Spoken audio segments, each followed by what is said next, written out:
be a bad man? Yes, you do. Do you wanna taste sweet salvation underneath the summer moon? Do you need another hand now? Yes, you do. Go see Miss Josie down on Columbus Avenue. Down in the city, there's a place that never sleeps. You can see it all up past 57th Street. Music is hot and the drinking there's free. It'll turn you upside down before you count to three. One, you're looking for a helping hand. Two, you need a friendly face. Three, feeling good you can barely stand. You're falling all over the place. One, you're looking for a helping hand. Two, you need a friendly face. Three, feeling good you can barely stand. You're falling all over the place. You own it, they got it, they flown it, you bought it. Ow! Do you wanna be a bad man? Yes, you do. Do you wanna taste sweet salvation underneath the summer moon? Do you need another hand now? Yes, you do. Go see Miss Josie down on Columbus Avenue. Columbus Avenue. Ha! Go see Miss Josie down on Columbus Avenue. Columbus Avenue. Ha! Go see Miss Josie down on Columbus Avenue. One, you're looking for a helping hand. Two, you need a friendly face. Three, feeling good you can barely stand. You're falling all over the place. One, you're looking for a helping hand. Two, you need a friendly face. Three, feeling good you can barely stand. You're falling all over the place. You own it, they got it, they flown it, you bought it. Ow! Go see Miss Josie down on Columbus Avenue.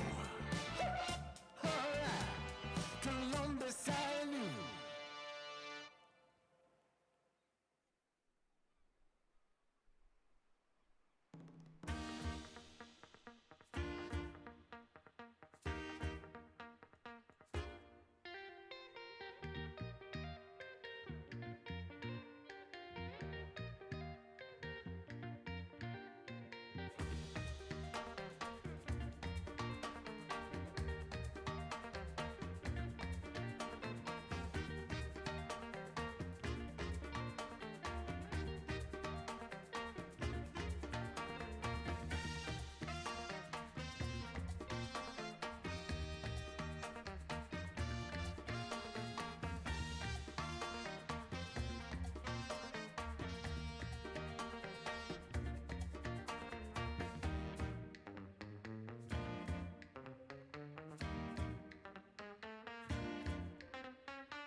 I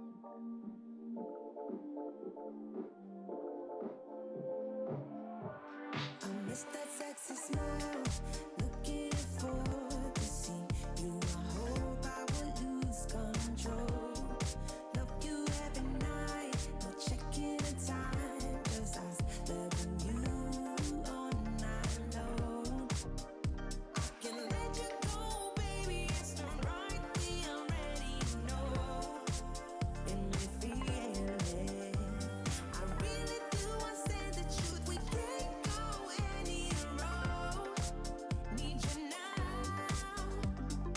I'm your queen and you the king right now. It's a kingdom, let's play it how you like. How does it make you feel? Are you gonna change? I'll be whatever, what you like. We can dance, you got to move tonight. Stars are watching us in the sky. I wanna last it forever.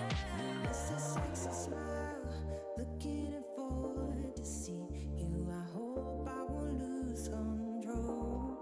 Love you every night, no checking the time, just us loving you all night long. I can let you go, baby, it's the right we already know.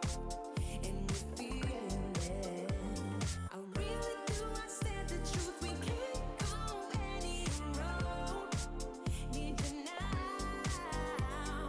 Let's change the clothes, we haven't tried. You know how you make me feel alive. Come close to me, I'm obsessed with your different kind of style. Don't you ever leave, step by my side. Hold my hand, cause I don't have much time. I wanna hug you forever.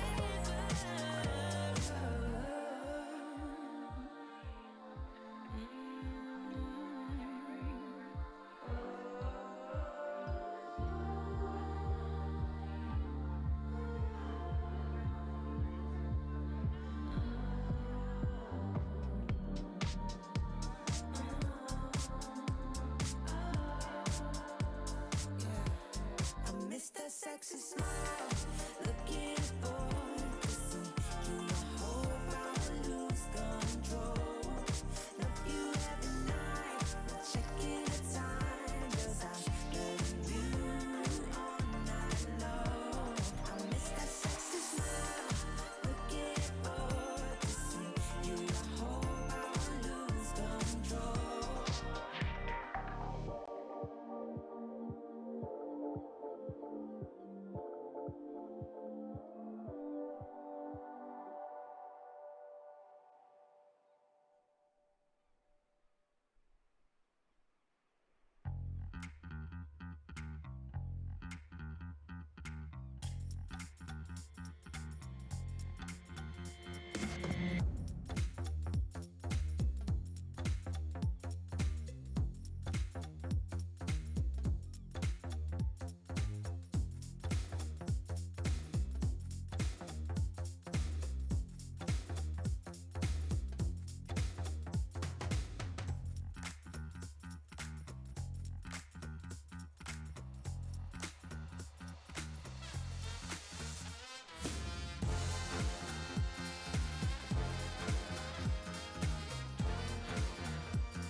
Oh, esport. You and I have come a long way. It was such humble beginnings. As we gathered in small groups, we were professionals right from the start. Passionate, organized, and ready to rumble. We dreamed big, and surely enough, our parents supported us at every step of the way. Didn't they? Fired up by all this love, it wasn't long until we caught the scent of competition. To be honest with you, it wasn't always that easy. Joe here, he had to take on 2 side jobs to afford playing professionally. It's gonna get better, Joe. Some of you dared to not even call this a sport. And look where we are today. An endless stream of esports events every year. Bet you didn't see that coming, Mom and Dad. And you know what? We have been with you every single step of the way.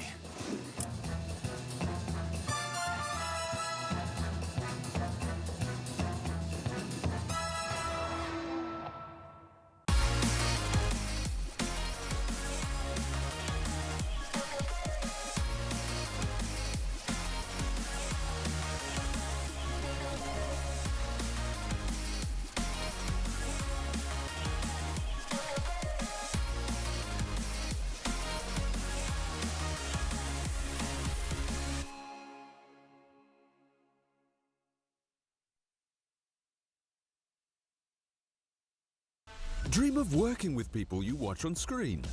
Exclusive esports opportunities handpicked just for you. Candidate profile to raise above competition. Let 10GG handle routines. Make a step towards your dream today.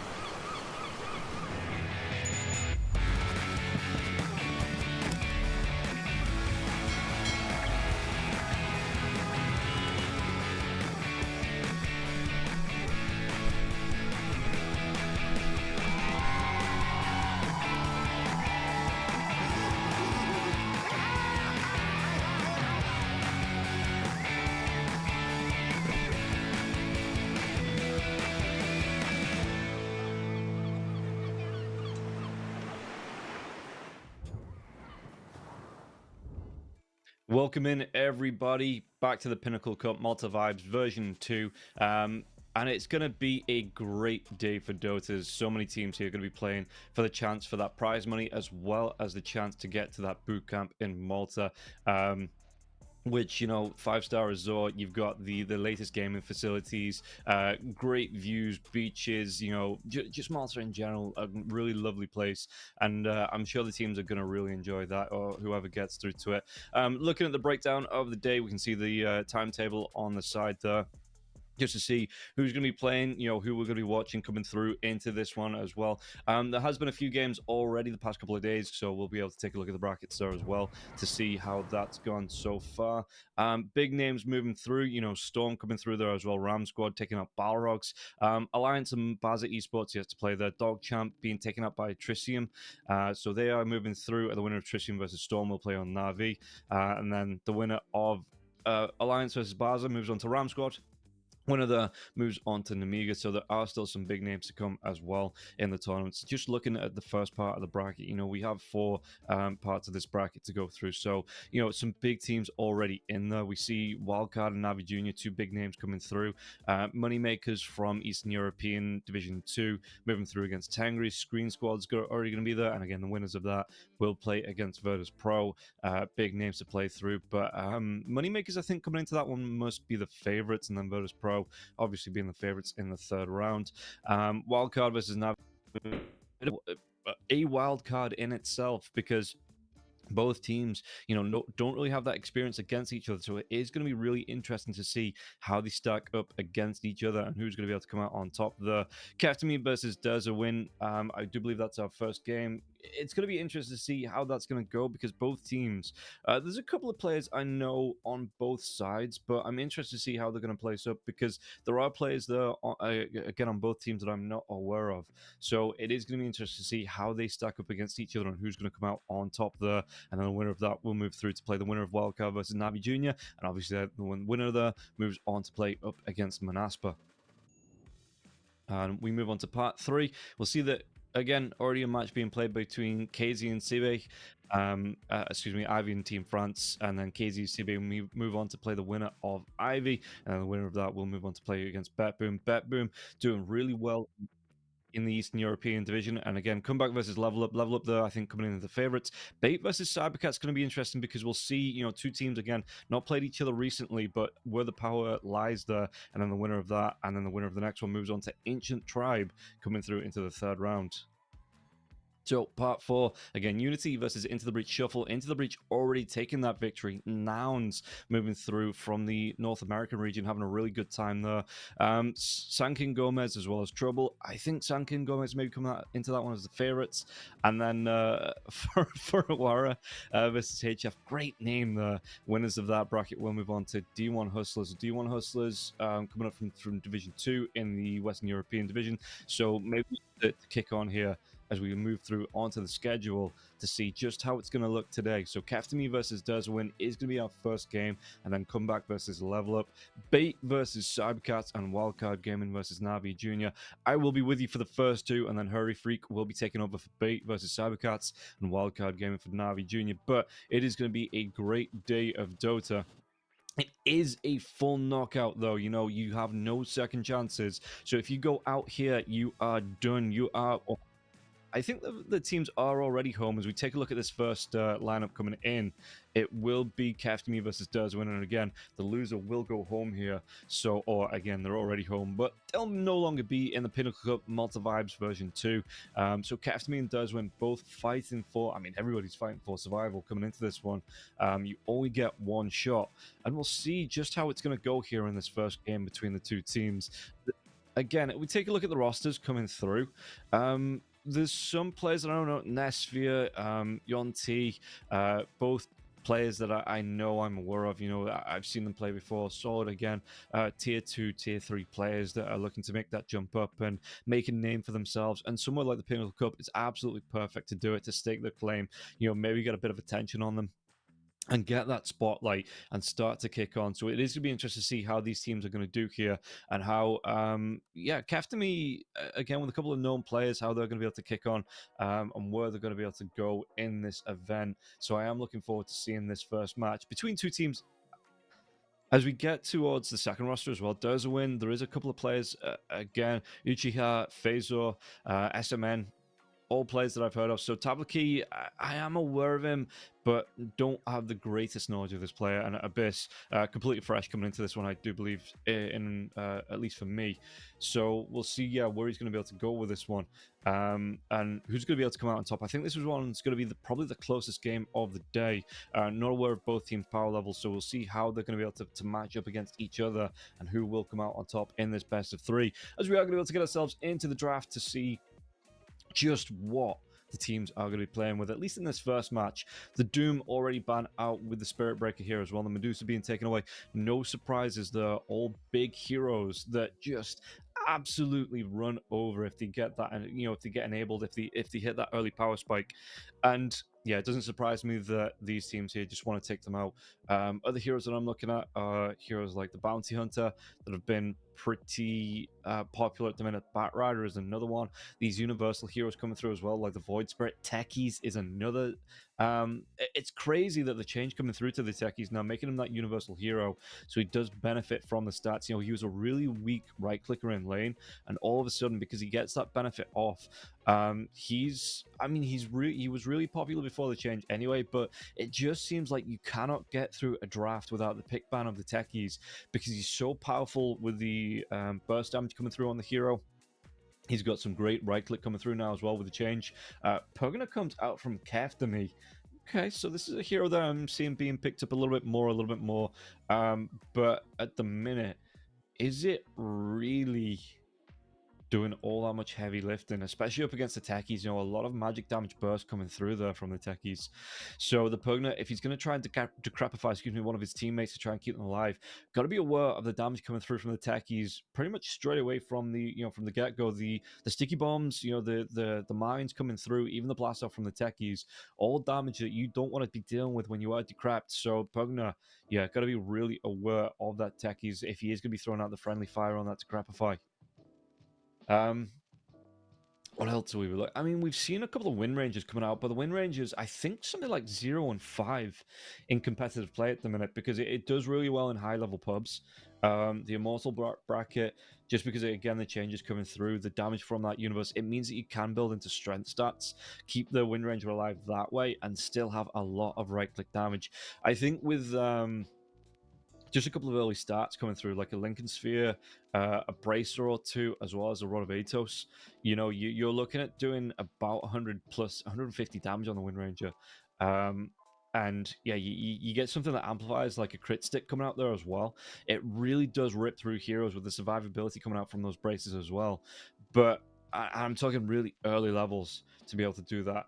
But you've got to factor in these teams are coordinated. They know how to deal with a Wind Ranger in competitive play, where it is, even though it's high level pubs, it is still a pub, so the hero's suffering a bit on competitive. Meanwhile, the Ember Spirit does come out here for does a win.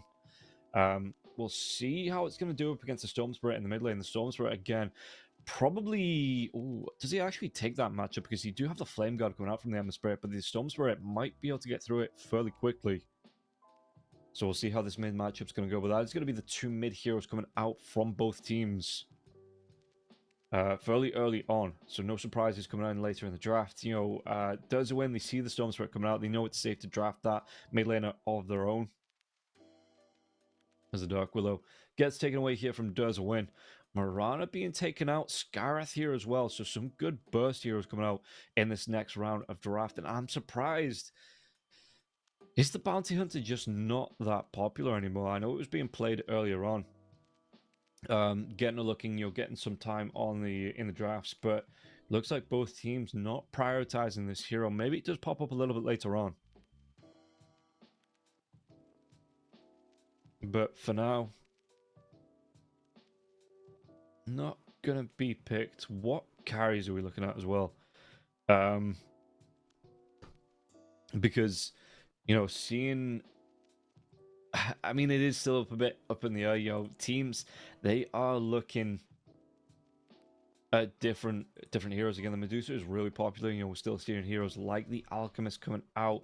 I know that Wind Ranger, again, position 1. Is it going to be enough to get a match, to take a victory? Because it is still, there are a couple of teams running it that look pretty good on it, but I think for the most part, it isn't really having a good time.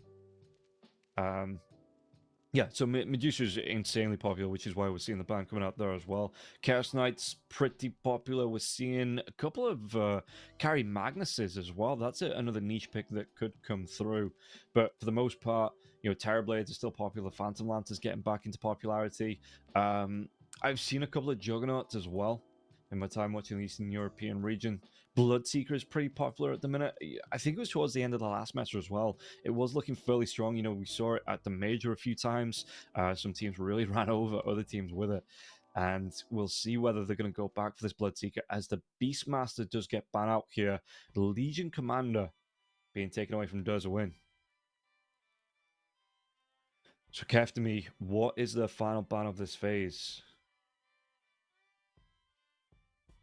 I was a little bit surprised if the Magnus doesn't go out here. The Magnus, I think he's looking really good in pro play. And, with the Empower coming out, you get that early jump in with the RPs. I suppose it's what you draft around it as well.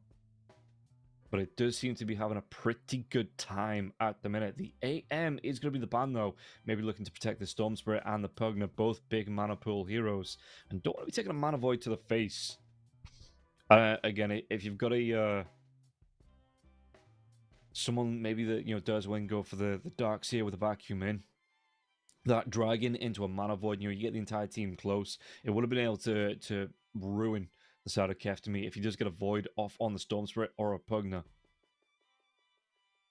So yeah, Kaftami just very aware of the weaknesses of the heroes they've drafted so far and just say, you know what, we don't want to be seeing the anti-mage on the other side. So Kaftami. Okay, they go for the Lich. It's a lot of magic damage to come out here on the side of Kaftami already. I mean, don't get me wrong, the Storm Spirit is a good right-clicker when you get into that mid to late game. Great attack animation, decent amount of damage to come through from the hero as well. If you get the Vortex off, you know, the control coming through with the static charge as well. The damage that the Storm Spirit puts out with his right-clicks, it is there. It does, you know, enable the hero to be able to stand in these fights, zip-zap himself around, and get those right-clicks off, but I wonder how Durs-Win are going to answer back. So they do go for the Bounty Hunter here. And I mean, that is fair enough. The Pugna and the Lich, not the tankiest heroes in the world. Even if the Pugna gets that life drain, you know, at level 6, you have to get it off before the Bounty Hunter gets a kill on you. And Durs-Win do pick up the Magnus. Okay, so... Bounty Hunter or Techies 5. Ember Spirit in the mid lane, Magnus in the off, so Durs-Win looking for the carry. Meanwhile, we've got Kaftami, Pugna, Lich, and Storm Spirit, so they're looking for what their offlaner and their carry. And with the Magnus coming out now, I wonder if they're going to be picking up the carry, because they do have the final pick of the entire draft, so they could... No, yeah, they go for the Bloodseeker, so they're going to be keeping their offlaner a secret for now. Let Durs-Win pick the carry, and then Kaftami have that free pick of the offlaner into Durs-Win's draft. So we'll see just what it is going to be.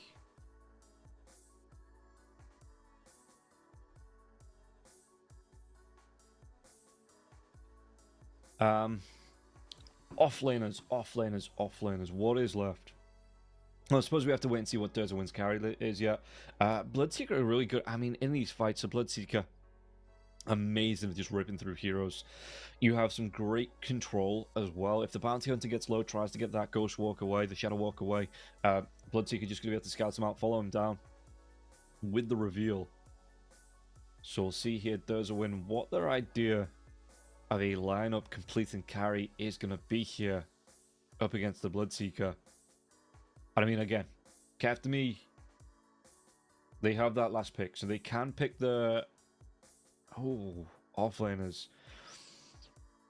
Just in general, we still have the Underlord here as well. You know, he's having a good time in the meta. The Primal Beast being banned out as well as the Legion Commander. You know, two big carries that obviously Durs-Win don't want to be seen here. Muerta, it's going to be the ban from Kaftami. It makes sense. When the BKB comes out as well with that ultimate form, you know, that ghost form that comes out from Muerta, not a lot from the side of Kaftami would be able to touch the hero. Pretty much nothing would be able to touch the hero. And for, what is it, 6 seconds on the ghost form, and then, like, you know, obviously 9 seconds starts off with the BKB. That is a long time in a fight just to be able to sit and right click down. So the Bloodseeker doesn't want to be coming up against that. A lot of physical damage on this hero. And yeah, doesn't want to be matched up against the Muerta, so the Muerta is going to be the ban from Kaftami. And what else do they want to be taken away here? As Durs-Win looking for this final ban. It is going to be the Alchemist. So maybe thinking this could be a Bloodseeker off lane. If they want to flex that, put the Alchemist in the role. Durs-Win. What are we looking at? We still have the Ursaba. Okay, they ban out the Wind Ranger. Yeah, okay, with the Wind Run, you know, being able to move away from the Bloodseeker's right clicks. Even though, I would have think if the Wind Ranger comes out, Bloodseeker, that is target number 1 for the Rupture. But Kaftami just do not want to be playing into that hero. And again, it does build into an early Lincoln Sphere from all the drafts that I've seen. So what do they go for? They go for the Morphling. Okay, some good stat steals when he gets the Ags out against the Bloodseeker. You know, be able to steal that the attack speed as well. Does a decent amount of damage if it's given time and space. With the Bounty Hunter coming through as well with that track gold.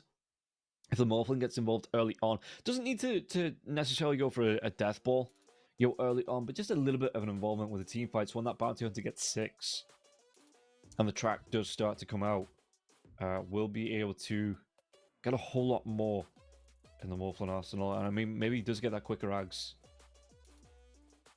So after me, what is the final pick here? They've only got themselves a couple of seconds left coming into this reserve time. So it is going to be... It's going to be the Marcy. Okay, so we've got the Malta Vibes mascot coming out here for Class Nokruto on that Marcy. Bloodseeker going to be played by Nesvia. Asdecor on the Lich, Race on the Storm Spirit, and Yond on the Pugna. Meanwhile, on the side of Does Win, it is going to be Jeffrix on the Takis, Uchiha on the Emissary, SMN on the Bounty Hunter, Abyss Morphling coming through here, and we're just waiting for that Magnus pickup from the side of Does Win. But let me just check. As we look at the teams, I just want to check whether this is going to be the... So SMN, yeah, the position 5 here for Doza. So it is going to be that position 5 Bounty Hunter. And then just waiting now for Tablakey to pick up the Magnus so we can get into game number 1. See who's going to be pulling this one out of the bag. And again, guys, don't forget, this is a complete knockout bracket. There are no lower brackets, no second chances, no groups, nothing like that. When you lose, you are out. So both teams having to play from the get-go at their very, very best to make sure they make it through into the next round.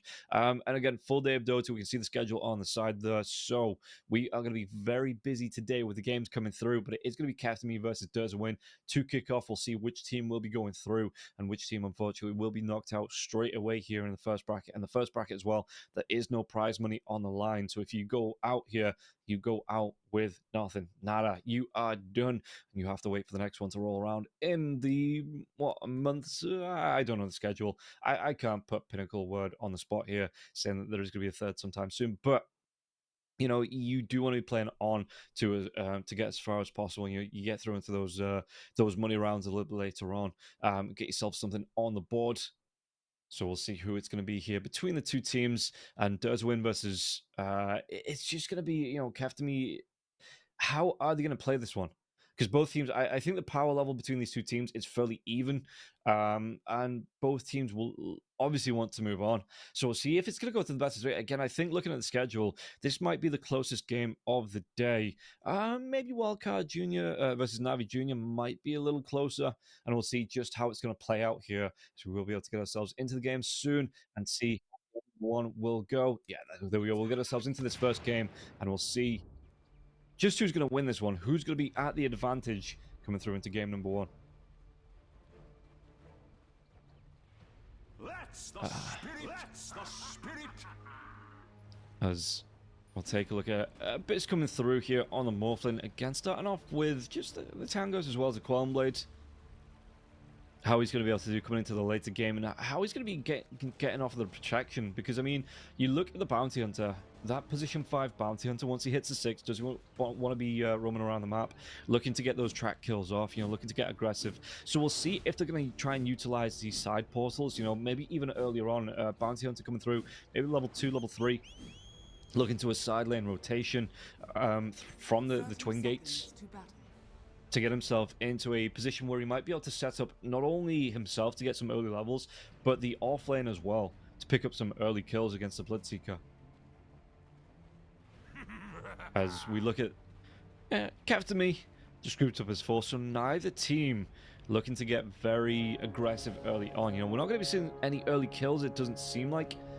Smoke coming out from the Bounty Hunter, maybe trying to make a move towards this room. But 3 heroes around it, yeah, it's going to be really damn careful. It's just going to be the 2-for-2 trade-off. You know, no major upsets here for either team.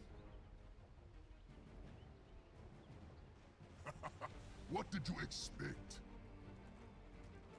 So, Uchiha going to be coming up against the Storm Spirit here in the form of a race. And we'll see just how this one's going to go in the mid lane. Again, I think it just comes down to player skill. How this matchup comes out early on. I mean, Uchiha, he's going to have that Flame Guard, but how quickly a race gets through it, you know, with the static remnants, with that overload charge as well. We'll see. I mean, the Flame Guard will be coming out straight away. I mean, Uchiha as well, when he gets a couple of levels, with a Sleight of Fist coming out onto a race, if he closes the gap, a race could take a lot of damage because he is one of those Spirit Brothers that doesn't have any protection, you know, no pulse, no Flame Guard, nothing like that to keep him alive. Meanwhile, on the top lane, Jeffrix as well as Asdecor Gonna be trading off some damage, and you do have to be careful here up against the techies, because the techies' entire job early on in the lane is to just try and slowly whittle heroes down here with the sticky bomb. Lich can do the same. Oh, SMN, does it actually get Yon's courier? Yeah, Astigore can do the same with the Frost Blast coming through, but Jeffrix does it from range, and again, with a change making the hero universal now as well, Jeffrix will be putting out a little bit more damage here. A race in the mid lane, taking a lot of damage coming through from Uchiha. Yeah, like I said, the Flame Guard with a Sleight of Fist, it is fairly strong. And the Storm Spirit, not the greatest attack range of the game. So if you can get close with the Sleight of Fist, Flame Guard damage early on a race, you can see that he's going to be taking a lot of harass coming through from the Ember. So we'll see just how this one's going to go.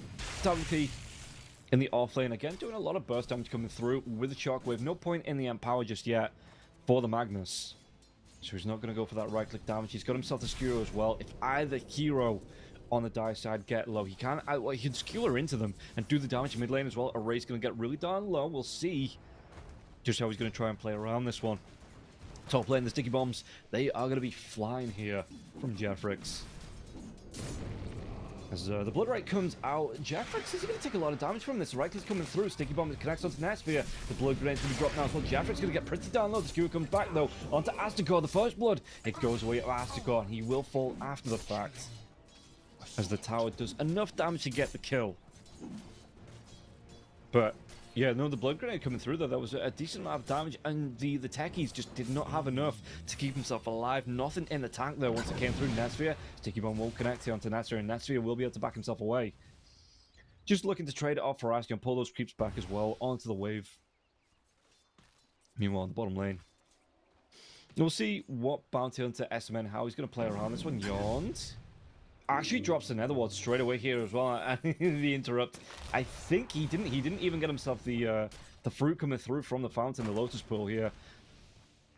The chase down Yont. He's going to be all the way away now from the Marcy. That mini stone coming through once again, and Yont going to be taking a lot of damage. SMN, he's got that Shadow Walk coming up in 10 seconds, but does he have enough to get the chase down here? Move speed, I think, just in favor, just slightly in favor of Yont before that Shadow Walk comes out. But the attack range, SMN, he's going to go for the chase. Oh, Yon, does he juked him out here? The extra movement speed. Sorry, the Shadow Walk from Yon. Yeah, the extra movement speed, it gets him out. It gets him out alive. Just that +5 over the Bounty Hunter. He isn't able here, SMN, to secure the kill. So he comes in the Shadow Walk onto Class and Cruto. Takes away some of that gold. And, I mean, if we take a look at the last hits, and take a look just how it's going here. I mean, for both teams as well. You've got the Em Spirit at the top, 4 or 5 above the Storm Spirit. So Storm Spirit, he's got a couple of denies there as well. Not having the worst time in the lane, even though he is taking a lot of harass. Bloodseeker though, I mean, both Bloodseeker as well as the Morphling, not anywhere close to being... Oh, the Blast Off comes through the rotation. SMN, I think he'll be able to get the kill onto Nesphere. Nesphere trying to get himself away from this one now as well. The Blood Right comes through. The silence will be there onto all 3 heroes. Was that follow-up was skewered. The damage is Sticky Bomb. It will connect to Nesphere. Did he go down to this one? No. The Sticky Bomb damage, it's not going to be enough. SMN, it was a cheeky rotation. It was a good, clever rotation, but just not able to get the kill there. The Bloodseeker, he barely gets out alive.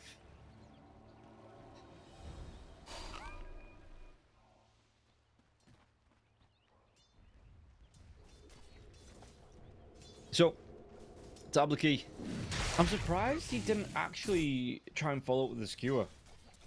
Maybe it wouldn't have been... no, I think if he'd have connected, it might have been enough damage there. It's Uchiha in the mid lane. Just doing enough damage there to force the Storm Spirit back. Once again, no bottle charges here for the Storm Spirit. Going towards that Falcon's Blade, you know, typical build here for the Storm Spirit. But the drag back onto Abyss. Abyss going to get himself away from this one. He's going to be a lot of damage coming through. The sidekick damage now as well on Abyss. He's going to get low, but he's going to be morphing through this one as well. The Adaptive Strike, the Strength one onto Classic Cruto. And Abyss survives all through that. Really good gank attempt coming through here from the side of Keftami just in the off lane. But Abyss, he will keep himself alive. Top lane, a lot of damage onto Tablaki. He's going to be able to get that skewer back. And yeah, just going straight into the Vanguard here. Because Crimson Guard is alive and well in the current meta. So we'll see Tablaki. Is he trying to stack this one? The pull comes through here.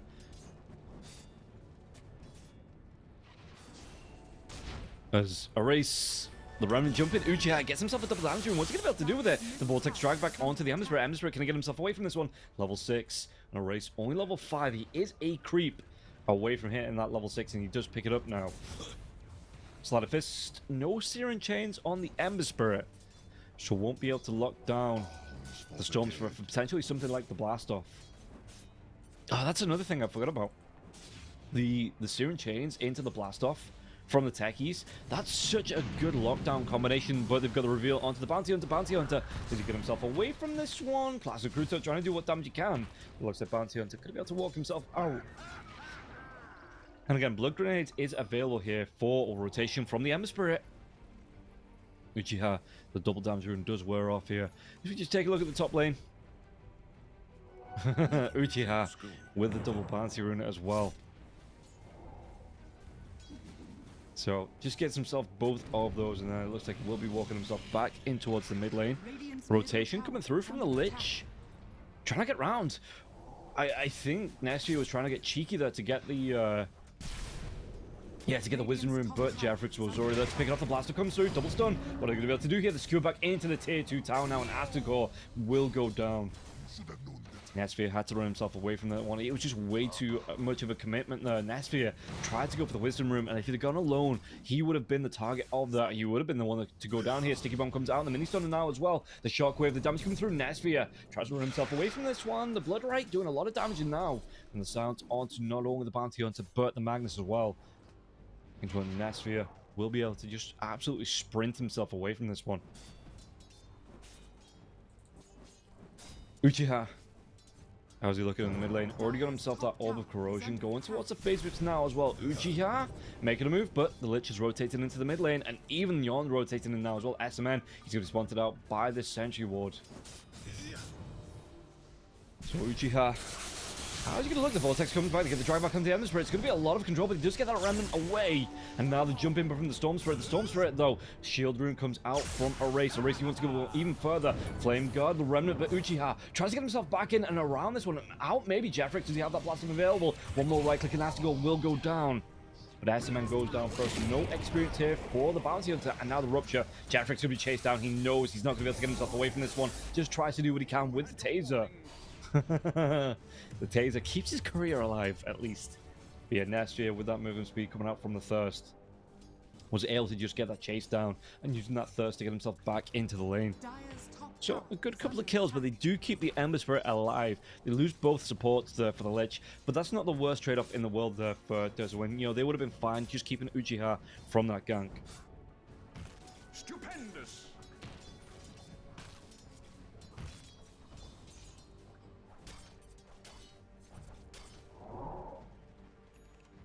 So Nesvia, how's he doing in terms of net worth? He's actually only about 100 gold behind the the Storm Spirit here. So he's not doing too bad. Uchiha, they're going to go for him once again in the mid lane now as well. Sleight of Fist comes out. Uchiha can get himself away to the Remnant. He will be able to get the dive away, even with the Nether Ward being down here. But yeah, the Bloodseeker only about a couple of hundred gold behind the Storm Spirit. It's not doing too bad. Ember Spirit now top of the net worth. So Storm and Ember are going to be jumping above each other, you know, just going for those, the leaps over. Class and Kruta when the offlane, though, could be in trouble. Well, SMN, without that track. No, never mind. Uchiha comes in, gets the rotation, gets the kill there onto Class and Kruto.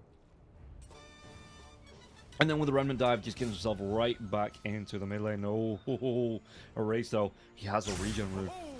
He got the regen rune bottle, so not only is he going to be able to take the stack fairly effectively, if he wants to, he could look for potentially a straight up gank right after the fact here. Popping that regen rune. So we'll see what he's going to do. He's just going to try and go for the Ancients, actually. So in the mid lane, going to be left up to Yond for now. Erase just continues to look for this, but SMN scouting this one out. Erase will at least take the regen rune off him here now as well. Erase back full health, pretty much full mana now, as the regen rune, at least towards the end of it, it will be cancelled off by the Bounty Hunter. Uchiha, another dive to come through here, but Uchiha was already moving himself away from this one. Got himself a phase boots as well, so he's got that extra movement speed to come through from the Ember Spirit, and a Race. Just couldn't get the dive in time to set up here with the Pugner. So maybe to potentially look for that kill. Again, another rotation comes out here. Class Nakruto could be in trouble. SMN level 5, so there's still no track. The sidekick is going to try and do what he can, but the damage coming through. Do they have enough to get the kill? Frost Shield comes out. Class Nakruto actually might look for the kill. No. Ember Spirit was out of mana there. Not a lot of health left as well for Uchiha. So Uchiha just dives himself away to safety, back towards that mid lane, looking for the farm. Yeah, this time the Marcy will still be alive. And the Disposed doing a decent amount to keep the Class Nakruto alive there as well. Just doing heavy lifting there. And again, no level 6. He actually does pick it up just after the gank though. As SMN. Not a lot of mana left. We'll see if Bounty Hunt's going to be looking for these rotations. And who he's going to be finding might actually find the Storm Spirit, but with 4 heroes down here on the bottom lane, this is not who you want to be running into and looking for a gank. I might just follow a Race around.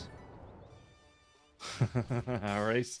He drops the Remnant now as well, but Uchiha doesn't want to come out to this. An SMN. Got a lot of mana left. He's going to have to use these stick charges. He might still go down to this one now as well. The Invis, it wasn't enough to keep him alive, and Yon gets the kill onto Jetfrex there as well on the top lane. A really good couple of kills coming out from Keftami. So see, Yon's just draining the life, getting himself back to a decent health and, well, not a lot of mana, but a decent amount of health at least. Uchiha in the mid lane just continues to look for the farm. Dire's middle tower is under attack. Win probability slightly in favor of Keftami, but that gold swing there, you can see it just drops off like a proper roller coaster. Yond.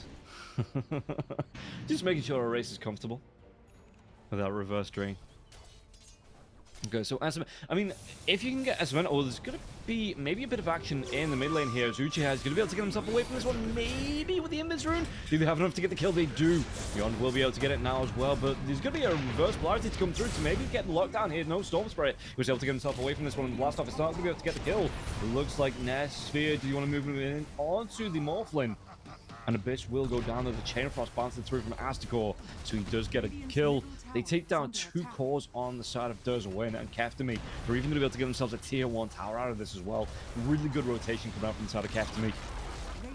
Yeah, big gold swing there. The XP change as well. Massive, massive for the side of Keftami to be able to get themselves in a prime position for this first game. SMN, he's maybe looking for some curious. Oh no, there's the XP rune coming up in the next, what, 5 seconds or so. So yeah, Lich is going to move over for this one, but there's going to be the refresh on the Shadow Walk. So SMN, he will be able to take that XP rune. And who does it when no one in position to take the XP rune on the bottom? He might even, no, he doesn't go for the courier on the Marcy. Okay, okay. So he's just going to be happy with that XP rune. With the Wisdom Rune. Getting some wards down now as well. Shadow Walk comes out. Looking towards the Marcy as Uchiha. Well, how's he doing? Level 10. Net worth has dropped off slightly behind now. That Storm Spirit is Storm Spirit. I mean, that last fight, yeah, you get all the gold in the world for the Storm Spirit. Storm Spirit, you can be able to find that kill onto Uchiha before the fight broke out. On the last gank, you know, it was just, it was a good rotation, a great one. From the side of Keftami, and Durzawen just could not keep up.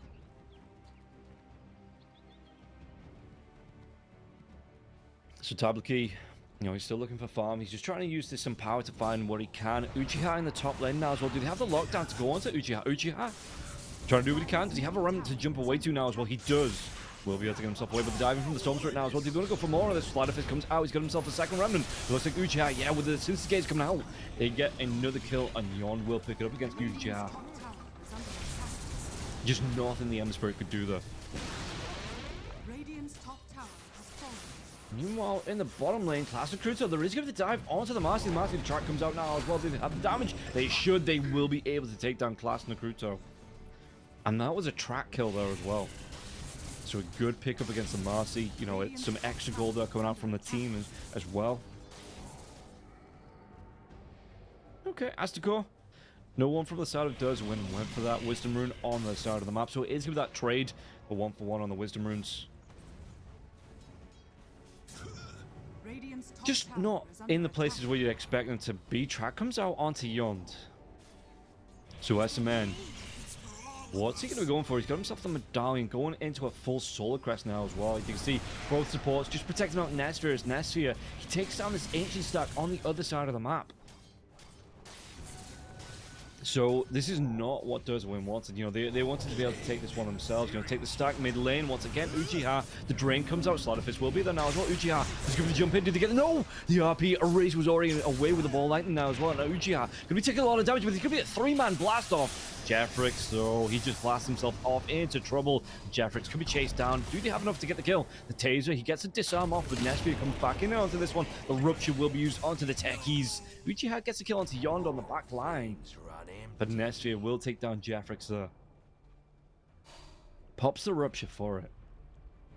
But still, a kill's a kill, and when you're the carry, you're not going to turn your nose up at any kills whatsoever. Dire's middle tower is under attack. As Nesphere going straight. Uchiha takes down the Lich. Sorry, got caught up in what Nesphere was building. He wants that Manta style here. Class Nakruto. The track comes out from SMN, but there's not going to be any follow-up on this. It's just, you know, just to know where the Mercy is at all times. It's not weird if it's his job. It's a little bit weird, but it's still his job. Nah, I mean, yeah, it's a little weird. You know, tracking people. But Jeffrix, how's he looking? He's going to go for the double braces, so that is some good survivability there for the techies. It's still, I mean, again, being that universal hero, it means he can stack the damage up. So what's that? Plus 100. He's got what? 106 damage from all the stats, yeah.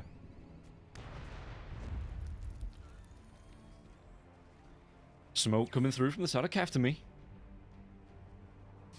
This rotation here. Erase, he was waiting for the room, but it's going to be Adrian on top. She won't be picking that one up. It's Nesphere just continuing to farm. Not too far off that Manta style now as well. What, about 300, 400 gold from picking up the ultimate orb, and he will have that full Manta style coming out. And I wonder if that's where he maybe starts to look to fight on the Bloodseeker, or if he wants to maybe look for a down onto SMN. They've got the reveal with the dust now as well. They've got the drain. They have got the kill.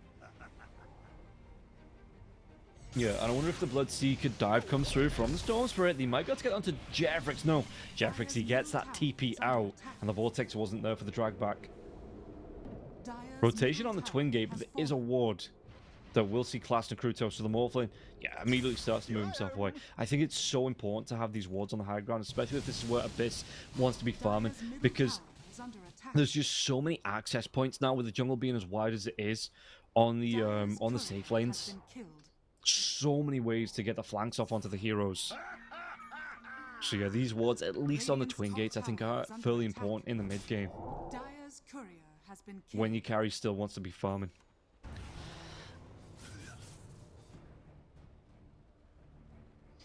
So we'll see here, Nesphere SMN is close. Does he look for the track on the Bloodseeker? I mean, he's going to find the vision first. But Bloodseeker Classic Route, did they get the kill onto Uchiha? He was just way out of position though. Yeah, they had the control, they get the kill. And now they want to move forward even further here. The Unleash from the Master is still going, but the tracks are out. So maybe they back themselves away from this one. Tabuki, he does have a Blink Dagger as well. So if he wanted to, he's going to go towards the Harpoon on the Magnus. So that's some drag back potential to come through. Where's the rune gonna spawn? It spawns bottom. Gonna be a regen rune as well now. So the Storm Spirit is gonna be really nice for the Storm. He's gonna be able to see this one dive himself in if he wants to dive himself. Ow! Maybe though. They get the reveal here with the sentry coming through. Erase RP. Gonna be committed onto the Storm Spirit. Storm Spirit, the blast off. It's gonna be enough for the stun. With the skewer, it was enough control and erase. He's gonna be erased by the 3 heroes on the side of Does a Win. While this is going on, though, this could be big. They are making a beeline towards this Does Win now, but the Roshan has been started. It's on half health. Are they going to be able to time this one? Abyss isn't going to be here. So they're looking for the jump. The RP was already used now as well to get the kill into the Storms, but he is low. But they might be able to get the sounds off now as well. The slide of it, yet sounds comes through. They're going to be disposed onto the End Spirit with this instant gaze. They have the control, do they have the damage? Are they going to be able to get the kill? They do. They take down Uchiha now as well. The Chain Frost bouncing through. 3 heroes being controlled out here. Class Kruto's going to get pretty darn low. Do they have the damage? It's going to be the TP away from the Magnus. They do get the kill into Jeffrix now as well. They take down Abyss. SMN with a TP out. Do they have the reveal? They don't, so they have the control, they have the kill, and they have the damage to take down 3. And only the Magnus as well, the bounty hunter again out alive. Tabuki at least sees the funny side of it here with the whoops. Do they start on their Terminator? Tormentor. To maybe look to, I mean, who would you want the shard to be on? The M Spirit would, I mean, you're looking for the 2 lowest net worths. So either the techies or the bounty hunter. The techie shard isn't bad because you can cast that the taser on allies. So someone that's gonna be in the middle of the fight, maybe the Magnus, maybe the Ember Spirit. Meanwhile, the bounty shard loads the cooldown on Shadow Walk, can be cast on allied heroes. Allied fade time is 1 second. Yeah, okay. I mean, 1 second is a long time to fade off, especially when the bounty hunter's fade is 0.25 at level 4. So we'll see here, Yond. How's he going? I mean, the Pugna went for the Pavis. So that's some extra protection to come out here for the Pugna.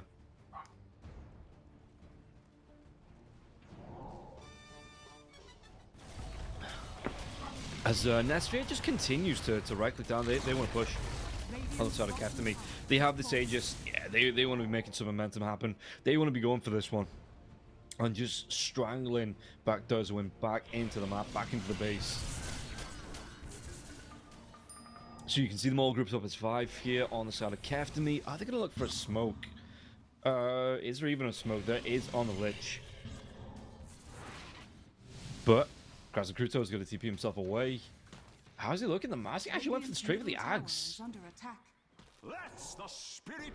Okay. So yeah, the Unleash reduces cooldown.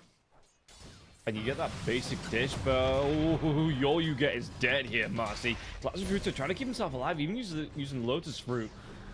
But they jump back in, they want to go for the kill onto Abyss. Abyss can he get himself away from this one? They drag back the Rupture. And Plasma Kruto, they turn it around now. Jeffrix, can he get himself away? He does. The TP right in front because there was no Vortex. So the Storm's rep for the RP. It's going to be committed. Tabuki going to go for the TP, but the Vortex in time now. This time, they have the drag back, they have the damage, and they have the kill. Okay, so I mean, I traded techies from Magnus any day of the week here on the side of Kef. To me, if I was Durzuin, not so much. Not so much. Yeah, 85% win probability here for the side of Captain. Captain, they're even going to go for the enemy Tormentor. Look at how quickly they're going to be able to do this one. Gotta be careful because the damage reflection gets Plasma Kruto low. But I suppose Yond, he has that reverse drain. He could drain a creep and then just reverse drain onto Plasma Kruto. Who actually didn't go for any lifesteal, surprisingly. Yeah, just straight in towards the Item Scepter. Which makes sense. Again, the Marcy being that universal hero. Means he does benefit from all the stats all the time. Radiant's top tower has fallen. Dire's bottom tower is under attack. So we'll see. As the core, I mean, how's the Morphling looking? The Morphling's going to go back for the Manta style. Already got that Lincoln Sphere, but they have so... Never mind, the Lich is dead. They do have a decent way to break it. You know, you have the Vortex. You just throw out the Frost Blast, man. Frost Blast takes that Lincoln's down, and then you've got the Dispose to jump in, the Vortex to come through, the Rupture to come through. You could Decrepify him to break it. You know, there's so many ways through this Lincoln. I'm not saying it's a bad item, you know, because early warning system means you get that waveform away. But there's just so many ways on the side of Keftomy to get through it. How's Ember Spirit looking? The Ember Spirit, he caught back up to the Storm. But that's not the big problem here, with the Bloodseeker being on 15,000 gold. You know, the Morphling is 3k behind, nearly 4k behind here this Bloodseeker. Yeah, Ember Spirit going towards the Ags as well. Who got the shard, actually? Lich? Yeah, Lich got the shard from the Tormentor.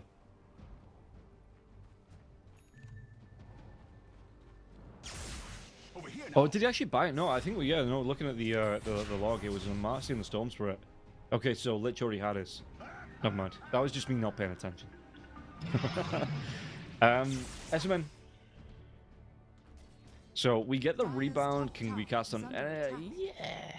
As far as I know, players don't really appreciate the shot.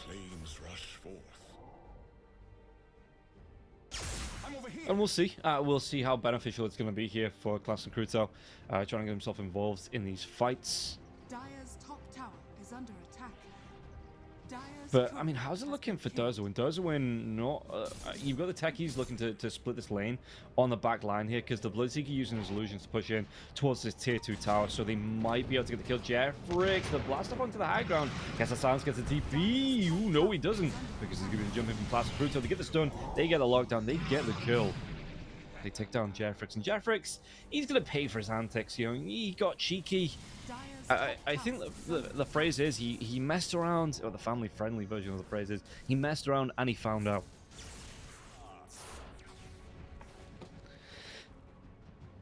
So, Erase just looking to help push him with his teammates now as well, and item-wise, it's not looking too bad for the Storm Spirit. With the Karen Sanj coming through, so he's got that survivability going towards, it looks like a BKB here for the Storm. Yeah, it is BKB to fly out for the courier. Well, whenever he wants it, he knows there's a bounty hunter. So he's just trying to play it safe with the courier. He'll get it out alive, make sure he gets that BKB. Dire's top tower is under attack. And this is kind of what you can tell that the bounty hunter, you know, Dozoin,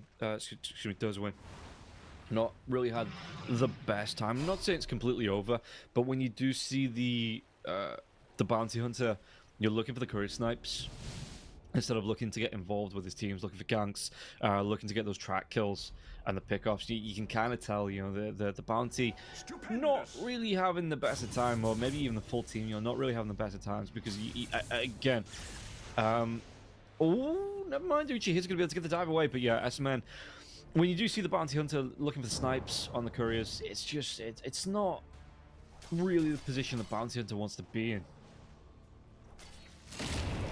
Rupture comes out. Jeffrix, any TP stoppers? There ain't. The Basher, he got one hit, didn't connect, didn't proc on that bash.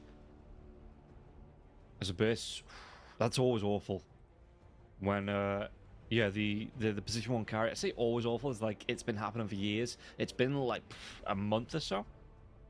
But yeah, when your carry has to pick up the wisdom room, the lowest XP hero does benefit from it, which would be on the side of God, it's SMN, level 12 here, lowest level in the game, only by a level. But if you look at the side of Captain Me, you know, Erase level 17, level 16 on Class and Cruto, level 14 on Yond, Nestry is level 19.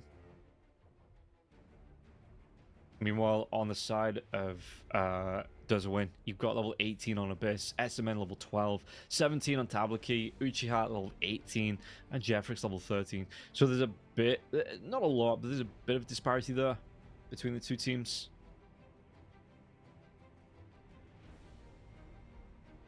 So let's see. Let's see how this one's going to go. Because it looks like... Are we getting the readies? A health issue? Damn. Hopefully it's nothing too serious.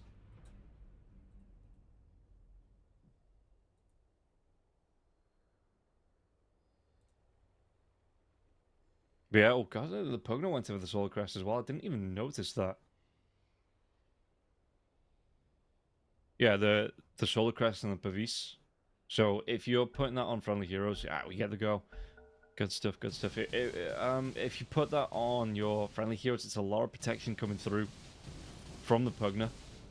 Morphlin, how is he looking? Yeah, level-wise, you can see that there's a big chunk there. You know, the 3 cores from the start of Dota win in the middle. So they are keeping it close. They're keeping it tight. They're keeping it together. But it's just whether it's going to be enough to get themselves back into this game here as Uchiha has to run himself away from Nesvia. Nesvia's just going to try and chase down onto this. More interrupt the farm than anything else. You know, he wasn't looking for a gank.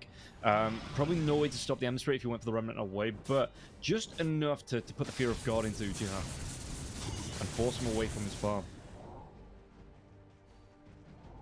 Oh, we might see him here. I need follow up onto this one. He's going to go on with the sleight of fist. No dive in from Classic Kruto.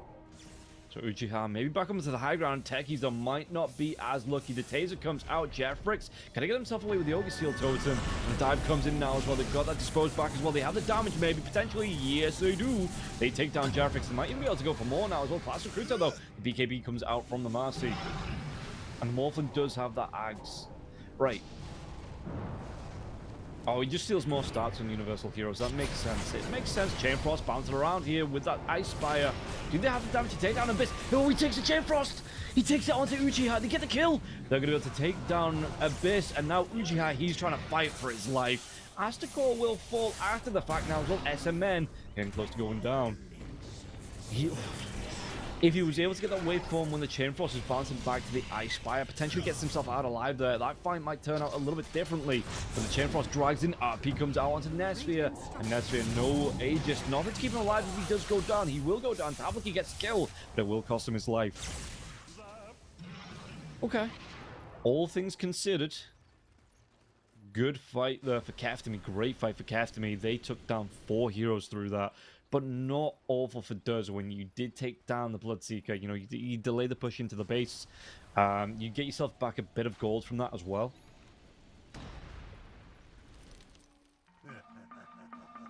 So not completely terrible there.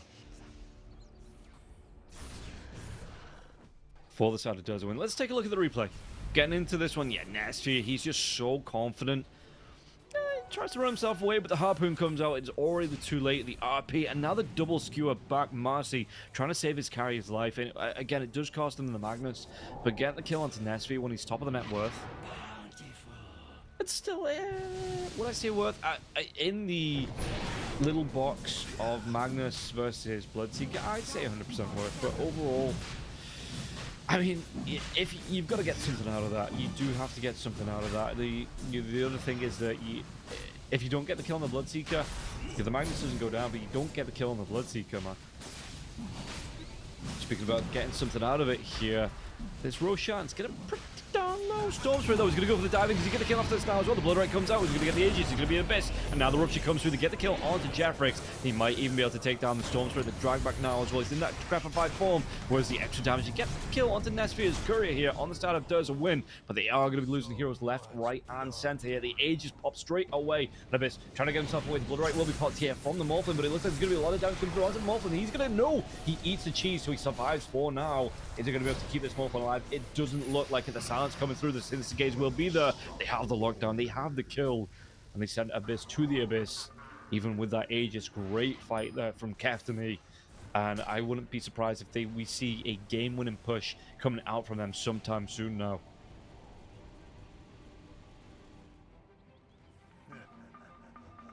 Yeah. Marcy going back for the Abyssal Blades. How's the Bloodseeker looking? Let's take a look at the replay. We see here Roshan gets pretty darn low, gets pretty low, but the Storm Spirit, 6th Sense going off, gets that dive in and wasn't able to get the kill, do the damage, but with his BKB going, didn't have enough to get the lockdown coming through here as well. SMN, he gets the kill onto Nesvia's Courier before he gets low himself. Nesvia, he's got that, the backlines now as well, the Chain Frost bouncing around. They were able to take down so much damage. Chase down the heroes. S-Man had no chance of surviving, and yeah, the silence coming through from onto Abyss. The bash is coming through there as well. The damage was just way too much. He didn't have that waveform to try and get himself away, and you can see that Asgore was waiting on the other side. He did try and go for that waveform with the Sinister Gaze anyway. Great team coordination there from the side of Kaftami to make sure they got the kill onto the Morphin, and yeah, 86% win probability. You can see that the graph just crashing down in favor of the side of Kaftami. And I don't know what Dota do to get themselves back into the game. 33 minutes, it's a 14k net worth lead here.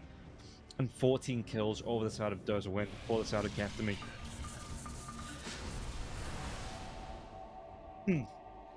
Excuse me. As Yawns just making sure Race, he's picked up a double damage and just making sure he's full health, full mana. The Tormentor's back up. Back up on the side of Dota side of the map. Yawns just gonna go straight in for the Indisc as well to make sure he keeps himself alive here in these fights. Plaza Cruto, they were looking for a jump in, but the Morph and the Techies, the Magnus, just playing out of vision here. They might potentially look for the kill. They do not look for the kill. As the Marcy was already away with the Blink Dagger. Excuse me. With a Blink Dagger, not the Blink Dagger. Alright. Storm Spirit, is that the full hex? For Stormy Boy? Where's his courier? Where is his courier?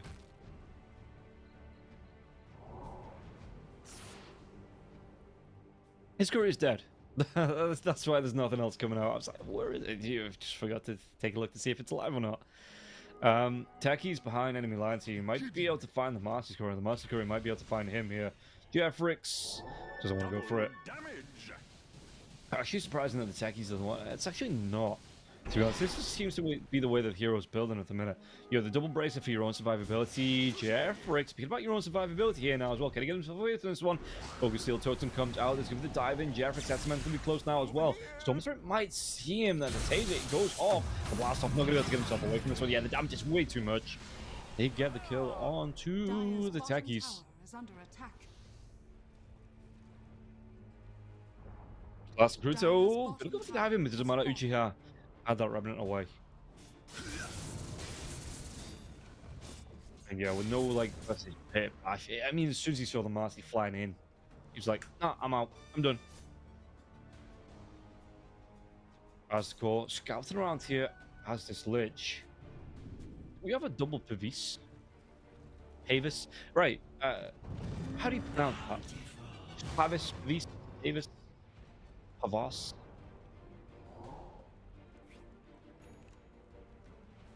Paviosa. Wingardium Paviosa.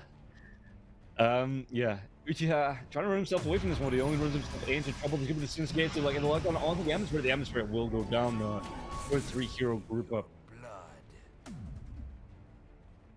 And again, if we take a look at the map, just where the bounty hunter is, he's still looking for Furies. He's not grouping up with the rest of his team.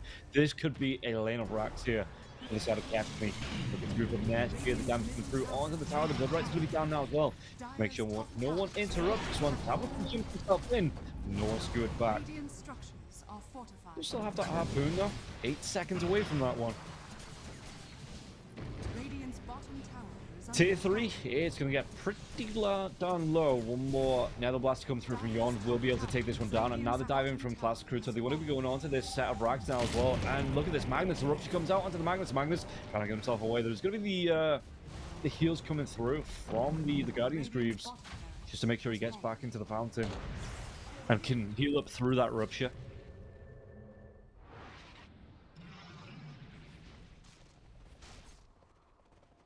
But yeah, the Storm's going to be tracked. Marcy tracked here as well, so they know that Keftim have backed themselves away from this. But it is a lane of racks, for pretty much for free. I mean, and an Ember Spirit as well to set that one up. The Courier is back from the Storm, and it is going to be the Hex to come through here for the Storm Spirit. And then right into an Aghanim Scepter, it looks like. And yeah, 92% on the win probability here for the side of Keftim. Keftim, they're playing it, you know, I don't want to say safe, but they're being practical about it. You're not overcommitting, not giving away any fights, you know, making sure they can't be dragged into the fountain with like a big 5-man RP. Yeah, making sure they don't give any big picks. So we'll see here just how does win, maybe try and play around this one. Maybe try and... it's a 17k net worth. You know, it's a big swing. It's a big ask here for the side of does win. They might be able to do something with the smoke, though. Let's see. Roche.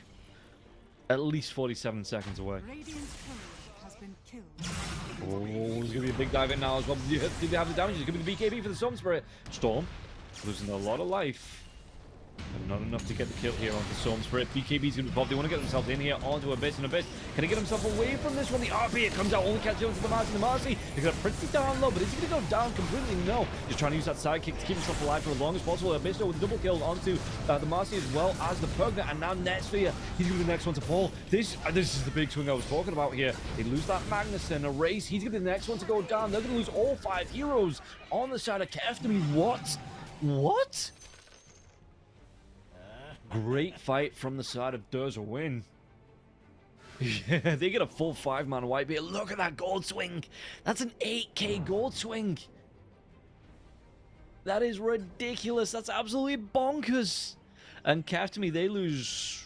what, about 26% on their win probability? Let's take a look at this.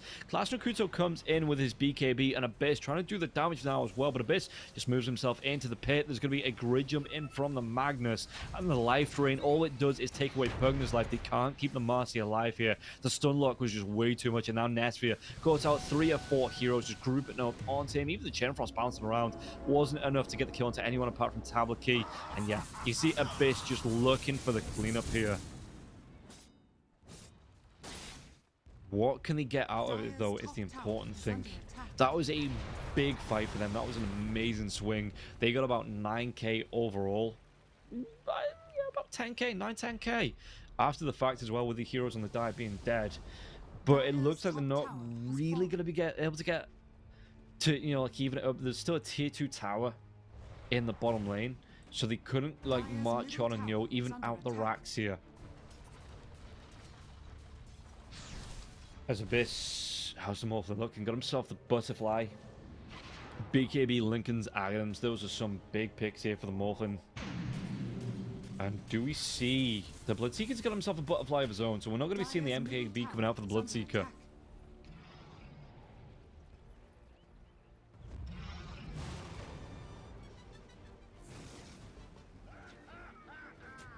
Are we going to see an instant replay of this last fight? Smoke comes through from both sides here now as well, but the Illusion Rune coming through from the Bloodseeker. No Roshan for the next minute. Now the wall goes down. There might be the diving now as well. They are going to be able to get the diving, but the RP comes out once again onto the 2 heroes. Could be having enough damage to do. They take down the Storm Spirit, and they might be able to get the kill onto Class Nakuto as well. Class Nakuto goes down. And I am just deja vu here from the last fight. They lose 3. And the Bloodseeker, the Lich just have to get themselves away from that one. Big RP to get the lockdown onto these 2 heroes. And it might now be... Again, if we take a look at the replay, the jump in from the Storm, but the RP was there. And it looks like Tablaki, he was just happy to get the RP onto the Marcy, stop that damage coming through, stop the Basher, stop the sidekick damage. And the Storm Spirit would just put himself in the prime position to get caught out and killed off. Ooh, they even get the drag back on the Netsphere here. Netsphere, the blast off comes in. Jeffrix. They take down the Bloodseeker. Yeah, those tracks starting to pay off now here from the bounty onto level 3 tracks. The gold swing is just... Look at that. What was it? Less than 5 minutes ago, it was a nearly 20k gold lead here for the side of Keftomy. They absolutely rocketed up. And Abyss will be able to take down at least 1 set of racks. Dire's bottom barracks are under attack. It is just... Yeah, 5 minutes. About a 25k gold swing. You know, no biggie for the side of death. You know, they do it all the time. At least the race sees the funny side of it. As Durza win. Do they want to go for this Tormentor? Does everyone have the shards? Techie don't. Techie doesn't. Magnus doesn't. Bounty Hunter doesn't. Neither does the Morphlin. So it's only well, the Ember Spirit that has that one. I'm surprised. I'm not surprised it didn't actually go for the Tormentor here, as we are going to be seeing the, it's the 3rd Roach of the game. So it's a free Ags to come through. I wonder who picks this one up. Because Uchiha and Abyss already have this. So what, do you give it to the Magnus? So he gets the Horn Toss out. Let's see. Techies. Top tower is under attack. The minefield sign. Oh, the minefield sign with the RP. Ladies and gents, this could be absolute fireworks here for the side of Does a Win. So, for anyone that doesn't know what this does, because this is pretty new, you put down, you have 2 seconds, it's a channel on the minefield sign.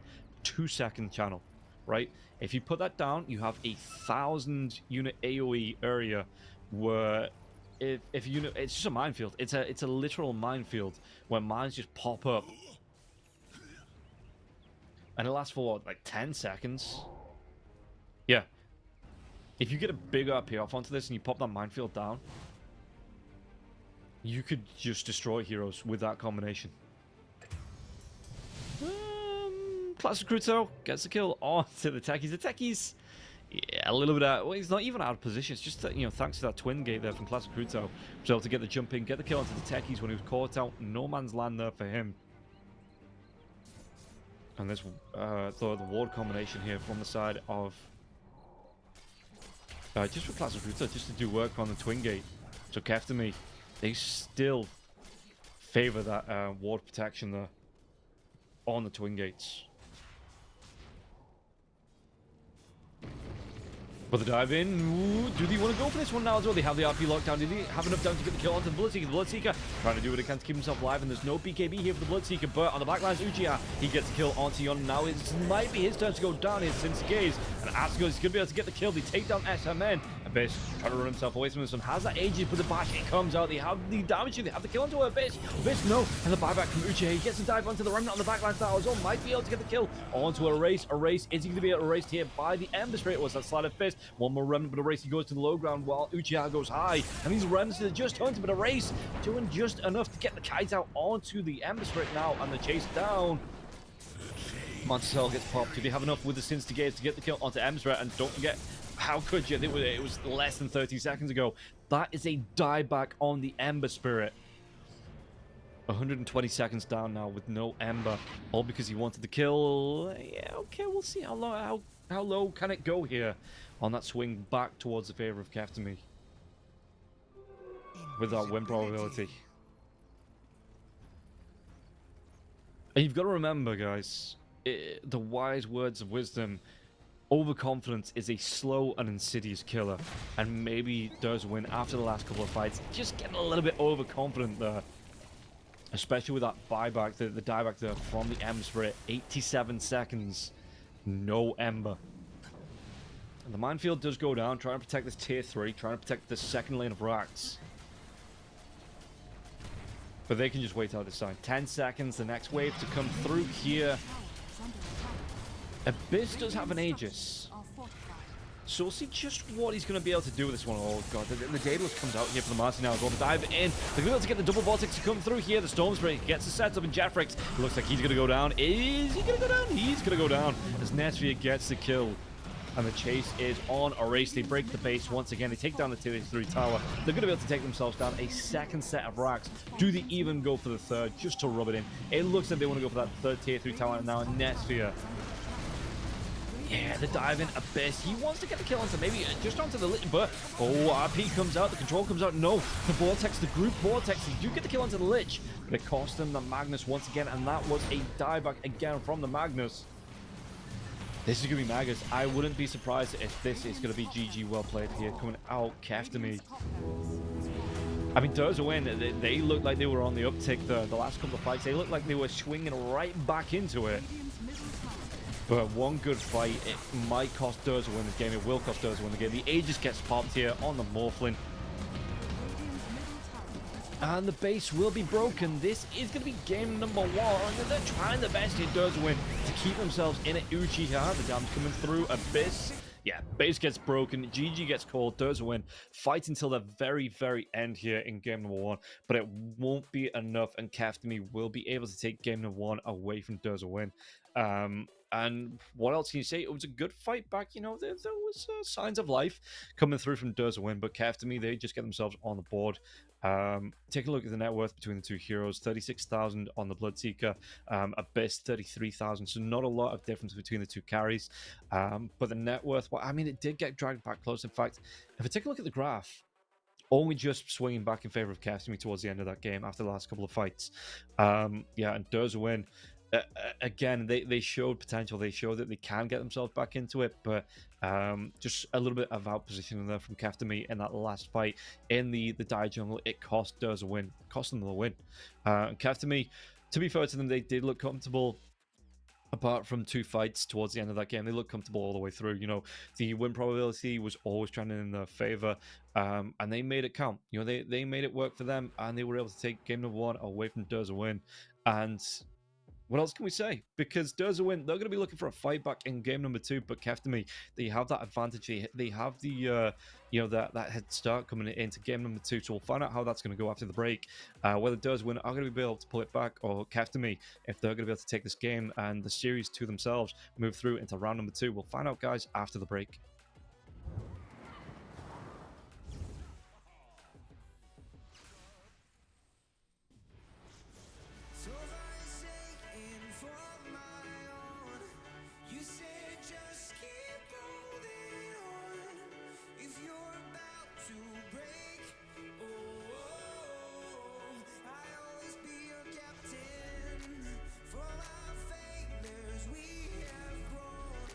You said just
Oh, esport.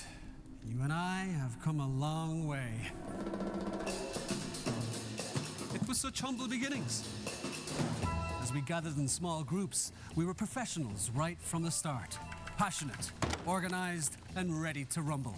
We dreamed big, and surely enough, our parents supported us at every step of the way. Didn't they? Fired up by all this love, it wasn't long until we caught the scent of competition. To be honest with you, it wasn't always that easy. Joe here, he had to take on 2 side jobs to afford playing professionally. It's gonna get better, Joe. Fist bump. Some of you dared to not even call this a sport. And look where we are today. An endless stream of esports events every year. Bet you didn't see that coming, Mom and Dad. And you know what? We have been with you every single step of the way.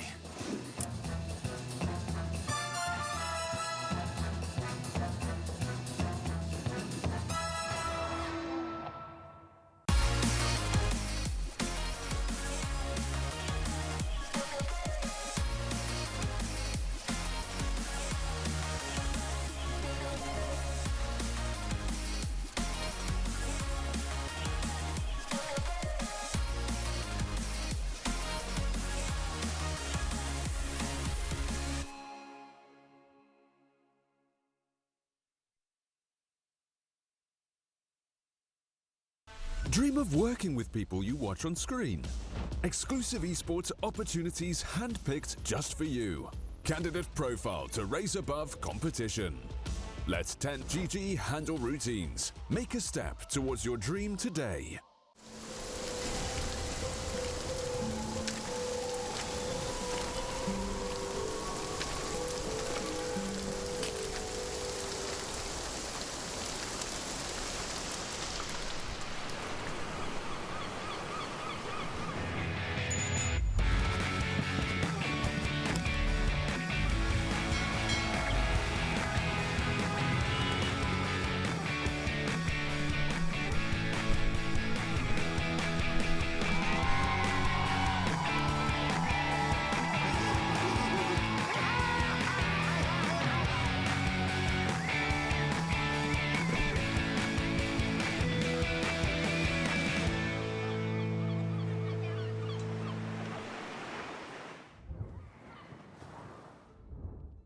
Welcome back into the Pinnacle Cup Malta Vibes, powered by Malta Gaming, the home of gaming excellence. We're going to be able to get right back into the series here between Keft and me as well as Derzwin. Derzwin, they had some sparks, some signs of life in that first game, but overall, it was just a great showing there from Keft and me being able to take the game number 1. Some really good fights. So we'll see.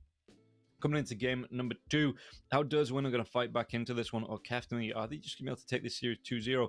I do believe there's been a string of 2-0s as well in the Pinnacle Cup, so we'll see if there's going to be a mold-breaking play coming through here. Did anyone win 2-1? No one has won 2-1. There's been no 2-1s just yet. Every single series, it looks like, has gone 2-0. So, Derzwin, are they going to be the ones to break the trend? Or, Keft and me, do they keep that story going? Do they just move themselves forward here in a 2-0 fashion up against... Well, we'll find out how this one's going to go in the second game. Just waiting on the draft. But, yeah, in that first game, some great fighting. We saw a lot of the time SMN on the bounty until was just relegated to try and look for the rotations. Onto the couriers, was trying to look for the snipes on those, wasn't really looking to get involved in team fights because Derzwin really didn't have the potential to take the fights. And yeah, once the base got a couple of items out, the Ags was coming out, he was getting them off onto the Marcy, taking all those stats away from the Marcy. It did turn around a little bit. Some great fights around the Roche pit as well. They were able to take 2 of the 3 Roshans, I do believe, on the side of Derzwin, but it just wasn't enough to keep them in the game. And yeah, Keft and me, they had some, again, great showings once the shard came out from the Lich as well. Those Chain Frosts, they became absolutely deadly. Pugner, some good plays, looking for the drains as well. There was a couple of times when he was trying to keep his teammates alive with the life drain. We are going to be able to get ourselves into the draft. and see how this one's going to play out in the second game. But yeah, we'll see how this one, if there's going to be anything different coming through here. Maybe a Mercy ban, maybe that Bloodseeker ban coming out from the side of Derwin if they don't feel like they want to play up against this one again. But to start off with, it is going to be Kevtimi banning out the Batrider. Doom being taken away from Derwin. I mean, I think Doom is yeah, he's just picking up where he left off last patch as one of the more popular and one of the more powerful offlaners. So yeah, we'll see again if there's going to be any difference in the bans in this first phase, or whether we're just going to see the Medusa ban. Though I have seen teams deal with the Medusa, with the Darkseer, the Nyx Assassin coming out. Here at Grimstrokes, he's got a bit of a niche there. You know, you get the Dark Portrait, you pop a Medusa illusion, which is stronger than the Medusa itself. It's going to be the Techies ban. Okay, it's going to be the Techies ban, and Medusa does get through. Oh. So Durza, if Keftomy pick up this Medusa here, do they just go straight Darkseer and Nyx Assassin?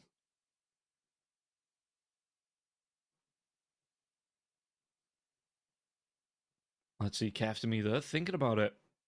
They're taking the time. They're going to go for the Pugna. Okay. So Durza. Ball is in the court.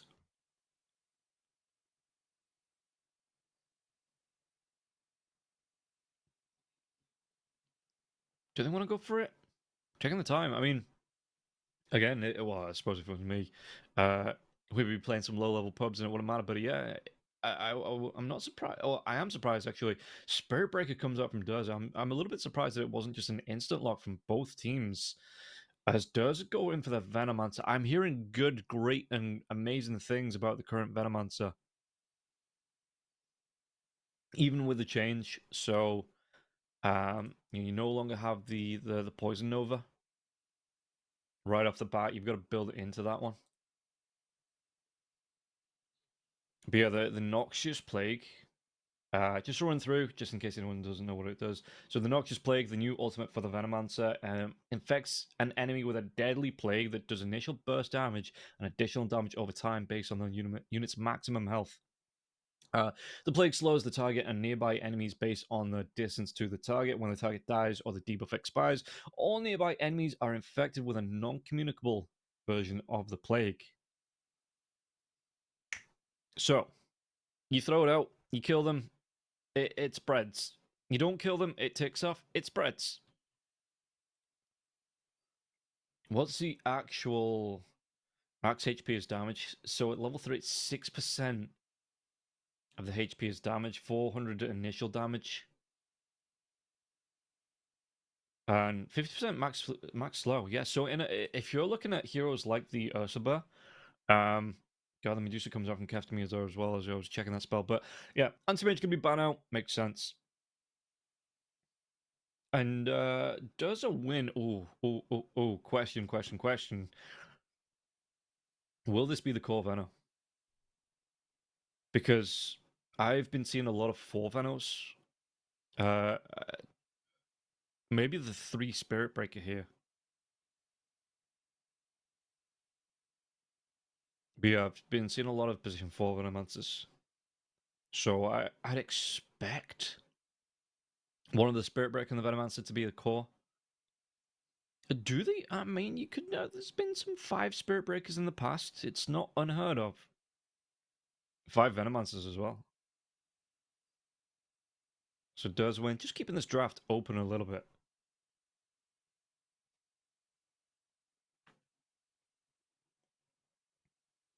As a Storm, the Legion Commander, as well as the Dark Willow being banned out here from the side of Derwin. Keftomy, they take out the Slark and the Pangolier. So taking away those the Void Spirit comes up from Derwin. Yeah, taking away the Diffusal Blade builders here. That really benefit from it in Keftomy. Meanwhile, Derwin going for I think the highest win rate universal hero here with a Void Spirit. So not going to be the mid lane Venomancer. It's going to be that core Void Spirit here. And how do Kefdemi want to answer back against this? Again, the Void Spirit having a really good time. I do believe in his current form, just benefits from all of the stats as a universal hero. So we'll see how Kefdemi want to answer back into this. And what the build for the Void Spirit's going to be?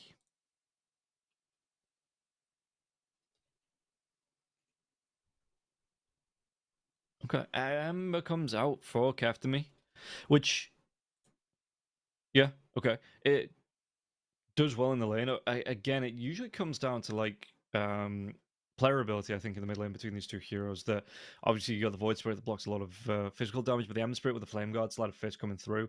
Void Spirit could take some early initial damage, which might be enough to put him on the back foot. And make stuff hard. Make the lane a little bit harder than it needs to be for the Void Spirit. So what are we looking at? Actually, the Harpoon's pretty popular. The Manta styles for Phantom Lance comes out here. Another Diffusal Blade builder, but how quickly can the Phantom Lancer burst down the Medusa when that Medusa gets a split shot coming out as well? It's a lot of heavy lifting to come out for this Phantom Lancer, and if he gets put under some early pressure, you slow down that Diffusal Blade. It might be hard for him to recover. On the other hand, if he does get a quick start, maybe some early picks with the help of his teams, the rotation comes in for the Void Spirit, and gets a really good Diffusal Blade before the Medusa gets a lot of stat items, Dorzawin could really turn the screws up against Kefdemi.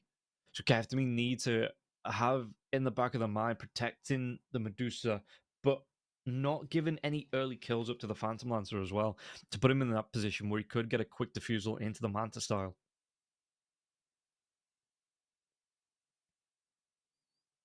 So we'll see here, Dorzawin. What the final hero is going to be, whether it is going to be that core Spirit Breaker or Venomancer, or whether these are going to be the two supports to come out here for Dorzawin.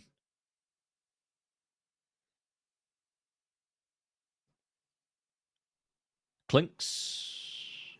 Have we seen much Clinks? They ban out the Underlord here as well on the side of Dorzawin. I don't think I've seen much Clinks in pro play. Though, to be fair, I only watch a couple of regions. Maybe it is popping off somewhere else. And Captain were just like, absolutely not. This off-lane Clinks, position 4 Clinks, whatever it was going to be, it's just an absolute menace. And they just didn't want to deal with it.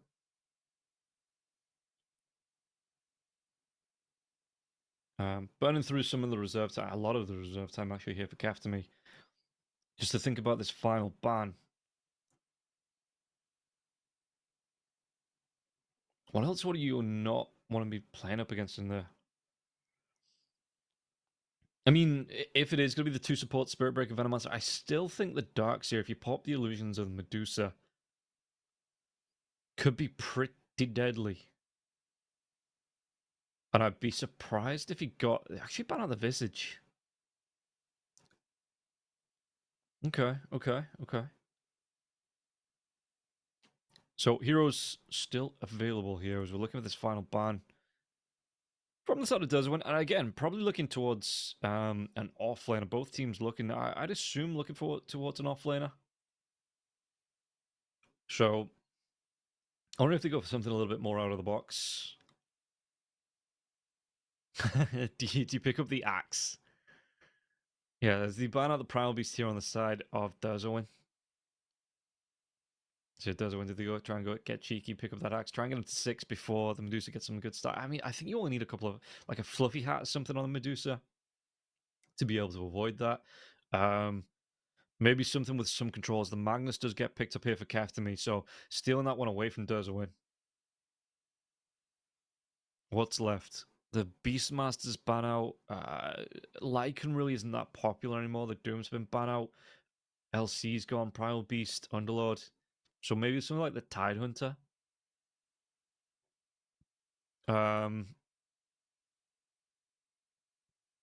Timbersaw, maybe. Can put some early pressure onto the Medusa. Though I suppose you do have to watch out for the Pugna there. The Pugna would be a big answer back to the Timbersaw.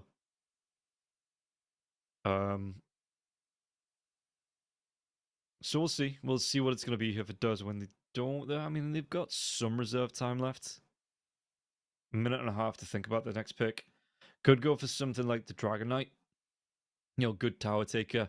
The Venomancer's all right, taking towers, you know, taking buildings with the Plague Wards. But if you want like a real tower pusher, you can't go wrong with the Dragon Knight. Puts on some early pressure, not, you know, super killable early on. Though the DK, I suppose, more of a mid lane hero at the minute. So we'll see. About a minute left here for Durza win. And we'll see just what they want to be picking up. Could go for something out, like a little bit of out of left field. Go for that Wind Ranger with a Diffusal. Benefits from the stats. Great at just bursting down the Medusa's mana. As long as he doesn't get caught out, you know, control. You move away from, with the Wind Run, you're going to be able to move away from a lot of the right-click damage coming through from the Medusa. Just kite around. Maybe try and bait out Stone Gaze as well, and then just Wind Run yourself away.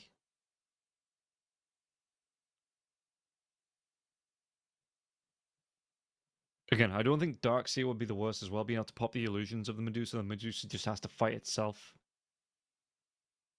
But they are going to take this one right down from through the reserve time here. Thinking about the final pick.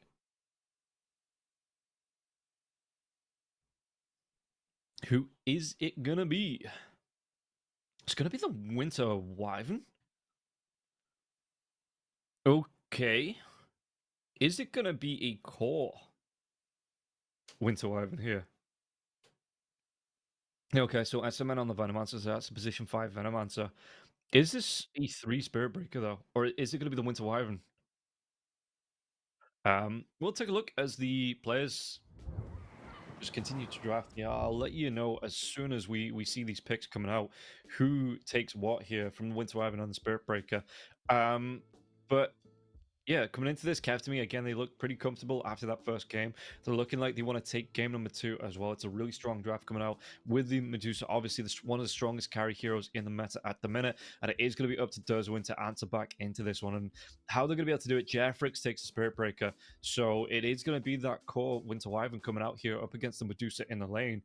I'm apprehensive about how is it a good pick? But we'll see. I mean, they are the pro players. That's why I'm only talking about the game, and they're the ones doing the playing. If they have a good idea about how they think this one's going to go, you know, we'll see how it's going to work out here. This Winter Wyvern up against Medusa in the lane. Just what they're going to be able to pull out the bag with this one, because I don't even know what you'd build into this one as a core Winter Wyvern. You know, what items you do want to be going towards here on the hero. So it's a little bit of a surprise. I did say I wanted something, you know, out of left field, something out of the bag. That maybe Kathami just weren't aware of, you know, weren't thinking about when it was being picked up and when that was going to come out. So we'll see just how this one's going to play off here between these two teams and whether the Winter Wyvern. I mean, I suppose if you get a good Winter's Curse off and a quick Winter's Curse off, you know, you can put the pressure on the Medusa, because the Medusa really has to think about the position and to make sure she doesn't get caught out. If she gets caught out in the Winter's Curse, you know, you say goodbye to your mana as your entire team drains you down before the enemy team even starts to do anything. If it's someone else as well, the Medusa's right-click damage might just be enough to finish them off solo in that Winter's Curse. So we'll find out just exactly how this one's going to go in game number 2. And we'll see who's going to be able to come out the victor. Will it be our first 2-1 with it being pushed in? We'll find out as we get ourselves into game number 2 of Durza Win versus Captain. And don't forget, guys, if you do want to get involved, you can head over to the, you know, pinnacle.gg/welcome and get yourself involved there, as the odds will be available as well. So, you know, if you want to take a look over at pinnacle.gg/welcome, don't be afraid to get yourself over there and take a look and get yourself involved. But for now, game number 2.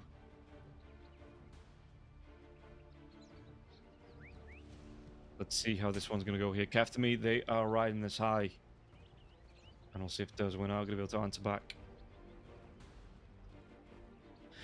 force it to a 1-1. Like I say, our first 3-game series of the event. Medusa actually coming out with some blood grenades, or a blood grenade here on the Medusa. You know, 4 branches. You got yourself the blood grenade as well as the Sage's Mask, and then straight into the power treads, it looks like. So saving some gold, in fact. Might just be able to put some pressure on it in the lane. I like the blood grenade as well. So it gives you that plus 50 health, which is great early on because you only start off with 258. You are relying on your mana shield to do the heavy lifting early on. So the blood grenade just offering some protection here, not necessarily because of the action, but just because it gives you that plus 50 health. And we'll see here, Jeffrix is going to try and kick off. Do they have enough time to get the kill onto the Spirit Breaker? The bash comes out. Nesphia, he's out of mana. He's going to be ripped through, but they do get the first blow onto Jeffrix before the Medusa goes down, and now erased. So you want to go for even more now as well. The Nether Blast comes through. One more in Uchiha. He will go down. SMN slide a fist up in a couple of seconds though. If they have enough damage, they do. They take down 3 heroes to kick off this game. Losing that Medusa though, and Yon's going to deny himself to that tier 1. Okay, perfect timing on the deny there from Astigo. He takes the damage from the tower, and then the Enchantress just like, yeah, okay, I'll finish the job. Make sure they get literally nothing from that. But they did enough damage to get the kill onto Nesphia. Nesphia, at least he got involved with that first blood. Which is big. And make sure, you know, the Medusa isn't going to be the first blood to go down. SMN taking a lot of damage in the lane as well as Yond. Chasing him down with the Nether Blast. And SMN has to move himself back. In fact, 1 second, that Nether Blast, if he gets the range on it. SMN, what's he got in terms of regen? He got himself 6 tangos, or 4 left now as well, after that first fight. So let's just see how this lane's going to go here. As Biss is already being pushed back. Who actually picked up the first blood? It was a race. Yeah, it was a race. So that's going to be a quick bottle for the Ember Spirit if he wants it. And Uchiha in the mid lane. Still, the Flame Guards comes through. It's a lot of damage onto the Void Spirit in the mid lane. Top lane, Fast and Cruto trying to do what he can just to put the pressure onto the Phantom Lancer as well. Bottom lane, Nesphia. Just trying to find that farm, trying to find the last hits, trying to make sure he doesn't die again. And yeah, again, straight into the Bound of Elden's kit. So plus 6 agility to come through from this. You know, I mean, doesn't really mind that. The extra attack speed, the survivability that comes through from that. But obviously did not want to go down in the first place. Is that the full power treads? No, it's going to be the Ring of Bastards to come out here for the Medusa top lane. The Shockwave comes out. The damage is going to be able to get the kill onto SMN. SMN's trying to walk himself away from us. One, the Nether Blast. One more right click though. They get the kill onto Yond. At least the tower does.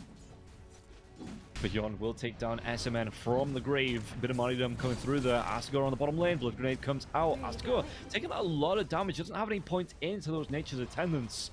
So won't have the heal. Has to rely on the tower protection to come through to get some health back from that, as well as the heals from the Tangos. Nesphia, yeah, Tablet coming through here. What do you want to build as the Winter Wyvern? So you want to be going into the Rod of Atos, if I'm correct. Which sometimes I'm not. It's very rare. But sometimes, you know, I get things wrong. I am only human. Jetfrick's going to be taking a lot of damage here now as well. Does he want to try and turn this around? The bash comes out. Nesphia, though, going to be out of mana slight. He's already used that blood grenade as well, so 186 health left. He might be able to get this last right click. He does. Takes down Jetfrick, and now Tablet Key, though. You've got to be really careful. Asgore, not level 3 just yet, so not going to be able to get a point in the Nature's Attendants. Will go down to Tablet Key, and now Nesphia, yeah, right through the mana there, bud. Tablet Key with the double kill. That ain't great, mate. That ain't great, mate, at all. I love that Alvo voice line. Maybe not from Abyss, but if, you know, if Tablet Key doesn't have it, then you get your teammate to use it for your hero as well. So, yeah, this Medusa looking pretty squishy to start off with, but we all know what kind of monster this hero turns into a little bit later on in the game. Looking towards that, you know, the Manta style to come out, the Skadi there as well. I wonder if he goes for an early Dragonlance with a Fluffy Hat. Or maybe it's going to be the Falcon's Blade. You know, just get yourself the extra range so you can, you know, the Fluffy Hat to come out for the survivability. And then, like, straight into something like the Dragon Lance so you can play a little bit away. Or, yeah, so like the Falcon's Blades into, maybe just straight into the Skadi. Actually wants the Manta Cell, so just queuing up the Asher. Top lane, Skewer comes out. SMN is going to go down once again here, and that's going to be Class and Kruto getting the kill. Abyss, chase down. Do they have the damage to take down Abyss? It doesn't look like they do. On the bottom lane now as well. The chase comes out onto Netsphere. Netsphere, he's going to be bashed up. The chase down as well. Netsphere through the trees. He's going to be away. Just trying to use those strength power treads as well. Netsphere, some mana back from the Mystic Stink. The charge comes through. And Netsphere is getting bullied on this lane. No two ways about it here. He is having a rough time on this Medusa. Already got 2 deaths in the bag here. Jeffrix gets stomped by the Centaur. But meanwhile, back in the mid lane, looks like SMN was looking to get a rotation in. Just backs himself away from this one. Jeffrix taking a lot of damage with Netsphere. He's out of mana once again. They still get the kill onto Jeffrix. And now this time, Netsphere, please. Look at the damage. Just from the Splinter Blast. Level 3 in that Splinter Blast. We're having already level 5 here, and Netsphere just loses 3/4, 4/5 of his health here. And Netsphere has to back himself away. The Strength tries trying to do a little bit of heavy lifting.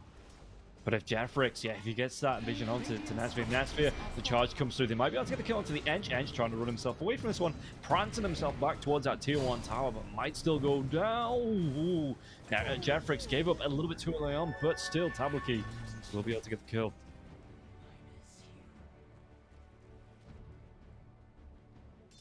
Okay, so a bit of a better start on the board, but Keftami are still picking up kills. Charge comes in Netsphere. He's trying to do what he can with the Mystic Stake. Mana regen coming through, but he's going to be completely out of it now as well. Splinter Blast, anything like this to get the damage out. And Tablaki trying to catch up to get the kill. Trying to come in one more right click, he will. And that's going to be another kill on the board. Even the rotation out from SMN. Astagor, he just TP'd back to this lane. And he's going to be sent right back to the grave.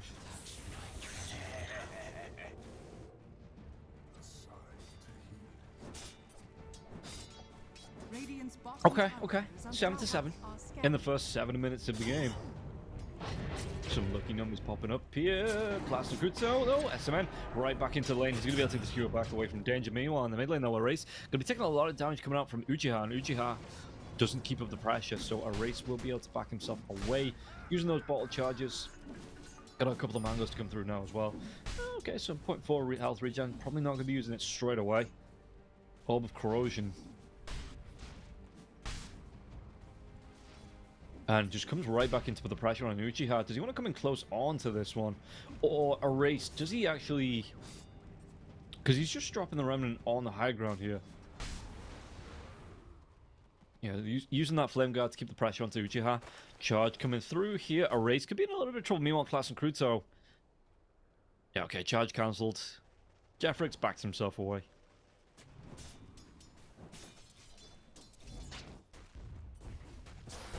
Top lane, Class is actually going to be slowed down. There's going to be the Venomous Gale to come through as well, but back in the mid lane, Jeffrix actually comes right back in. Erase trying to do what he can with the Flame Guard. Does he have enough to get the kill onto Uchiha? Uchiha, Slider Fist comes out. Yon now as well. Level 5 Blood Grenade from the Enchantress. Not a level 5 Blood Grenade. Level 5 on the Pugna. No Drain yet, and a Blood Grenade. Yeah, Ember Spirit gets himself to the Haste Rune. Will be able to use the portal just to get a lot of health back. After this wave. Does he want to go for this onto Jeffrix? Jeffrix level 4. He does have that charge to come through here. So let's see. The Void Spirit TPing in. The charge onto Erase, but Erase has that Haste Rune. Going to be a little bit faster. Will be able to move himself away from this one. In fact, this is going to be the dive in. This is going to be a great bait mate here as well. The Slider Fist comes out and has to go on the back lines of the damage. It's going to be up an Erase. He secures the kill. Thanks to the stick charges here of the Spirit Break. He actually keeps himself alive long enough for the Ember Spirit to get the kill.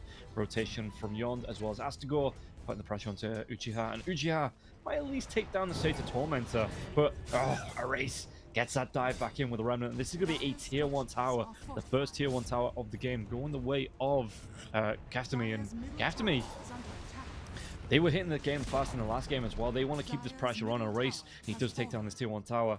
Gets the credit to his name. Okay, Bouncy Rune going to Uchiha, and Uchiha with the bottle, so it does make sense. Just to give him a little bit more of survivability, you know, some regen coming through, but a race is hunting here. And the Magnus with the Ember Spirit, that's going to be pretty darn good. You throw out an Empower onto the Ember Spirit when he's got the Sleight of Fist going, yo, the old build of the Battle Fury, that is long dead. Dire's top But he tower ain't going to is turn his under nose up attack. an Empower or two. Yeah, coming through here for the Ember Spirit. What level's that Empower as well? It's level 4 on the Empower. So that is a max Empower for a race. He's getting that bonus damage coming through. Getting the cleave. Getting another tower here as well to help. There's going to be the Remnant lockdown here from Uchiha, but a race. He wants to get the dive in. Uchiha is level 6. He has one more Astral Step.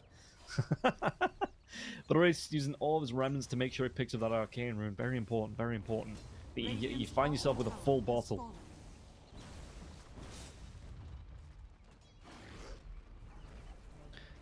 And Yons, how's Abyss looking actually? Abyss, yeah, he wants that. Excuse me, the Diffusal Blade. Say Abyssal Blade then. He wants it. He might want a Abyssal Blade a little bit later on, but he wants that Diffusal Blade for now. Going to be about 275 gold away from the full Diffusal on the Phantom Lancer. Dire's middle tower is under attack. Meanwhile, Nesphere. Medusa going to be charged here. Has that Yasha though? Going to be going for a Spark of Courage as well. So the extra armor, I mean, I suppose that's nice because if the armor is going to be proccing, it means that you're already out of mana, and the armor will benefit you on the survivability. Oh, back Lanzo in the mid lane. They get a bit of a drain going, but the chase comes out. Nesphere, does he actually get the kill onto Jeffrix? Jeffrix, if he really was in danger, could have pulled the panic button there with the charge away. Winter Wyvern coming in, the charge is actually going to be right back onto the Medusa. Medusa level 8. Reverse drain though from Yon, so a lot of mana back here for Nesphere. That's kind of the thing as well, you have that mana battery. You know, coming through from the Pugna.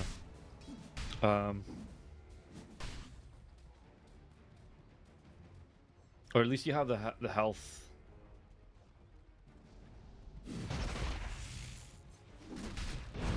The damage coming through. RP is actually going to be committed here onto the Phantom Lancer, but no real follow-up. Maybe just putting the Fear of God into him there. Charge onto a race in the mid lane. We'll see whether they're going to be able to get the kill onto a race. I mean, a race, he's going to be bashed away. Has that regen rune. Has a remnant to jump away to, though. The TP comes. Oh, 1 second. He's going to be back.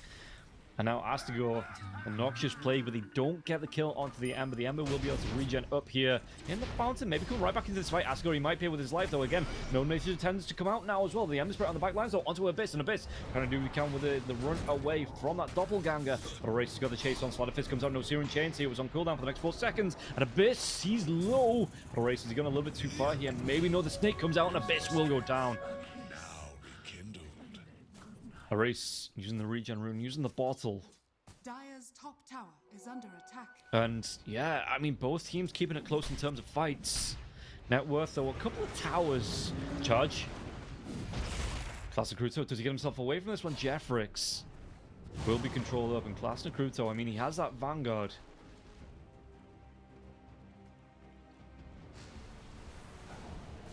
So we'll see. It looks like he wants to go shoot straight into the Harpoon here on the Magnus as well. So no Crimson Guard to come out for the Magnus.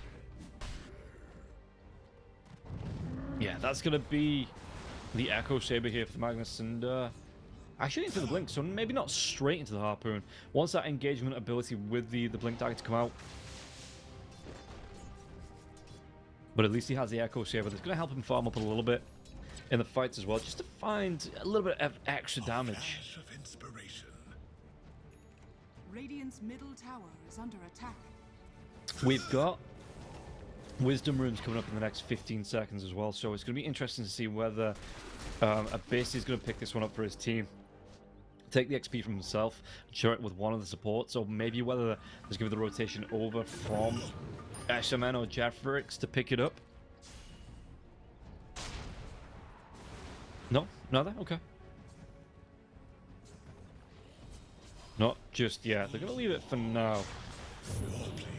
Now, Sleight of Fist soon changes. Comes on to the Venomancer. Venomancer going to get himself away from this one. Flame Guard will be used. The Remnant jump away as well. But Tabitha, level 10, he does have that curse. If he wants to drop it onto a race, not for now. Remnant, I mean, I suppose there's no one around. It would only be set up for the kill. Yond. Tableke's going to be able to get the kill there as well. With the Splinter Blast, the race, he's out of mana. Does he have enough to get himself away from this one? Just enough for one more Sleight of Fist Remnant if he wants to go for it now as well. Using the Fossil, Jeffrix is going to get pretty down low. The Illusions chasing him down, the Sleight of Fist in a race. He does get the kill. Okay, okay. You're trading off the support for a support. That's not awful. That ain't awful. But yeah, Enchantress just went fully invest here into the Impetus. No points in that Nature's Attendance there at all to try and keep him alive.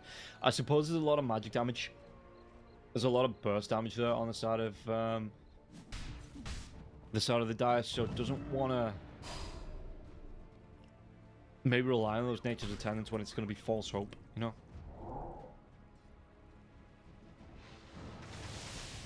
Oh, Medusa. Going to be scouted out here, this Medusa, by the Observer Ward, and that Sphere could be in a little bit of trouble. There is, I do believe, a Diffuser Blade up there. It's going to be straight up as Stonegaze comes out, gets patched up. Does he want to go for the TP out now as well? No Jeffrix.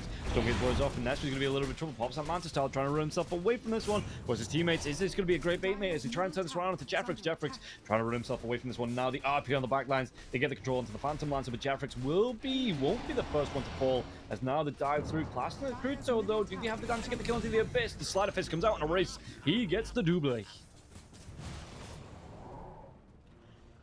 So, while that's going on, mid lane though, Yond, he was just keeping the rest of the team busy. Yeah, it's a sacrificial lamb play. 57% win rate here for KFT. Vanished, but not gone. So it's not a massive, like, okay. There's a decent gap there, but it's not, you know, we're not looking at a Grand Canyon gap now as well. The damage coming through, this is going to be the death of the Emsra. Emsra trying to do what he can with the Sleight of Fist, and we're running away now as well. The Dot though, really? No way he survives through that. He survives through all of that. Comes back in with another Sleight of Fist as well. Trying to do what he can to keep himself alive, as well as Nesphere. Nesphere being redrained into Jeffrix, slowed down. Tower shots coming through as well. Jeffrix will be taking a lot of damage in a race. Just hanging around the back lines. Ooh, gets close with the Splinter Blast, but race will be healed up here from Yond. Now it might be Uchiha's turn to go down as well. Trying to do what he can with the Dissimulate, but it looks like Uchiha gets low on health. Sleight of Fist comes out. Not enough for the kill, but enough to force him back. And I don't think he's going to be pulling any of these tricks like the M Spirit. Just trying to Sleight of Fist in from the fog.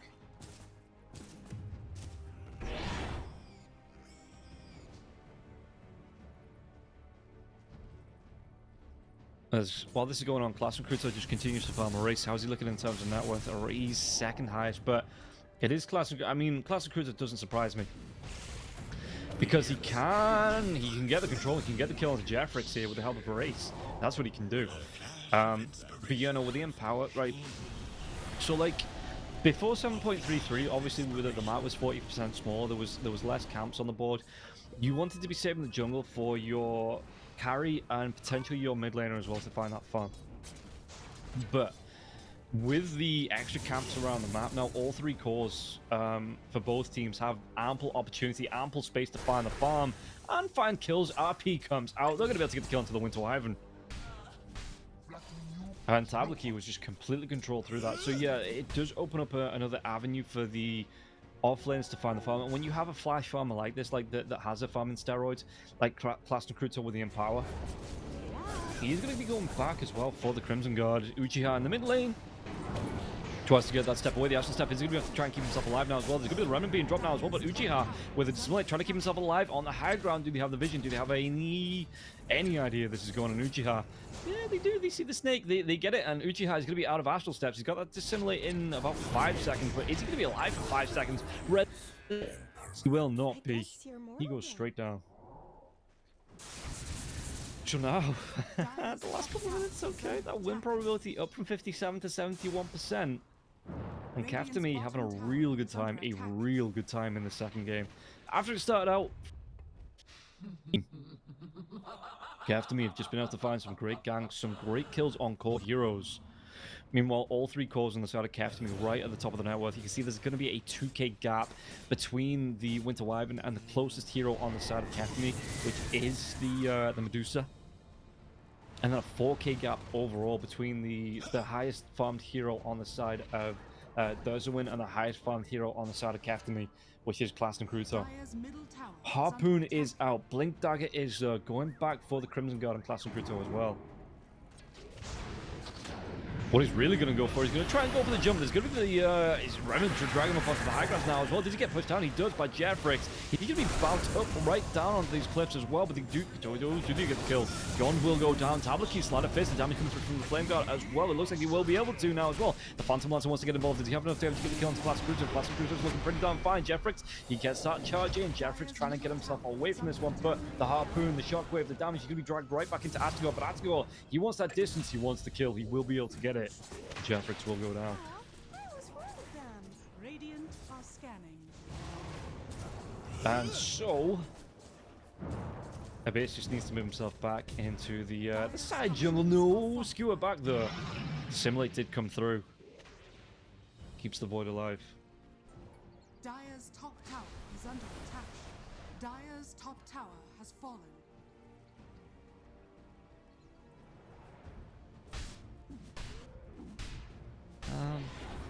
Magnus. I mean, look at this. Medusa's going straight in for a butterfly.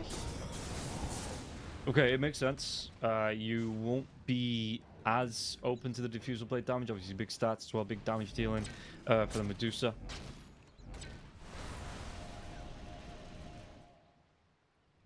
So, we'll see. Dire's middle tower is under attack. Just how quickly that does when are going to notice this and how they're going to be able to respond to this as well, because the Phantom Lancer is going towards, he's got that diffusal blade up, he's god, what's about 3,000-4,000 gold behind. They're going to try and go for the Tormentor. Who gets it? It's going to be the Enchantress. Okay, Ench gets the shot. Dire's middle tower is under attack. So little friends, there's not even any little friends to Radiant's bottom tower I suppose is it's the under creeps.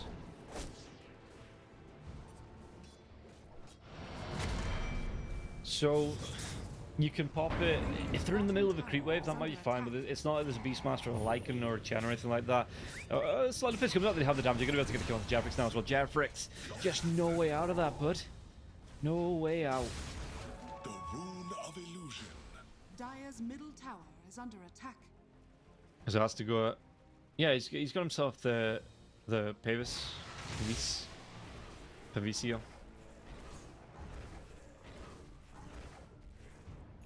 Paviosa. While this is going on, though, Roshan has been started. This is going to be the first Roshan of the game in Nesphere. It's looking like it's going to go his and Kaftami's way.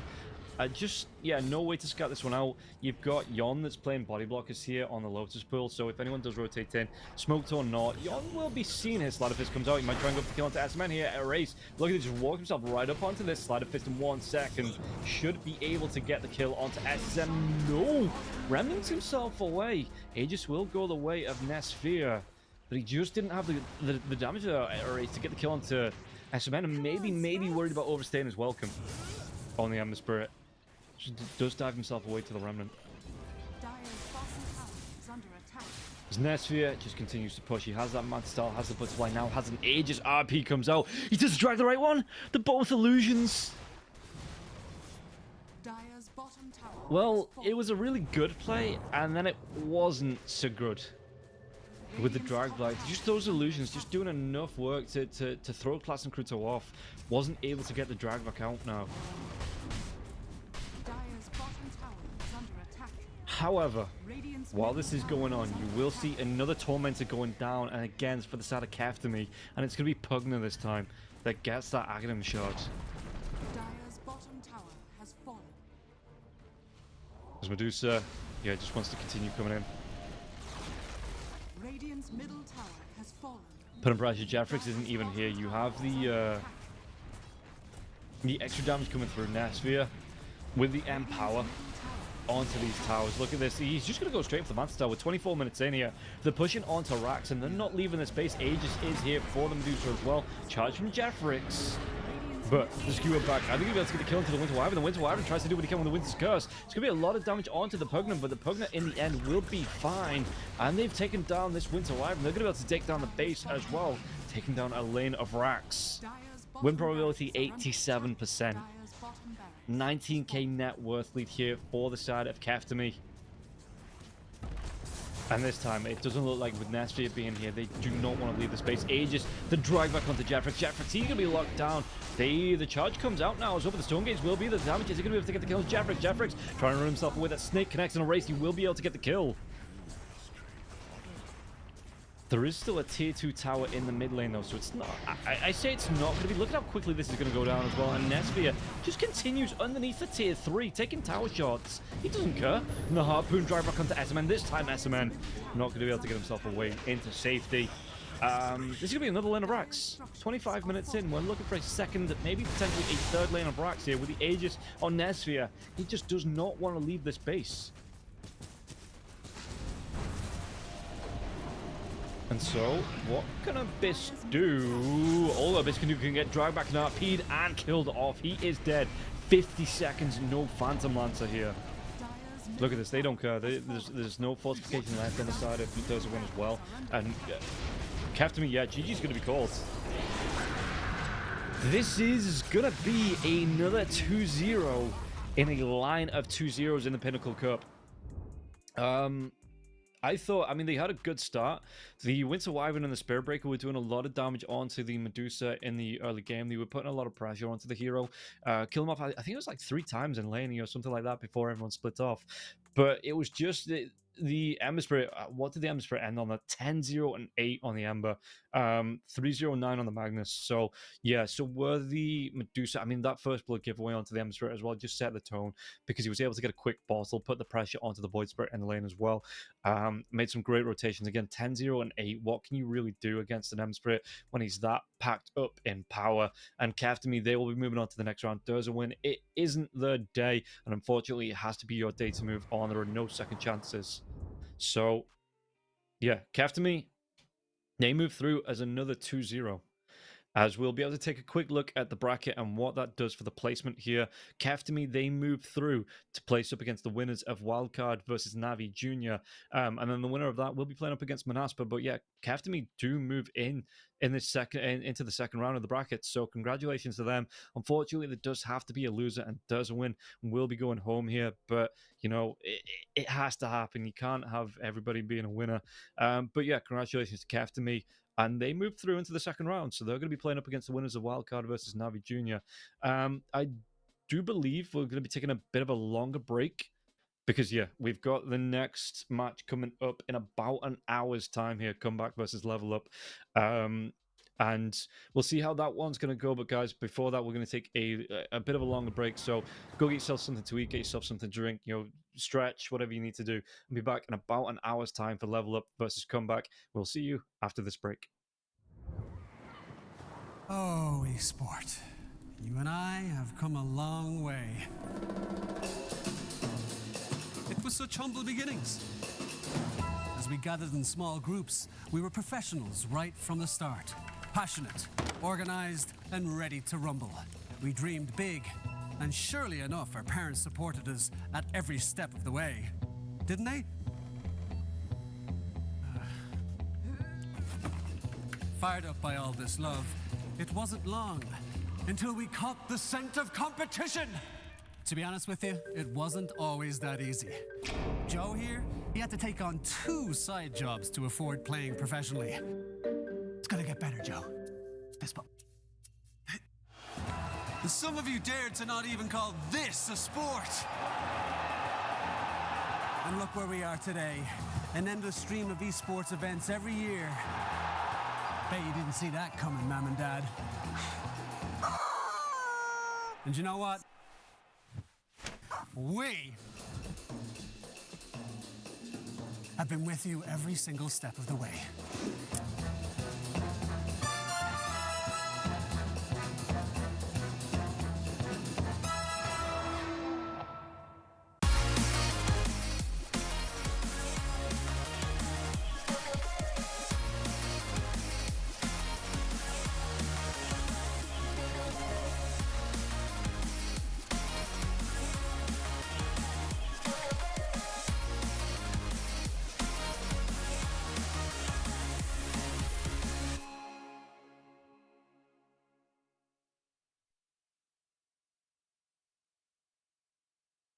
Dream of working with people you watch on screen. Exclusive esports opportunities handpicked just for you. Candidate profile to raise above competition. Let 10GG handle routines. Make a step towards your dream today.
eagles flying overhead. And I was down in the sand. Little crabs walking over our legs. And we were together just like lovers should have been. Like the changing tides, you have changed your mind, and now you are no longer mine. Last summer, you were holding my hand. Last summer, you were laying in my bed. Last summer, we were more than just friends. But that was last summer. That was last summer.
you wanna be a bad man? Yes, you do. Do you wanna taste sweet salvation underneath the summer moon? Do you need another hand now? Yes, you do. Go see Miss Josie down on Columbus Avenue. Down in the city, there's a place that never sleeps. You can see it all up past 57th Street. Music is hot and the drinking there's free. It'll turn you upside down before you count to three. One, you're looking for a helping hand. Two, you need a friendly face.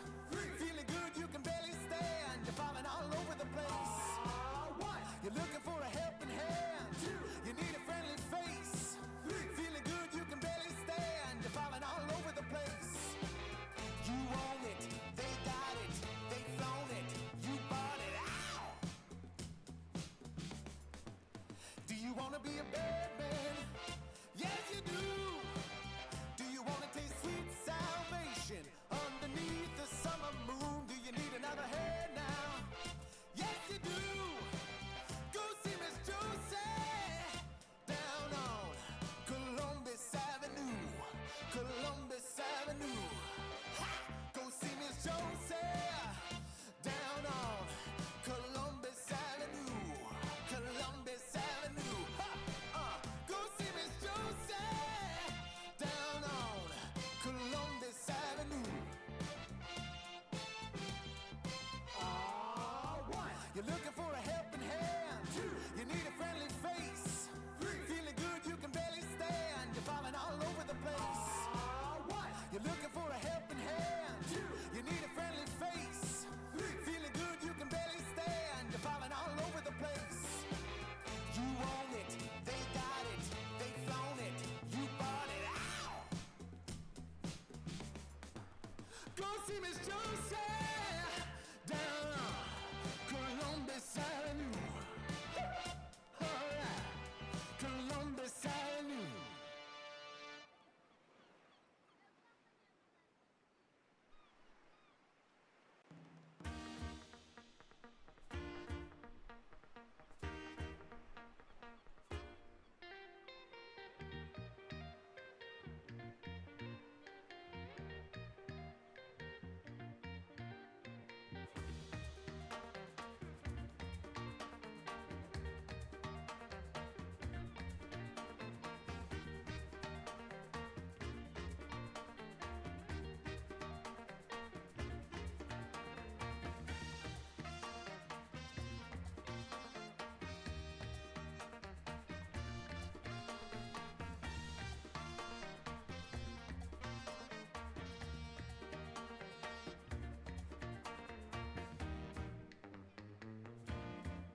sexy smile. Looking forward to see you. I hope I lose control. Love you every night, not checking the time. 'Cause I'm loving you all night long. I miss that sexy smile. Looking forward to see you. I hope I lose control.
still on board. Dancing in the moonlight, the world just stops and stares. We got no destination, I'll take you anywhere. All the doors we've opened and all the books we've closed. Words just come together, story that we never told. So far saying for my own, you said just keep holding on. If you're about to break, I'll always be your captain. From our failures we have grown. You said just keep holding on. If you're about to break, I'll always be your captain. I'll be your captain. I'll always be your captain.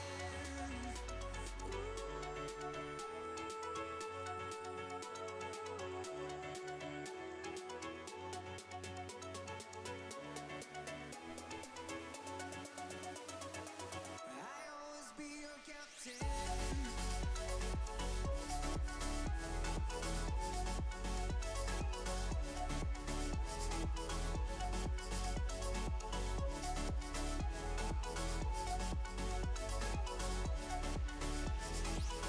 You told me I'm your anchor. I told you you're my pole. Through the wind and fire, we tried. Hold on. All the doors we've opened and all the books we've closed. Words that come together, story that we never told. So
Oh, esport.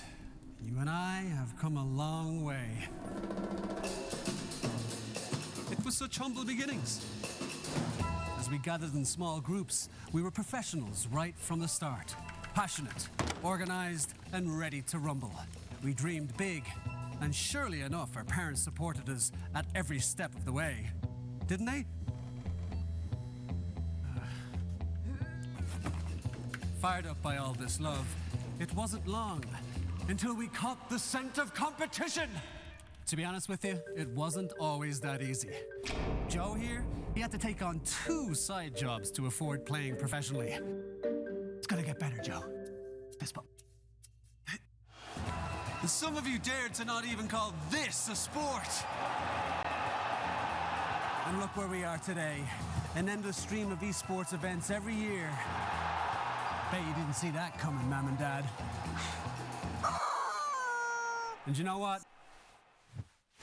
We have been with you every single step of the way.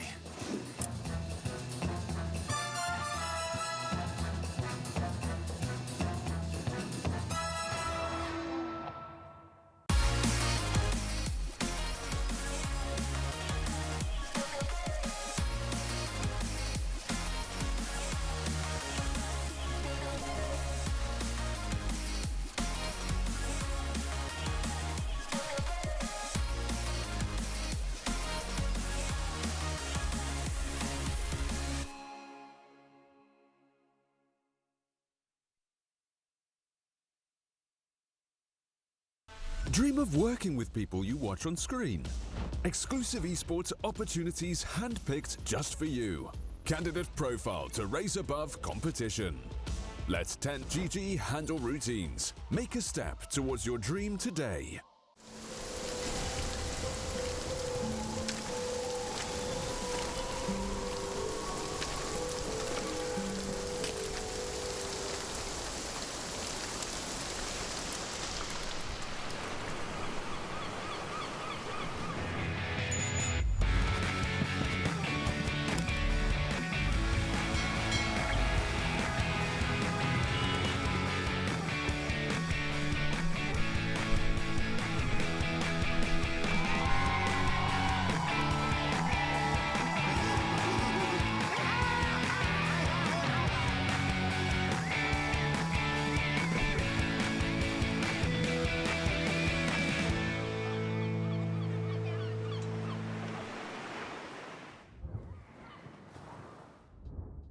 Welcome back in, everybody. We're going to get started with the second series of the day. It is going to be Comeback versus Level Up. The first series of the day, it went 2-0 to Kaftami, and it just, Deswin just couldn't keep themselves going here. So, taking a quick look at the schedule, what's to come for the rest of the day, it is going to be Comeback versus Level Up coming up as the next series, and then Bait versus Cybercats as the third series, and then the final series of the day, just to finish things off, Wildcard Gaming versus Navi Junior. So, still plenty of Dota to come, some great action to come as well. Let's say we took a look at Derzwin versus Kaftami, and Kaftami, we just able to close that one out 2-0. Everything has been going, as far as I can see, going 2-0 so far. So maybe we get a bit of a shake-up here. But Comeback versus Level Up might not be the series where it's happening, because we take a look at the difference between the two teams. There are some more well-known players on the side of Level Up, so I think they did qualify to Division 2 for Western Europe as well, coming into this new DPC season. But Pinnacle Cup could be the place of upsets here. Comeback, they're making to look a great run here, as we're going to be able to get through. Take a look at the two teams and their players. Yeah, starting off with Comeback, Escape, Isocrat, Rezu, Casper, and SH. Not really sure about any of these players. They are new to me, new on the radar. So maybe they are going to be those, the dark horses, those setting the upsets to happen here for Level Up, and coming out of left field. Meanwhile, if we take a look at Level Up, Dahak, Laranov, Own Me Milan, Sweden Strong, players that we've seen in the scene for a good long while. I'm surprised it took Dahak this long to get himself in a team after Hellraisers, after transition to Nine Pandas. But yeah, no, they are back now. There's a fairly strong lineup looking at this roster, so we will be looking at this, and very strong roster. as we will be moving forward here. And we can take a look, I think we can take a look at the brackets as well, just to see what happens when these two teams play up against each other. Comeback versus Level Up. We'll be playing the winners of Bait versus Cybercats, the winner of the both series moving through.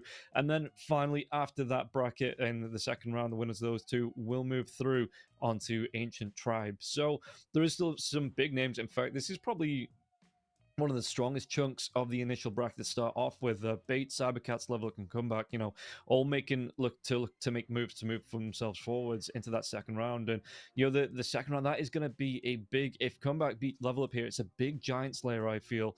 Level Up probably one of the stronger teams to start off with in round one, and then whichever way it goes in round two, it will be an upset for at least one. I mean, everybody gets upset when they lose, but whichever way that one goes, you are going to be feeling hard done by to go down. And then Ancient Tribe in the third round as well, another good team to face up against.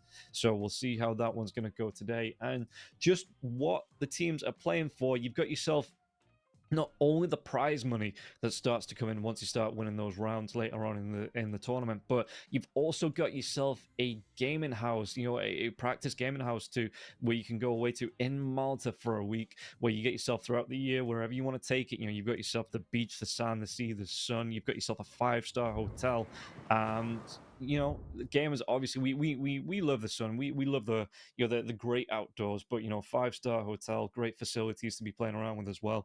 So there is it's more that the prize money is nice, don't get me wrong, everybody loves prize money, but there's a little bit more on the line there as well, with the scrim house on the line as well. So teams doing the best to play through on this, and we'll see where they want to go, and what who's going to be moving forwards and who's going to be upset. It is a one bracket round though, so if you go out here, you are done. There's no lower brackets, there's no forgiveness, there's no second chances, there's no surprise guest appearances later on in the event. You are just down and out, so you need to be winning every single game to get yourself in with a chance with the prize money, as well as that gaming house. And again, I think coming into this next series, Level Up, taking a look at those players, I think they are going to be the stronger of the two teams, but nobody ever said, it isn't fair. There's upsets that can't happen here. So Comeback, again, a little bit less aware about these players. Maybe they do have the quality to take it to Level Up, and maybe even force it to our first 2-1. Because take a look at the full run through. Take a look at round one. I'm seeing 0-2, 0-2, 0-2s all the way through here, and it's not been a successful time for the losers. They've not even got themselves a win on the board. So Comeback, are they going to be the team to do it, break this 2-0 curse, or will it just be a uniform 2-0 moving through here for whoever wins this first game?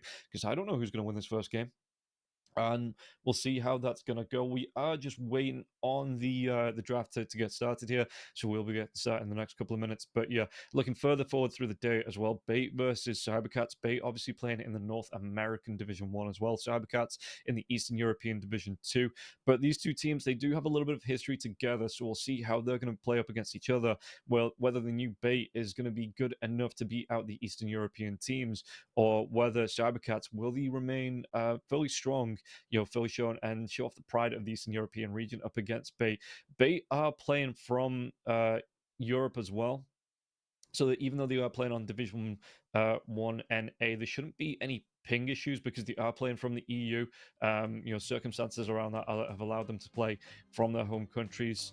Moving through into the other bracket, we're going to see Wildcard Gaming versus Navi Junior, and again, another North American team coming up against the Eastern European team. So the Eastern European teams, pride is on the line. That it's a battle of regions between these four teams as well, as we'll be able to get ourselves into the draft shortly. But let's take a look at the brackets and see what happens when these teams move through. So Wildcard versus Navi Junior, the winner of that will fight up against Keftami. Coming through, again, we saw Keftami in that first game of the first series of the day looked pretty darn strong. Derzawin just did not have an answer back. Derzawin, though, there was a couple of good fights in there, just weren't able to pull it out of the bag, and Keftami were able to move through 2-0, and I thought that was going to be the closest series of the day. Keftami obviously heard me, wanted to prove me wrong and going against my win, and they did. They showed a great show and a good, strong show, especially in game number 2, when they had that Medusa on the board and they were moving through. I think it was like 24 minutes. They were, contesting on tier 3 towers onto racks. And once that started, they had themselves an Aegis on the Medusa as well. And Derzawin just had nothing to push them out of the base. The second game did start off fairly close. I think at 7 minutes we were 7-7 in terms of kills. The Medusa had died 3 times at that point as well, but it just was not to be for Derwin, and Keftami were able to close that one out.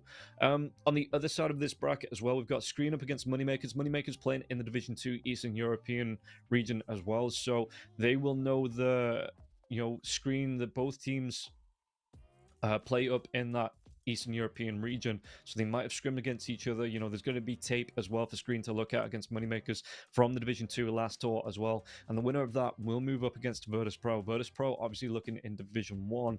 How is it going for them as well in Division 1? Let's take a look to see just how they're doing. I think they've only got themselves, off the top of my head, I think they've only got themselves 1 win. No, they're 2-2. So they've beat out One Move as well as Hydra, but lost out to Spirit as well as Bet Boom, and yeah, that's kind of to be expected, but still a strong mid-table team in Division 1 here for the side in Eastern Europe. So Virtus Pro, they are going to be looking like the stronger team, but again, upsets can happen. There could be some giant slaying going on here in the Pinnacle Cup, and we'll see how that's going to go when Screen and Moneymakers play against each other, who's going to be able to take on up against Virtus Pro. Similarly, we'll see if we can get ourselves just moving forward in the bracket just to see what else is going on. Yeah, back onto this side. So we've got Ivy that's already in round 2 after beating our team France, and then KZ versus, I want to say Sibe? Cyber, yeah. Okay, well, I'll have to find out the pronunciation about that. But yeah, the winners of that will move on against Team Ivy, and then the winners of Team Ivy versus the winners of the first round up against Bet Boom. Bet Boom currently unbeaten in Eastern Europe, and I don't just mean in series, I mean they are 8-0 in terms of games won lost. They are having a great time after the change. Nightfall in the carry position, Pure in the off lane. It seems to, at the minute, I mean, they beat out 9 Pandas 2-0 a couple of days ago. They looked really comfortable.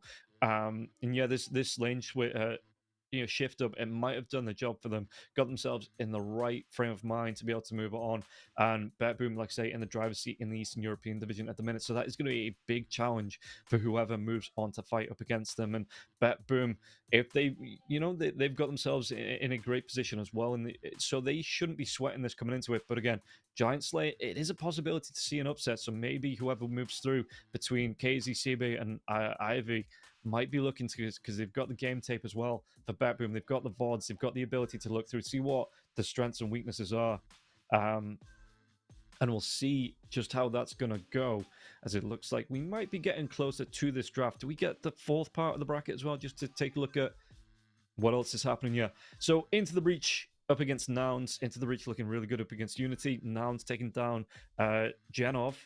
And the winners of that will play up against One Move. One Move, again, one of these teams, 2 and 4. But it looks like we might be getting close to this draft now to see how it's going to go. Yeah, we are going to be getting ourselves in. Comeback take a level 1 penalty, though. Just, I guess, for not being ready on time. And Level will be moving straight into this draft with the Spirit Breaker ban. Comeback comes straight through with the Medusa. No surprises, though, with how strong that hero is. The Beastmaster to be the next ban as well. And we'll see Comeback. What else do they want to be banning out? Going to be the Storm. Okay, so the Pugna gets through, the Bounty Hunter gets through. We're going to be seeing the Magnuses, the Techies gets through there as well. Level Up immediately picked that one up here as well. So, Comeback. How do they want to come back in this Techies, against this Techies pick here for Level Up? Which has just looked so strong since the recent patch. Like I said, we saw it today as well, that builds into, you get yourself a couple of braces for your own personal survivability, and then you just go straight into that mechanism, the mana boots there as well, the pipe to come out, because you don't really need a whole lot after those braces for yourself. So being able to, even in that position 4, being able to build items up for your team, you are going to be looking for pickoffs with the blast offs into the mines, sticky bombs to come out as well, early picks with those sticky bombs in the lane. You just keep the heroes that you're playing against low in the lane with those sticky bombs, make it easier for your offlaner to find the kill with a bit of burst damage to come through. So we'll see what Comeback. Okay, straight in for the Skarath. A lot of magic burst damage to come through here from the Skarath as well. We'll see just what you want to be putting that in with. because I mean, it's a bit of a squishy hero, so you want a decent hero that can sit in front of it, you know, while it throws out spams of spells on the Scarith Mage. Even in the lane. So maybe something that benefits similarly from the techies that has a bit of burst damage of itself that can maybe get in, finish the kills off. Maybe a gap close like the Magnus, if this is going to be the position 4 Scarith Mage. Could be the 5, you know, you could sit it on the lane with something like the Bloodseeker. Could it be the Doom that comes straight out, though, for comeback? Okay. Level up. How do they want to pick into this? They could... Do they go straight for... Because I think that might be comeback to off lane already with the Scarith and the Doom coming out. So they could pick up the carry here. Already knowing what it's going to be playing up against in the lane. They're going to go for the Bloodseeker. Yeah, okay. Straight up picking it, you know, good right-click potential, does a lot of damage, even if it is Doom, can get the chase down, can get a lot of right-click off, sits well with the techies in the lane. If you get a good blast off with the techies into a Bloodright proc, and then the damage coming through, like I say, the sticky bombs are going to be keeping whoever's going to be low in the lane. It could be that pos 5 techies, just to add a little bit of damage here with the Bloodseeker. I mean, it could even be the offlane Bloodseeker if they want. So these two heroes, if they do sit in the lane together, can throw a lot of harass. And could look to finish off some kills fairly early on, around level 2 or 3. Or, I mean, it might just be the Bloodseeker for the safe lane, techies for that offlane support, and again, you look for something like the Magnus. Or like the Underlord. The Underlord with the blast off into the Pit of Malice, with a Firestorm going over the top. That's a lot of damage as well. Good combination here, and come back down to below a minute for their reserve time. Level up still have about a minute and a half. Banning out the Terrorblade though. So what else do come back? I want to be taken out here. I wonder, I mean, the Rubik's not really that popular. I just think if the Rubik could steal the Doom or even the Mystic Flare. You know, it's even with only 2 heroes being out on the side of comeback, there is a good couple of spells to turn right back around on them. It is the 2 ultimates. You'll be able to turn that back around onto the enemy team. As the Bounty Hunter gets banned here from comeback. And yeah, okay, we've seen a less than completely successful Bounty Hunter, because there was a good couple of fights from Win in the first game, you know, that set the Bounty Hunter on the path for... Because I think it was something like... Keftami with 20k gold up, and a couple of fights afterwards, it was 6k in favor of Win, and stuff like that with the track gold there as well. So actually level up ban out the Rubik. But yeah, the track gold coming through, you know, made a big point, you know, big reason why that swing happened, but it wasn't enough for Win to completely close out the game. So we'll see here what else come back. Don't want to be playing against. What is, with 50 seconds left on the clock, what's another hero? Again, I'm keeping an eye on these offlaners. You know, the Legion Commander with the burst damage from the techies, the Underlord, the Doom. Excuse me, not the Doom, the Magnus. I was just looking at the Doom when I said that. So yeah, big 3 I think in the offlane. Can do a lot of damage. And obviously if you catch out onto... I mean, Scarith Mage, if he doesn't get caught out in the duel, might be able to turn the tides with the Mystic Flare. But if he does get caught out with the duel, he's not the strongest hero in the world, even if he goes for like the Rod of Atos.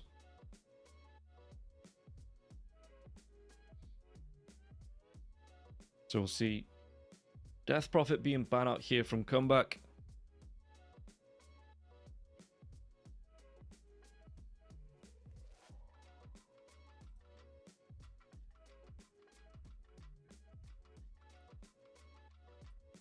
And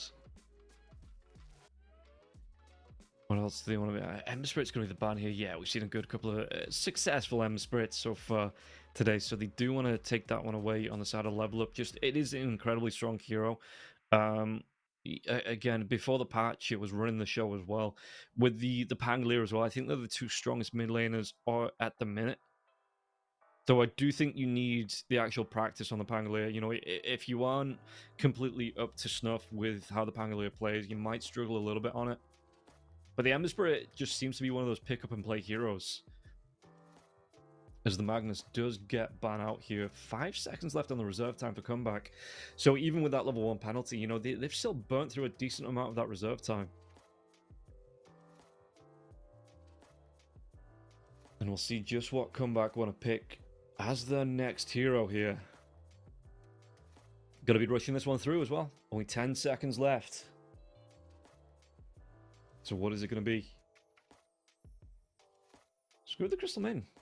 Okay, so CM starting to get picked up again. Doing fairly well when she does get picked up as well. I guess thanks to things like the XP rune you're given to whoever picks it up in the lowest XP as well. Yeah. That's what I was expecting here. Good, strong frontliner built into the Crimson Guard. Some control comes out with the Pit of Malice that the Techies has a target them for the blast off. Firestorm is a pain to play up against in the lane as well. If you stick the Venom... Ooh, position 4 or 5 Venomancer. I think Techies Bloodseeker as a lane and then the Venomancer Underlord. Although, with the Pit of Malice into the blast off, maybe they do stick the Underlord Techies in the same lane. It's a lot of burst damage coming through. The damage over time for the Firestorm as well. It keeps heroes low. Juggernaut does come out, so going to offer some protection with the spin to win. Good lane as well. Crystal Maiden Juggernaut, you know, you get the Crystal Nova for the slow into the spin. And then around level 2 or 3, Hurry always says, around level 2, level 3, Crystal Maiden is one of the strongest heroes in the game. Up there with like the Undying. But that's more because Undying just takes all the mangoes, runs to the lane, and just carries on spamming the decays. But yeah, the Crystal Maiden and the Juggernaut in the lane, when you get a Frostbite, not Freezing Field, the Crystal Nova, with the Juggernaut spin as well, you can look to take down a hero like the Venomancer or the Techies if they do get caught out. So we'll see just what the play is going to be here from comeback. Whether you think this combination is going to be strong enough here in the lane. As the Void Spirit does get banned out here from comeback, what else could be looking towards? Maybe some more burst. Actually, maybe not. Maybe a Manta Builder. Just thinking for the Scarth Mage's Silence. With the Arcane Seal. If you went for something like, yeah, like the Puck or the Queen of Pain, they get Arcane Sealed, and then the Doom jumps in with a full Doom. So what would you want, actually, if you're a level up?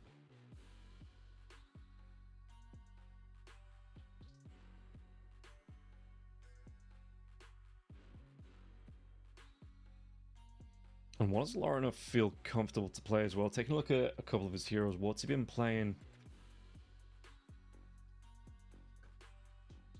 In scrims, let's take a look. Storm Spirits, Leshraks, Invokers, even Kunkers. God, he's even pulling out the magic Lena. Lena is like a dead hero. But having a good time with that. In fact, they ban out the Pangolier. There's no Pango for Lornoff. Would you pull the Lesh out here? Good building taker. Let's take a look at what he's been playing off on his Smurf as well.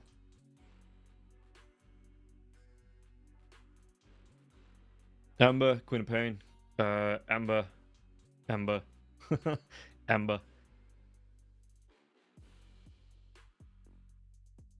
But a couple of Conkers in there. A few Conkers in there, actually. So we'll see if that's what he wants to pull out the bag. They are burning through this reserve time, you know, just taking the time to think about it. A few Dragon Knights as well.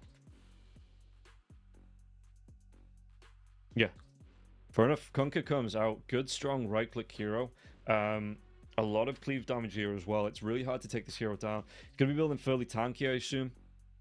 Could build into, if he wants to. What's he actually been building on the hero? Let's take a look. So, Radiance Kunkka, ladies and gents, with the Juggernaut coming out. So yeah, just take a look at a look at a couple of its builds. In fact, every single build seems to be the same on the Kunkka. Double braces as the Queen comes out here for comeback. So the double braces into the phase boots, into a Radiance Manta style, and then an AC for this mid lane Kunkka. And whether that's just like he's trying something out for pubs, or whether this is what he's going to translate into the pro games as well. I mean, we're going to see here from Laurenoff. Meanwhile, yeah, comeback, they do go for the Queen of Pain. So, with this co-op, I mean, the co-op, you have to be careful about the X marks the spot coming out from Laurenoff into the chase down from the boat. You know, it's a lot of cleave damage as well if he comes in too close. You have to be quick fingered with these blinks. You know, you have to be on point with them. But there is a lot of burst damage to come through from the hero. If they do rotate, come back, you know, if they find some good rotations, they could find some quick pickoffs and really put the pressure onto the side of level up. Like I say, maybe just force them to think about what they're actually doing.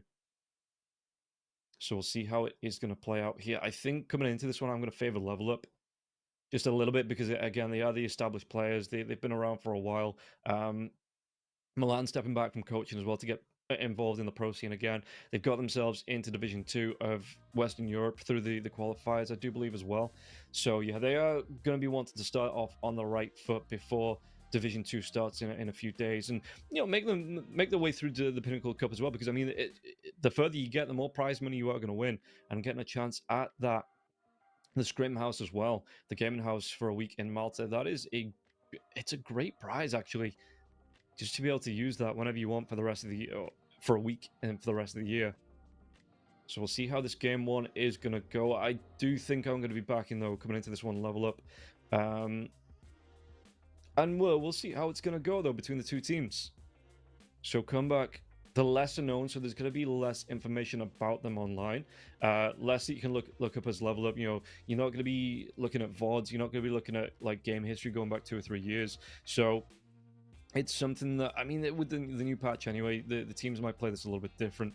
We are in-game. It is just paused, so you aren't missing out on anything just yet. You know, we'll get into it as soon as this game unpauses.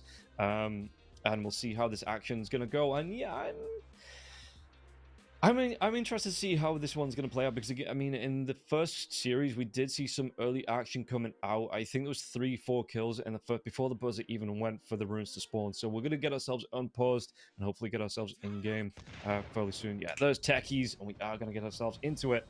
Game number 1 here of comeback versus level up. And if you want to get yourselves into it and get yourself involved as well, guys, don't forget you can go to pinnacle.gg/welcome. I do believe the code is cup23 for the bonus, which you get yourself a 100% deposit bonus of up to $100. So yeah, for new customers if you are involved. And again, check the terms and conditions. It's 18s and over only. You know, gamble responsibly. Make sure you are aware of what you're doing. It's just for a bit of fun. So if you want to check that one out, it's pinnacle.gg/welcome. I do believe the sign-up code is cup23 to get yourself your $100 deposit bonus. Okay, yeah, production, thank you very much. Yeah, cup23 just confirmed it, and we will see how this first game is going to go between level up and comeback. 30 seconds to batter. As comeback grouping up as all 5 heroes. I mean, level up aren't too far away from each other as well. Do they want to try and make a smash and grab for the runes here? Okay, just separating out now a little bit with the Doom going back to lane. We'll see. Sweden Strong is close. Do they actually want to go for this one now as well? I mean, Sticky Bomb's available. Sweden Strong, he's going to be part of that on high ground. Yeah, he's going to see the Queen of Pain as well. Does he actually get the rune? There's going to be the rotation in from Milan. So both supports, it looks like it is just going to be the 2-for-2 on the bounty runes. Yeah, no major contest on this, as Escape will be able to take 2 of them.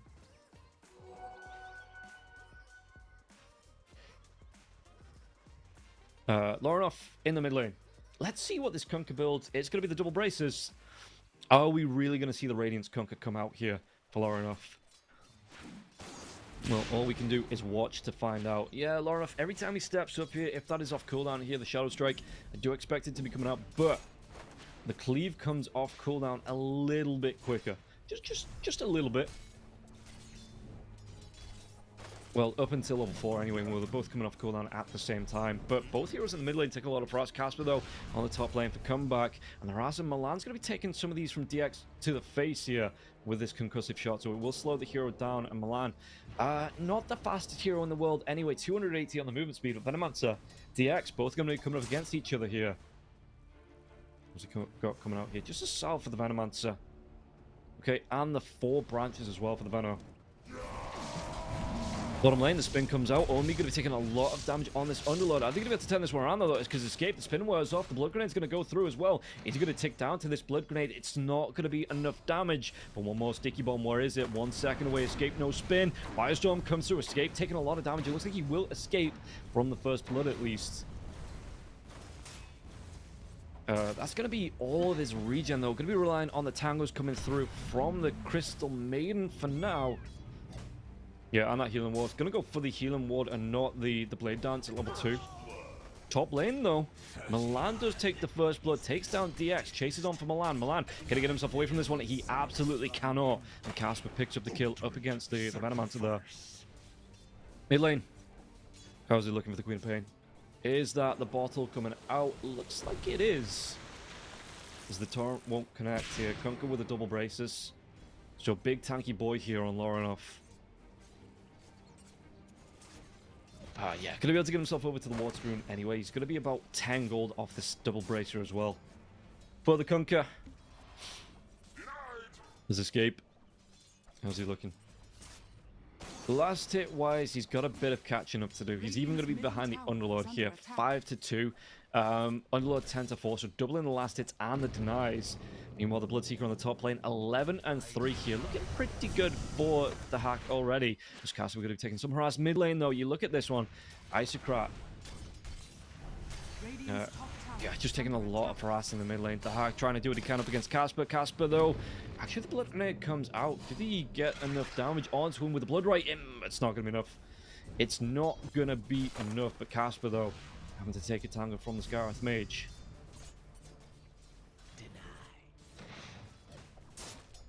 Back in the bottom lane. Escape. He's looking to build up into the power treads. I wonder if it's going to be the Maelstrom or the Battle Fury here for the Juggernaut once he has those boots. I would have thought a Maelstrom over the Fury.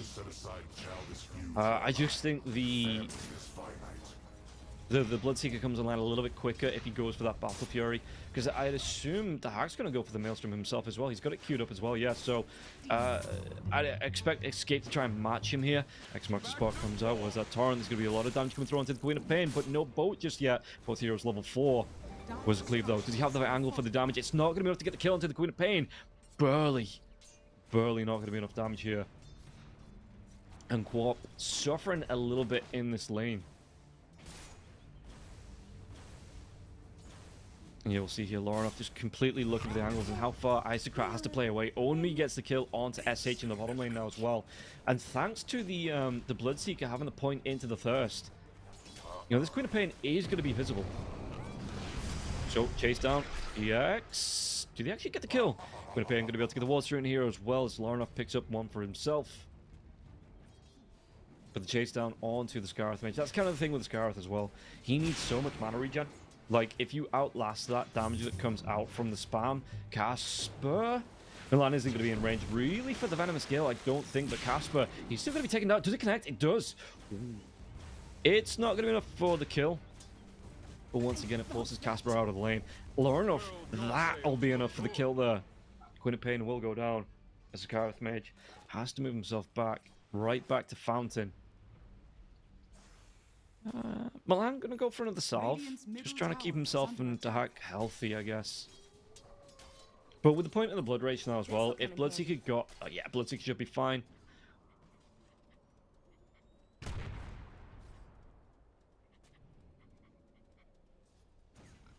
I wonder... Twin Strong... on the techies. He's got his boots. He's going to go straight towards the mana boots, it looks like. So no braces for the techies right off the bat. I wonder how much he's going to be comfortable rotating off here as well. Maybe if they go for Icecrat here. X-Mark is off cooldown here. Doom level 3. And he's going to be losing creeps to Milan here as well. The pull coming through. They might be looking for this on the Queen of Pain. The Queen of Pain, I mean, he's going to be showing to the Catapult. Lorinoff. Twinstrong hanging back. Rotation from the Scarith as well. Both supports from the side of Level Up. Moving in onto this was that X-Mark's spot. It will be coming through. Blast off into the boat. Do they have the timing right on this? Sticky Bomb's going to be there now as well. The stun coming through. They might have enough damage on the Queen of Pain. They do. Twinstrong takes that kill. And, I mean, the Scarith Mage's not out of it just yet. Milan, 2 points into the Poison Sting. Takes a lot of tick damage from that. Milan will be able to pick himself up a double bounty rune as well. As Lorinoff gets himself the Arcane rune. Just using it to throw out torrents. Help his farm on the lane as well. But yeah, for the most part, he's following the build that he's been playing in the pubs on his Smurf. The double braces into the phase boots. So we'll see if it really is going to be that Radiance to come out in the third big item here for Lorinoff. Swinstrong smoked up, looking for a backstab. Oh, he's actually looking for the Wisdom Rune here on Swinstrong. Look at this. He knows the time and he's going to be smoked up 4 seconds away from it. The Doom's rotating here as well, but he's not going to be able to get there in time. Swinstrong gets a snatch. Should be able to get himself away as well. Casper's only level 4. So, does he just give up on it? It looks like he does. And only he gets the Wisdom Rune. So, who benefited the most from that? Looks like it was Milan. Who... No, actually it might have been Swinstrong himself. Because he would have got the XP from the XP rune. And then would have got the short XP coming through from the Unload, picking up the XP rune in the dire part of the map. Who's drawing the battle lines? 3 heroes on the bottom lane here for the side of comeback. Oh, some leaks on the Discord. I see production. But yeah, 3 heroes on the bottom part of the map. Maybe looking for a kill on the Underlord. The Underlord, he is a big tanky boy.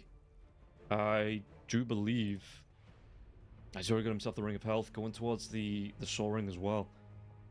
Has he not already got... what's his courier? No, he doesn't. So it's not going to be the full Vanguard here for the Underlord. Meanwhile, in the mid lane again, Kunkka racking up 1300 health. I would like to see him go for an early BKB with such a good start. You know, just to make sure that he doesn't fall off when these team fights start to come out. Because he can get a little bit overconfident on the Kunkkas. You know, if you do go for that first big item.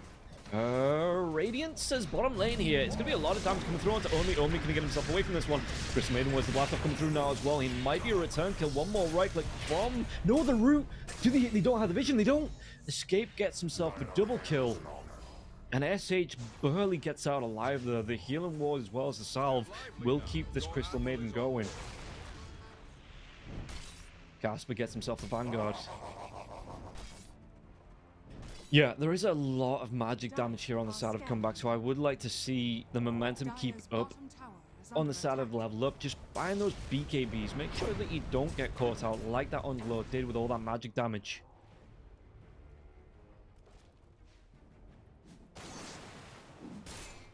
So, how's Milan doing? Milan wants to go towards the Boots of Baron, it looks like, with the drums.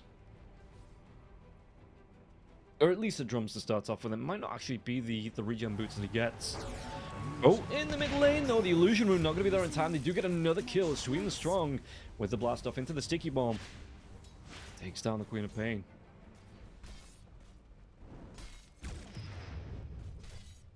Casper. What level is Casper? Item-wise, he's only level 4. He's not gone for a Hand of Midas here. Straight into the Vanguard. He could still go back for that Vanguard if he, from the Hand of Midas if he wants to. But only 1 point in the Devour. Level 4. So SH. Crystal Maiden. Level 5, in fact. Is he really a higher level? He is. He's a higher level than the Doom here on the CM. Oh, they might go for this again. The X mark, the sticky bomb to connect as well into the blast off. Do they have enough for the kill? This time they don't. This time there will be the blink away from the Queen of Pain. Dire's bottom tower is under attack. There was no... Oh, did they get the kill onto the Underlord again? They do. The spin's going to come through, and they're going to save this for the Juggernaut once again. Actually, SH, he's the one to get the kill. Does that last bit of damage, and now with the ultimate escape, he's going to clean up once again on these two heroes. I'd like to see... I know he's got the Soul Run coming out here, but he needs that Vanguard. He's actually going to go for the Pipe. Okay, yeah, Pipe makes a little bit more sense with all that magic damage coming through from the side of Comeback, but this Underlord straight up just not having a great time. Though he does have more net worth than the Queen of Pain. For the twins. But the Queen of Pain was 0-3 and 0 here on Queen of Pain. And you would love to see this Queen rotate, get some ganks off. Gets a blink in. Morov's still going to get this Invis rune though. The bow into the X mark. The drag back though. Do they get the Ancient Seal? They do. Torrent will still connect. And now the Rupture onto the Queen of Pain as well. So the Queen of Pain is just going to stand there. Morov will pick himself up his second kill. His fourth overall of the game kill involvement here. 2-0-2. This'll come in handy. And the Kunkka, yeah, he's going to go for the Radiance. Okay, straight in for the Radiance here. No BKB to speak of on the Kunkka. Although I did say in the draft I wanted to see a Manta builder thanks to the Ancient Seal. Apparently Larinov likes that Manta style on the Kunkka.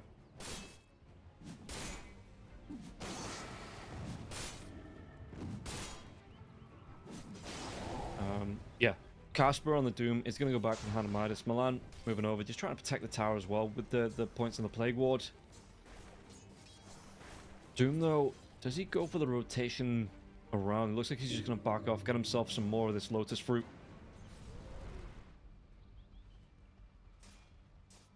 Dire's bottom tower is under DX moving back towards the bottom lane. Spins come out from escape, so they won't be able to make a move onto the Underlord. And the Underlord, how's he doing? Pipe-wise, he's getting some gold with the Firestorm coming up. 4 points of that Firestorm as well. So he needs some protection in his jungle, maybe in the triangle, maybe in the side camps as well, just so he can continue farming up and looking towards that pipe for his team, because the entire team's going to benefit once that pipe comes out.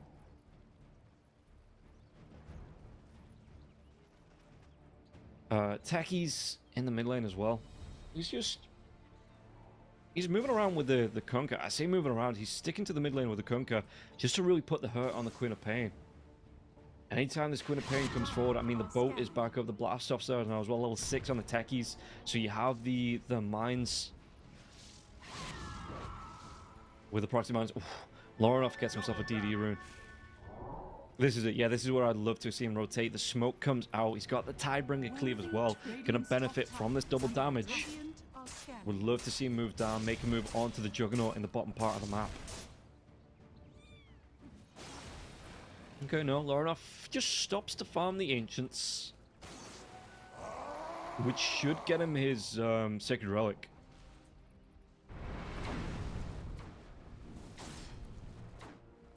Yeah, so Omni just continues going. Milan, how's Milan doing? 4 points in the Poison Sting as well. I think that might be the drums coming out for the Venomancer. Top lane, the Hack's going to get pretty down low to the rotation coming through, but you've got the Abyssal Gate coming through from the Underlord Omi. You want to try and get the chase down. It looks like he's going to be at least DX to go down here. The blast off comes through, and yeah, Swedenstrong gets the kill there. Another sticky bomb. Cool guys not looking at explosions there. Swedenstrong already walking himself away. Knew he had that kill in the bag. He just didn't need to keep an eye on it. Yeah, I would have loved to see Larinov move down towards the Juggernaut with that double damage rune, but it looks like he just used it to farm up, get the gold on the board, get himself the Sacred Relic. How's the Jug doing? Jug's going to be top of the net worth here as well as level 10. Once he goes straight in, he actually did go for the Battle Fury, not the Maelstrom. Okay, yeah, no, fair enough. I thought the Bloodseeker would have gone for the Maelstrom, which he did, and then maybe look to start to get involved in the fights, and he might do once this BKB's out here for the Bloodseeker, which it's still going to be Recipe as well as Mithril Hammer, so he's still going to be about 2,500 gold away, and the Maelstrom will help with that, but it's still not going to be the, what, another 2 or 3 minutes away maybe. before he's really going to be able to pick that one up. So Onmi just continues to farm out on that ancient stack. Yeah, the hack just trying to do what he can. I mean, he could potentially swap out the Quelling Blade for the Mithril Hammer if that's what he wants to pick up next, which will accelerate the farm a little bit further. But even though it's still, he's going to be about 700 gold away from that as well. So how quickly can he really get that one on the board? Top lane, though, give the rotation from the Twin Gate as well. SH, they should be able to get the kill into Milan. And Milan, yeah, Freezing Field comes through the Doom. Even going to be committed to a big couple of ultimates here, committed to get the kill. And it looks like he might be able to, in return, get the X. And they might even get CH out of this as well, yeah. SH to get himself away, Sticky Bomb slow. Another X marks the spot, comes out. Even the mine going to blow him up here. Sweden Strong and Laurenov taking two, and then right back through the gate towards the bottom lane, towards this Juggernaut. Never mind. Onmi's just like, I don't have that much health. I can't take an Omni Slash, I'll probably die. So he just backs himself away. Sweden Strong, a little bit braver, but once he realizes his teammate's not with him, just backs himself up towards safety. The tier 1 tower's already gone down as well, so you don't want to be dove here by a Juggernaut who probably would be able to get both kills.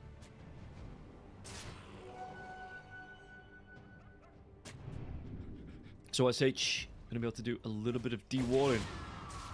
Make the jungle a little bit safer for the Juggernaut now as well, but in the river. Oh, do they find the Queen of Pain? Queen of Pain already used that blink. 4 seconds on the cooldown. But they are looking for the kill onto the Underlord. The Underlord's going to go down. One more right click and SH. Blast off. Escape already had that spin. The Rupture's going to go there, and now Escape. X marks the spot, comes out. Blood Red's going to be after the spin as well, and Escape needs to move himself away. The Omni Slash coming through onto Sweden Strong, onto the hack as well. Do they have enough to get the kill? They do. They take down Sweden Strong with the Sonic Wave coming through from the Queen of Pain. Escape. He's going to be Escape with a TP out. Nothing to stop that. And it looks like Level Up are going to give up 2 kills here. The chase down SH, so the hack comes through. Blood Red's going to be dropped in SH. I think just out of range. Agony awaits. There's Queen of Pain. Taking a couple of these healing lotuses as well. Yeah, Bloodseeker at least did actually go for the Mithril Hammer. So, if you'd have had it in that fight, maybe they get the kill and escape. But then again, maybe not. He was being well protected by the rest of his team. You know, they took down the Underlord straight away. He wasn't able to have a massive impact in that fight.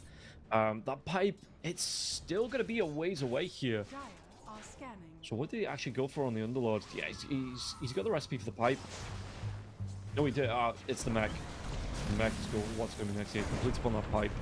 I was just looking at what gold he had and not what was on the courier here. Abyssal Gate comes out now as well. SH, he's going to go down. Sweden Strong picks up that kill, and immediately the Underlord throws himself back towards that top lane. Escrat, he's got himself the Witchblade. That's fairly nice. The damage that he can throw out here. Just on the right clicks as well. I mean, a great attack animation. Queen of Pain, a decent amount of right click damage as well. Going towards the was that the Sanjin Kaya? Survivability, more damage output as well. Yeah, Queen of Pain.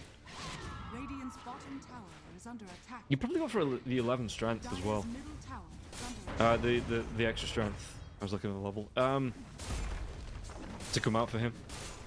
As this tier 1 tower on the bottom lane, it will go down top lane though. Are they going to be able to do anything? The Sounds comes out onto the Juggernaut though with the Blood Right.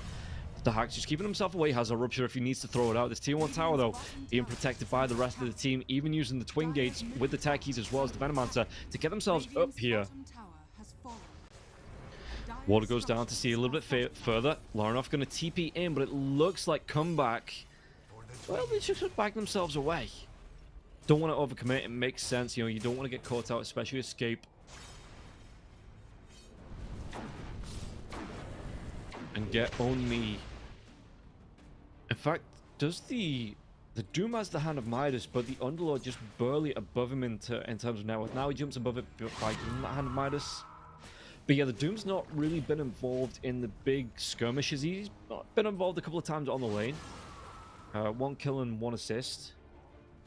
But yeah, for the most part, they're just letting Casper farm up. Which you can't ever really stop. With the Devour, with the Hand of Midas, it is just, even if you get a good couple of kills onto the Doom early on in the lane, it's just so hard to slow the roll here of Casper on the Doom. thanks to all the extra gold he picks up through the Hand of Midas and through the Devour. Kunkka, though, has that Radiance. Gonna go into the Manta style here now as well. So has a way to deal with the Ancient Seal once it comes out, if he is going to be the target of the Ancient Seal. Is under attack.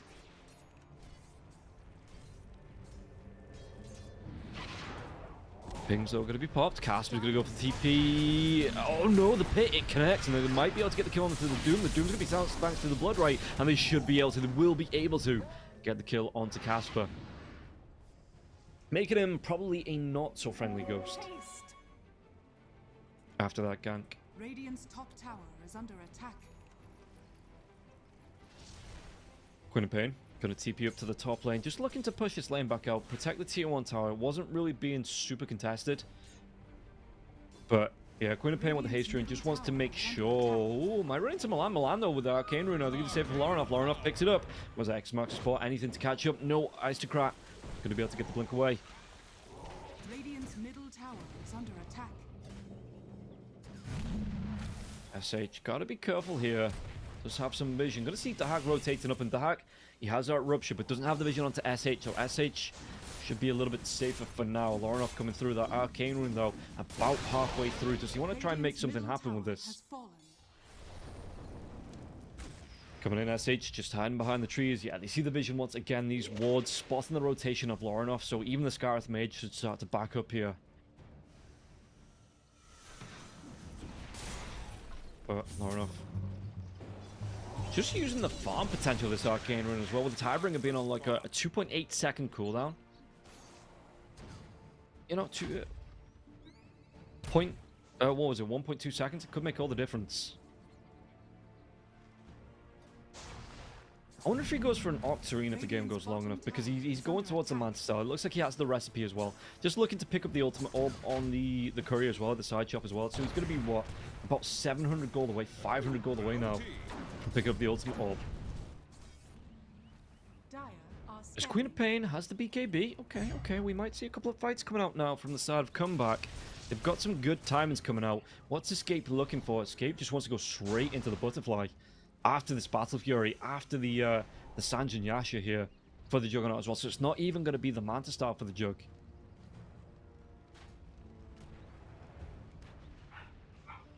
It's Casper. Where's he looking to go with this? He went back for a pipe himself, so it's going to be the Vanguard and not the Crimson Guard. No Blink Dagger on the Doom either, because he went straight in for that pipe. So the engage tool, what are you looking at? The jumping from the Queen of Pain, maybe SH with a good Frostbite if you can get it from a distance. As Underlord. Already has the full Greaves up as well. We'll see if Doom wants to go back for that. He's got the Crimson Guard queued up. But he could go back for the Greaves a little bit later on. That's really what he wants to do. 5-man smoke coming out from the side of Comeback. Okay, Escape. Furthest one forward. So it looks like he wants to try and engage with the Omni Slash. Radiant's top tower Big is under rap attack. happening. Yeah, they see the vision with Sweden Strong and Laurenoff here with wards that are down just behind the tier 1 tower. But it looks like they're not really going to get anything out of the smoke. The smoke will be wearing off sometime soon.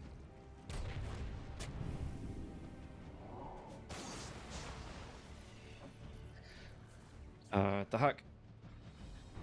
How's he looking? Full Milan needs to come out for Bloodseeker now as well. Top lane. Let's give it the Frostbite though. Do we have enough? SH, he might have set himself up for failure here. The Abyssal Gate comes through. TP here for the... Anything to stop it? No, there's not. There's no X marks the spot. Laurenoff, yeah, they just go back through the gate. They want to push down this tier 2, it looks like. Just to put the Fear of God into the Crystal Maiden there, it seems. Is under attack. Sweden Strong going to be able to get the D-Ward off. Yeah, Bloodseeker has looking. He still wants to get that farm out. What's coming out on his courier here? It's just going to be TP scroll. Oh, they might get the chase down though. Do they get the blink away? They do. The X marks the spot with his BKB up for the Queen of Pain. So Queen going to be able to blink himself Radiant's out. bottom tower is Playing under it safe attack. with the pipe as well.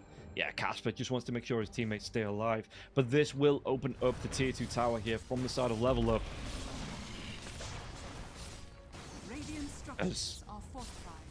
Fortification gets used, but it can be pushed back ever still by the Firestorm comes out from Own Me. Even though the tier 2 tower is going to go down, doesn't even need that Firestorm. We'll throw it out eventually, though. So level up, looking to group up here. Maybe carry on level up because they're still finding the farm. And Roche, is that going to be the next target, or do they want to go for this tier 1 tower in the top lane? Radiant's bottom tower is under attack. Take down all of these outer towers here on the side of comeback. Casper. Yeah, it's going to be Greaves, so no blinking here for the Doom. Which kind of begs the question, who are they going to be looking to make the engage happen? Do they want Escape to just run himself in and throw it on me? Or the Queen to get the blink in? Maybe picks up a shard at some point, gets that blink silence off. Sweden strong. He tried to get on top of the Queen of Pain. The Queen of Pain with the blink away, though. Just able to get himself away here, Aristocrat. But yeah, both teams. Roshan makes his move towards the top lane. The Doom comes out. It's going to be chased away from the Underlord, but now the boat comes through. The pipe has been popped from the Doom, but is he going to be able to keep him alive? He's going to be chased down. The Force Staff comes out once again for the last off. Catches it onto the Queen of Pain. Omni Slash now as well, but they do take down the Crystal Maiden. Escape has to try and escape from this Blood Seeker. Blood Right comes out now as well. Casper with the TP away. They're going to go for the Fiend's Gate. Just behind the Roche Pit. Excuse me, in front of the Roche Pit. Just looking to catch anybody out, and they will be able to get onto this Juggernaut. The Juggernaut quickly dispatched here from the side of level up. At least the Queen of Pain and the Doom got out, but can't say that for pretty much anyone else. No, the Scarith got out as well, so it was only 2 kills, and it's going to be a 77% win probability chance here for the side of level up. I wonder if... I mean, how much is that going to swing it as well? With Rose going the way of level up. Shield Rune in the river, but yeah, level up. I mean, they're looking to keep the pressure on. I would be surprised if they don't look for this tier 1 tower in the top lane. Again, just looking to take out the outer towers from comeback, take away the mobility on the map, and how quickly they can respond. Speaking about responding, they might be able to get the kill onto DX. DX, he is going to go down. Pit of Malice, the Firestorm, more than enough to get the kill onto the Scarith Mage. Radiant's middle tower is under attack. And Underlord, he will be going back for that Crimson Guard after the Greaves, after the pipe.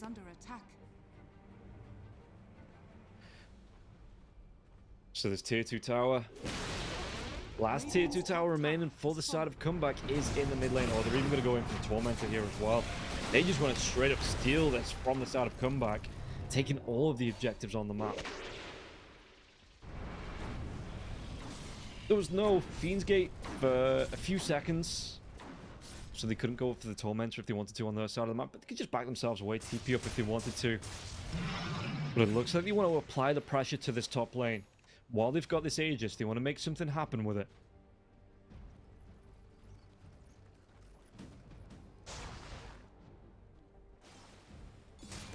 How's Milan looking in terms of items? So he's going to go back for the Boots of Burn. Recipe 17. I always forget how expensive the Boots of Burn recipe is. Yeah, the AC comes out now for the Conquer, so he didn't even go for a BKB at all. Just straight up Manta style into the AC, and he's like more than comfortable to play with this. I wonder what the next item is going to be, because usually the games on his Pro Tracker are over by now. Radiant's middle tower is under attack. And we'll see. Win probability 86%. Onmi's going to TP himself back. Yeah, they want to go for the second Tormentor now as well. Venomancer got his own Ag Shard, so he's got that latent toxicity, and now it's going to be the Underlord that gets his. Okay, so the Firestorm can be self-targeted. Yeah, just follow the Underlord around. The Underlord can just rotate, just move around these fights with the Firestorm going, doing a whole lot of damage there. X marks the spot, comes in. Do they get the drive back? They don't get the connection and won't be able to get the kill. Step lively now. Your admiral is on board.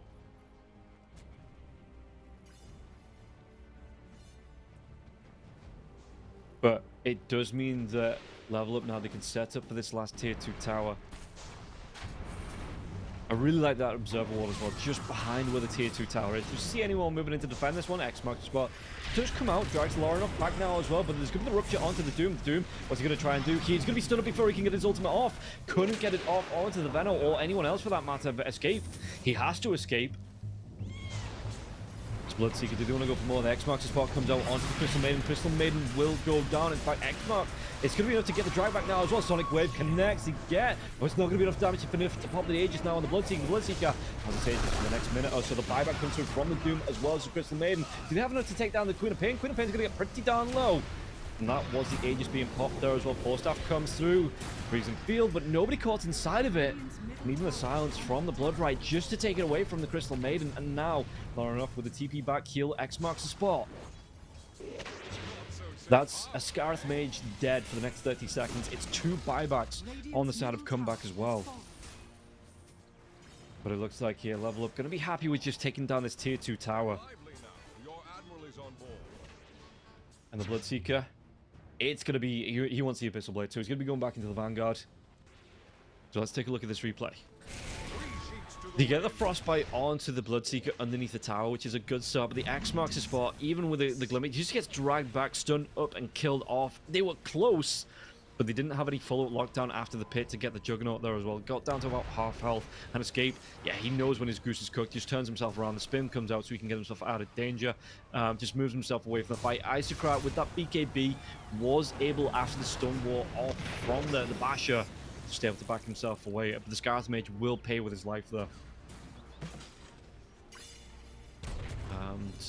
Yeah, and then after that, everybody just decides, you know, on the side of level up, they've done enough, they forced out a couple of buybacks, they can give it a leave. They can be happy with what they got, even if they didn't force onto the tier 3, get the kill onto the Queen of Pain or the Juggernaut, they can be happy with what they got. And not overextend the stay, and maybe give up a couple of kills themselves. It's a 22k net worth lead as well for level up. So they really are taking this game by the scruff of the neck. Yeah, take a look at the items. You've got the, again, the Hack's going to go back for the Abyssal Blade. He's got it coming out on the Courier now as well. Techies with a Pavis. A Queen of Pain on the top. He'll be able to get himself away from the Abyssal Underlord. A Crimson Guard's going to pay off, yeah. Isocrat just has to go for the TP away. Radiant's top tower is under attack. But the Bloodseeker gets the Abyssal. It's... Well, Lauren, what's he looking at? Actually looking towards a Silver Edge here. For that crit, the engage as well with the Silver Edge. The break would be nice on the Jug, just to make sure he doesn't get the crits off in the fight. Step lively now. Your admiral is on board. But yeah, it's more going to be used for the engage on the Kunkka. You'll just be able to walk yourself up in Imbis. Big crit guaranteed on the right click as well. So I think he's already got the Shadow Blade coming out to him on the Courier. Going to swap out one of those braces to make room. Radiant's bottom tower is under attack. So let's see, Chase is on. Queen of Pain pops up BKB, but it means it's going to be down now for the next fight. And this is where, slowly but surely, level up can kind of just siege back onto our Juggernaut. You've got to be real careful there, mate. Yeah, the jump comes in. The Hack gets a rupture up. Blood Right's going to be there now as well. Freezing field. Does he want to throw it out after the Frostbite? He can't because he's going to be silenced. And now the spin to win to TP out. There's lose the Crystal Maiden. But at least the Jug's going to get out alive. Couldn't close the gap there to get the bash off, to get the Abyssal Blade proc off there from the Bloodseeker. So the Juggernaut will be able to spin out and TP away.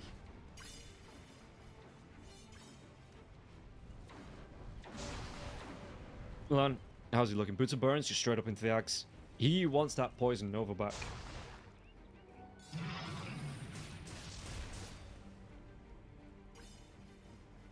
And we'll see if he's actually going to get it, because I mean, he's going to be about halfway there in terms of gold. He's got himself the Philosopher's Stone as well, so he does have a lot of gold to come from that.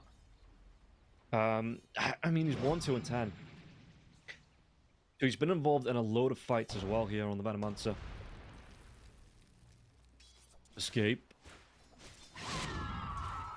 And he's just looking for the farm, the healing ward there as well, preemptively, just to make sure that if he did get engaged on, you'd have a little bit of heal. I mean, it sticks out, right? So you do take it was down. Perfect. Quick pause.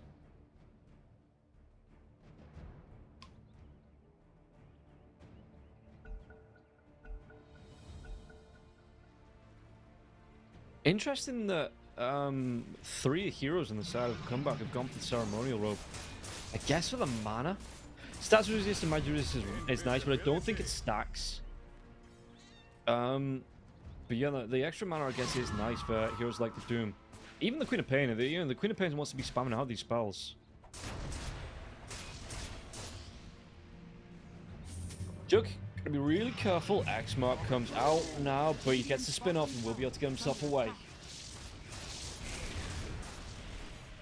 I wonder if Level Up would just waiting for the next Roshan before they really look for a big commitment, because it will be up in the next 35 seconds. Chase is on though. Level Up, who's he caught? X marks the spot, comes out. It'll be the drive back onto the Doom, and the Doom doesn't have a BKB, nothing like that to protect him. So just has to get the 4-step out from the Crystal Maiden. Admiral is on board.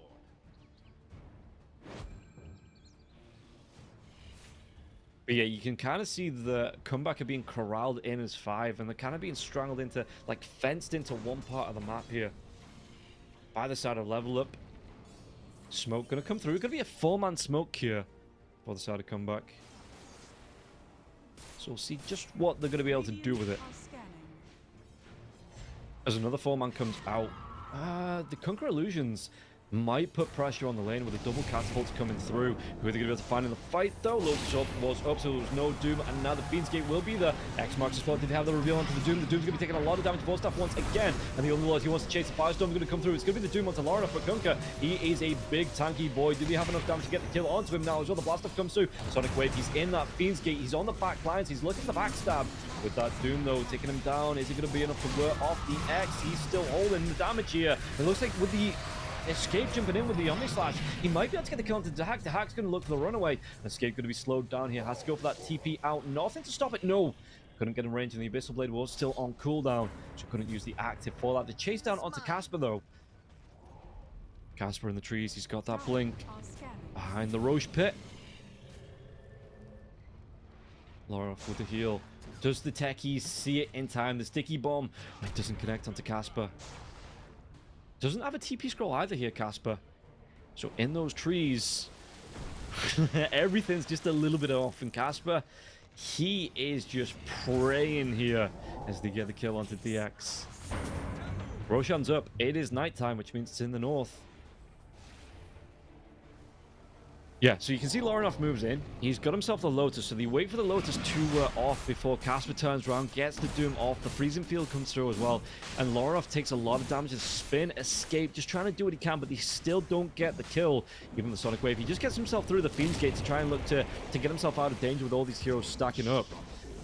And they get the kill onto Casper. Should be able to get the finish onto Roshan now as well. The chase down comes out, so they get the kill onto the Underlord. But the Underlord, he went for a decent amount of time there. Step lively now. Your Admiral is on board. And yeah, that's going to be another Aegis for the Bloodseeker. Cheese for the Kunkka.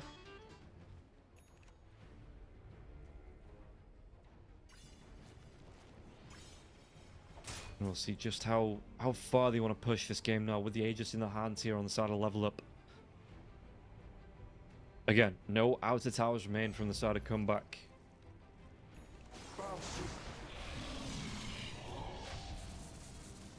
Sweet and strong. Looking to clear this wave off with his bombs. He's getting down a load of mines as well. This early warning system from the techies. But again, going for items that benefit the team members after. It didn't even go for the braces here on the techies as well. It just went straight in Lincoln Sphere, Solar Crest, and Pavis. Radiant's middle tower is under attack. So yeah, you can see these Plague Wards doing a decent amount to the tower. And they can just sit back and siege here, Level Up with these Plague Wards available to them. Sage throws out the Freezing Field on the Crystal Maiden, just looking for the farm, maybe a bit of protection as well, because the Underlord was close, but only the Underlord. Yeah, they have a decent way to siege these buildings down here. The techies proximity mines, I think they do like 25% damage. Building damage 30%. Yeah, I was close. 30% damage to buildings, and then you've got the Plague Wards as well that can just sit and do, you know, chip away at the towers.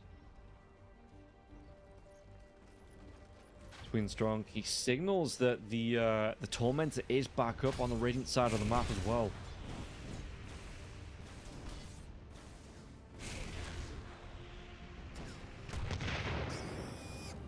So let's see.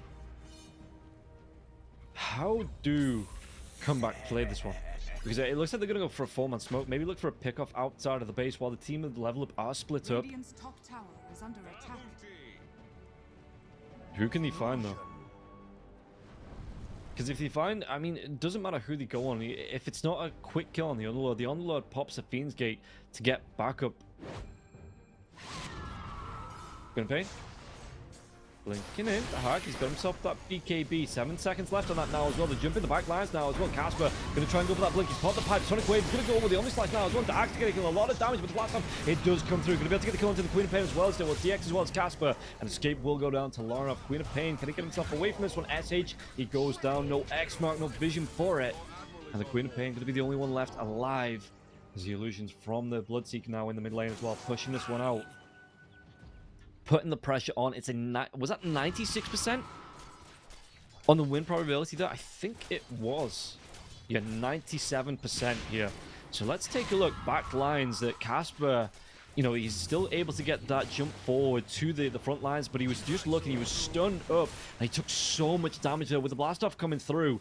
Wasn't able to, I mean, he'd already got the ultimate up on the Underlord, but he wasn't able to do much after that. And then the chase down just begins. He didn't have the vision to get the X mark on the Queen of Pain, and that would have been a full 5-man wipe if he did. But they're going to settle for breaking the base. They take down a tier 3. They're looking for the racks now as well. With these the mines coming out from the techies, fortification will be used. Radiant's bottom tower is under attack. While that's going on though, I mean, they're going to go for a double lane. It looks like the melee in the mid lane does break. Kunkka takes that one down. And now on the bottom lane as well. Tahak, he's just opting to take down the range racks. Rupture comes through onto the Queen of Pain. Icy Cry, he pops up BKB just to make sure nothing else comes through from that. But it is going to be 2 lanes of racks. And now DX, SH taking some damage. They have to back themselves away. These Plague Wards in the base, just a bit of a pain in the arse. And the techies might come through with the mines in the mid lane now as well. So the creep wave can just push right onto this range racks. And the range racks, yeah, 100 health left. These creeps will be able to deal with it. Now only 1 lane remains between Comeback and Mega Creeps. Are they going to be able to live up to the namesake? Are they going to be able to come back here? It's a 36k gold net worth lead, 37k in favor of Level Up.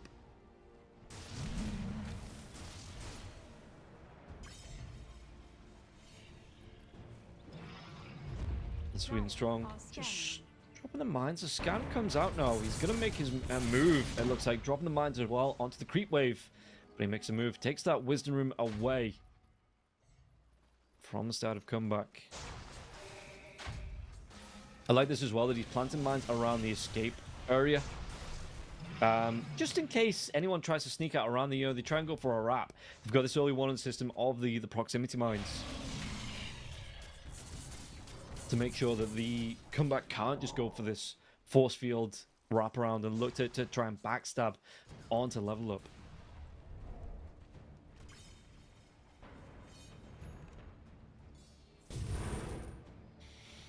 Item wise, even Sweden Strong gonna go for the ninja gear. What's his right click on the tech? He's 234 on the tech. That's I mean, when you look at it, the Bloodseeker only has like 300 or so. 234 for a position 5 techies, with no real big stat items as well. Obviously benefiting as a universal hero, benefiting from all those stats at once.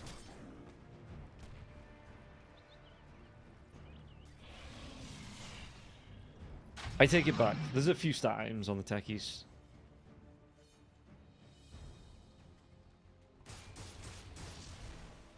So yeah, the damage coming through from the Sweden Strong on those right clicks, it does start to stack up at range as well.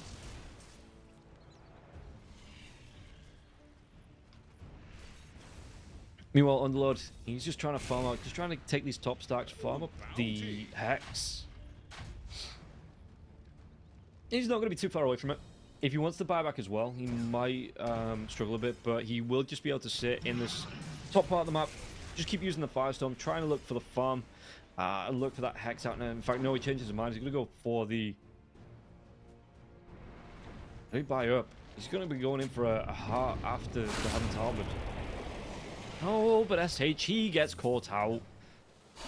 Does he go for it? Sticky Bomb comes in. The Torrent, they're going to be able to get the kill. Yeah, just was not able to escape that after he got figured out, leaving the base.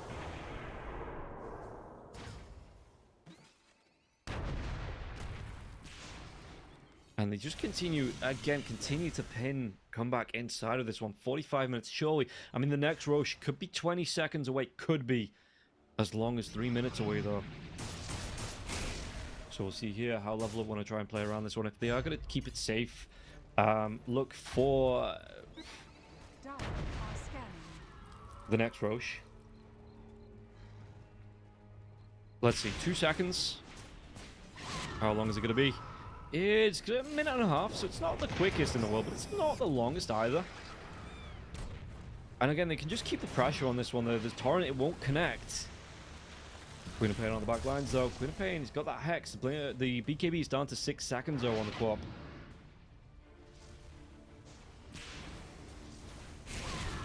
Let's see. Milan, just looking to keep this base pushed in again with the Plague Wards. Techies could be in trouble here. He sees the courier. He's going to be able to take it down, but needs to get the jump out now. He's going to try and throw the taser out with the jump out with blast off. They weren't able to find him. The Techies at least gets out alive. He even gets a little bit of a Brucey bonus there, taking down the courier as well. Bloodseeker with the DD rune. Okay, going towards an MKB, which makes sense up against the Juggernaut. I mean, the Juggernaut's had this the butterfly for a while.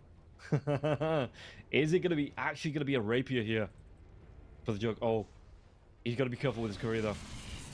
He did buy it out, but I think they saw it. The Techies, if he gets the vision, oh, it flies over the high ground, and Techies just was not able to see it.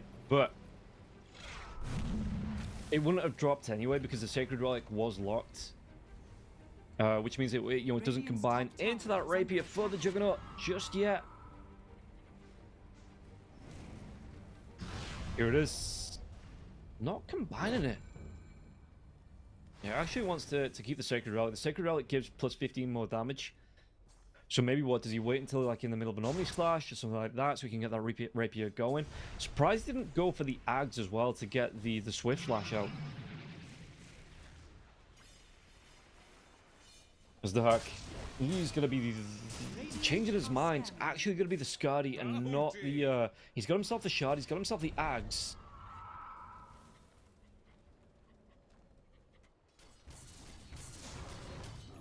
So the Blood Mist to come out for the Bloodseeker. And until... I think it was Yatoro in the last tour. Towards the end of the season, everyone was like, this Accept is useless on the Bloodseeker, no one wants to use it. It did get buffed and tweaked a little bit, and like Yatoro was just like, yeah, cool, I'm gonna make this work. And the Doom comes through onto an illusion. No way, it doesn't. And now they're gonna be able to clean up through this as well. Look at this, the Juggernaut just gonna be locked down, even with that rapier. He's gonna be cleaned up on the deck. Isocrat, they go for the run, and they're gonna be able to get the kill. Isocrat, does he get the TP out? He does, but the GG will be called here. As the rapier not even picked up. Radiant's top tower fixed under attack. Yeah, it was nearly a 60k net worth lead towards the end of that game, and really, what can you do? There's no way you're fighting back, even with a rapier. Couple of mistakes in that last fight. It did cost them the fight, and maybe they could have gone for a little bit longer. But yeah, with 60k net worth on the side of Level Up, I don't think anyone ever thought this one was in question. So they will be able to take game number 1, and we know how the trend goes. If you take game number 1 so far, you've gone on to win 2-0. Can Comeback break this one? Can they make a comeback in the series, or Level Up, will they be able to close this one out and lock this one in 2-0 and make us move through into our 3rd series of the day? We're going to find out after the break to see how this one's going to go between Comeback and Level Up. But first, guys, it's going to be about a 10-15 minute break, and we'll see you for game number 2 right after this.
little crabs walking over our legs. And we were together just like lovers should have been. Like the changing tides, you have changed your mind, and now you are no longer mine. Last summer, you were holding my hand. Last summer, you were laying in my bed. Last summer, we were more than just friends. That was last summer. That was last summer. I miss the salt in my hair. And I miss your emerald stare. And I wish you were still here. In your red sundress, watching the sunset by the pier. In your red sundress, watching the sunset by the pier. Last summer, you were holding my hand. Last summer, you were laying in my bed. Last summer, we were more than just friends. But that was last summer. That was last summer. That was last summer. That was last summer. Like the changing tides, you have changed your mind. Now you are no longer mine. With tears in my eyes, I recall the times when I had you by my side.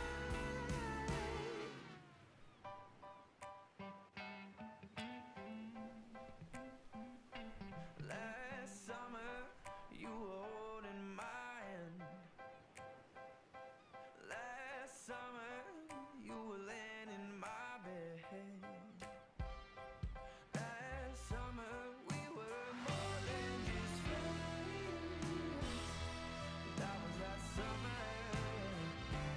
That was last summer when you were holding my hand.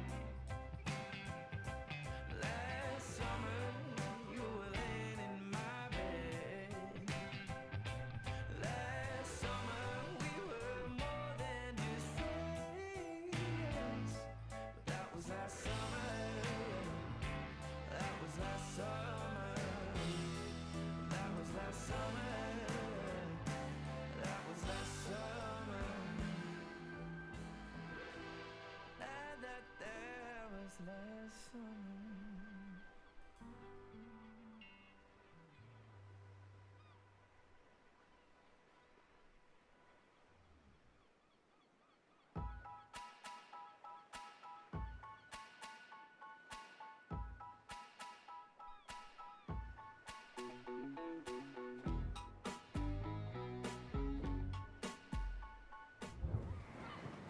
Oh, esport. You and I have come a long way. It was such humble beginnings. As we gathered in small groups, we were professionals right from the start. Passionate, organized, and ready to rumble. We dreamed big, and surely enough, our parents supported us at every step of the way. Didn't they? Fired up by all this love, it wasn't long until we caught the scent of competition. To be honest with you, it wasn't always that easy. Joe here, he had to take on 2 side jobs to afford playing professionally. It's gonna get better, Joe. Some of you dared to not even call this a sport. And look where we are today. An endless stream of esports events every year. Bet you didn't see that coming, Mom and Dad. And you know what? We have been with you every single step of the way.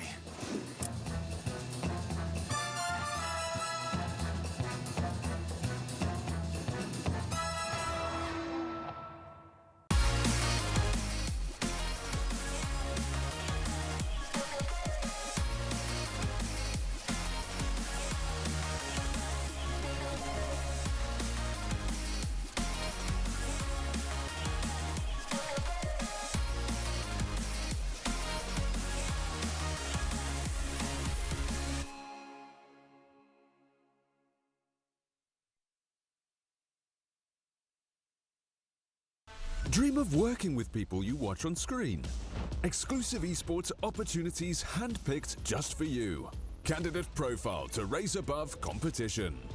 Let 10GG handle routines. Make a step towards your dream today.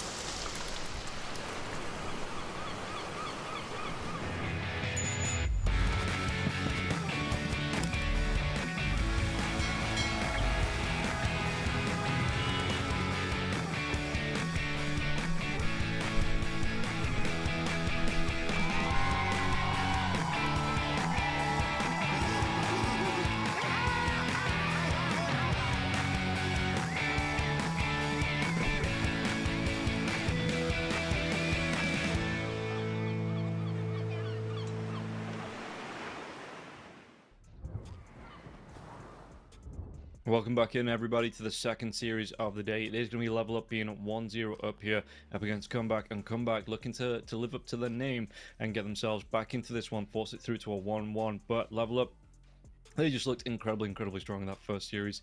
You know, I think, again, towards the end of it, let me check what the net worth difference was. I think it was about 60k gold between the two teams, yeah.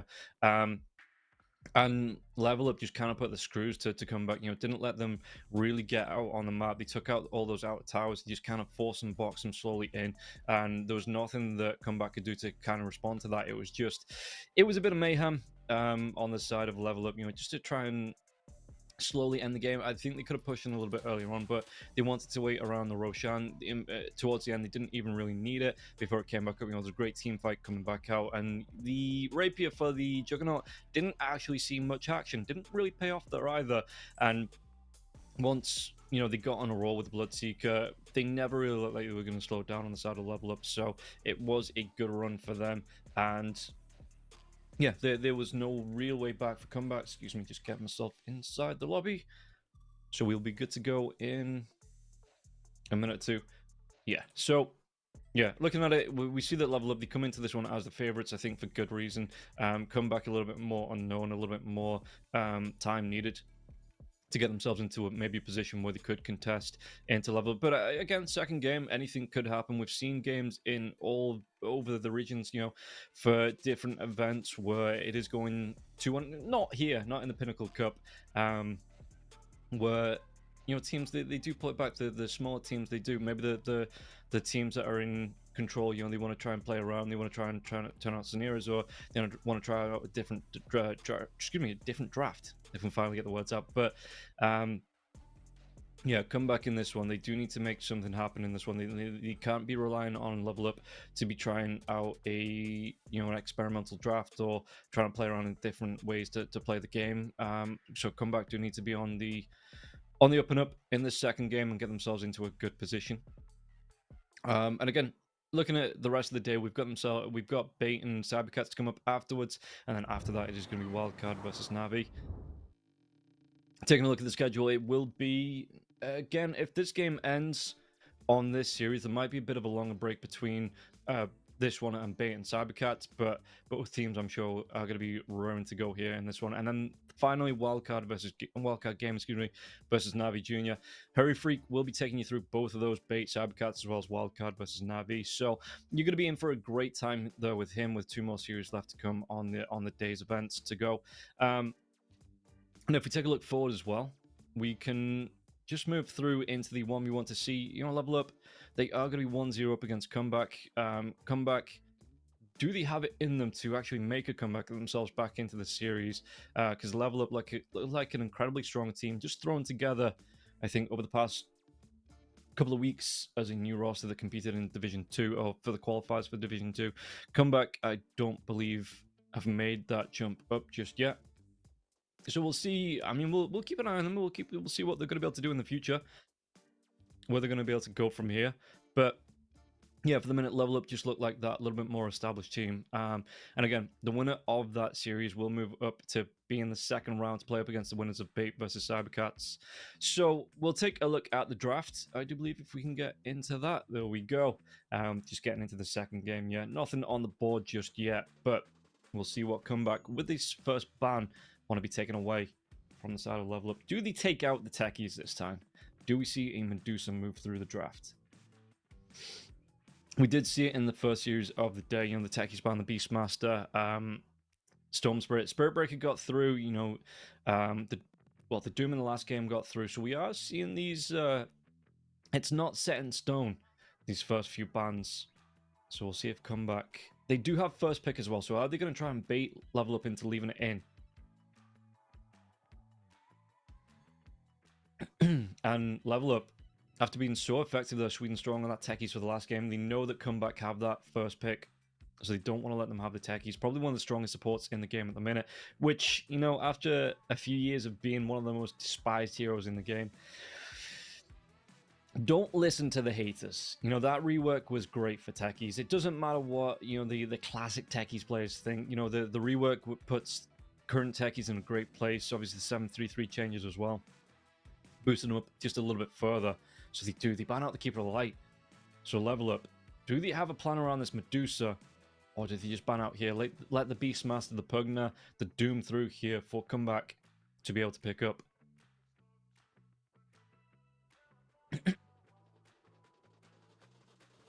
I'm thinking about it. Yeah, giving it a bit of time here. Do they have a plan if the Medusa gets through? Do they think that... No, okay. They're just going to ban out. They're going to let the Doom through. The Beastmaster, the Pugna. Spirit Breaker is another one.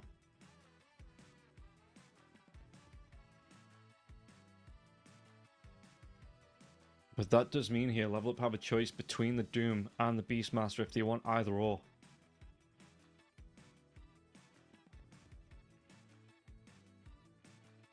What's it going to be for them?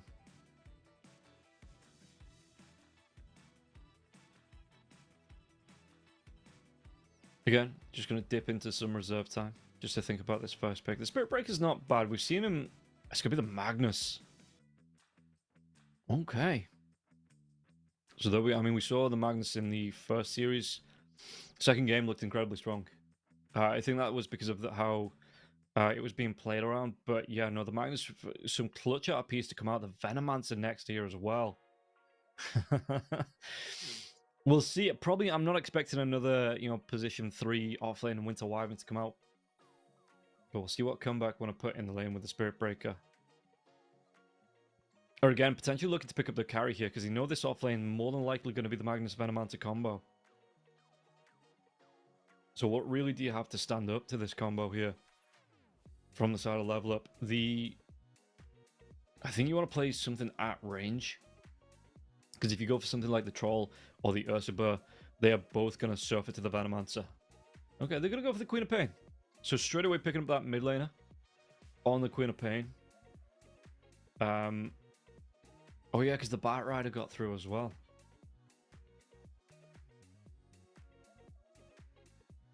So if they don't feel like banning the Bat Rider, if they think there's better heroes to be taken away, this Queen of Pain, if the Bat Rider comes out from Level Up, this Queen of Pain going to be a good answer to that hero already. So maybe changing Level Up's game plan just a little bit, as the second Spirit Brother will be banned out here from the side of comeback. Do they take out the Void as well and go for the triple?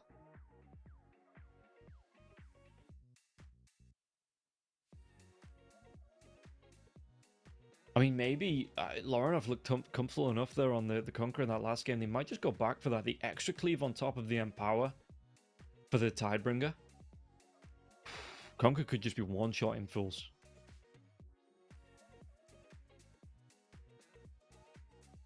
And we're going to take a little bit of time here from the side of Level Up.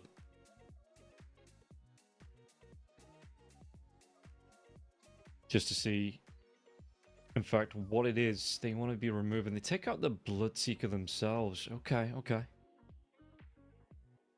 I would have thought they would have been comfortable to go back for that one. on the way the picks. Does well against the Spirit Breaker. The Spirit Breaker wants to be active around the fights, moving around, getting bashes off, not just sitting on one hero right clicking, but getting the charges through, getting the ultimates off as well. So the Bloodseeker Rupture can really ruin the Spirit Breaker's game. But it looks like Level Up, they have a different idea in mind.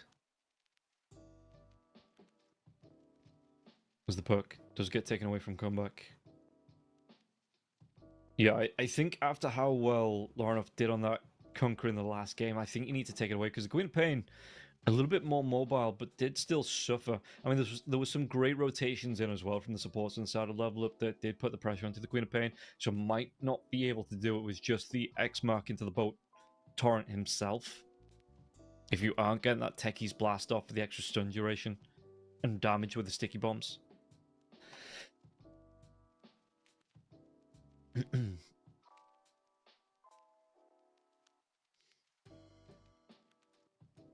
So what's it going to be for Comeback? What do they really, really not want to be being picked up here for Level Up in this next phase?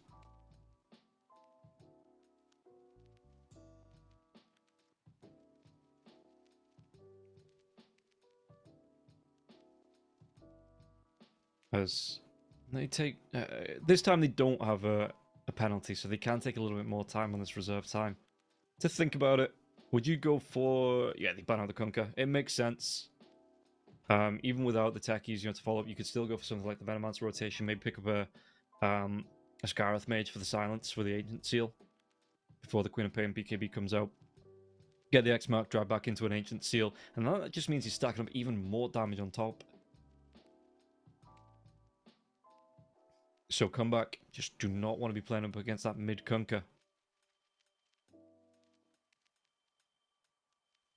I wonder then with the Terrorblade ban and the Bloodseeker ban, what Level Up might be thinking about picking for the carry. Maybe something like the Templar Assassin. Let's take a look to see what the heck's been playing recently.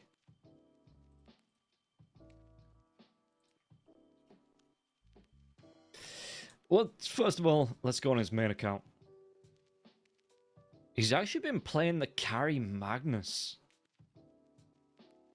Oh, I know Daracio's been playing that as well. Yeah, he's got quite a few games on this carry Magnus. On his main account, Nagisarim's coming out, Terrorblade's coming out. Let's go to Smurf number 1. Nothing in the last 8 days. Let's check on Smurf number 2. Now in the last 8 days, okay. So it is just on his main account. Yeah, he's been playing with this Magnus carry. So we could be seeing this come out from Level Up, actually. And maybe not the offlaner. Item-wise, Mask of Madness into the Harpoon. Manta style to come out as well. Okay, okay.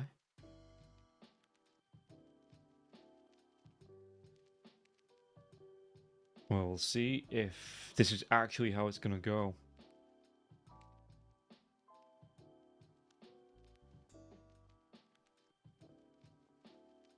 As they did ban out the Morphlin, though.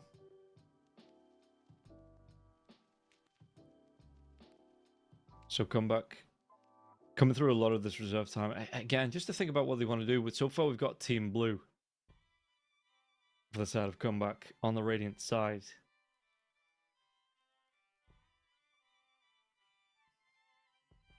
So what's it going to be here for them? And again, you've got to keep in mind that this Magnus, it is going to be, a flex maybe here for the side of Level Up between the hack and as well as Own Me.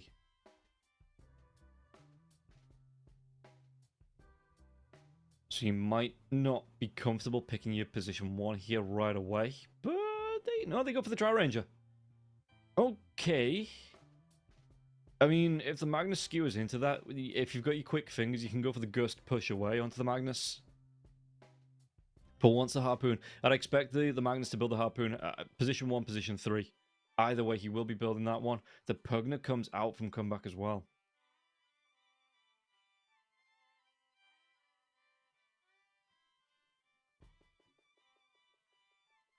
So what's it going to be for Level Up?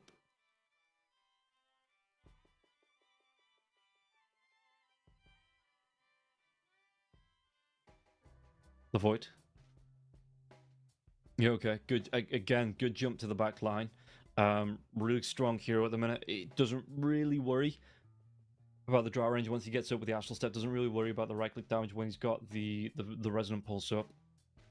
But the shield can just get himself in, get to the back lines, do a lot of damage to the draw range, and then get back out if he needs to with the dissimulate. Might not be as impactful up against the Queen of Pain in the mid lane to start off here, Larnoff, but I think if he gets, once he gets a good couple of items out, he should be able to focus on rotations, focus on getting himself over to the Drow Ranger and looking for pickoffs there and force rotations out from the Queen of Pain. But it doesn't answer the question whether this is going to be the safe lane mag or the off lane mag.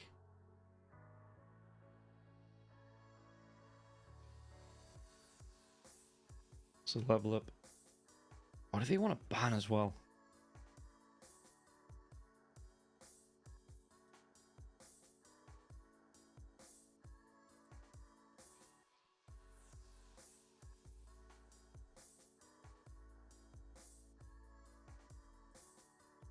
They're taking the time. The slot gets taken away from comeback. And yeah, no, that again makes sense. Another gap closer does well up against the agi heroes like the Drow Ranger. They ban out the Darkseer. But yeah, it would have been nice. Excuse me. It would have been nice if against the Drow just being able to close that gap. The siphon of agi stats as well from the Drow Ranger onto the Slark with the Essence shift.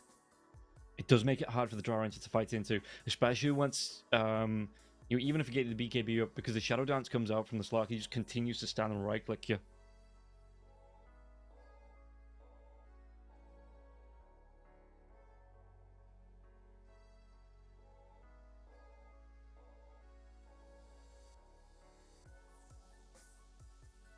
So let's see just how far do you want to push this one here, with the Beastmaster being banned out, the Alchemist as well. So I'm surprised the Beastmaster got as far as it did in the draft.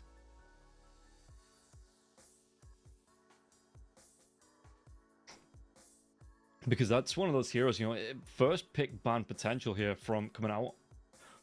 And he just gets all the way through into the last picks without even being considered, or excuse me, the last bans without even being considered.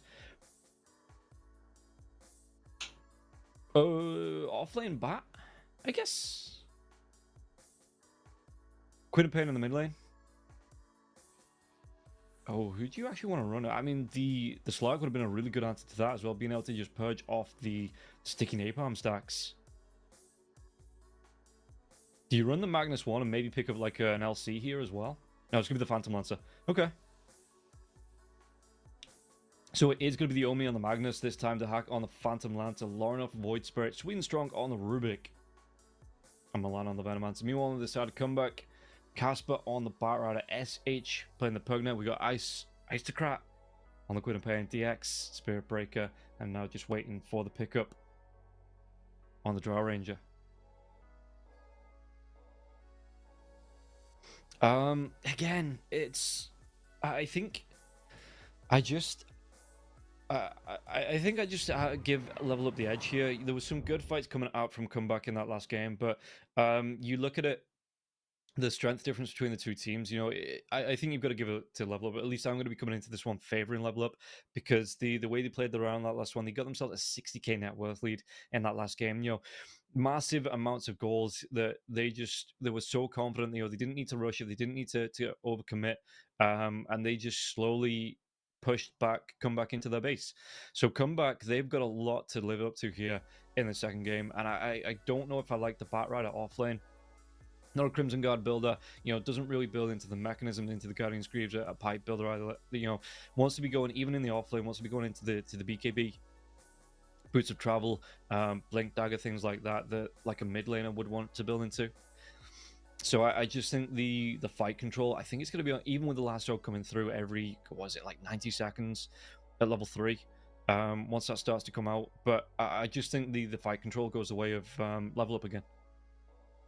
like one big jump in RP, and then you can get the the damage off that way, and then a harpoon onto the Drow Ranger, dragging the Drow Ranger right back into melee range. Takes all the sting out of that Drow. So I do think I'm favoring level up once again for this second game, as we will be able to get into it soon. But I think I favor level up coming into this. I know I keep repeating it, but there could be an upset, as we will be able to jump into the game. Quite literally with the techies jumping in on your screen. And don't forget, guys, that not only do you have the Pinnacle Cup welcome, you also have the bundle giveaway. It is going to be the Great Sage Reckoning bundle. If you want to get that, all you need to do is go to the Pinnacle Twitter. There is a tweet there that you can follow. All you do is follow the Pinnacle Dota 2, and then like and retweet the tweet. And you get yourself into the Great Sage Reckoning bundle giveaway.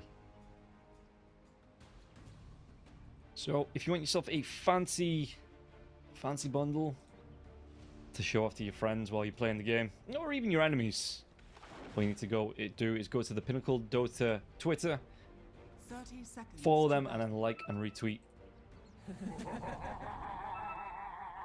As we do get ourselves into game number 2. Let's see how this one's going to go.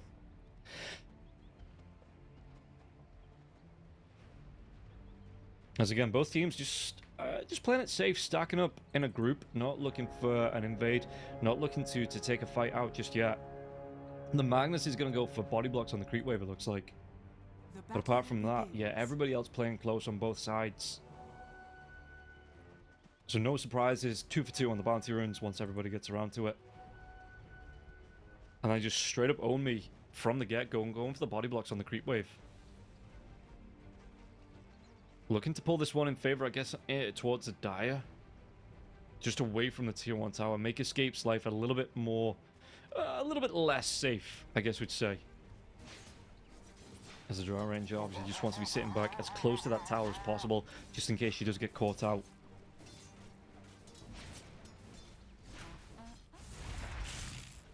We'll see. Speaking about getting caught out, SH here going to be taking a little bit of punishment from that shockwave into the Fade Ball of the Rubik, but coming right back with the Nether Blasts here onto Sweden Strong. So going to be trading out some damage here through the trees, though. Sweden Strong looking to get himself away. Shockwave onto Escape, and another Fade Bolt here. Escape already right off the bat taking a lot of damage in this lane. And yeah, Escape, well, the creeps should push in favor towards that Radiant Tower, just because of the double... No, in fact, SH gotta be careful. Only level 1 on the Magnus, though. Meanwhile, in the mid lane, Laurenov taking so much damage from the Shadow Strike. Is level 2. But that bottle still going to be about 20 gold away here, so you've got to be careful. I mean, even by the time it comes out as well, but no blink on the Queen of Pain. Just going straight in for the burst damage here with the Sonic, with the Scream. Could you imagine? Sonic Wave at level 2. Scream of Pain as well as the Shadow Strike onto Laurenov, and Laurenov has to play away from this Queen of Pain.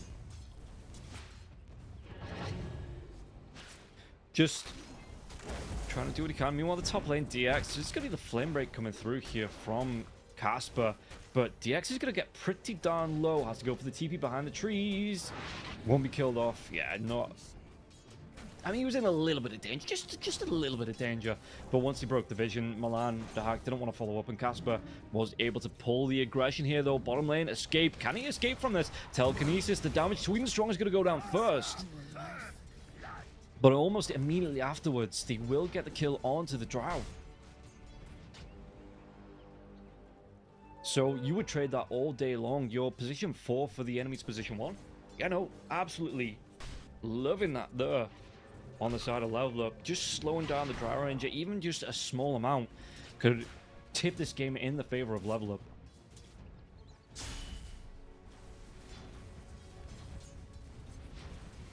The Hack going right in for a bracer, actually, so he wants the extra health survivability from the strength. Mid lane, how's this Queen of Pain looking? Queen of Pain with 16 last hits for the knives, and Laurenov just suffering a little bit from the Shadow Strike as well.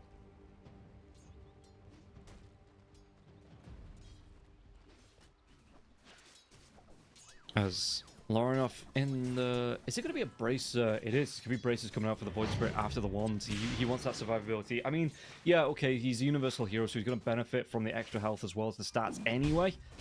So we'll see what they're going to be able to do. What they are going to be able to do is get the kill onto SH. Can they go even further onto Escape now as well? They even get that Nether Ward down. Shockwave comes out. Drag back onto Escape. But only a slight drag back. And not enough to set up for a kill onto the Drow Ranger. While this is going on, the Hack's having an alright time on this Phantom Lancer.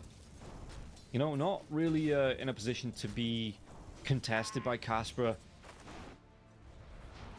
Even with the no points to the sticky napalm either, yeah. Because he would just be able to doppelganger and get himself away. Only taking some harass.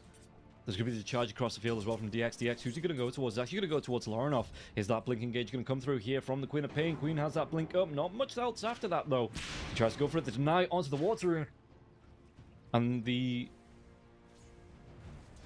charge actually gets cancelled. I think potentially... No, I didn't have enough mana left to do it, really, after the Shadow Strike. Yeah, the charge, he would have been taking tower shots as well, so maybe Lorinov would have been able to turn it around. As the Nether Ward goes down once again, just baiting them into that Nether Blast. But the charge comes out. Oh, he misses the Venomous Gale now as well, but Flame Break, it pushes Milan back. Milan, he's going to go down here. He should do. And Casper will get the kill.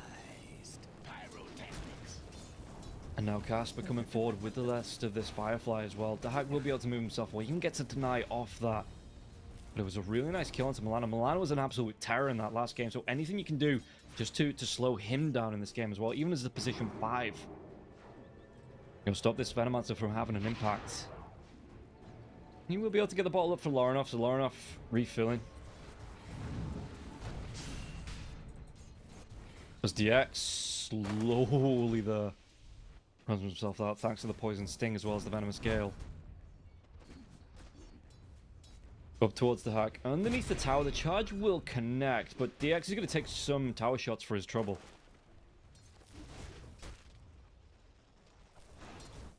I'm not much for gratitude.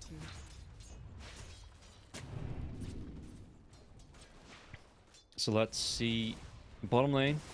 After they got the kill onto the Drow Ranger once, he got an assist off, obviously, after his death, because he got the kill onto... No, it was before his death, right?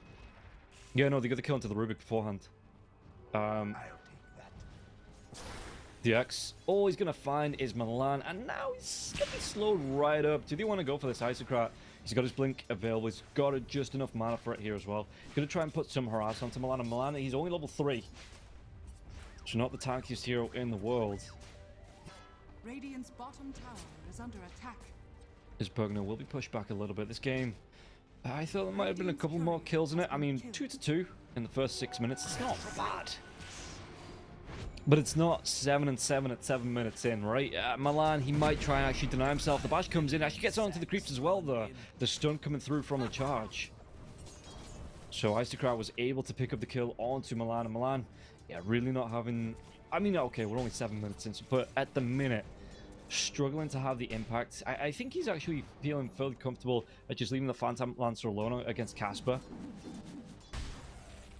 But with the Spirit Lance coming out into like a Venomous Gale, into the Poison Sting, I thought they would have been able potentially to look for a kill onto the Bat Rider here. As DX going to go for a stack out towards the Wisdom Room when it pops as well. Yeah, Venomous Gale comes through. This time, Casper, he should go down, even with the Flame Break coming out now as well. There's going to be a jump forward, and Lorinov will get the kill. DX picks up a Wisdom Rune, so a good rotation out from Lorinov. With this Haste Rune as well, will be able to get himself straight back into the mid lane.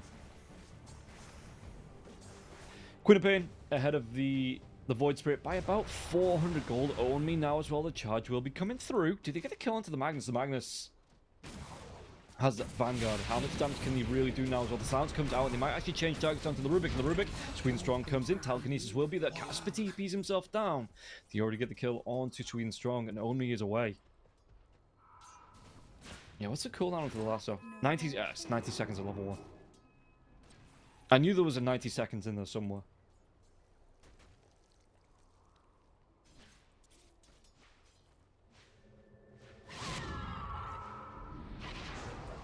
Mid lane.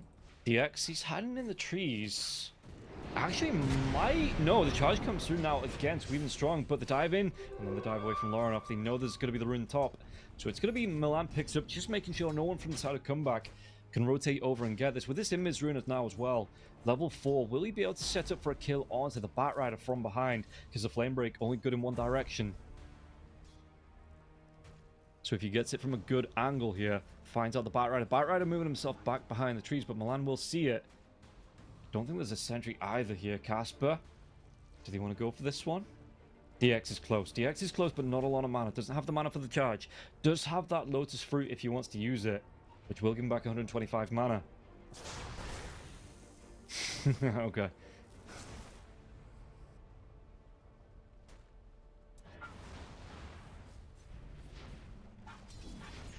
Bottom lane, SH just continues to contest up against Onmi. DX is here on the top lane, but I mean, again, the hack, he's got the mana for the Doppelganger. He's doing all right as well. Going straight for the Asher, actually. It's not a Diffusal Blade first for Dark. There's the mid lane. Where's the Drow? The Drow's just in the jungle. The Drow's just moving through the jungle looking for the farm. He's got himself the Power Treads, going towards the Dragonlance now as well, so not looking to contest into the lane. Just happy to sit back and farm. As DX, he's rotating around 0-0 and 3. It's not bad for the Spirit Breaker in the first 10 minutes of the game. A start like this. Only level 4 though. So no Nether Strike to come out just yet. Plague our enemies. Milan. Still looking to back up his teammates here. It looks like they're giving a bit of XP over to Sweet and Strong in the mid lane as well. Sweet and Strong, 3/4 of a level off level 6. But what would you really like to steal? Okay, they might be able to go into DX. DX has a charge widow if he gets into too much trouble. Or are you going to use that bulldoze as well for the status resistance?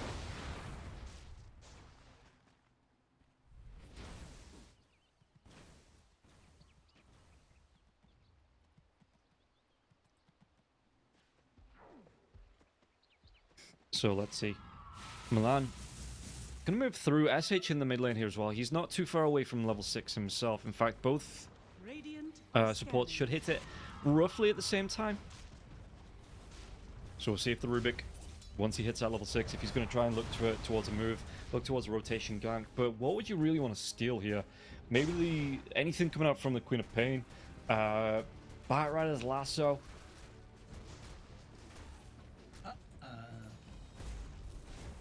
In fact, Rubik, still not level 6, but they're going to go for a 3-man rotation into, the scan comes out. They know roughly where this Drow Ranger is and escape. Can he escape from this one? The backstab rotation going to come through. Lornoff, big rotation through. In the trees now. Once the smoke breaks, it's going to see him jump in. The Astral Step gets forward onto escape and escape. Can he get himself away from this one? The damage, he's trying to run himself into a neutrals. No! And Onmi will be able to pick up the kill. DX is going to be here though. Twin Gates, any rotations from Milan maybe? As the Assimilate will be used. They have a lot of lockdown onto they have all of the lockdown onto the Void Spirit, and now they have none for Onmi. But do they have a bash on DX? DX, he's looking for it. One more, doesn't proc.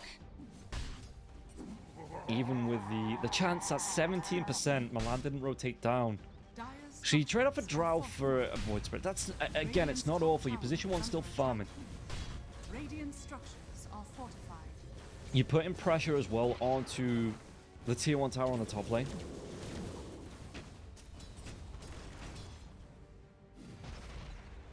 Though Casper does rotate back up. Actually, he's going to go for the Vanguard. The jump forward now as well. Isocrat, does he want to try and look for the kill onto the Rubik? Because, I mean, that would be a big ask. Right underneath the tier 1 tower. So, yeah, okay. Just going to play away. Full mana coming through from SH. Yeah, the Batrider going for the Vanguard. Maybe potentially into the Crimson Guard.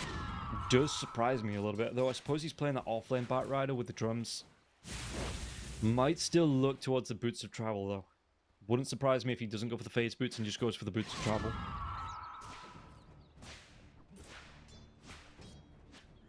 As Aristocrat, he's going to go towards the Sanjin Kaya.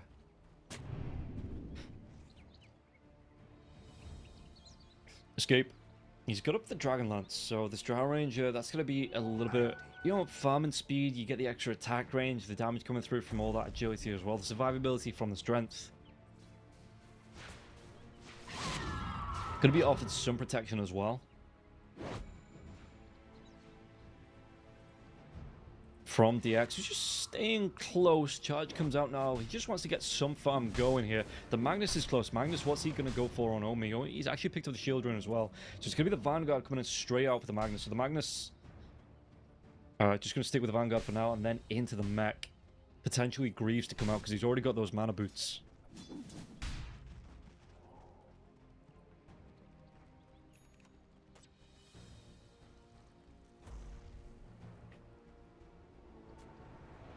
As Milan just collapses the Watcher for a little bit. Did they want to go for the Batrider? Batrider was showing. Just Fireflies himself away though. Isocrat in the mid lane. Lauren is he going to be in trouble? Drops out Remnant. There's going to be the drag back here now as well. But the damage coming through the Nether Strike. Trying to get himself away with the Astral Step. Where's that blink in from the Queen of Pain? He has it if he wants to go for it. But now the TPs and DX has to get himself away from that. On the Remnant coming up in 6 seconds. But Void Spirit doesn't want to commit on the gap close. And both sets of heroes will be able to get out alive. Top tower is under attack. While this is going on though, I mean, Dahak's going to go straight in for the Manta style. He's going to be top of the net worth. Never mind, DX gets a kill into Sweden Strong. But yeah, Dahak, about 100 gold away from it. This creep camp away from getting the full Manta out. And once that's there, does he go back for the Diffusal Blade or is it just straight into the heart here for the Phantom Lancer? Guess we'll find out what he's got queued up as he's going to push down this bottom lane. Yeah, I think this is where he wants to start to take control of, the Drow Rangers part of the map. You want to put the pressure on. With the help of the Magnus as well. So then power comes out. He's going to be able to cleave through fairly quickly here. Meanwhile, SH... Milan's invised up. They've got the smoke coming through. Are they going to try and look for another kill onto the Drow Ranger? Because the Drow Ranger's nowhere near there. Looks like they're just going to try and trade off these tier 1 towers. But with it going down first here, do level up. Want to try and move through the Twin Gate. Because this top tier 1 still has a lot of health left. It looks like the Hack just trying to do what he can to push out this bottom lane. Okay, so they're not too bothered about defending their own tier 1 tower. And with everyone on the side of Comeback grouping up as well, it might have been a little bit foolish to go for that push on to go for the fight around the tier 1 tower top lane. Instead, Dahak just going to use these illusions, the Manta style now as well, to keep the pressure onto the tier 2 tower with that catapult as well.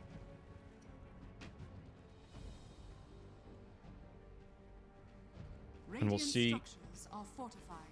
I mean, Casper not going to go for a blink there at all, so their engage is going to be solely relying on, I guess, the Queen of Pain and the Spirit Breaker to close that gap. And then Casper will be able to get the drums off a little bit later on. Yeah, actually went for the mana boots as well, so he's going to go straight into an Octarine core as well for this offlane Batrider. Charge comes through, DX doesn't actually get the real Phantom Lancer, now the Spirit Lance now as well. DX going to be slowed down a little bit. He's already used that Bulldoze as well. So this tier 2 tower is being absolutely pressured out from the catapult that's still there. DX with the charge up though. Where does he want to go with this one? Did they actually find the real one? They don't. They don't find the real Phantom Lancer.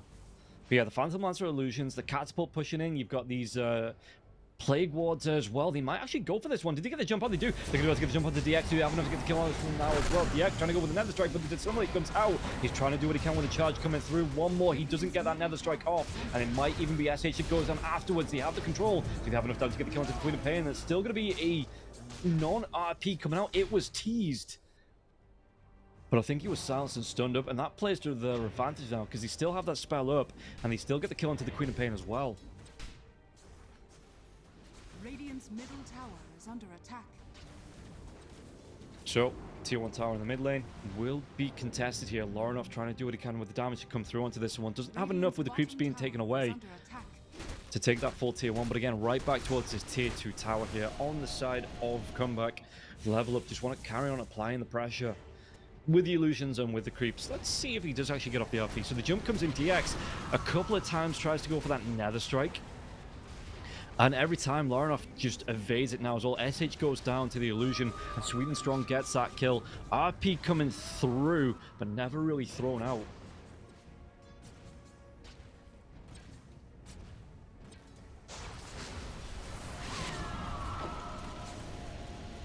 Meanwhile, on the bottom lane, Aristocrat just trying to do his best to protect this tier 2 tower. And the illusions, they might have something else to say about this here. The Master Star illusions coming in now as well. Aristocrat could come in, throw out a scream, which he does. And then the backdoor protection kicks in onto this tier 2 tower now as well. But it is down to a couple of hundred health. And it won't be long before the illusions and the creeps will be able to deal with it. Fortification has already been used. In fact, if the hack himself comes in, what's he got left? 160 health? Yeah, he can just go for the last hits himself if he wants to. Which he does. Takes it down, and it will actually be a diffusal blade into a heart, not straight into the heart. The slowdown would be nice, as Laranov gets a tier 1 tower in the mid lane. Not able to be protected though from the Spirit Breaker.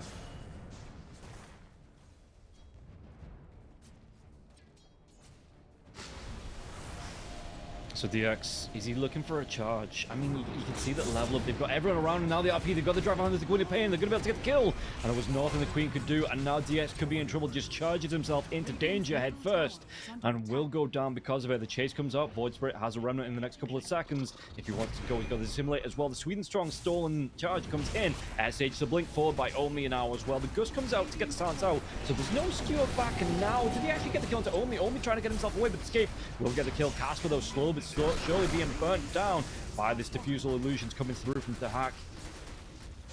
And the lasso not enough to control out and get the kill onto the Void Spirit. Who is going to go for a nullifier, which makes perfect sense, especially when you got a Pugner in the game. You'll just be able to nullify off the Decrepify if it goes onto any friendly heroes. Oh, excuse me, comeback-sided friendly heroes. You know, just making sure that the Phantom Lancer can get the full range of his attacks off with his right clicks. It's extra damage as well. When it does come through the nullify, it's a fairly nice item. Plus 75 damage, yeah.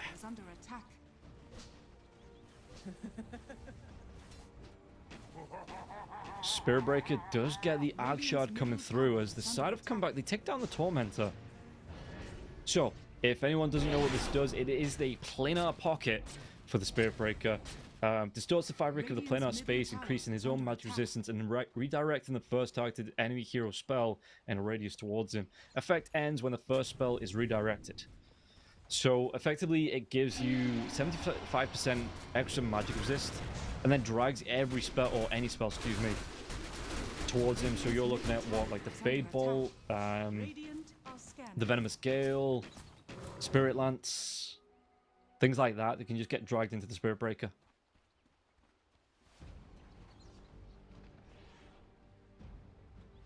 Because it has to be targeted, right? So yeah, I don't know how that would work with like Telekinesis and Lasso, because the Rubik did steal the Lasso.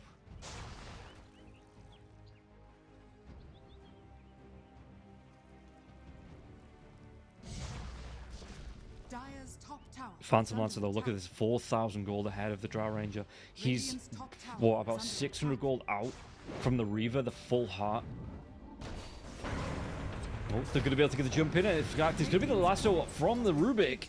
And they get the lockdown. They get the kill onto Aristocrat. And now the Bat Rider, he has to scramble for his life as well. He's flapping his wings for safety. It looks like they are going to be able to take this tier 1 tower top. So again, the outer towers all being sieged down here from the side of level up and comeback.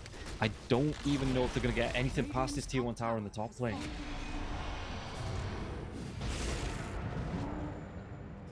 As the Phantom Lancer, that's the heart, baby. That might be the kill onto DX. It is going to be the kill onto DX. There's no way he gets himself away from that one. The RP was committed for it, but that's still worth, man. 110 seconds, 2 minutes. You're probably going to be moving yourself into the Roche pit. You can wait 2 minutes for the RP to come back up. It's probably going to take you a minute to take Roshan down. And yeah, it's an 88% win chance probability here for the side of level up.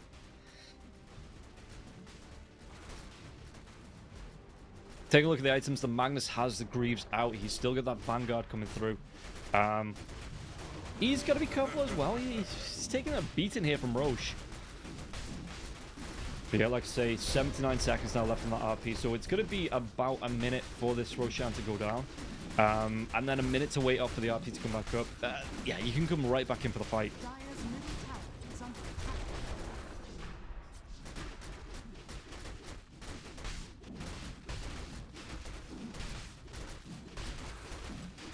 I'm surprised that they've not gone for the Tormentor as well.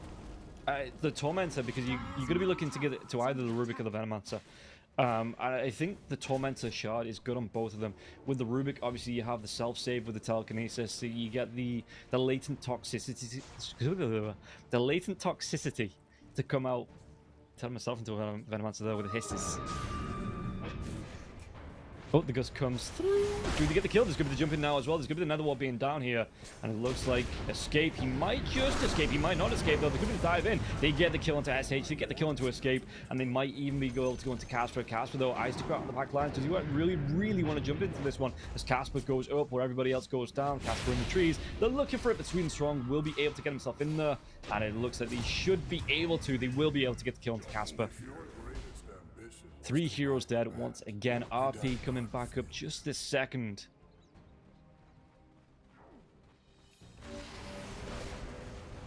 So yeah, the replay comes in, and we take a look. Laurenov, there is the Nether Ward being down. It's going to be the double Astral Step in now as well, just to be able to get sure he gets the Remnant off to get the drag back onto escape. And escape with no BKB there. Was not able to keep himself alive. If he'd have gone for the BKB, if it had a BKB to BKB TP out, maybe. But he wants to go towards that Ag Scepter to get the Frost Arrow procs. And because it's now a Scepter and not a Shard, the build-up takes so much longer that you are going to slow down on things like the BKB, like a Manta style or something like that. Tower is under attack. And when you're behind, because you are 4,000 gold behind the Phantom Lancer as well, it's going to seem like you are 2 or 3. I mean, to be fair, he is 2 or 3 items behind. As the PL going towards his own Aghanim Scepter now as well. Let's see what they do. They might be able to get the kill into the Spirit Breaker. The Spirit Breaker, even with the Shadow Blade, they have the Dust, they have the Reveal, and they have the kill. No way to get yourself out of that one though, mate. The jump in, SH was the shockwave back, there it is. And then the jump in from Sweden Strong with that stolen blink from the Queen of Pain. SH in the trees, the skewer comes out, they will be able to get the kill. One more right click, Sweden Strong actually stole the Nether Blast and secures the kill.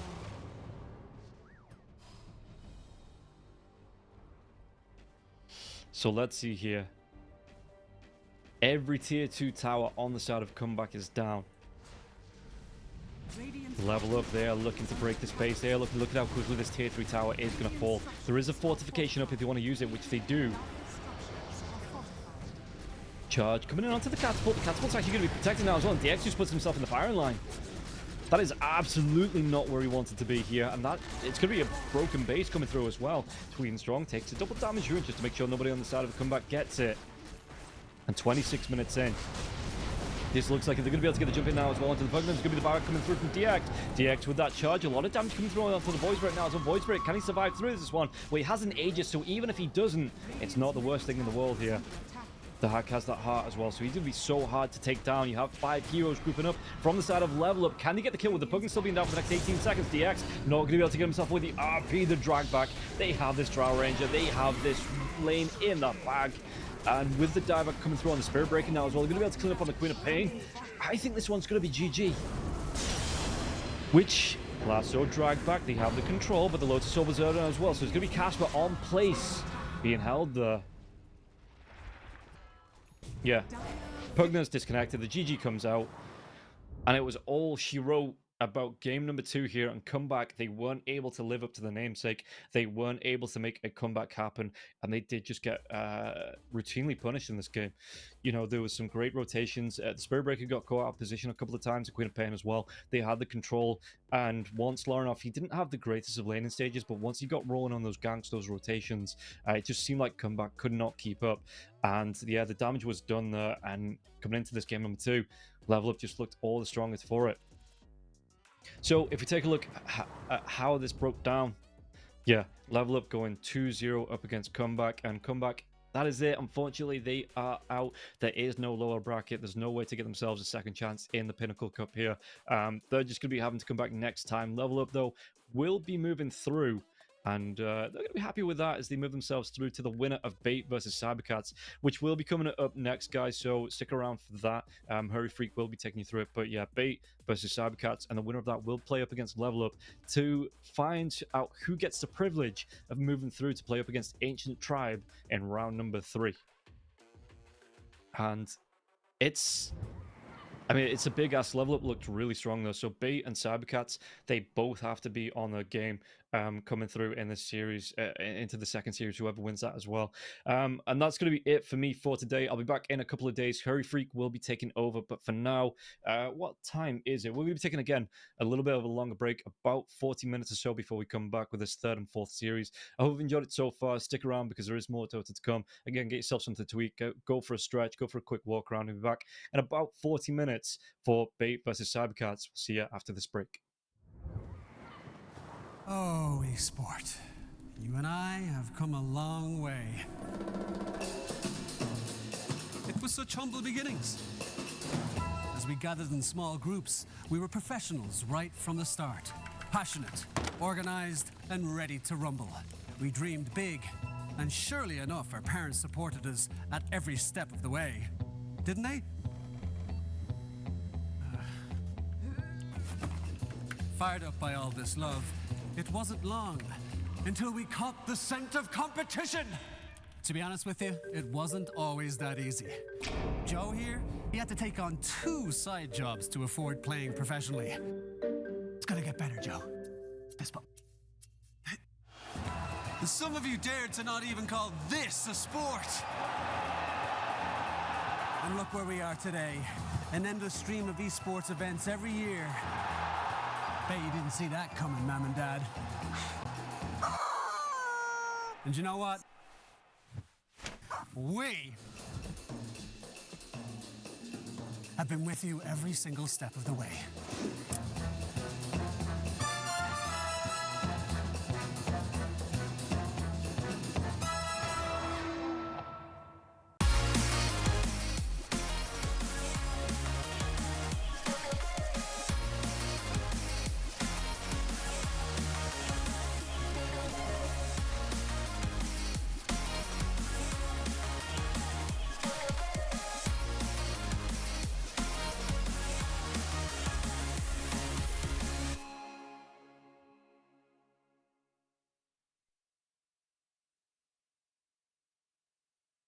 Dream of working with people you watch on screen.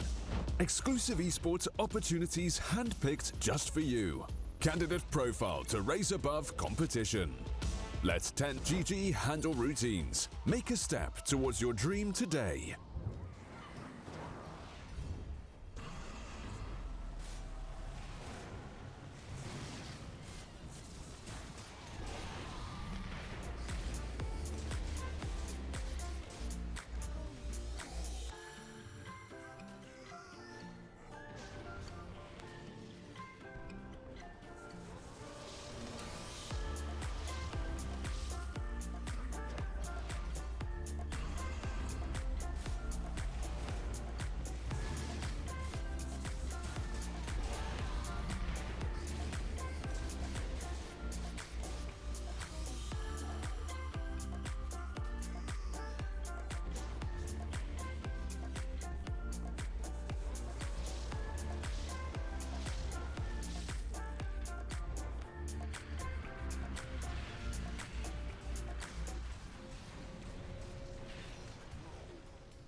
Oh, esport. You and I have come a long way. It was such humble beginnings. As we gathered in small groups, we were professionals right from the start. Passionate, organized, and ready to rumble. We dreamed big, and surely enough, our parents supported us at every step of the way. Didn't they? Fired up by all this love, it wasn't long until we caught the scent of competition. To be honest with you, it wasn't always that easy. Joe here, he had to take on 2 side jobs to afford playing professionally. It's gonna get better, Joe. Fist bump. Some of you dared to not even call this a sport. And look where we are today. An endless stream of esports events every year. Bet you didn't see that coming, Mom and Dad. And you know what? We have been with you every single step of the way.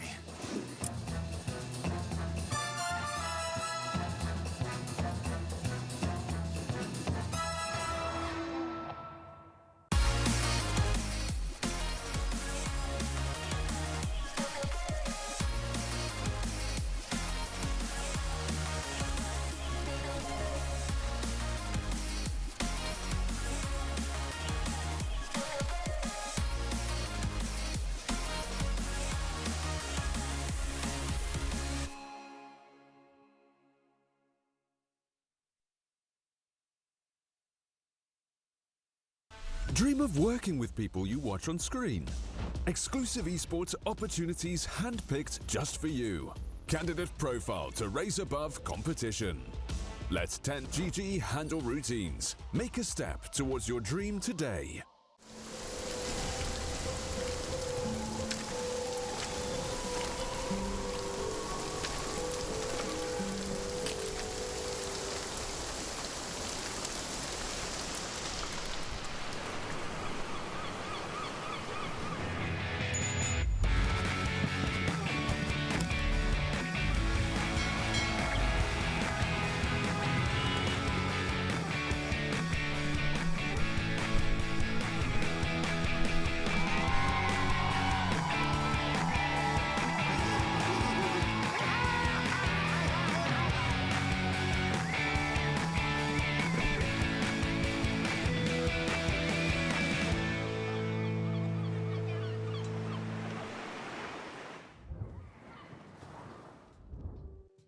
Oh boy, it's good to be back with the Malta Vibes. This time is the Pinnacle Cup Malta Vibes number 2, and hopefully there'll be more to come. Of course, the summer is getting closer, so we can feel those vibes of the beach a little bit more than we did in the previous tournament. But I'm here, Freak, and I'm going to be bringing you the action of the last 2 best of 3s of the day.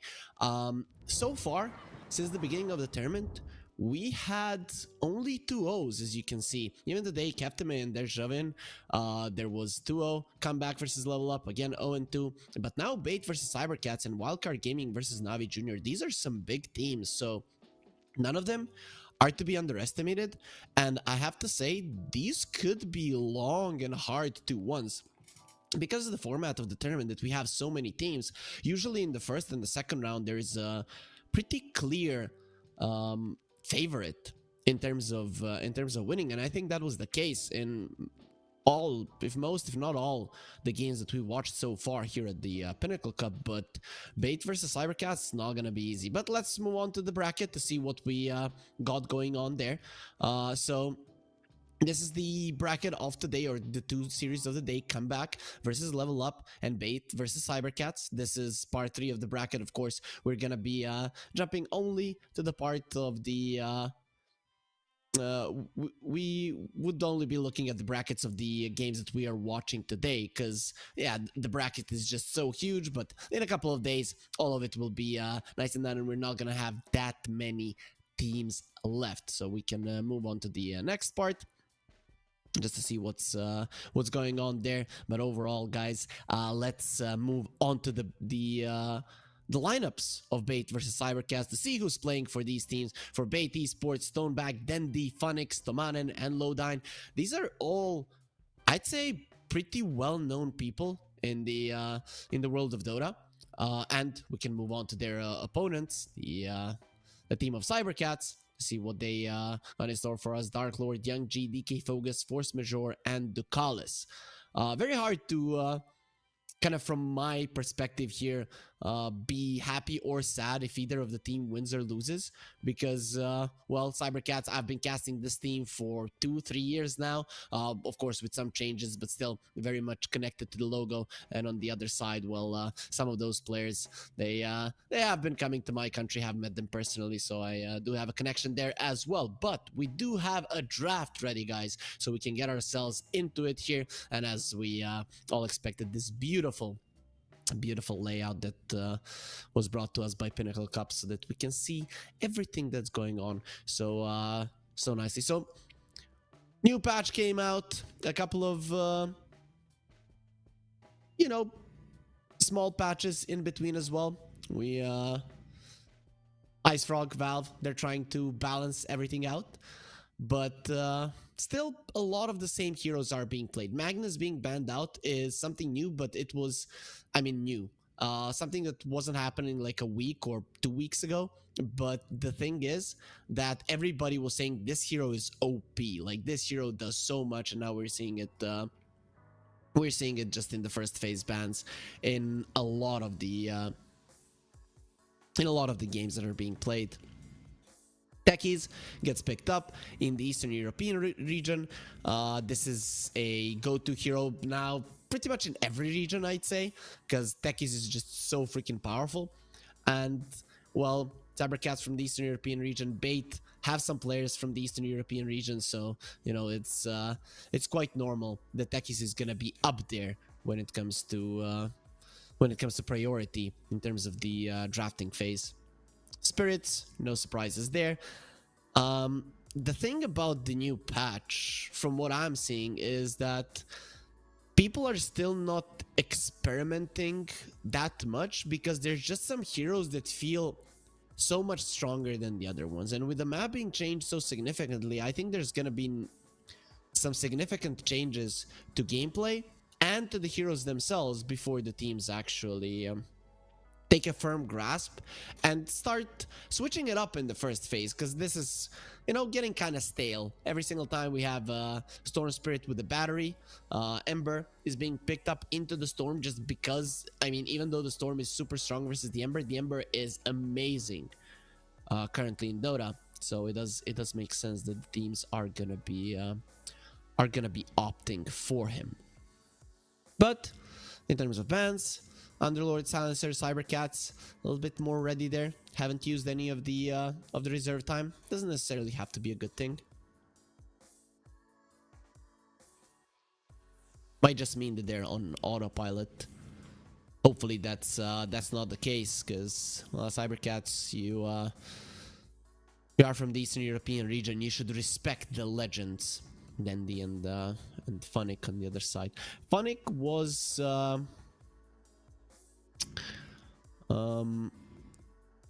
in the Balkans in Croatia. It was a tournament that I casted.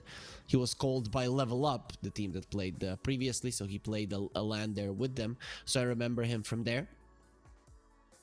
Quiet, humble guy, knows what he's doing, and that kind of was the first time that I really looked at what differentiates between players that have a possibility to go tier 1 and who don't, right? Even though he was at the time not that good, he wasn't really playing Dota all that much back then. You could see that he could focus on one thing that is most important from his hero to the team, and it was really beautiful to watch. As a player who was making mistakes, not laning well and stuff, he was contributing so much to the team just from sheer experience and, you know, understanding of what his role is. I remember he was playing in Enigma there, so it was pretty cool. He also, during COVID, I was in Ukraine and I couldn't get back home. There were no flights, and he helped me a little bit to arrange to go by car. So thank him for that. Cybercast, they're gonna go for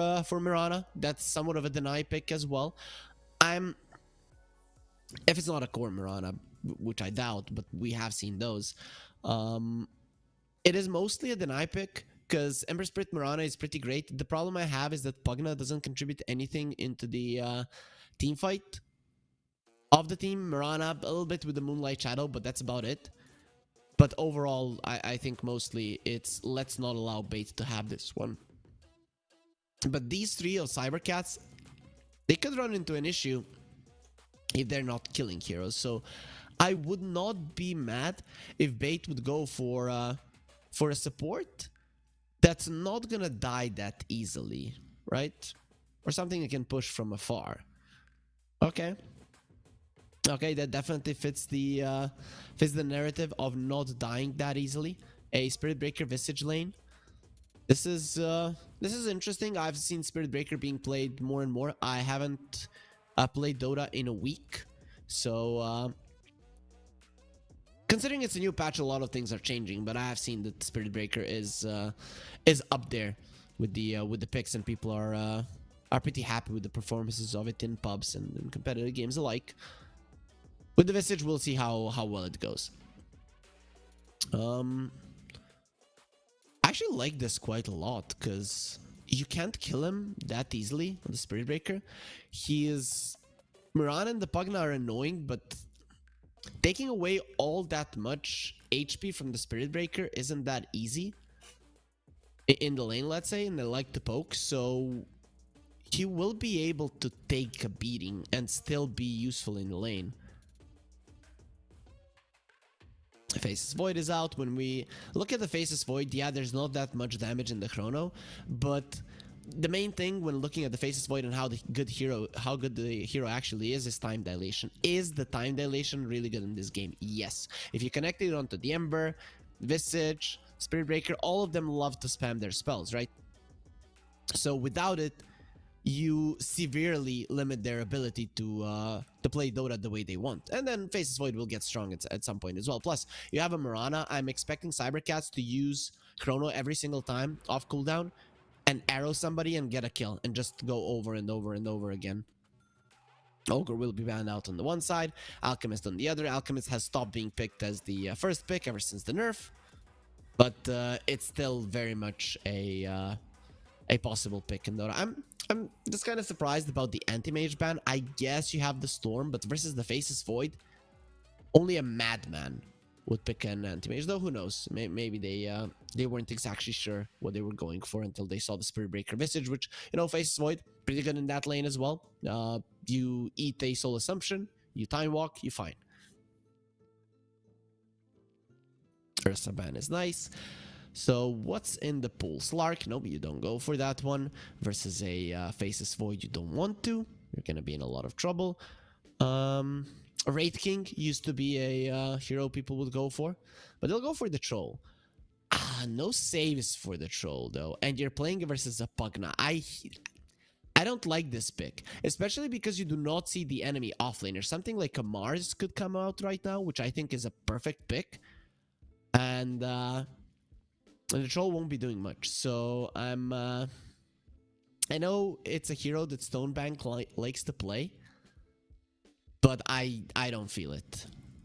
Versus a Pugna and the OD for me are the Troll counters. Yes, you can buy an Aghanim Scepter versus the Pugna, but do you really want to?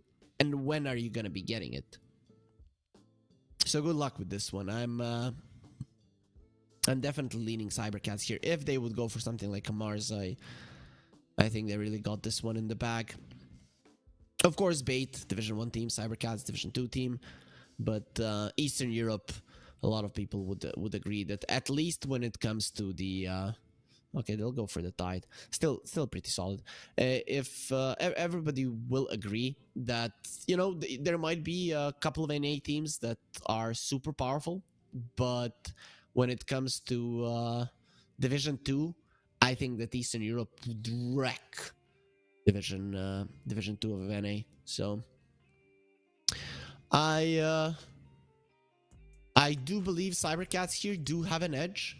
Last pick, Tidehunter, I think gives a possibility for the Troll to dominate the lane, which is what the hero usually does.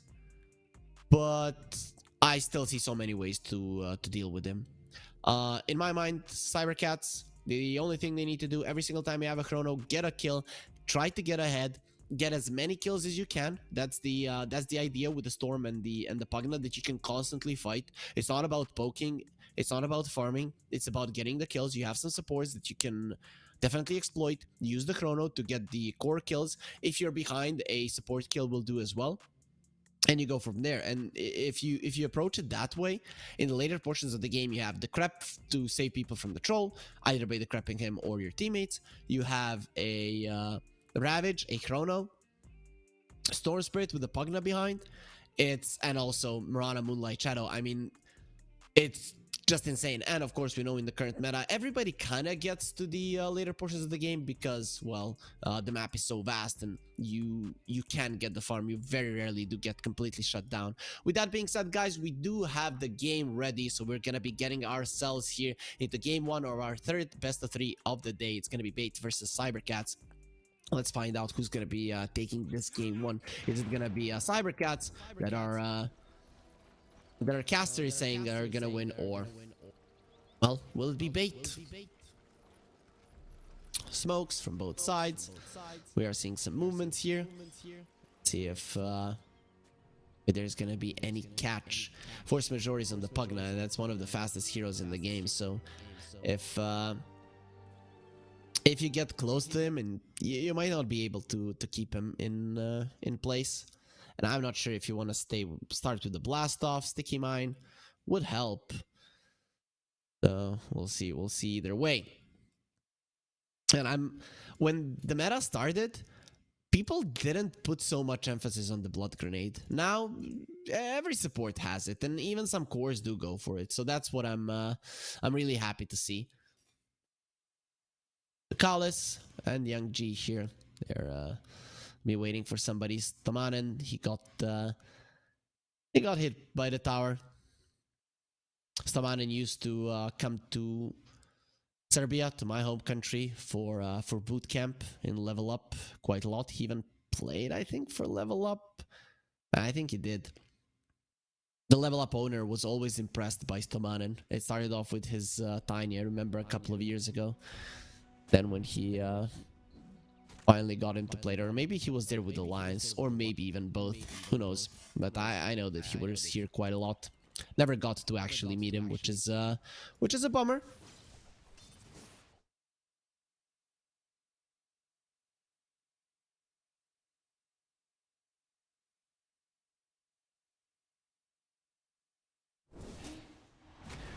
So top lane, the Kala is getting on. They already used the blood grenade, so they think they can get a kill, and they definitely can.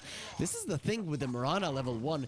Even in the safe lane, you are not safe, my friend. It's not a lane that lives up to its name, and I'm actually surprised that he got there to the side. In this lane, I would much rather, as a Mirana, always stay behind the Faceless Void, even if it would mean him getting a little bit less in terms of CS. The Faceless Void cannot die because of the Time Walk, but the Mirana can.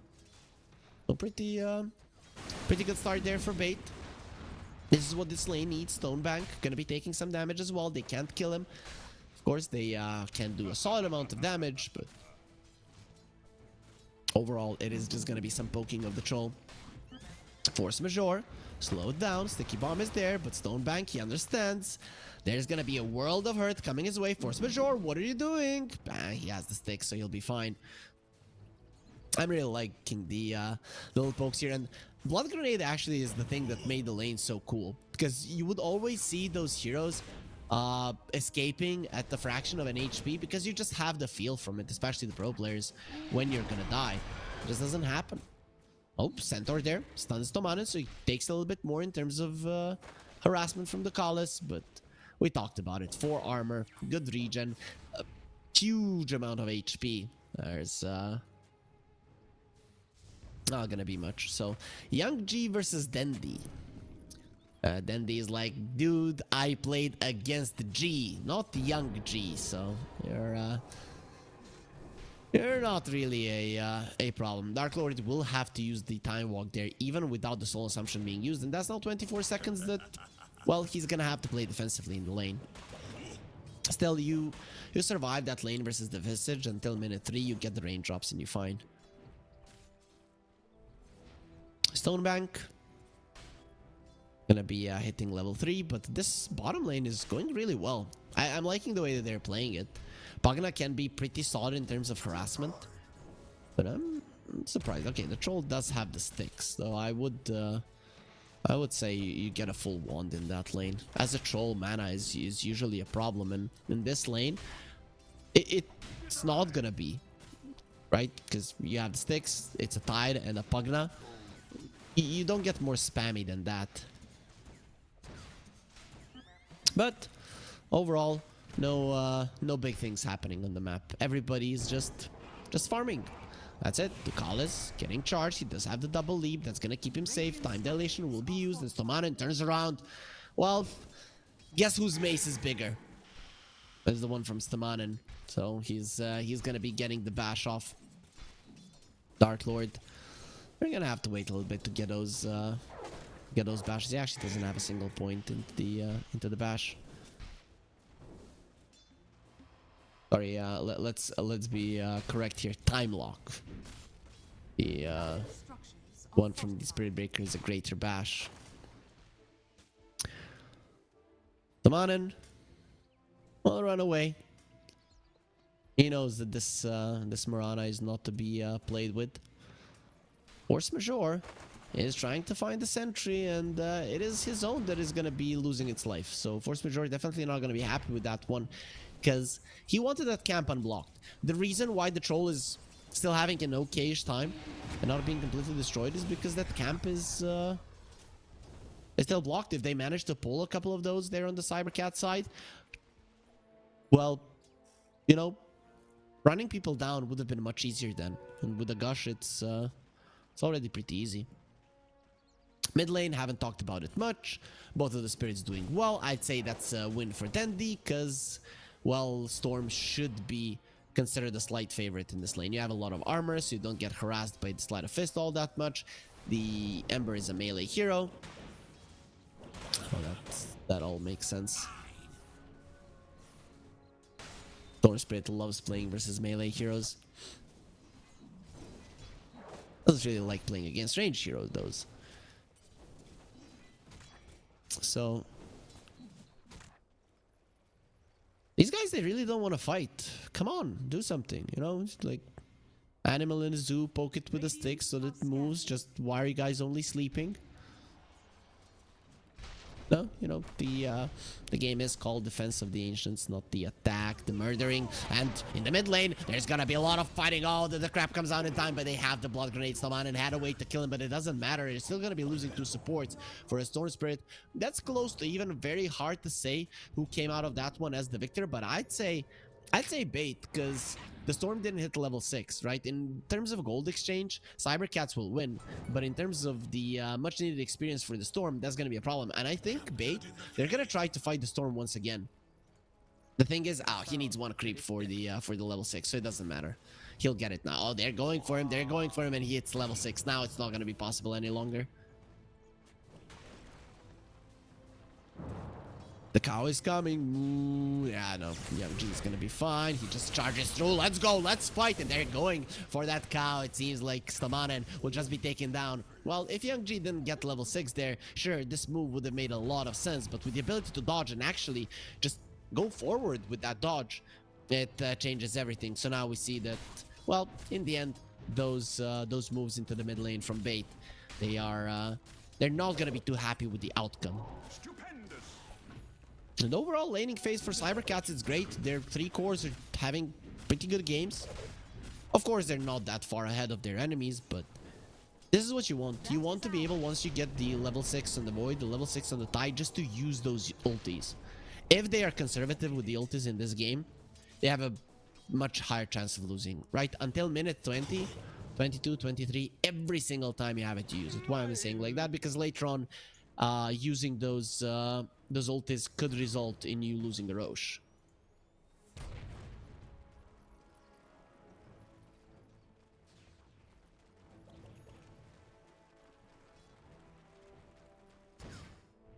Some stacks are being made. That's for the Tide or for the Storm. Both of them are capable of taking them down. Tide now does have the Meteor Hammer. Stonebag gonna be eating that one over the face. Does have the Whirling Axis, so the creeps and the Tide are gonna stop doing damage to him. But now the Tide has the Ravage, so that puts the Troll at trouble of potentially dying. Hopefully everything is gonna be fine there. Oh, Young G does have the mana. He should be fine. Stonebank, no mana for his ulti. So he has to be relatively careful about what he does. Had the Healing Lotus and the 9 Stake Charges, so the Troll was never gonna die. So they come to a gentleman's agreement to just disperse. Let's not kill each other. TP from the Pugna. Doesn't have the ulti, but is still gonna be refilling the things for the Storm. I'm a support player, but I don't know if I could just be running around somebody and... Okay, well, what am I saying? I used to play Oracle. Dark Lord getting gone on, gonna be charged through. Stamanen, the time dilation is slowing him down, but he's still gonna be fine with the Bulldoze. It's really not gonna last all that much, so he'll be okay. Had the Arcane Rune, stealing it from the Storm, quite nice. Stealing it from his Ember, not quite nice. And the Ember makes his presence known onto the creeps. And instantly TP's back to the base. He does have the Remnant, if I'm not mistaken, in the close to the top lane. Nope, that's a Watcher. Then in the mid lane, yeah, the Remnant was there. So then the back to his signature mid lane. And this guy has been in the scene for a long time. Imagine how cool it would be if we see Dendi on a major again. Or even on TI. And I'm not talking... No one hears you. Okay, no one hears me. We're not gonna be seeing Dendi on the big screen here, production says. Thank you, production, for crushing our dreams. But, you know, we're fulfilling some dreams for our viewers, guys. So if you want to, just go to the pinnacle.gg and /welcome. When you are registering, register with the promo code CUP23 and you can get up to $100 on your first deposit. Of course, the terms and conditions do apply, and you need to be 18 plus to do it. Plus, we do recommend that you bet carefully and only spend as much as you can afford to spend, because you don't want to... You don't want to just put all of your money away, right, guys? But anyways, Funnick goes into the jungle. He has a phylactery. The item has been given some buffs. Let's see what they were. Okay, yeah, the recipe change. So yeah, some mana, regen, and stuff like that. That's quite nice. Is the Spirit Breaker gonna go for the phylactery as well? No, for now he is going for the phase boots. Everybody's like, yeah, phylactery sucks because you're just gonna be showing everybody that you're charging. Who the hell cares? It's still an item people go for, and it's working out. For a Visage, it's quite nice that you use the Grave Chill, and people won't be able to blink away. That's pretty big.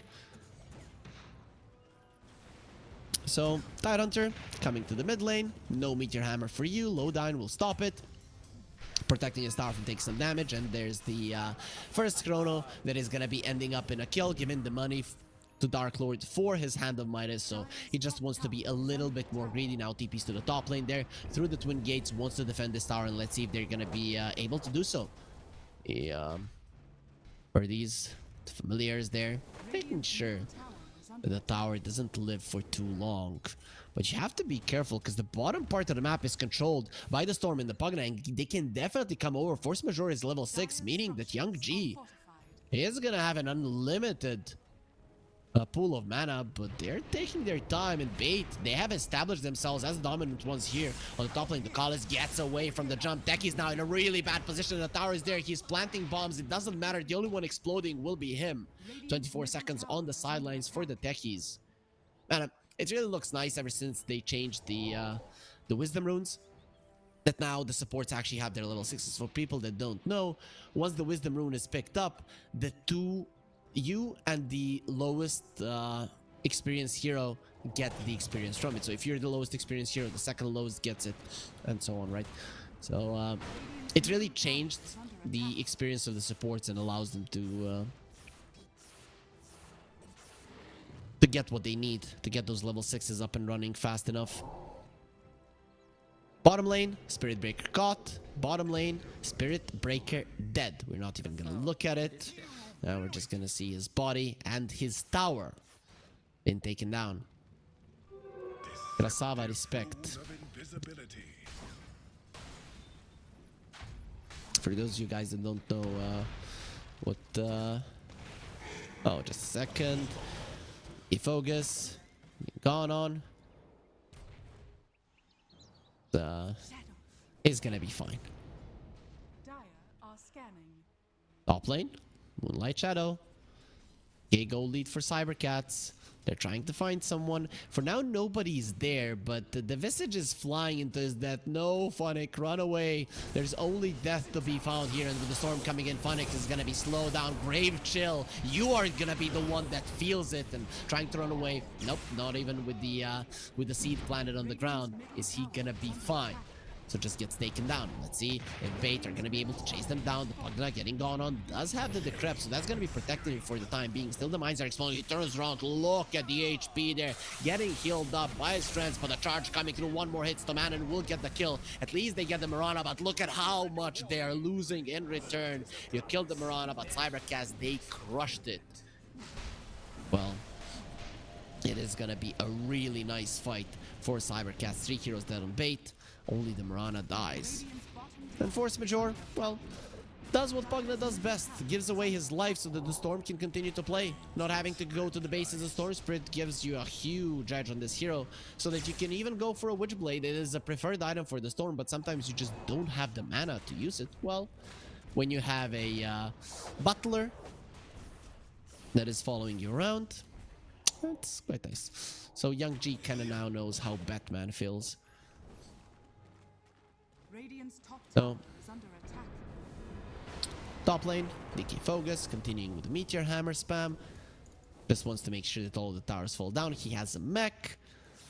And well, this Tide is a beast. And the Visage is going for a Solar Crest. Not really an item that's gonna change all that much. You do want to buff the Troll, but if you're with a lineup like this, when you want your Troll to be in front, taking all the damage, and using his ulti, you need to be ahead. Lowdyne, looking very much dead. The stars will fall from the sky. Now they want to kill the poor Visage. Funnick will try to run away. He'll do his best. Will eat an arrow.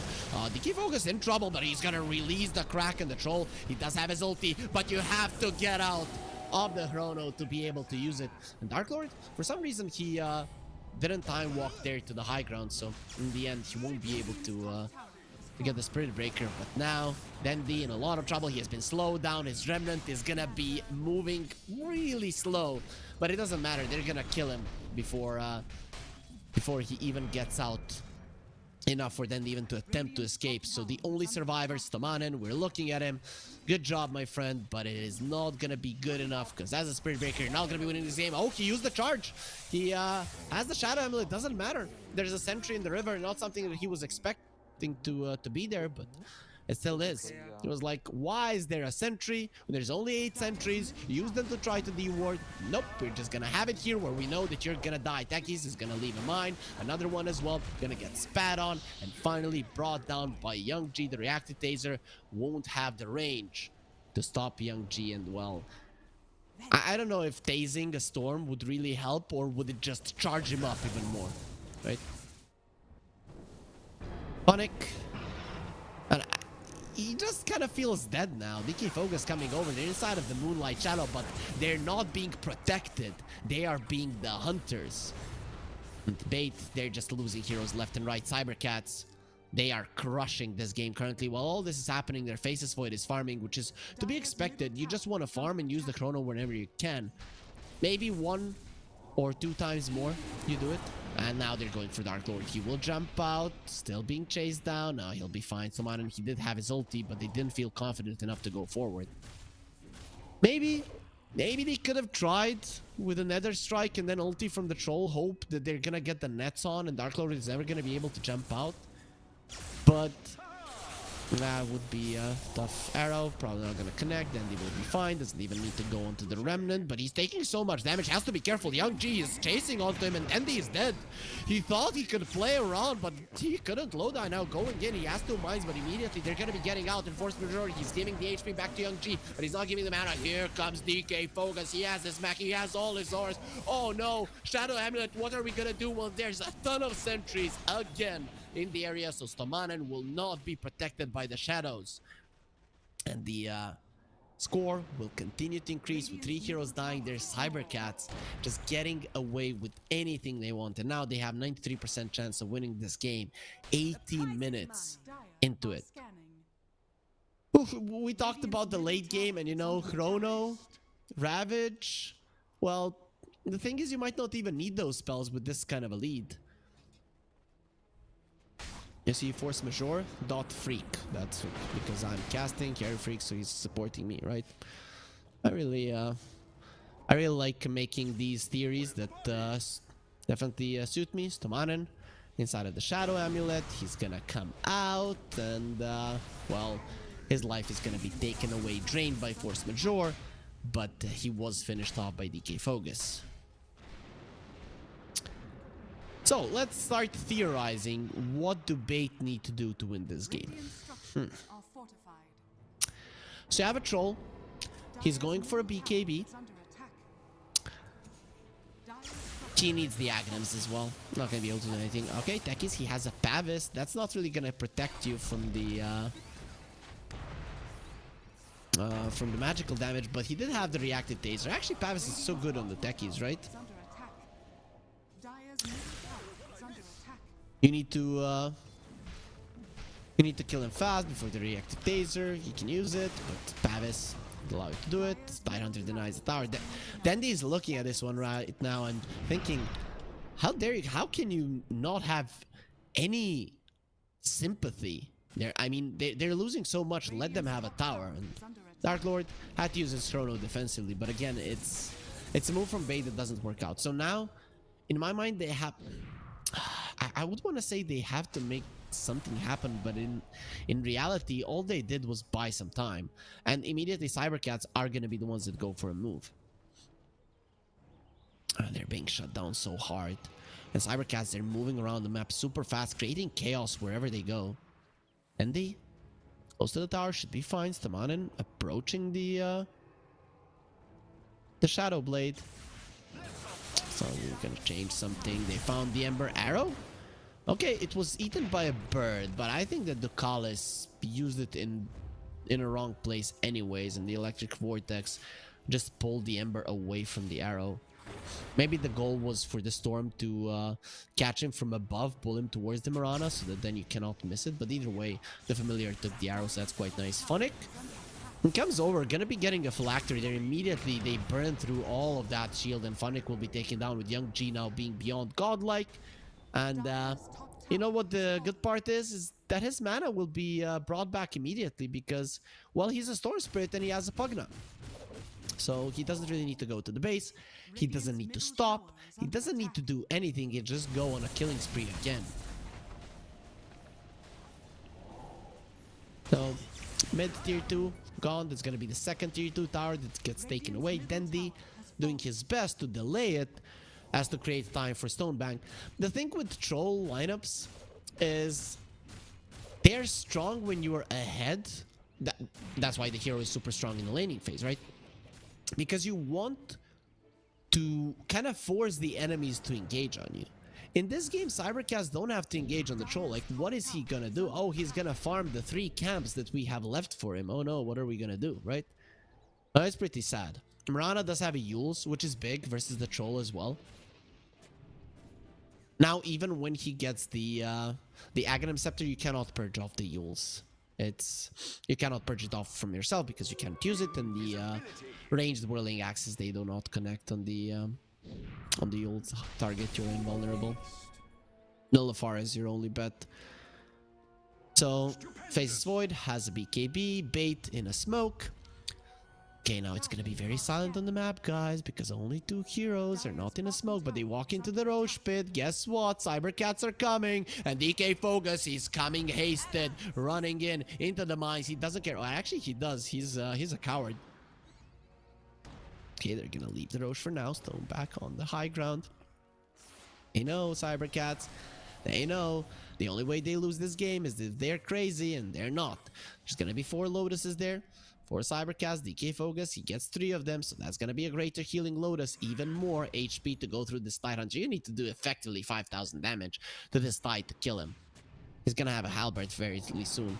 Stonebank, well, he wasn't expecting a Tidehunter. He thought somebody weaker was gonna be coming forward. Well, that's not gonna be the case. They kill him immediately. Chrono has been dropped, and you don't really need those spells. Now the Centaur will be stunning all 3 of them there. The Storm, the Techies, and the Faceless Void, who jumps in, gets the Zarm. Now the Ravage will come through, being enough of a stun to kill Dendi, and they're going for more. Storm has just enough mana to get close to Lodine, who, well, he used Reactive Taser a couple of times, but now we have our attacks. We're not going to be missing any longer, and they're going to be getting the 3rd kill of that engagement, showing once again that they're much stronger in this game. And well, if they want to, they can go for the Roche, but their lineup is not the greatest at it. Still, Dark Lord moves into the pit, faces Void, bashes, quite nice. And the thing is, if you just let the enemies... Okay, they call GG. Yeah, I think that's a smart move, because this game is over. It really was over for quite some time right now. Your lineup doesn't work, and also I still don't know what they were thinking with the draft. The troll pick didn't make a lot of sense. When you don't have stronger lanes on other lanes, you have an Ember versus a Storm already, and you pick a troll into not knowing what the enemy offlaner is, you could be in trouble, right? And then they lost, you could say, effectively all 3 lanes with a troll lineup. That doesn't work, that can't work, and you will inevitably lose, which is what happened here in game number 1. Doesn't mean that Bait are an inferior team to Cybercats, but in this game number 1, they got slapped. With that being said, guys, we are gonna be taking it onto a short break, around 12 minutes. Once those are out, we're coming back with game number 2 of this best of 3 series.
Oh, esport. You and I have come a long way. It was such humble beginnings. As we gathered in small groups, we were professionals right from the start. Passionate, organized, and ready to rumble. We dreamed big, and surely enough, our parents supported us at every step of the way. Didn't they? Fired up by all this love, it wasn't long until we caught the scent of competition. To be honest with you, it wasn't always that easy. Joe here, he had to take on 2 side jobs to afford playing professionally. It's gonna get better, Joe. Fist bump. Some of you dared to not even call this a sport. And look where we are today. An endless stream of esports events every year. Bet you didn't see that coming, Mom and Dad. And you know what? We have been with you every single step of the way.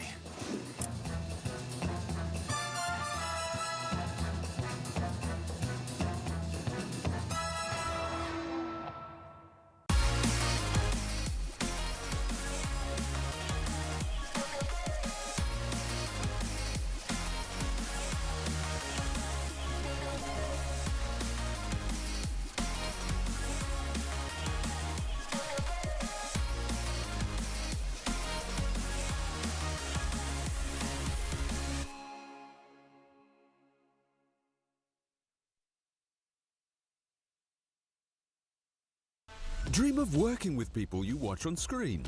Exclusive esports opportunities handpicked just for you. Candidate profile to raise above competition. Let 10GG handle routines. Make a step towards your dream today.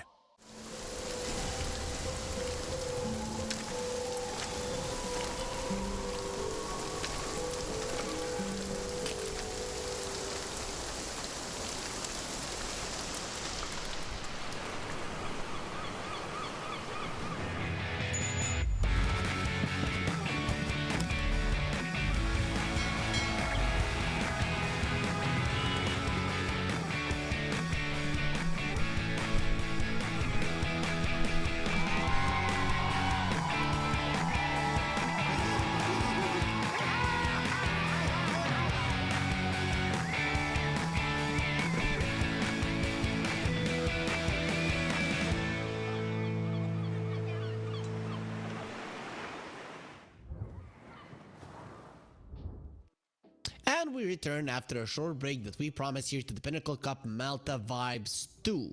Yes, we already had one tournament here of the Pinnacle Cup Malta Vibes. If I remember, Hellraisers won. Now they're called Nine Pandas, but they were the champions of the tournament, and they're the ones that you know, got the big chunk of the money, and will get to go to a exclusive boot camp on Malta with the 5-star hotel, which is, you know, the first place of our tournament as well. But what we also got in store is for our viewers is the Monkey King Arcana bundle. And if you want to get into the giveaway of it, you just need to go to the Pinnacle Esports Twitter. There, you're gonna have a pinned tweet that will explain everything you need to do. But basically, you just need to follow the Twitter and retweet it. So it's not really all that hard to get into the giveaway. And the, well, the winners are going to be announced on the 8th of June, which is where our tournament will end. If you guys are just joining us, we are in the best of 3 series of Bait versus Cybercats, and well, we do have a draft on our hands, so we should be getting into it here in a second. As we always know, production is ready to get us into the draft every single time I call it out. So we have gotten ourselves used to working together. Also, guys, this tournament is brought to you by Gaming Malta. That's the home of gaming excellence, so you should check them out at gamingmalta.org if you wish to do so. But let's get into the draft here. Bait versus Cybercats, game number 1. If you haven't watched it, well, unless you're a big fan of somebody getting stomped, then you don't really have to go back for the replay, to be honest. Cybercats, they crushed Bait. You know, the difference in strength in that game number 1 was pretty much the difference in the size of the logos here between Bait and the Cybercats, and just the you know, size isn't everything here, as you can see, because Cybercats, well, they crushed bait despite the big disparity here in the size of the logo. Cybercats, they sent a small logo and they said, yeah, this is the size that we want. This is the size that we need, and we're gonna show everybody what we're made of. Is the opening gonna be the same? Is the opening gonna be the same? Come on, Dandy, pick the Ember Spirit. Have the guts. Show them. It wasn't the pick. We can play better. They're not doing it. I guess they're afraid. If they pick the Ember right now, they're going to eat the Mirana later on. Okay. They don't care. They're like, the draft wasn't the problem. And I have a secret for you guys. It was. It was the problem. Though the first 2 picks, not really so much. So I'm hoping that Bait do change something up. Would I ban the Mirana now? I don't know. But if I would let them pick the Mirana, my response would not be a Spirit Breaker Visage. Even though I know Phonic is pretty good on the Visage. He's good on those Zoo heroes. Map controlling heroes. The thing is, in the current meta, and I think that's a big part of Dota that we lost, which is why I'm having torn feelings about the new map, is that it is impossible to control an area as 4 or 5 man and to make it worth your while. It's just impossible. The map is too vast. There's so many angles at which the enemies can come at you. The only times that map controlling makes sense is around the Roche Pit, around the Twin Gates, and that's it. That is literally it. So, I don't know. Visage, Enigma, Beastmaster. These heroes that can control the map, not that good. Beastmaster, the reason why this hero is being picked is because he's very good at taking stacks, right? And with the Helm of the Overlord, he's so strong in fights. So they just changed the way that they play the hero. But for an Enigma, for a Visage, with the heroes being so slow and they don't farm the Ancients that fast, well, it's a whole different story. Bait, they banned the Visage. Phonic was like, guys, I want to play the Visage again. And Lowdown was, oh, you want to play it? Oh no, I accidentally banned it. What am I gonna do? Because well, I don't know if that's the case, but I remember when I played professional Dota, I was mostly the captain, hence my great success in my Dota career, guys. I would do it to my teammates sometimes. I wouldn't do it in official games though, because then people would get mad. But in scrims, sometimes I would do it just, you know, we're having fun. I remember my teammates didn't really like it. That was funny to me though, which is the most important thing, right? Just kidding, guys. Here, as always, we the casters are here for you to bring the viewers their entertainment. And Cybercats, they ban out the Silencers, they ban out the Anti-Mage, pretty much the same. So last time, Bait, they did swap out their bans a little bit. Not by a lot, though. So I'm guessing Cybercats, they again picked the Mirana here. No reason not to. Even though I didn't necessarily love the pick last time, I think it's a fine deny pick. There it is. So Bait, what is gonna be? Do they still go for a Spirit Breaker? Just get something else in the offlane? Phonic used to be a big Necro player. Again, I think the hero is a little bit too slow for the vast map. It could be a position for techies. Go for the Night Stalker. Okay. We have seen this hero even in the position 1 role. Stonebank does play it.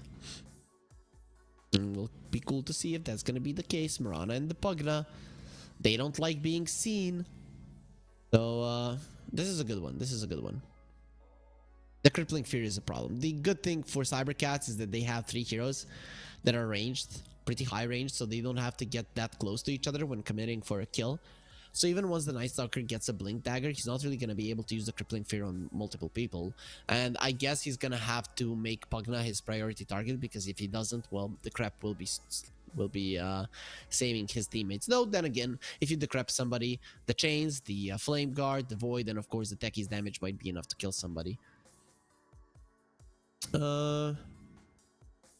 I would want the techies to lane with the Night Stalker, to be honest. You have this fat, beefy guy in front of yourself, and then the techies is just poking all the time. Look at how nervous one of the goblin techies is. I guess if they are Squee, Spleen, and Spoon by that, so that's gonna be Squee. So Squee is really nervous. Look at what he's doing with his leg. I also read, guys, and I don't think that's gonna help you achieve that summer body for the Malta beaches, but is that when you're sitting down and if you're moving your leg, you're actually kind of tricking your body into thinking that it's moving a little bit, so you do burn a significant amount of energy, or a lot more than while just sitting still. Let's put it that way. I don't want to call it significant. You're definitely not moving as much as when you're walking, exercising, or something, but it definitely does help. And you will see that a lot of those players that do shake on their camera and playing, they're actually quite skinny. So might be some truth to it.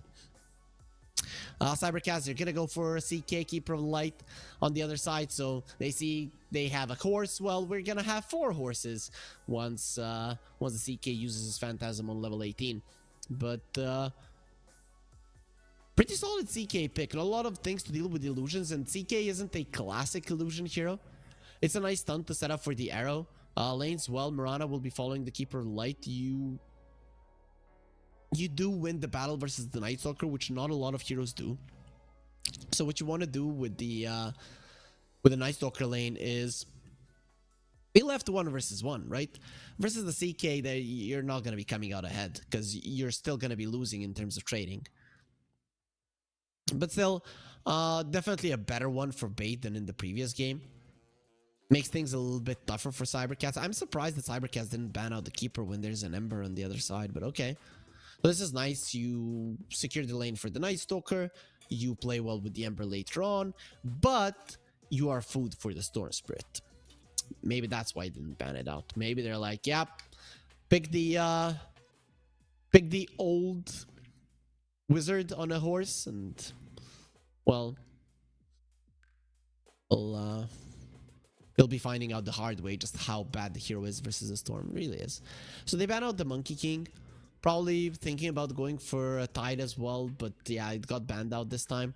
So Cybercaster will not be getting that one again. Bait, what's it gonna be?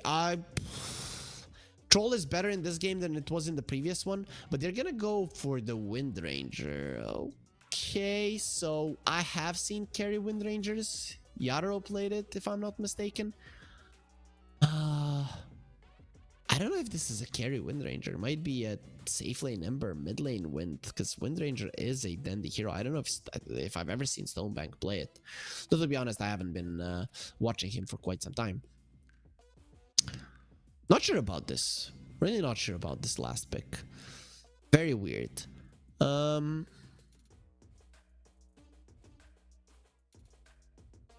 I'd say if you're Cybercats, you go for an Aura Builder. Bait, if they use all of their spells, they don't get kills, and you turn around on them with Cybercats, you're gonna crush them. Underlord and the Tide are probably the best ones currently in the meta. Don't know what's left.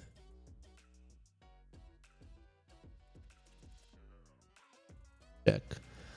Boom is out.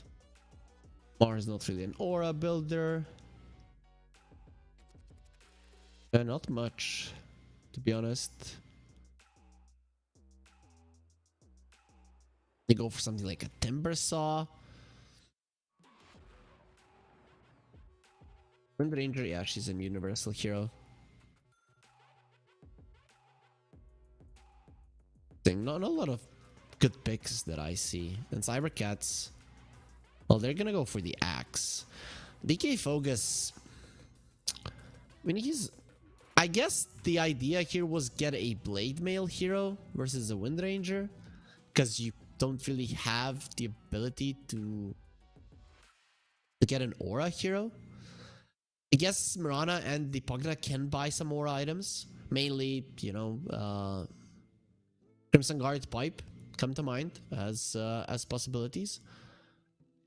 I think this time around the things are a little bit more even. I'm gonna say that I'm not the biggest fan of the Wind Ranger, but that's just because I don't understand it all that much. I need to watch it more, play against it more. I think is more the case. When you play against the hero, or play it, but you have to play the hero, and I'm not gonna do it on a core position for sure.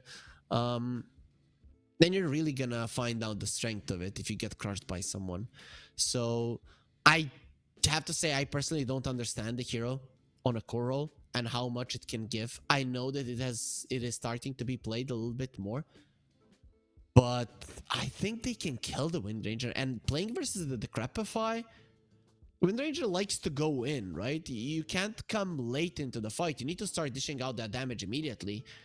And versus the Pugna, it's not going to be all that easy to do. So, for me, I'm still leaning Cybercats, but if last game was like 65 to 35, this might be like 51 to 49. So I think we got ourselves a nice game here, and we should be getting ourselves in it quite soon, because, you know, the strategy time is done. The players are getting themselves in it, and we should be enjoying Dota fairly soon. And 2 games in a row, even in the previous Malta Vibes tournament, we had a lot of techies, and even when we didn't, he would just jump on our screen and boom something, as he's gonna do right now, taking us into the game number 2 of this best of 3 series. But okay, let's do it again right now. Boom. Okay, they're playing with me. Production is just playing with me. Let's go. 3, 2, 1, blast off. Techies will be going on the stream. They're really making fun of me. They like to do it. They're laughing at me, guys, right now. Just so you know what I have to work with here. It's a beautiful environment. Yeah. Yeah, anyways, guys, though, game number 2, Cybercats versus Bait. So let's get ourselves into it. We're having fun here. That's the most important thing here at the Pinnacle Cup Malta Vibes. Malta Vibes are great. That's just the only thing that I can say. And the whole team behind Pinnacle Cup is really making the well, the work of the casters super easy. So let's just remind ourselves of how the tournament works. Round 1 worth no money. Round 2 and 3 $1,000, then 2,000, 5,000, and 16,000 for the grand finals. That's how much you get for winning each game. So for now, these teams are playing for honor, and of course for a chance to win money later on. And of course, the team that wins will get the exclusive boot camp in Malta 5-star hotel and all the things that go with it. I have to say though, production, they are also, you know, telling us this is the last kind of call to start working on those summer bodies. I don't know if you have noticed, but they're just giving that punch at the start. So like, okay, you guys, you need to start working out, or this is what you're gonna be looking like on that beach. So yeah, thank you production. Last time they were like, okay, this is beautiful Marcy, right? Look at that, this is what you could be if you start working out right now. Well, time is ticking, at least for me. Who cares? We all love food and sitting and playing Dota, so well, it just makes sense. It's only 10 days on the beach, right, every year, so who the hell cares? Anyways, back to the mid lane. Dandy and Young G, they're gonna be fighting each other yet again. We'll see who comes out ahead this time. Last time, I have to say, Dandy did really well in terms of the laning phase, but then those kills happened around the mid lane, and in the end, the Storm Spirit came out ahead somehow, even though he was the one that died first. But yeah, they overdid it. Stonebank, Wind Ranger, one there. Curious to see what he's gonna go for. I think people go for Gleipnir. It's just the go-to. Axe is dropping low. Axe is dead. Stonebank, he gets the kill. He is a little bit low. Force Majeure, he's going for Lowdyne, and we'll get the kill now. Leap there. If he hits with the arrow, and he doesn't, he uses his bow and arrow better, and he actually got level 2 on Stonebank, but He didn't manage to skill up the Windrun in time. Maybe he could have gotten out of that one alive. That's beautiful. And top lane, Ducales gets the kill. Man, it's just so beautiful. But imagine if you are somebody using a bow and arrow, right? And then you're versus another guy that's using a bow and arrow, and you just get outplayed that much. Just Mirana showing who the better sharpshooter is. I mean, it makes sense. Mirana just fires a couple of arrows, one big arrow, right? And the Wind Ranger, she has to fire 1 billion of them to be doing the damage. So it's pretty much obvious who the better user of it is. Axe, without one, just using his bare hands. I really like this. It's kind of savage for me. That doesn't go with the name of the hero, but it looks pretty cool when he's smashing people with his arms. Look at the Night Stalker, man. That's a scary vampire, and that's during daytime. Imagine what how scary this guy is during the night. Yeah, nice trivia. The only so I'm from Serbia. The only Serbian word that is internationally used in different languages is vampire. So that's like from our folklore, which is cool. Yeah, so from 1 billion words around the world, you know, Germanisms, Anglicisms, everything being used in different languages. My language has one word, and we're still proud of it. Davai, Davai.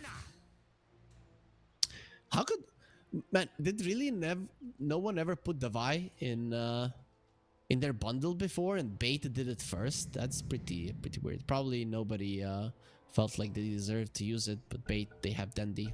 Oh, look at that effigy. Okay, we're gonna be coming back, and good thing though, because my ranting was getting unbearable for me. I don't know how it was for you guys. 3-1, 1k gold lead. Cybercats doing well. All of it happening from those kills, and of course, well, 5 CS on the Wind Rangers. That bottom lane has no CS because they were just killing each other. Look at Dark Lord threatening there with the Reality Rift. Punic doesn't want to be pulled into reality. Usually it's the Keeper of the Light that's chasing people down, but the Pugna is just faster. And then when your strongest part of your hero is countered by the enemy support, it's just so problematic. I like that. Oh, they put the Mirana on the bottom lane and the Pugna on the top lane. It's just beautiful. It's just beautiful how Cybercats arrange the lanes here. I didn't even... I mean, I noticed it, but didn't think about it all that much, but it's amazing. Lowdown is gonna feel the Axe's battle hunger. Dire's courier has been killed. Well, he's gonna be killing some creeps in the jungle to get rid of it. Stamanen, blinding light there to Kalis. Well, he's already a little skeleton, so it's not like he has eyes anyways.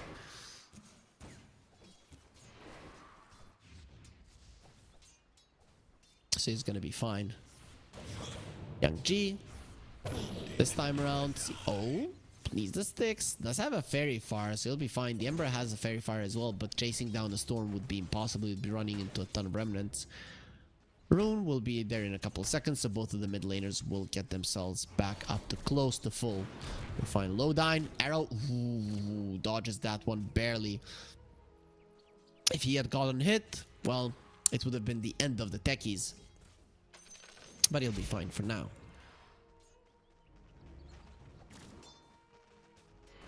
So, DK Focus, going for a Vanguard. He's gonna have it fairly soon, so even once you get the...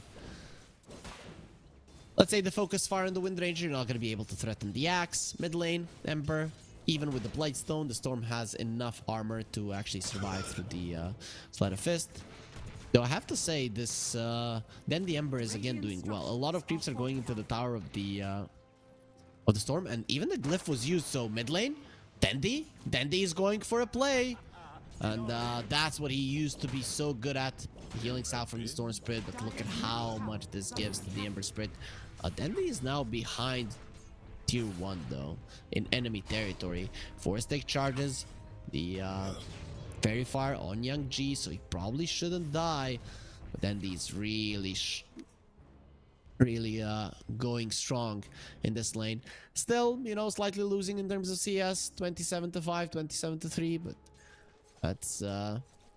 that's good enough for an Ember versus the Storm. I'd say again a win for the Ember. Top lane, this is probably the biggest discrepancy. Definitely the biggest discrepancy in terms of CS. We kind of expected it when you saw the CK, a lane dominator. Keeper Light usually allows the Night Stalker to do well in the lane, but with the Pugna chasing him down, it's just so hard. Okay, Force Majeure. He really needs to practice his arrows there. A very good arrow, bro. He can't even hit the catapult. Oh, Storm getting gone on. Young G, they tried this last time as well, and Young G will get forced onto the high ground there with the blinding light. Will get taken down in the end. Lowdown loses his life. Is it again gonna be a mid laner for 2 supports? Nope. It is gonna be a mid laner for 1 support, and then he gets a DD. With that one, he can be very dangerous to the supports, to the Mirana and the Pugna alike. But this time around, definitely a win for Bait. In the last game, well, Storm died, but he took down 2 supports, and when he got back, they got even more. This time around, hopefully Bait aren't going to be making the same mistake of giving some kills to the Storm now once he's back into the lane. DK Focus, 2 healing Lotuses, and the Vanguard, making him unkillable. Even if you get the Javelin, I don't know if you focus far him down. The call is getting gone on. He drops down the Nether Ward. Phonic, he is fast. With a blinding light, he'll be fine. Stoman, and he is creating space there for Phonic to get himself away. Still, it doesn't change the fact that he's being doubled by the CK, who has 18 denies as well. And this is not gonna stop. How do you even kill this CK? Oh boy. Okay, Wisdom Runes now gonna be picked up. The supports are gonna be getting some nice experience. All 4 of the supports, of course, the lowest in terms of experience. They're gonna be fine. And Cybercast, they have a lead, but that lead is on the supports. To be expected. Mirana has 2 bracers. Nope. Axe does go down. Stonebank with a focus fire does finish him off there, and Javelin does come into play. So yeah, there's the answer. You can kill the Axe. Dark Lord going for Phonic. And well, he did have the Phantasm, but Phonic is going forward, giving some vision with Void, slowing down the CK. They're going for the Collis, who will easily TP himself away. So that DD from the Ember, the first rune, the first rotation, gonna be unsuccessful. G into the rune there. Really wants it. Sticky Bomb. Well, he's not gonna be too lucky. Okay, this Ember now has an haste and a DD. Like, doesn't get much better than that. Young G taking some damage. Not gonna be enough to kill him, but gonna be enough for the pressure to be applied that Young G has to go back into the jungle.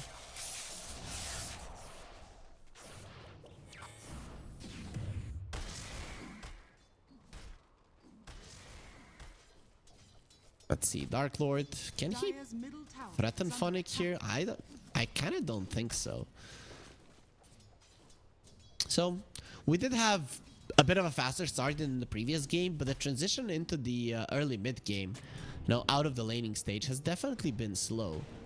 Other than them killing the Axe on Bait, that's about it. Dire's middle tower is under attack. Let's see, DK Focus. He's gonna be going for a Blade Mail, so doesn't want to be focused down by Stonebank. Lowdown, level 4, approaching level 5. Well, let's see, Bait, they want to go for a smoke. Killing the CK, I think, is the priority before he gets the armlet, because once he gets the armlet, it's going to be almost impossible. I mean, you can bring more heroes, you can kill him definitely if he's isolated, but it's going to be hard. And Phonic does have his level 6 Dark Ascension at the ready. See if it's going to be dark for good. Here for the CK, they're a little bit too deep. I don't know if you're killing him here. You see him on the ward that you just placed. Let's see, Illuminate going through. Dark Lord doesn't take any damage there. Does have the raindrops. Dark Lord turns around, threatening with a stun. We'll get it off. Where's the help? He's gonna get the blinding light there. Phantasm in a couple of seconds has the 1 charges. He doesn't have the healing Lotus. Here comes the help. With the crap kill, be fine. Phonic coming forward, but now the Storm Spirit is here. Then they will get to the side there with the Remnant, but I don't know if the Night Stalker will be so lucky. He's flying, but they're gonna clip his wings and finish him off. Phonic. I mean, he was just getting back into it, and, well, he will be baited a little bit further in. And this is what I was talking about. The CK is a little bit too tanky. What's gonna happen when he has an armlet? And that was a bit too deep. He also lost the ward, so a disaster for bait. No other way to put it. So there's gonna be the Gleipnir for the Wind Ranger. Makes sense. You want to be able to keep people in place for as long as possible. Bait will be stealing some stacks, so that's something nice for them.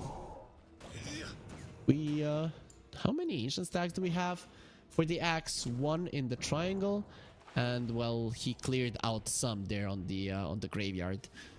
Dire's bottom tower is under attack. Okay, so he's gonna have a triple stack in the triangle. That's nice. DK Focus is farming really fast. He's gonna have Blade Mail, Vanguard, and probably Blink at around 15 minutes. And this is what you want to do with the axe, just farm, farm, farm. Yes, the Wind Ranger is getting ahead of everybody else, but it's not gonna be super easy to use it, especially versus the axe.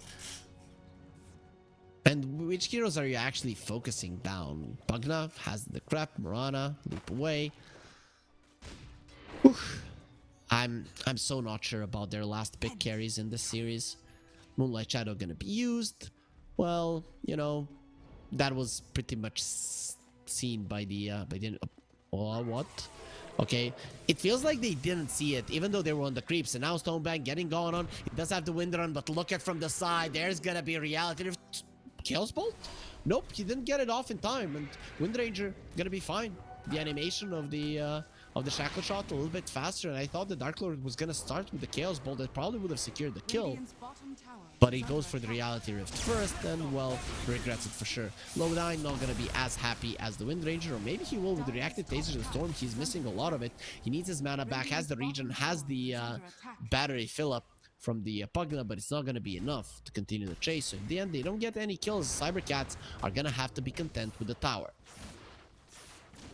Still ahead, but definitely not as much as they were in the previous game.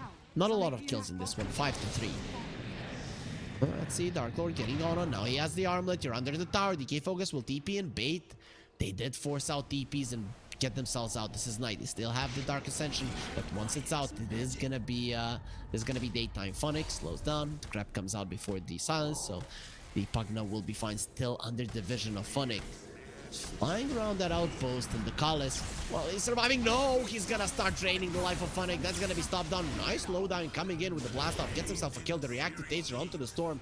So Young G gonna be disarmed now any longer, going forward yet again, jumping into the mine. Some of them will explode. He still has the regen. Sticky Bomb will stick onto nothing, and Lowdown will die under the water, being dunked down by DK Focus, who now just starts dancing after he has gotten his kill there and the extra armor that goes with it.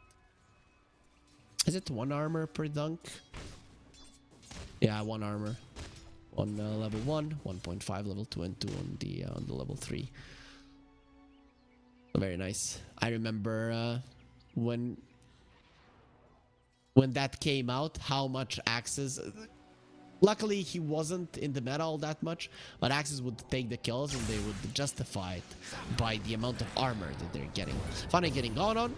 He does have the Crippling Fear, doesn't last long enough, and Young G will be fine. He was going to be decrepit, so he can't really get the right clicks off, which is the basis of the Storm Spirit's damage, so he will just move himself away.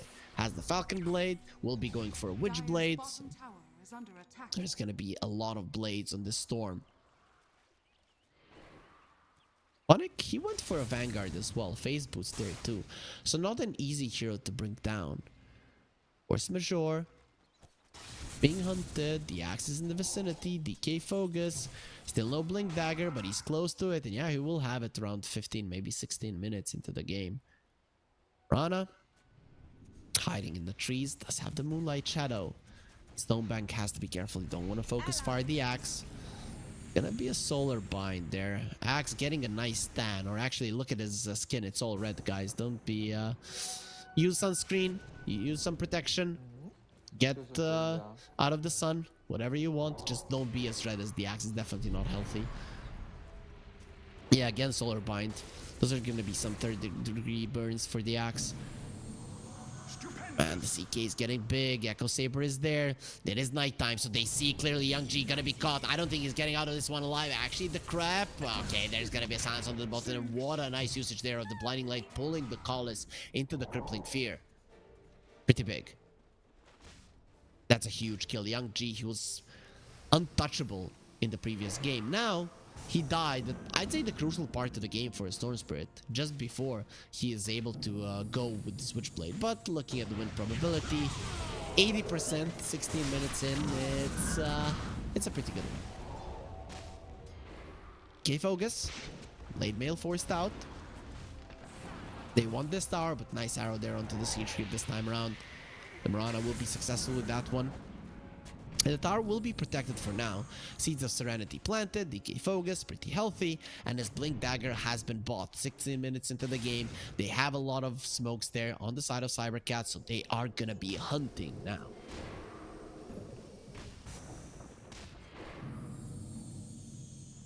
Let's see, bait.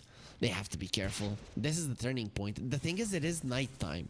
So that's nice. Phonic, he sees it. Is he gonna see the Blink Dagger? Not just yet. Oh, there's the Dark Ascension. He should know about it. He's actually chasing the courier, and DK Focus will blink away. So using that newly found blink to get himself out of this one. Axe is level 12, while Phonic is level 9. Going on to the Pugna. He's gonna be silenced up, and he will be taken down. Axe running in. The blast off will be there. DK Focus in a lot of trouble. He does have the blade mail, and now here comes the storm. Dandy will be going down. Glacier gonna get dodged by Young G. Going on to DK Focus, and he will be taken down. Stonebank gets the kill. Now with the focus fire onto the storm, reactive taser is there, so the CK is not going to be attacking, but the Chaos Bolt is flying towards Stonebank, who is super fast.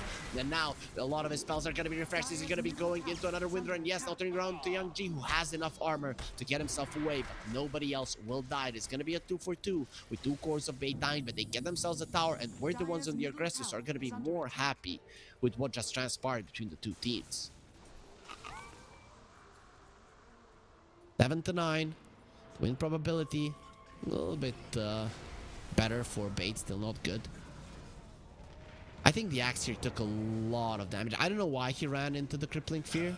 Probably thought it was gonna expire earlier, but even Crippling Fear level 1, that's 4.5 seconds, and well, DK Focus didn't really get to do much in that fight, and this reactive taser right here saved everything. A lot of the spells here from bait used nicely. The chakra there to get another round of wind run, saving Stonebank's life. Pretty nice, pretty nice. Out of his chains, Pugna, the crap is there. He's gonna eat the power shot, and they illuminate. Oh boy. I don't know if a skeleton has sweat glands. I'm gonna say no, but he was sweating there.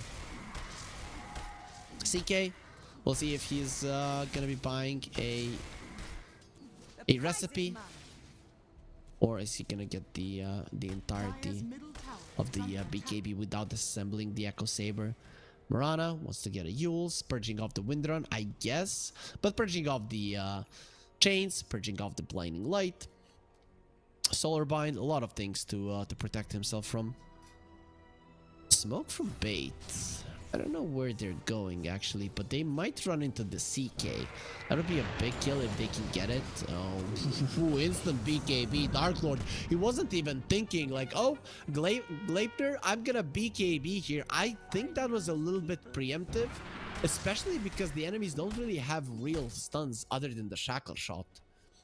Interesting decision. Usually the cores don't do it, but there's just no hesitation from him. He got spooked.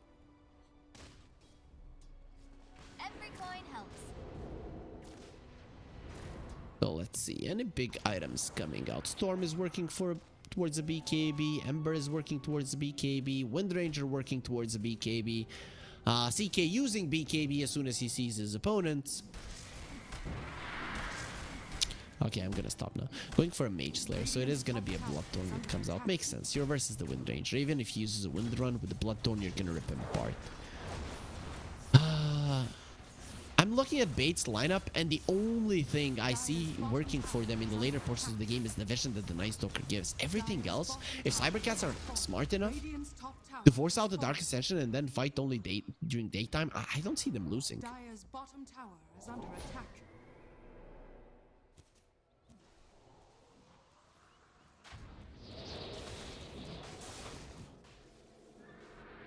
So Bait going into the Roche. They're a bit scared here, not really committing all that much. Half of the focus fire, okay, 3/4 of the focus fire is already out. And, well, Cybercats are coming over. It is daytime, but they have the Dark Ascension. No more focus fire. This Wind Ranger, she's just not as strong. You have to run. You have to run, Bait. You will not be taking this one. What the hell are they doing? Last time, they just lost the fight here around the ocean. They GG'd out. Is that gonna happen again? Cybercats running onto the high ground. Not gonna be the smartest move, but they're the only ones that have a BKB. The entirety of the map, and that's on the CK. Nice Stalker does have a pipe, so that's quite nice. Dark Ascension will be used going forward. Cybercats, they know. Gonna be Dark Lord sending in his illusion. Some mines are exploding, and they're going for him. Can they really focus him down? He does have a BKB. Turns around, going for the Wind Ranger. Has been stunned for 3 seconds, but a nice blast there. Still, the Storm is still through. The Illuminate doing so much damage, healing as well. Ducalis in a lot of trouble, but he's draining his life back. Give me your life, Vampire. But though in the end, he will fall. It's gonna be a core in the support. They've only killed the support for now. And the reactive Taser, Young G, though he didn't get disarmed. He was inside the bull. Lightning now standing his ground and finding the arrow does connect. Young G, he really wants to fight until the end. Crippling Fear, not gonna be doing all that much. Then he wants the Sleight of Fist there to finish off the Mirana. And Young G, he would like the TP away, but this isn't gonna be allowed. It looks very much like the answer will be no. And Dendi gets a triple kill to win this fight and get himself very close to the BKB. This is gonna be a beautiful fight for Bait. They thought they could win it, and they were goddamn right. CK, the strongest hero on the map before this fight, didn't do anything. And that's the vision coming into play. That's it. DK Focus. Well, the Blade Mail might be protecting him, but the Blade Mail is actually a shitty item in this game. None of the heroes of Bait really care about the Blade Mail all that much. They're not that right-click oriented, so even if you get the call onto the Wind Ranger, if he's not focusing you down, the Blade Mail won't be doing anything. And this now opens up the Roche, so it will be taken down easily by Bait. And this time around, I don't see Cybercats getting themselves. Okay, they were close, but the Roche did fall. So Stonebank does have the Aegis. They only lose the Collar for their troubles. The gold lead is still there, but barely for Cybercats, and Bait are the ones controlling this game. So they're gonna have the next 2 minutes to survive until they have the nighttime. And then during nighttime, they're probably gonna start going aggressively again. They're looking to take down tier 2 tower until like minute 27, 28 before their Aegis expires. No 4 staffs on Cybercats. That's weird. Versus a Night Stalker, you want to be able to create a gap there. I guess their cores are like, we're gonna buy BKBs and you supports just protect yourselves. So Ether Lance and the Yules might actually help there. But the Mirana is going for force now. CK wants a Nullifier. We'll see if it's gonna be coming out before the Bloodthorn.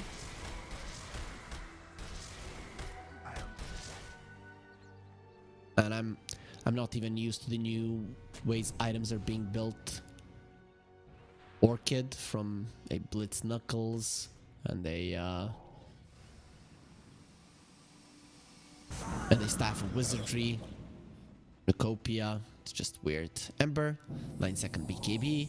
Wind Ranger, 9-second BKB. The Night Stalker is not going for a BKB, so that's pretty interesting. Was to get the Axe Shard. It's gonna be quite interesting to see how he approaches this with the Night Stalker. I guess he wants the Bloodstone. Wait. Is that the Octarine or the Bloodstone? I think that's the Octarine. Sorry, no Bloodstone. It would be really weird. So you disassemble the Vanguard, and you get those 3 items, the boosters. Voidstone will be fine. DK Focus pops the Blade Mail. No one really cares. They just take him down with ease. Cybercats are still increasing their lead. It kind of makes sense right now. You do not want to fight. Maybe without the Dark Ascension, even during nighttime, you would be confident going for his Storm Spirit. He has a gem. You don't want to die. Zip away. The Ducalis is not going to be able to get himself out. The Storm will TP back into the base, but the Ducalis will be going down. He was close to getting out. Half a second, but close. It's not something you're going to be happy with. Wind Ranger going for an SNY. So, yep, the Universal Heroes are insane. You know, you guys remember old Wind Ranger? Without your ulti, you don't do anything. But look at that. He has 200 damage. 200 freaking damage per hit. And then you just get the some stats items and you destroy everybody. So the mid tier 2 will be going down. We talked about it. Taking down a tier 2 before your Aegis expires is their goal. So they managed to do it. Bait definitely in a good position in this one. The win probability getting closer to 50%. It's now 63 to 37. Still quite in favor of Cybercats, but the thing is, when new patch comes out, it's not really all that accurate in close games. But because there's not been too many games played. Map is just so different. Pugna, Sleight of Fist Chains, the follow-up stuns are there, just trying to survive, and well, will not be successful at doing it. So another time they killed the poor little Pugna. The skeleton last game was just running around, giving his HP to the Storm. This time around is just gonna be dying. The last time it was Force Majeure that played it. Well, it is gonna be the Ducalis this time around. Axe, he got his items fast and now he's just struggling to get that BKB. The BKB on the Axe really, I think, is the most important one out of all the three on the side of Cybercats. They're stealing the Tormentor. Cybercats, they haven't gotten to it just yet, and that's gonna be an Axe Shard. Oh no, they decided not to go for it. Okay. Okay, bait. They go for it again. Okay, there it is. So who's gonna be getting that shard? It is gonna be the Keeper of the Light. So recall is there, ability to move around the map faster. Smoke use from Cybercats. The Roche, the Aegis, it's no longer there. Moonlight Shadow gonna be used. Oh, they have no sentries. Okay, yes, they do actually. The Shadow Shot is not gonna connect. That was a beautiful usage of the Gleipnir though. Looking for Stonebank is gonna have to use the BKB. Storm Spirit taking some damage from the Wind Ranger, but will be fine. Well, with the Crippling Fear going out, I don't think he can kill the Storm any longer. Jump in from the Axe. He's going to be getting the 2 cores. Oh, actually, it's going to be a support and a core. But either way, the Ember dropping down. He will be dead. 65 seconds on the sidelines. He's going to be dead for a very long time. Disarm onto this Night Stalker. And he's now trying to fly away, not run. He's using his wings. And it's not going to change the fact that he'll be going down. The Storm Spirit doesn't have enough mana to chase the Ducalis. Well, he would first need to heal up his HP, then his mana. So they're gonna be defending that tier 2, getting a couple of kills there, 2 cores and a support. That's a big deal for sure. So probably halberds are gonna start coming out. I'd say Axe would want to build one. Taking away the ability of the Wind Ranger to attack for quite some time is nice. It's not gonna be 5 seconds, I guess, because of the SNY. That was a nice Gleipnir. Really didn't change anything. Look at what Young G can do with his BKB. And really now, once the Storm and the Axe have their BKBs, the game changes significantly. That was a nice call. Really nice. The Ember almost survived though. I mean, you know, Pavis, the Glimmer Cape, all those things, they do come in handy. But that's a huge fight for sure. Ducalis running forward super fast within a smoke, but Phonic, he smells something fishy going on. Okay, they stole our Tormentor. Are we gonna do the same? Nope, we're not thieves. Cybercats, they are honorable men. It really isn't that big of a deal, you know. Shard for the Pugna. No significance there. Shard from the Mirana. Not really either. So yeah, you just don't care about those shards.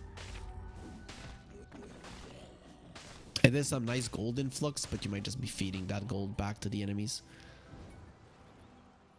So Night Stalker still doesn't have the shard. He wants the Octarine core and will have it if he wants it. In 5 seconds, we're gonna know when the Roche will spawn as well. So that's quite nice too. Bait are in a smoke. They're in a 4k gold deficit, but it is not over just yet. This is nowhere close to the previous game. 15 to 16. We're getting a kill a minute. So now there should be more fighting, more kills happening as well. Windranger wants to go for a Lincoln Sphere. It just wants more and more stats. Look at that freaking damage. We talked about 200 a couple of minutes ago. He's already up to 270. Okay, sorry, 285. Yeah, 285. Whew. You saw that quick maths. We talked about the halberds. Mirana wants one. Very farmed in terms of supports. Probably would have been the first one. It's just that the Coddle got the shard from the Tormentor.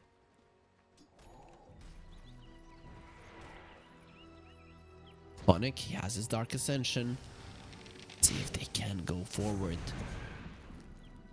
Gonna be the Illuminate used. They don't want to run into a fight blindly. They know they could be running into enemy vision. That ward. Okay, so the ward is on the outpost from Cybercats, and they're walking into the road. They use the Phantasm, so they really want this. Aegis onto the storm right now. You're not going high ground, so you don't care. This is huge. This is huge, and Bait need to respawn.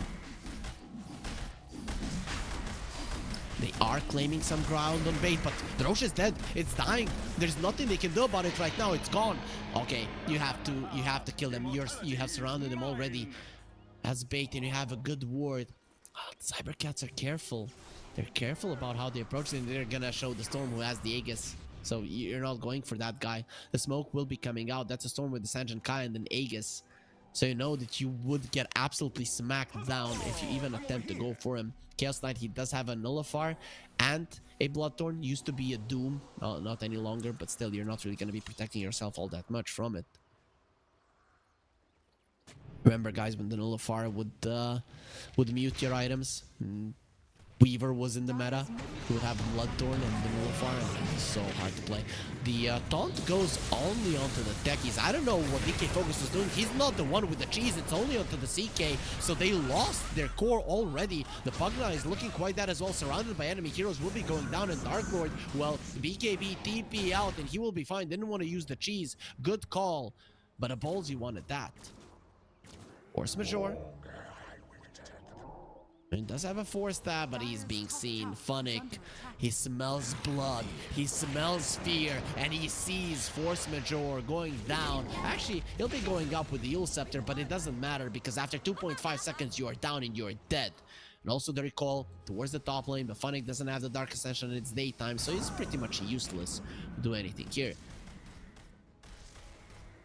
What a weird jump from the Axe. DK Fogus, he really kind of ruined that fight for his team. They had the advantage, they had the Aegis and the cheese. The win probability is still in favor of Cybercats, but I mean, another way to put it, that was a pretty bad jump.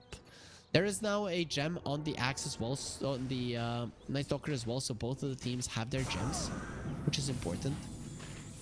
Gem gained even more in importance when they nerfed the sentries again, and of course with the map getting bigger. So in the previous meta, everybody was buying a gem early on. Now everybody's buying a gem early on. Makes sense. So Mirana wants to go for a Hex. Given up on the Halberd. I don't know which one I like more. Top lane, the Tormentor will be taken down. And it is gonna be a Axe for the techies. Axe shard, so he's gonna be able to put the react stage to somebody else. them coming. They found the Emperor, and he's not gonna be found any longer. He'll be taken down. Even with all of the shields, he'll be dead. The Yules onto the Wind Ranger. Stoneback has the BKB nullified as well, so he can't go for the Wind Runner. They're trying to finish him off. Not gonna be happening. Buyback from the Deadly for the second time in this game. Arrow, Phonic, dodge that one. He's gonna be fast enough to do it.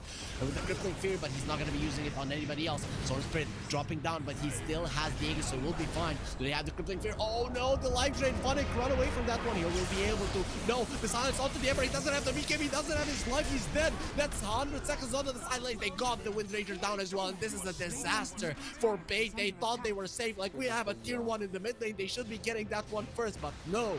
Cybercats are going to be thinking outside of the box, destroying their enemies in this fight, bringing down 4 or 3 if you don't want to count the Ember dying twice, but then the coming back into that fight, trying to force something, thinking that he can do it, or thinking that he has to do it. It's gonna turn out to be a complete and utter disaster for Bait here in this fight. And well, it was close up until now. Radiant's middle tower is under attack. And they know the Emperor is dead, well, forever. So they're just gonna be coming onto the high ground. The Phantasm is gonna be used there, and well, tier 3 looking very much dead. 43 seconds for the Ember to come back. Without him, you don't really have the damage. The bombs are gonna be flying out, but it doesn't matter. These Raxes are gonna be dropping. They're gonna use the Glib. That's another 7-second spot. See if it's gonna be enough to deter Cybercast. Dark Lord is gonna get blinded, jump in from Lowdyne. It's gonna get fueled. A lot of the things purged away. No shields for you, but they have the shields for the melee Raxes. 20 seconds until the Ember comes back. Young G has to get out, but a call. DK Focus says, you will fight us here and now. The Complete Fear though will protect him. Back will be fine. Young G has the BKB to run himself away, but Dark Lord jumps in. The stun will not be doing anything. That BKB protecting the Wind Ranger. Stoneback will be fine. Dark Lord now. Yeah. Dark Ascension sees him, and the Solar Bind keeps him in place. Yules onto the poor Night Stalker. Nullifier sets it up there as well. And Phonic still running forward. The stun will connect. Crippling Fear is out. And the Ember going forward. Dark Lord going for a TP away. Will he be successful? Yes, he will. And the Pugna will be left behind. They don't get the Raxes, but they get out without many casualties. Force Majeure, he is fast. Is he fast enough? He just needs to leap because he knows he's being chased by 2 very fast heroes. They see him clearly. He's out just in time. He would have been zapped in the river, and we know you should never put a toaster while you're having a bath, because you are gonna get burned, zapped, killed. And the Mirana gets out just in time before that happens. Dark Lord, he just annihilated the Tormentor. Who gets the shard? It is gonna be the Mirana. Nobody cares. Oh no, another leap. Wow. You can also alt click it or right click it or whatever, you know, the auto cast, and then you can choose where you jump. So you don't really have to jump all that far. Still, it's I don't even know how to put it. It's just not that big. You can look at it as a great item when you are a core, because you have another leap charge, even as a support running away, but it's just not huge. The slow is underwhelming. That doesn't really change the game. Mirana gets the Yules onto the techies, and Lowdyne will be fine. He's actually running forward. The Wind Ranger in the vicinity, and they're setting up for the next Rosh. You already have to start doing it. It's probably going to be fought on the bottom side of the map. This is gonna be a daytime Rosh though, so an advantage for Cybercats, but it is gonna be a Radiant side Rosh. So again, that's gonna be a advantage for Bait, unless Cybercats can get themselves the bottom outpost to go their way. Talking about the big jungle one, of course, you cannot take the one on the bottom part of the map. So Bait pushing aggressively here. The Rosh can spawn in 50 seconds, but doesn't mean it will. Light Shadow is protecting Cybercats. Ninja Gear on the axe. It's fine. They jump in. Techies, very dead, dunked into the ground. And, well, they can out easily. Axe now, he's going to be gaining the greater healing Lotus, so another 400 HP for him. Oh, did he give it to somebody else? Storm does have a Hex. Force Staff there. Doesn't want to use the BKB. Might have to right now. The Grep is protecting him now. He's going to be fine. Glimmer Cape there as well. So the Storm will be fine. Yules onto the Night Stalker. He gets Arrow, but he's tanky enough to survive through all of it. He does have a Shard. He does have the Octarine Core. He's not going down. No Dark Ascension. Right now, Bait, they need to pray that the Roche doesn't spawn instantly. So in 2 seconds, we're gonna know. Let's see, is it gonna be an early Roche respawn? No, it's gonna be a late one. So Bait are gonna be fine with that one once he comes out. They're already gonna have the Dark Ascension a couple of times. With the Octarine Core, it's just not that long of a cooldown, is it? Dark Lord, he has Heart. He, neutral items came out, the tier 4 Spell Prism on the Storm Spirit, the Timeless Relic on the Mirana. Chaos Knight still staying with the Mind. Oh, actually, no, it's now a tier 4 item. That's a really good tier 4 item for him. You jump in, you silence someone for 2 seconds, and then you follow up with the Bloodthorn. Wind Ranger, Lincoln Sphere at the ready. Wants to go for the Aghanim Scepter. Being able to have that invis on Windrun. That's insane. And reduces physical damage taken by 50%. But still, it can get purged off as the thing. And that's what the Nullifier brings. So I don't know if Aghanims is really the best one. Though, with that invis, you really are super annoying. Lowdown is the one with the ninja gear as well. I guess he doesn't want to get caught. And Trickster's Cloak on the Night Stalker. Dark Ascension gonna be used, going onto the Mirana. Yule Scepter keeping her safe for now, but he's looking pretty much dead. Yeah, your Shard isn't gonna be helping you there. Does have a buyback. He wants to use it, and he will Stone Bank nullified, but he still has the BKB, and there's the Ignis Fadus. Look at the light bulb. The Storm, though, he does have a BKB. Will we find DK Focus? There's the call yet again, and with the Nullifier onto Stone Bank, they want to finish him off with the stun. They'll be able to. Dark Lord destroys him. Is this your carry? He does nothing to ours, and he will remove the crap there with the BKB, and the Storm Spirit will be fine, having the mana to zip away. Young G will survive. Dark Ascension still going strong, but he has been found. The arrow is there, the Yules is there as well. The Nullifier will connect, and now it's daytime as well, and nobody's afraid of the vampires when the sun starts shining yet again, and the Night Stalker will not be blocking it any longer. That's gonna be 2 kills for Cybercast. They only lose the Mirana, immediately bought back. Gave his contribution to the fight, but the core is dying from Bait is a problem, and the Roche will spawn. They should know about it because it's a late Roche respawn. It's like 246, 250. So Cybercats, they should be able to finish it off, but aren't really waiting for it. They are putting more emphasis on this tier 2. Level 25 on the CK. Sorry, level 24. So he's getting to that level 25 fairly soon. We'll see what he goes for. 10 seconds Phantasm or 10% Chaos Strike chance. Both of the talents are really good. Usually you know what you want to get. But in this scenario, I don't know. It just depends. Do you want to have longer fights, or do you want to end the fights earlier? So you go for the Chaos Strike.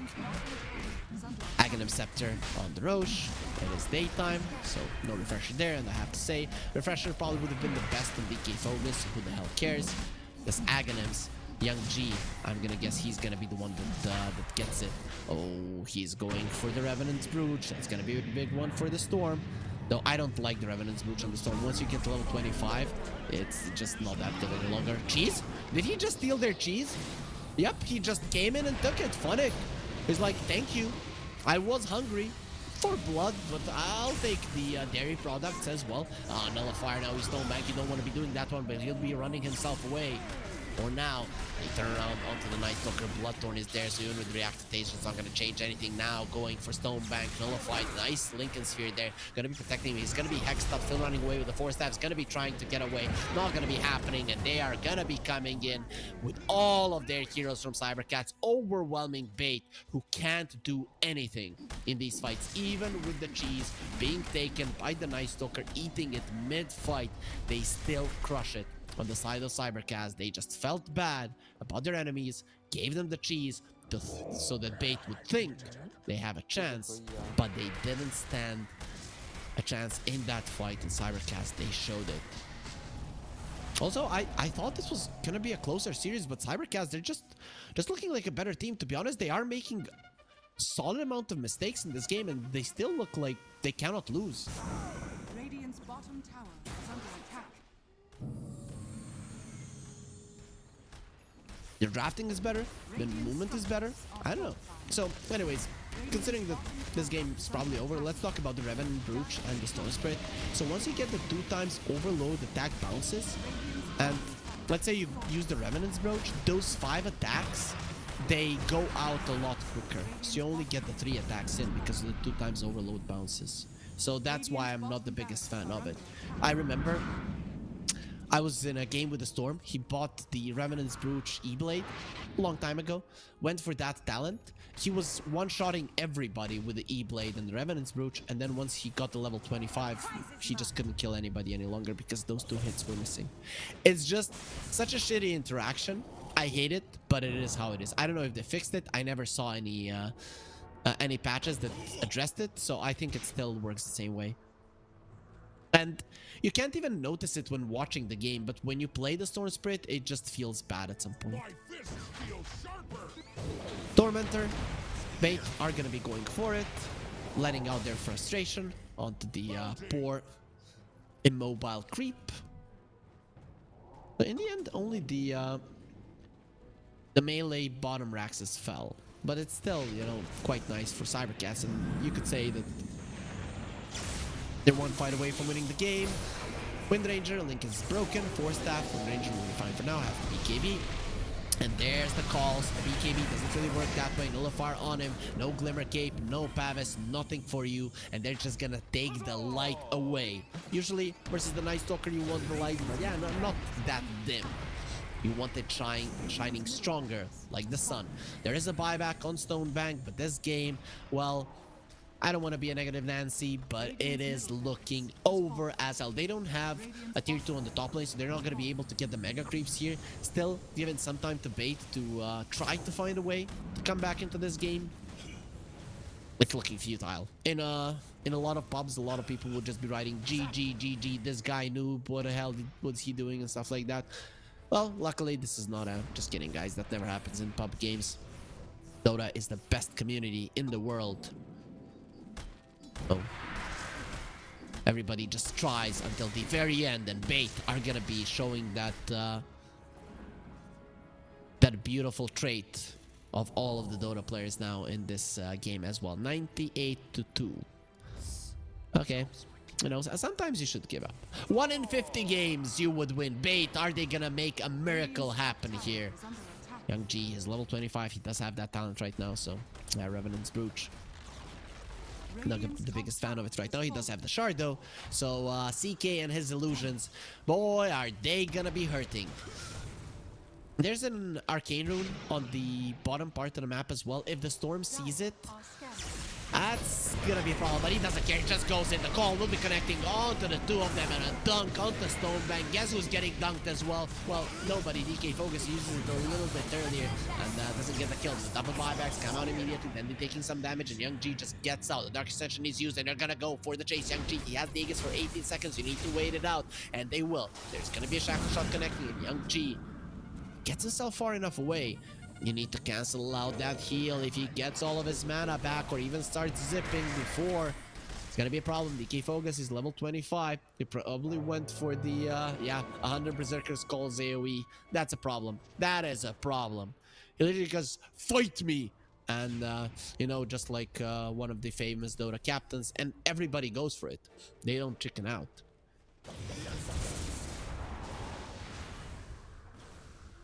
32,000 net worth lead for Cybercats. Double buybacks used. Side of Bait. Hex. Double Hex. Oh man, this Piggy, it can't go anywhere. Then are you gonna buy back for the 3rd time in this game? Maybe you should. There's 2 heroes. They do have buyback at least. But the power of Cybercats in this game is becoming more and more apparent, with only 1% win probability for Bait. So now 1 in 100 games in this kind of scenario you're gonna win. The Night Stalker does buy back. but no Dark Session for 15 seconds. Let's see if that's gonna be enough. The Hex onto the Ember.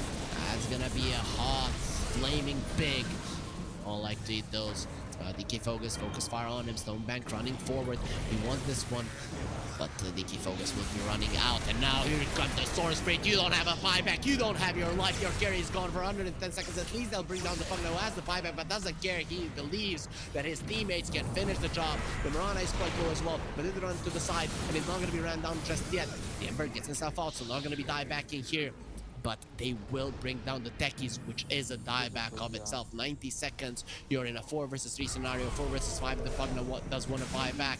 And to be honest, well, the Night Stalker, he was flying around and thinking he was gonna live, but he gets found in the end. DK Focus gonna be fine, just runs away. The Ember won't be taken down, and it's time to write those 2 little letters. Bait have been eliminated from the Pinnacle Cup Malta Vibes 2 with a score of 2-0, not getting a chance to do anything, not getting a chance to get any money in this tournament. And Cybercats in their next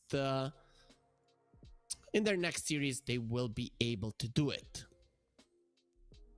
Overall, that was a 2-0 for Cybercats. They absolutely crushed Bait, destroying them, of course, because this is round 1. There's not gonna be any money involved. Once round 2 starts, then every match will be worth $1,000, round 3 $2,000, and so on, 5,000, and of course 16,000 for the last one. Overall, guys, though, we do have one more best of 3 today, so you don't have to be sad, because we're gonna have one more game, and it is gonna be Wildcard Gaming versus Navi Jr. To be honest, I thought that this last one was gonna be a 2-1.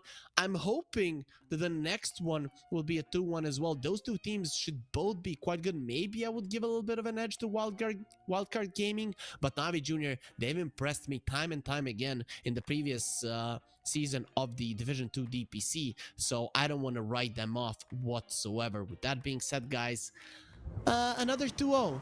What does that mean? Well, another long ass break. It's gonna be an hour plus break until we have our next series. So Wildcard Gaming versus Navi Jr. It's gonna be starting in 19 CST. Get some water, maybe go for a nap, get something to eat, drink, whatever you want, go for a walk, but be sure to be here in an hour, because that's where Dota continues. Oh, esport. You and I have come a long way. It was such humble beginnings. As we gathered in small groups, we were professionals right from the start. Passionate, organized, and ready to rumble. We dreamed big, and surely enough, our parents supported us at every step of the way. Didn't they? Fired up by all this love, it wasn't long until we caught the scent of competition. To be honest with you, it wasn't always that easy. Joe here, he had to take on 2 side jobs to afford playing professionally. It's gonna get better, Joe. And some of you dared to not even call this a sport. And look where we are today. An endless stream of esports events every year. Bet you didn't see that coming, Mom and Dad. And you know what? We have been with you every single step of the way.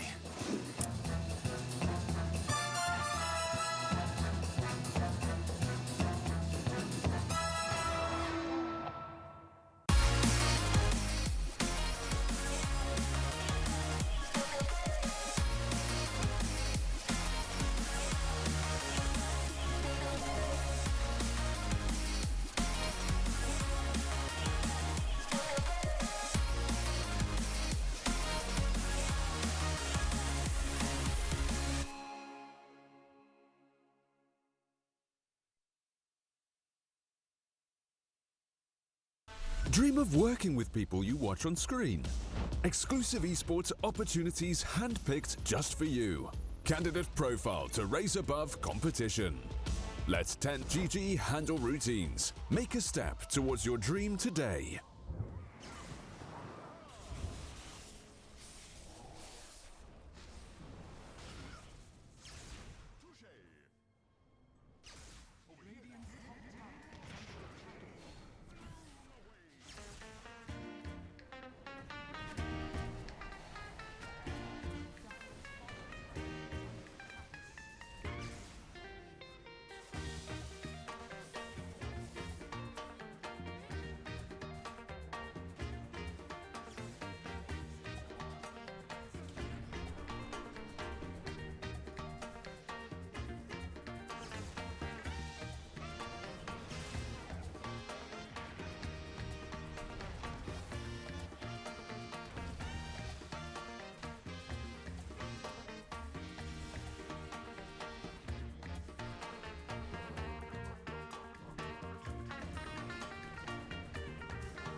I miss that sexy smile, looking forward to see you. I hope I will lose control. Love you every night, no checking the time, just us loving you all night long. I can let you go, baby, it's the right thing, I already know. And we feel it. I really do, I say the truth, we can't go any road. Need you now. I'm your queen and you the keeper now. It's a kingdom, let's play it how you like. That doesn't make you feel, or you wanna change, I'll be whatever, watch you like. We can dance, you got to move tonight. Stars are watching us in the sky. I wanna last it forever. It's a sexy smile, looking forward to see you. I hope I won't lose control. Love you every night, no checking the time, just us loving you all night long. I can let you go, baby, it's the right we already know. And we feel it. I really do, I said the truth, we can't go any road. Need you now. Let's change the clothes we haven't tried. You know how you make me feel alive. Come close to me, I'm obsessed with your different kind of style. Don't you ever leave, step by my side. Hold my hand, 'cause I don't have much time. I wanna hug you forever.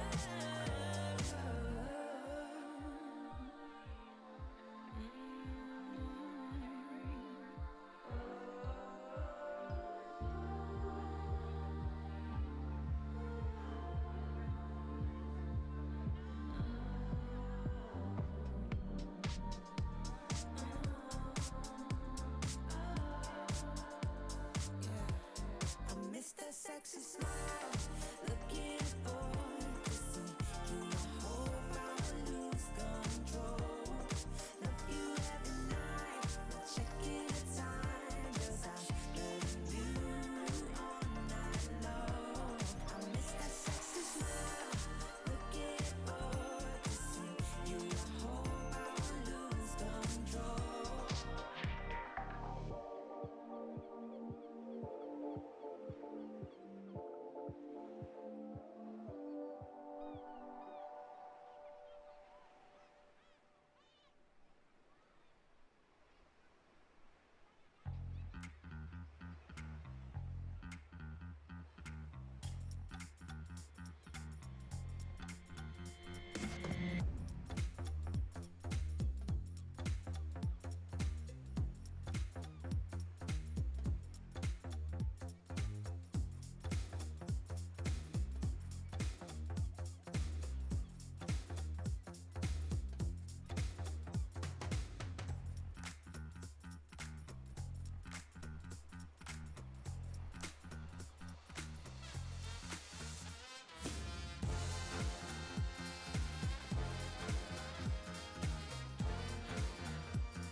told me I'm your anchor. I told you you're my bow. Through the wind and fire, we try to hold on. We build this ship together, searching for a home. Despite the storm that hit us, we are still on board. Dancing in the moonlight, the world just stopped and stares.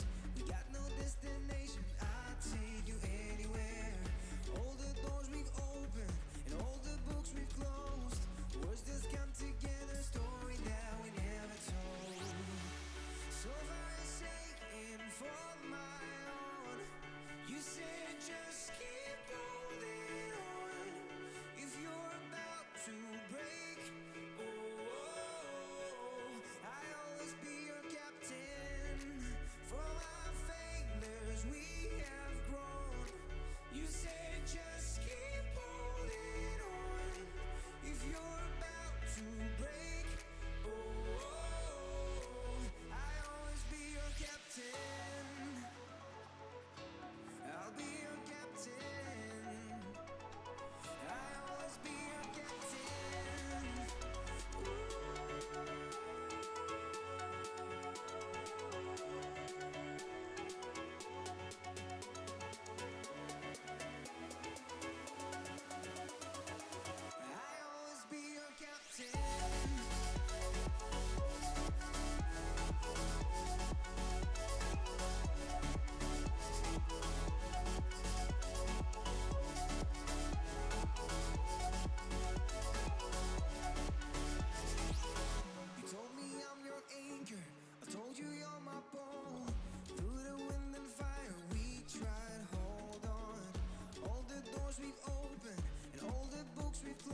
eagles flying overhead.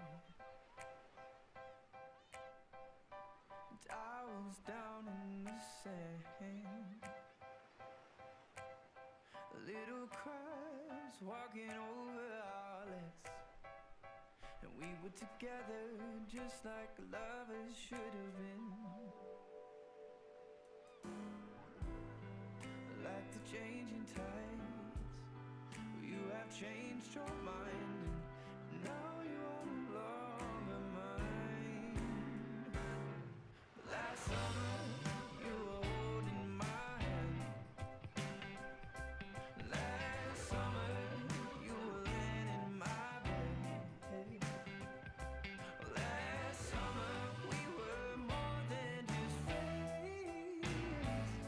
But that was last summer. That was last summer.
wanna be a bad man? Yes, you do. Do you wanna taste sweet salvation underneath the summer moon? Do you need another hand now? Yes, you do. Go see Miss Josie down on Columbus Avenue. Down in the city, there's a place that never sleeps. You can see it all up past 57th Street. Music is hot and the drinking there's free. It'll turn you up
Oh, esport. You and I have come a long way. It was such humble beginnings. As we gathered in small groups, we were professionals right from the start. Passionate, organized, and ready to rumble. We dreamed big, and surely enough, our parents supported us at every step of the way. Didn't they? Fired up by all this love, it wasn't long until we caught the scent of competition. To be honest with you, it wasn't always that easy. Joe here, he had to take on 2 side jobs to afford playing professionally. It's gonna get better, Joe. Some of you dared to not even call this a sport. And look where we are today. An endless stream of esports events every year. Bet you didn't see that coming, Mom and Dad. And you know what? We have been with you every single step of the way.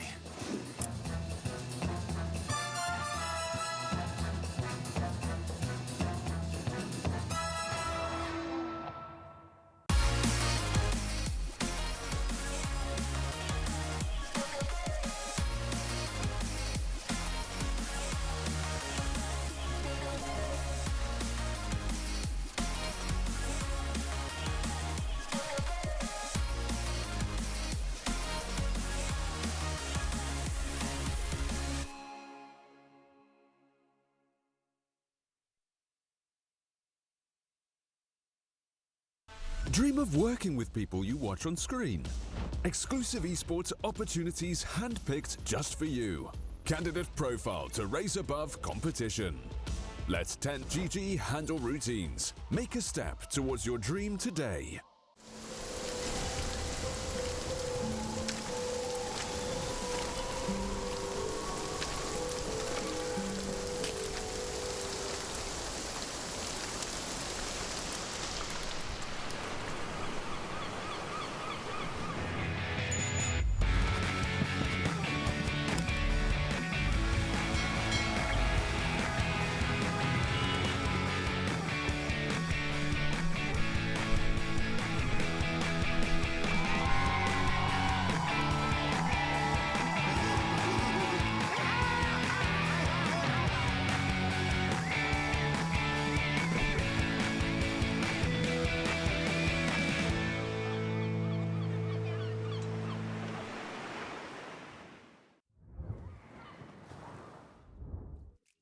And we come back after a long break, and we've had a lot of long breaks here at the Pinnacle Cup Malta Vibes too, because literally all of the games so far have been a 2-0, and that goes for today as well. So let's remember which teams we watched today, which teams got eliminated. Derja well, goodbye, because they lost to Keftamate 2-2. Comeback lost 0-2 to Level Up. Cybercats beat Bait 2-0. That was the previous series that I casted, and I'm going to be taking you through the action of Wildcard Gaming versus Navi Jr. This is going to be an interesting match. I thought the previous one was going to be interesting as well, but Bait, they just got smacked down. And here, we'll see if the same is going to be true for Wildcard Gaming or Navi Jr. But let's look how their bracket is looking. So once whoever wins this matchup, who's going to be their opponent? Keftame should be a team that both of these teams can win against, and then Monaspa is gonna, or ex Monaspa is gonna be waiting for them there in round 3. So that's definitely not gonna be easy for whoever gets there. But also, guys, you know, you might not know some of the players of these teams, so let's get into the rosters to see who we have playing here for Wildcard. It's gonna be Sammy, previously known as Sammy Boy, now only Sammy RCY, Monster, Flea, and Sunlight. These guys, they are not to be underestimated, and their opponents, Navi Jr., a much younger gang, even though these guys are not old as well. Got the Juice, Richmond, PMA, Days, and Ridis. I think that none of these guys is 18 years old. Maybe they are now. In the previous DPC tour, they were not. They were like 15, 16, 17. And you can see a young looking bunch, which they are. They are definitely some of them will be big guys in the scene in the future.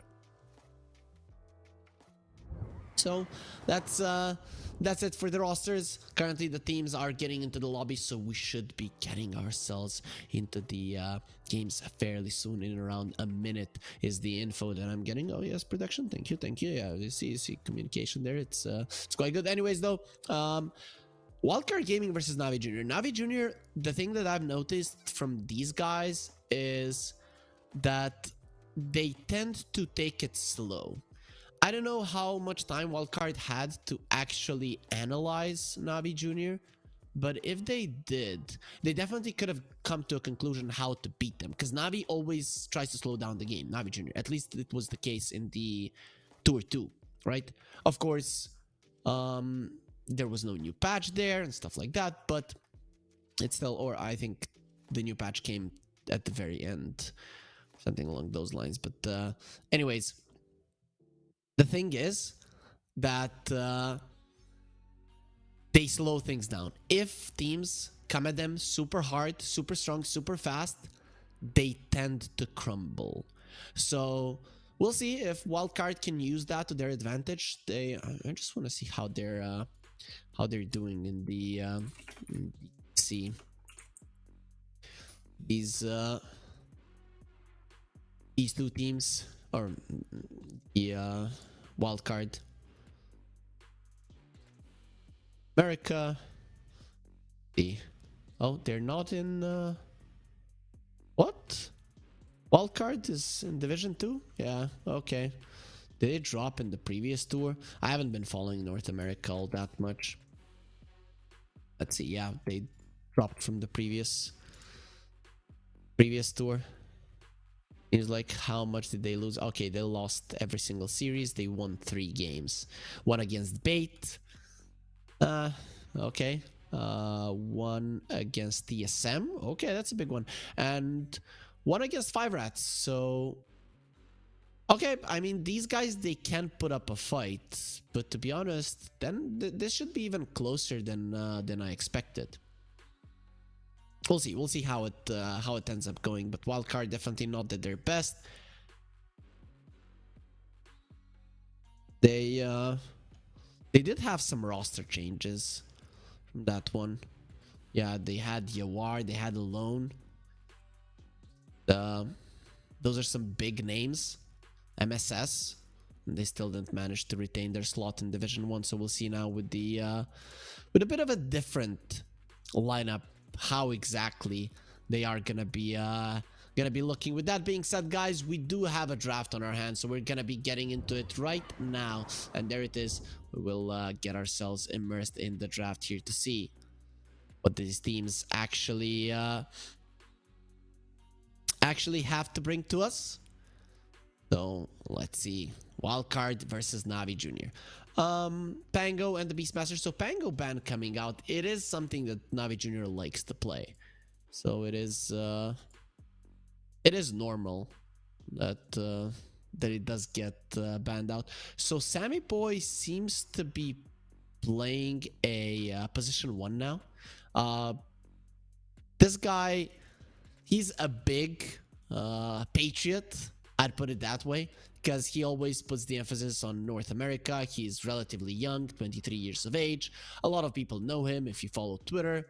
He tends to poke a little bit onto some of the other players, Theos, whatever. So if you don't follow him, definitely do that. But speaking of Twitter, guys, there's also a quick giveaway that we have ready for you. So if you want to win a Monkey King Arcana bundle, you should go to the Pinnacle Esports Twitter. There you have a tweet where everything will be explained. Basically, you just need to follow the Twitter channel and retweet it. So leave a comment as well if you'd like. That's a bonus. Okay, so opening, pretty much the same as in the previous series, just the roles are reversed. The Pugna and the Storm Spirit are on the Radiant side. So that's the only different thing. Are we gonna be seeing an Ember Navi Jr.? I know they play it. The question is, do they feel confident picking it? Nope. But we're gonna be seeing the older brother right? Still, Storm Spirit should come out ahead in this matchup. Void Spirit still, everybody knows the hero is good, but everybody is still figuring out, this is going to be a Deso, is it going to be the Echo Saber, is it going to be a Dagon E-Blade build? Nobody really knows what to do, and then we see different approaches to the hero. With I've seen varying results on different approaches, so I cannot really judge, oh, this is better, this is better. Bloodseeker ban. Bloodseeker is a bane of Void Spirit's existence. I think now, though, with him being a universal hero, the Lincoln Sphere is just that good of a item. But,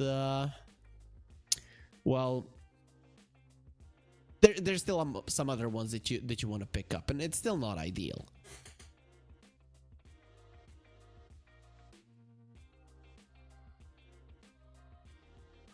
So we don't get the exact same opening, but it's kind of the same, right? It's still a melee hero versus the Storm. It's still a spirit hero versus a Storm. It's just that he's not shining red, he's shining purple. Which, yeah, if you think about it, it's not really that big of a difference. Now some people would come, how is it not a big difference? Colors, yeah, cool. Anyways, the bans, nothing too surprising. I'm kind of surprised that the Medusa wasn't banned in the first phase, but none of the teams really wanted to pick it up. Ever since the nerf, the hero might not be a first phase hero. It is still super powerful, but there are ways to deal with it, and it's just not as tanky as it was as when the shield was at 4 HP points for 1 mana. So Silencer comes out. This hero has been getting banned in the previous series, understandably so. Really big versus any spirit heroes. Void Spirit used to be a Yule buyer, not that bad on him, but I don't think it's something that you really want to get. You might have to, though, in this game. Pugna, Silencer, Storm, it's even a great catch item for the Storm. So we'll see if the Void Spirit does go that route.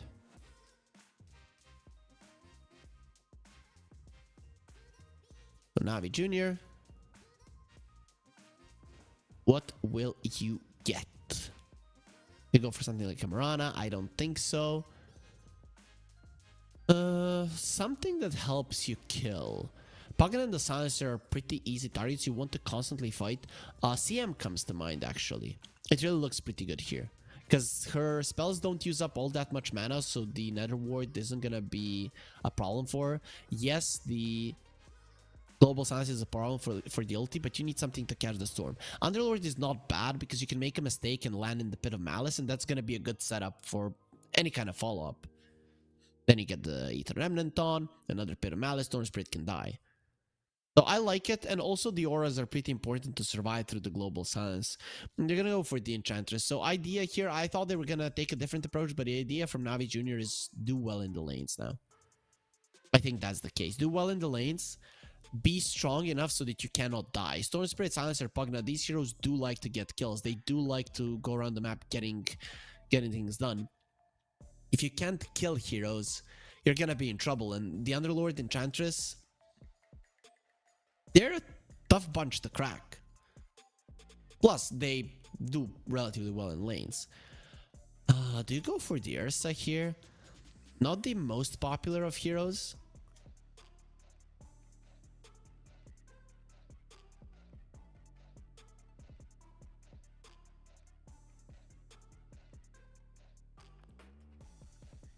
Wildcard. What will you do? Let's see.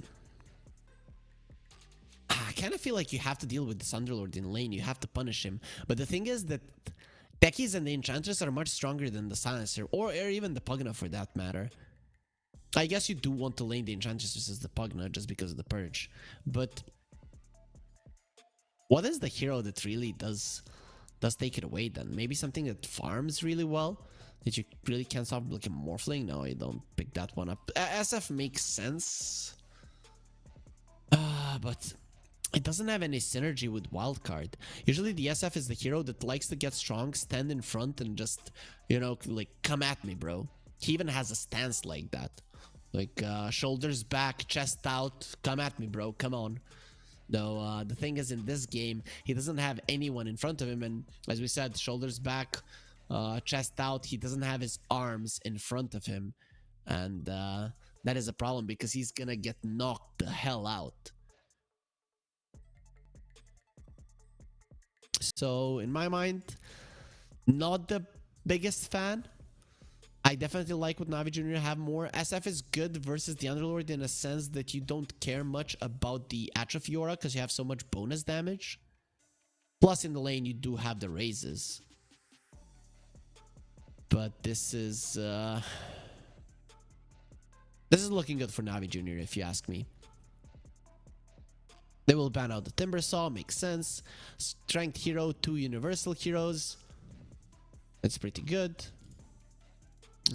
Am I right? The Voice is universal that I know. Enchantress is universal. Nope. Still intelligence. Techies. Tell me he's universal. Okay, he is. So I was thinking about the techies, guys. Your caster knows. He was just messing with you. They'll ban out the Slark on wildcard. Yeah, Slark would be really good here. Right? Dark Pack takes everything off and there's no instant things that's gonna catch him. Maybe you global silence, but the thing is that you would have to do it by having vision on him, and when you have vision on Slark, he kind of knows. So, Navi Jr., anything else that they're afraid of? I think Wildcard needs something that's just gonna fight all the time, and also brings in some frontline and saves, so Centaur is kind of a go-to hero, if you ask me.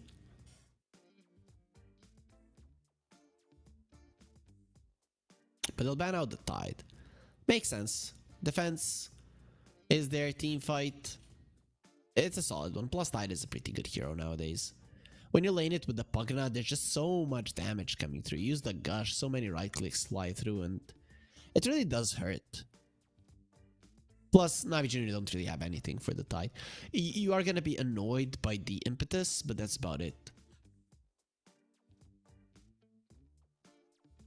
So they ban out the Morphling themselves. It's a solid one. I wouldn't mind like a Lifestealer, Troll, and Troll versus the Pugna I still don't like, but there's an Enchantress in this game, so you could go for it. Something that can fight for a long period of time. Because I think Navi Jr., they can outlast Wildcard in a engagement.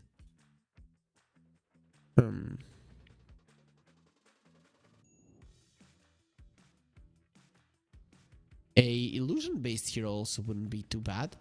PL? SF is okay, but they go for the AM. What he went through? I actually forgot about him completely. Versus the Storm Spirit, versus the Pugna, versus the Silencer. Okay, so you're gonna eat the Slardar to the face. That's 100%. But is it gonna be good enough to win? This is a killer anti-mage. Okay, they're gonna go for the LC. LC is like the second best thing versus the AM. With the change to the overwhelming odds, it really doesn't impact this matchup because Moment of Courage is your main spell versus the AM. So that's kind of the thing that you're looking to utilize in the laning phase. Plus, the duel later on is a problem for the anti-mage, especially if you use the counter spell, because then there's going to be a double duel. But I'm still looking at this AM as a perfect pick, right? Other than the laning stage being problematic, and we've seen lanes that sometimes you shouldn't win still go well, it's still for me a draft win for Navi Jr. With that being said, guys, we're gonna take a little bit longer before we go into the game. There were some lobby issues, so we're gonna have to wait for those to get resolved. Until then, you're gonna have to be enjoying my beautiful face, and of course, on around the screen, you can still see those Malta vibes there. Guys, if you're thinking about a vacation, Malta, my brother is there. He went for like 5 days extended weekend. I'm not even sure, and he's loving it, right? He doesn't want to come back home, but he's gonna have to do so, right? But yeah, definitely beautiful. And you know, the winners of this tournament, as the winners of the previous one, will be getting a 5-star hotel plus boot camp on Malta, which is beautiful.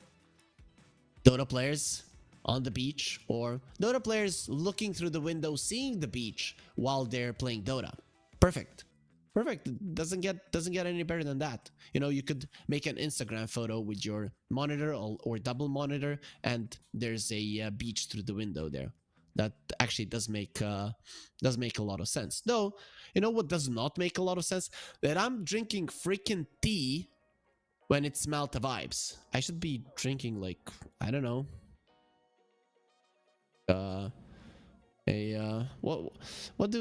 yeah, pina colada. Okay, that, but I was thinking about the margarita or something along those lines, right? Those are the big cocktails. Of course, virgin margarita, virgin pina colada, no alcohol here, guys. Don't drink.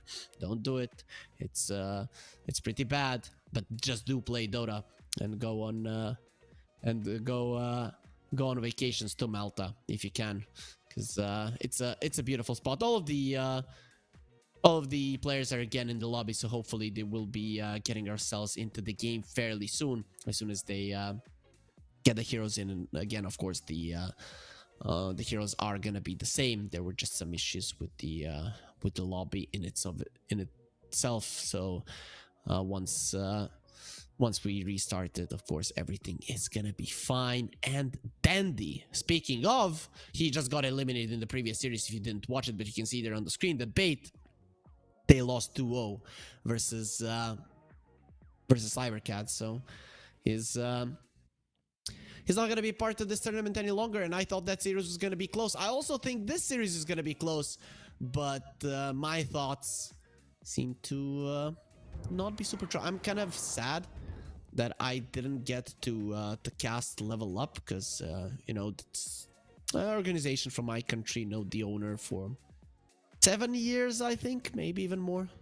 Good friends, so definitely wanted to cast that one, but I was scheduled to do it still.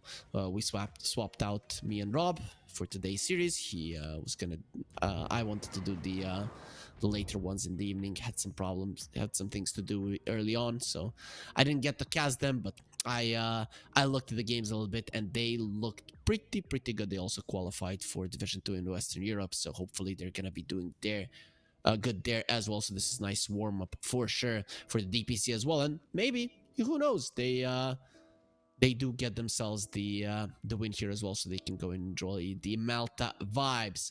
With that being said, guys, well, unfortunately for all of you, you're not gonna be watching my beautiful face any longer, because you're gonna be watching Dota right now once the techies breaks our screen. Boom.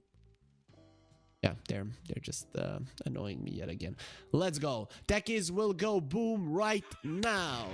Oh, that was perfect. That was perfect. Yeah, we knew that was gonna work out, and we get ourselves into the game 1 of Wildcard Gaming versus Navi Jr. after a slight delay. But as always, we are on top of every problem, and even fixing up the lobby is no issue for our amazing admins here at the Pinnacle Cup Malta Vibes number 2. Well, let's see. Any smokes? Nope. These guys, they don't smoke, as we said, guys. Don't drink, don't smoke. None of that bad stuff. Get away from it. That's it. But Navi Jr., they're all together here under enemy vision, to be honest. And Pugna did get that ward in. I don't think he was spotted, so that's quite nice.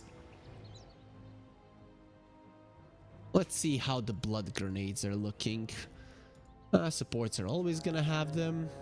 That's 100%. Let's see if any of the cores are sporting one. Nope. The battle begins. Doesn't seem that way. Too good of an item. In terms of runes, 2 for 2. No surprises there. Navi, they get the top ones, and Wildcard, they're gonna be getting the bottom ones. whenever we look at Navi, we remember Dendi. He got eliminated today, but at least we got to see him at the Pinnacle Cup Malta Vibes too. Let's see now. Richmond versus RCY. We already watched Storm versus Ember twice today. Now we're gonna watch Storm versus the Void Spirit. That's a really dysfunctional family. These guys just fight each other, and they're brothers. Like, where the hell are their parents? I know when I would get into an altercation with my brother, wouldn't end well for either of us. Just kidding. I was the younger one. It would end badly for me, but who cares? It's about standing your ground, guys. And that's exactly what Monster is doing here. He is being smacked by Ridis, but he's standing his ground. Like a true man.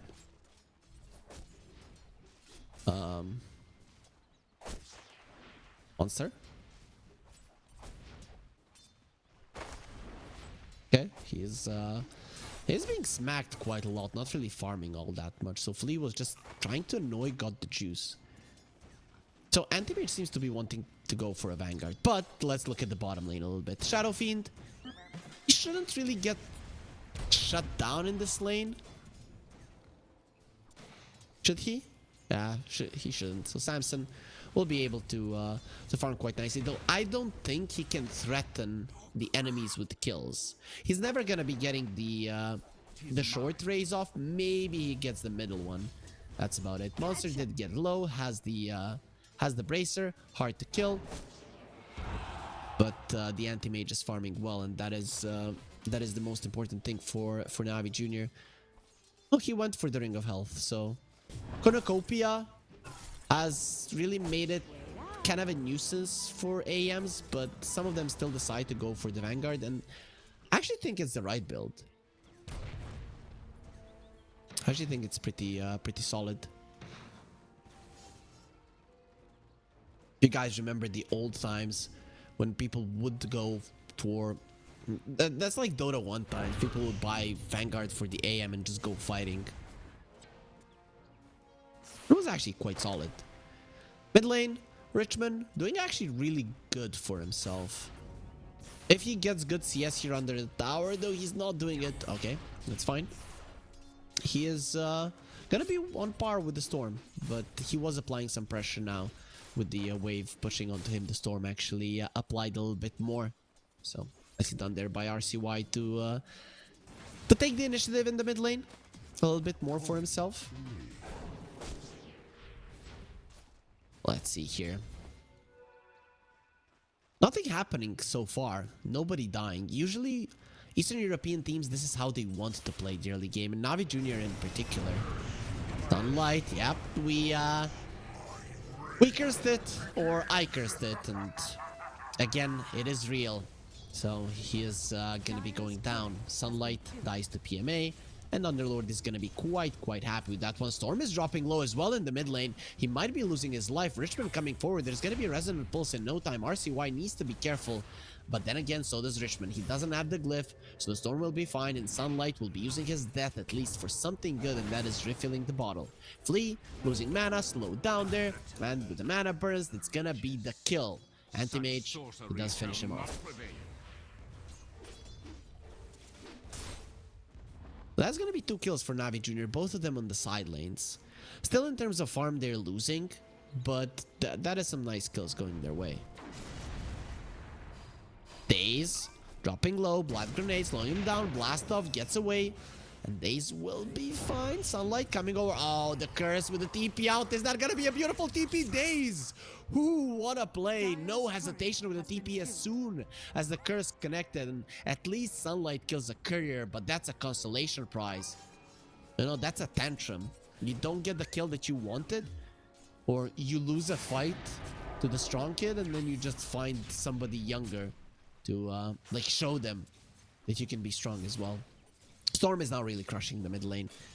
Ever since that situation where it was 12 to 10 in terms of CS in favor of the Storm, it has been going badly. Monster getting on, loses all his mana, stands his ground to fight. He is gonna be decracked, but one more hit from the AM should seal the deal. Actually, it's gonna take a little bit more there with a moment of courage, but that moment it is only gonna last for so long, and in the end the AM will be getting himself another kill. Got the juice. Very, very nice start, and we all know how important it is for the AM to get his timings right. Already has the Vanguard. Well, you pick the LC to counter the anti-mage. He has 2 kills and 32 CS, so Radiant's bottom tower a is lot under of the attack. people would say you were unsuccessful. And I would say you were completely unsuccessful. That was a disaster. PMA eats a double raise. He does have the range drop, so we'll be fine. Days. Well, comes over, doesn't have the boots just yet, but Techies not fast enough as it is.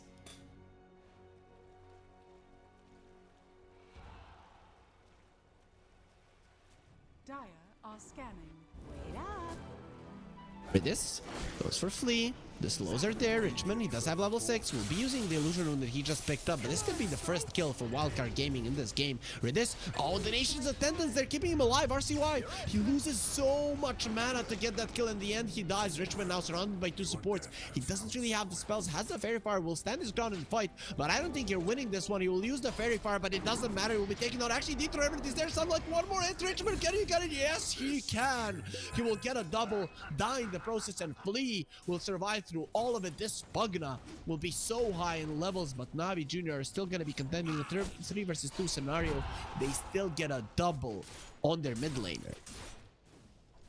Monster is starting to apply pressure on the top lane. That's 2 points in moment of courage, and we're going back to the replay to see that fight again. It was a long one at that. Man, Ridis surviving for so long was such a big deal. I think he made a mistake. He could have used the sticks earlier, but he was kind of baiting in the storm, and then maybe the nature's attendants would have been able to heal him enough. If he survived just a little bit longer, the question is if either him or Richmond would have died. Man, this was an epic fight. Like, rah, one more, and bam, he was faster. Kind of reminds us of the Phantom Menace, right, in Star Wars, because, you know, you slay his friend and then you instantly die, and he kind of has the same weapon. It's not a lightsaber, but it's still double-edged.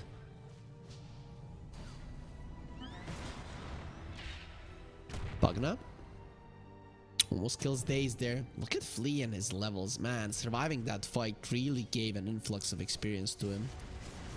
But yeah, supports a wildcard doing well, but their core is not so much. Samson now being ran down and gonna be slowed down as well. He was enchanted by the beauty of Enchantress, and Samson will most definitely die. Oh, actually, PMA running forward.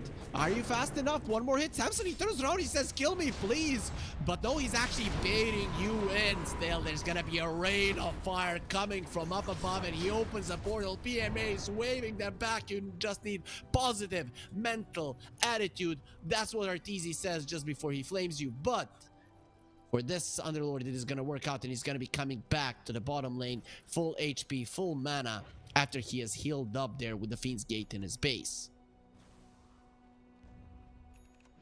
Game going well for Navi Jr. As we said, they as a team like to slow things down. Definitely going to be the case in this one, as they have an anti-mage.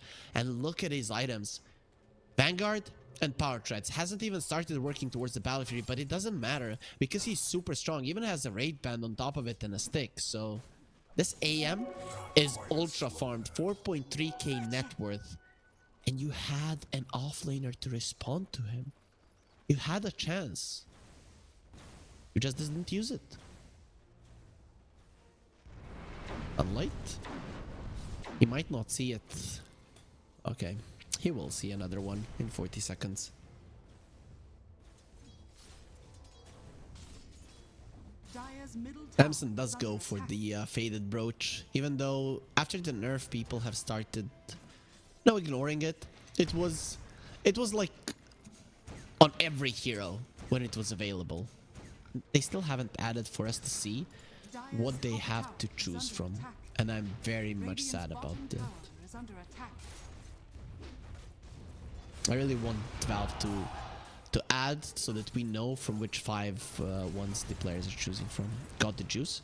He's like, what the hell is an SF doing here? Okay, let's go. Let's go, Samson. Let's see just how strong you are. The Shadow Rays will slow down the anti-mage enough so that he cannot move forward. But It is going to be a tower. Monster secures it. Navi Jr. did so to the bottom tower as well. And the Storm, he's going for that mid tower strong. Given that it's not as important that as it used to be in previous patches, and I think this is the first patch ever that the mid tower is just not as important. It was always the most important one, now not the case any longer. Dire's middle tower is under attack. Okay, 3 bounty runes, RCY. He's gonna say thank you. Needing to refill his bottle. He wants to heal Flea, come on.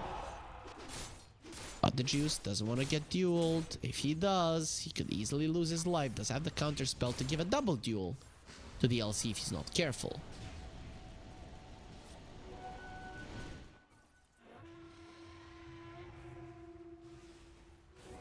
Radiant Oh, structures yep, are not fortified. catching the aim just yet. Wildcard, a lot of their heroes are together.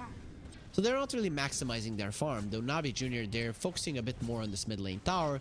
With the storm coming through, they should be able to defend this, but the glyph was already used and they have the centaur and the catapult, so... Global Silence comes out, supports. They have a lot of levels here on the wildcard, and it's definitely going to be coming in handy. They open up a portal. Sunlight is being healed up by Flea. Have my life and survive going through the gate. That is going to save their life. So Navi Jr., they bail, but they did lose their Void Spirit. They are going to take the tower pretty low, but in the end, it's not going to fall. So wildcard, they're going to be happy with the defense. The Junior still, you know, win probability in their favor. To be expected. AM a little bit too strong in this one for now. So Monster going for the Blade Mail. RCY gonna be caught. I don't think they can kill him. Void Spirit in trouble. He might get dueled here. You will stand your ground and fight. He had the shield on him, but that doesn't mean he will live. Blast off from the deck isn't enough to save Ritual to dissimulate. He will be fine. And the Storm with 0 mana, he can have only one thing, and that is a quick and painful death. Navi Jr., they saved their Void Spirit. That Resonant Pulse just before the duel really came in handy. They thought for a second, are we gonna duel him? The answer was yes, and it was definitely the wrong answer. Wildcard Gaming, they went for the Void Spirit and they made a huge mistake. That Resonant Pulse there. Now they're thinking, do we go? Yes, we can kill him. And you were so wrong. We were so freaking... I really like what the Enchantress did there. Now we can see it on the replay. He's just sending the Pugna away. He's not allowing the Pugna to come forward. He probably would have been able to finish him off with another Nether Blast, but with him not being in the vicinity and the Enchantress just pushing him back, it really made a difference there. And speaking about AM, getting closer and closer to his Battle Fury. The Enchantress continuing to be annoying in the enemy jungle, just sending everybody back. The wildcard, they will use this time now, you know. We fought a second earlier. We will go back to the mid lane and finish off the tower, so both of the mid lane towers are gone. Opening up the map a little bit. See, we'll get the Blade Mail, but without the Blink, how can you really start the fights? We haven't looked at the SF for quite some time. So he does have a Dragon Lance, going for a Shadow Blade. Wants to be able to go around the map hunting people, and I guess you get the Silver Edge in this one, break the AM, and then you actually can kill him really fast. Though this AM is gonna be a problem. Not gonna lie. He will have a like 16-minute Battle Fury, and sometimes people get it with Tread's Battle Fury 16 minutes, and we say it's an okay timing. Dude, this guy's gonna have it on top of a Vanguard and a Wraith Band, so... Whew, is he strong. There's a smoke. This one has to work. You have to kill the AM, really, but... They're just gonna miss him. You just don't know where to go. You get into the enemy jungle, you place a ward, but you don't see him immediately and you have to bail.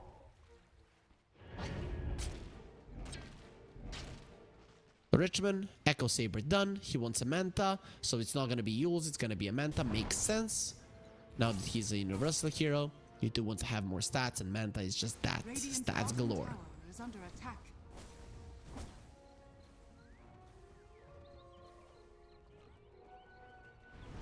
So, 3 to 9. in terms of kills and 3k gold lead. 3 times 3, 9. No conspiracies here at all. Monster running forward into a mine.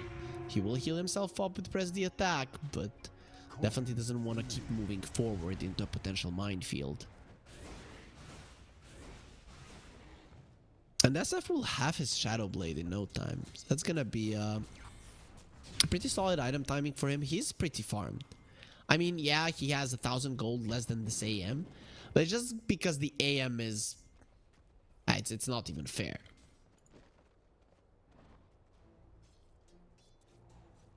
Yes, I did die twice in this game, AM. Unfortunately for Wildcard, hasn't lost his life just yet.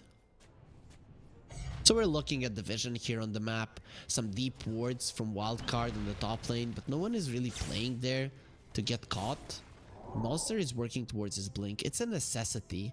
And this is the thing. You have a Pugna in the Storm and you're not getting kills. You're in trouble. You are in trouble for sure. That Mana Void later on in the game, it's gonna be a problem. And the Storm, he might not only die, he might kill his teammates as well. I really like when Richmond shows on the top lane, the Daze is always there. Oh. Okay, they killed Ridis. That's gonna be the first duel victory. At least something. So 10 duel damage onto DLC. He doesn't take the town just yet. He's gonna be focusing on maxing out his spells for now. And this is what I talked about. Navi Jr., they get the early lead. And they like to slow down the game. I mean, their draft showed that as well. But some teams would go for kills. You know, Techies, Void Spirit can still bring people down. Nope, not these guys. They like to slow things down. And I think the new map does actually suit their style of gameplay. I don't know if it's exactly a style or maybe they're just not sure of themselves about what to do. So they go with the, you know, the standard approach.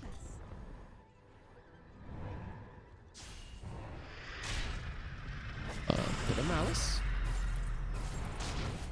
Is that gonna be a dead silencer? Yep, very dead. Got the juice. Killing spree. Easy kill. Blink once the creeps. Well, they've already been taken down, but it doesn't matter. This AM is so far, and Monster has been caught as well. And well, he will be taken down with ease. That's gonna be 2 kills for the side of Navi Jr. And at least they bring down Richmond. I'm not sure what he was doing there, but Samson reveals the Shadow Blade, goes for the Requiem, goes for that dance, and gets the kill.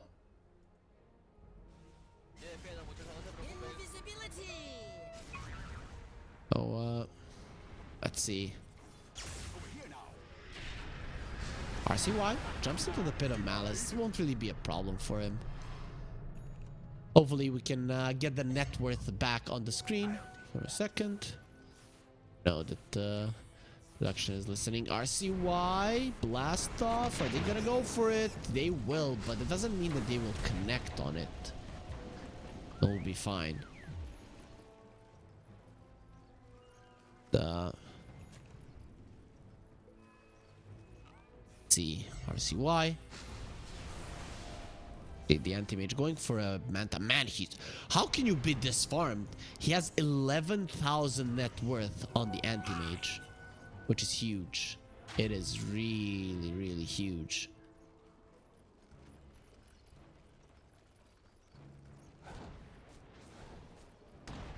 Richmond Echo Saber still wants the Manta. Underlord has the pipe, has the mech. Guardian Grease next on the menu. Daze has the Solar Crest, so wants to buff up the anti-mage. I guess it could help versus the with the Void Spirit as well, but the idea is if someone gets dueled, you use it on them. The SF does a lot of physical damage. LC could do a lot of physical damage as well.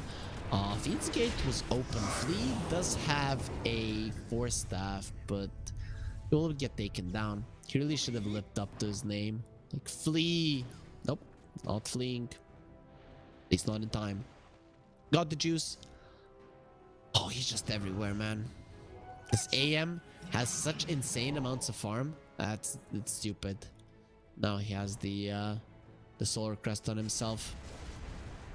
So we'll just run back into his jungle and continue farming the Manta will be done in no time. Ridis, Drums of Endurance, Storm does have the Sentient Kaya, and Sunlight will pause the game. Hopefully everything is okay from Wildcard. They are playing from NA, so who knows if they have some issues in terms of pay.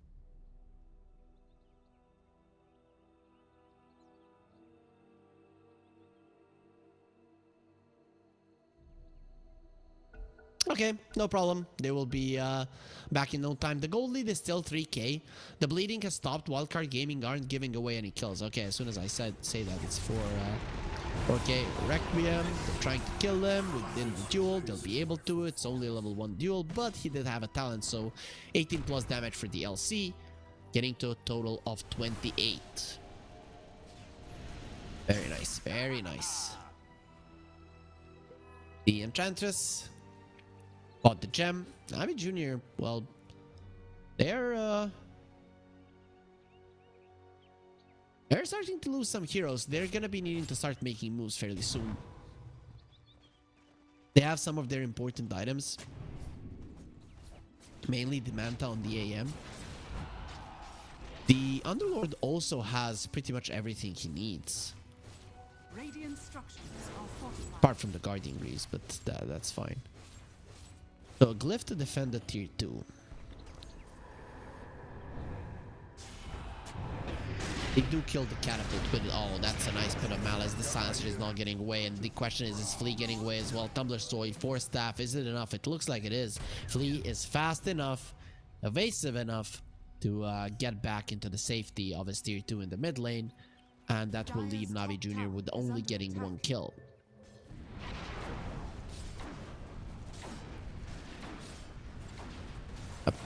Look at Flea now. Tumbler's toy. Very nice. And he's just too fast. Anti-Mage is a fast hero with the Manta, even faster, but Force Staff, Tumbler's toy, it's not to be underestimated. So Ring of Aquila on the Anti-Mage. That's nice. I guess that's a perfect item for him. Straight into the pit. Does have a Manta. We'll use it right now. Roche claps. Let's see if they can kill him fast enough. Richmond does a solid amount of damage, but this is gonna take some time. They do have the Solar Crest giving it to the AM. He really does start doing the damage, but with PMA coming over through the Twin Gates, they will inevitably bring down the Roche. We'll see who gets the Aegis. I'd say it's still the AM. Even though Richmond is easier to kill. Okay, Richmond wants it. Okay, they're gonna give it to him. I still thought they were gonna give it to the Anti-Mage, and he starts playing super aggressive. This to me is saying AM wants to continue the farm. RCY gonna be caught. Into the element, very nicely placed. RCY though, well, the Dissimulate isn't gonna kill him, and he does have enough mana to get himself into a safe position.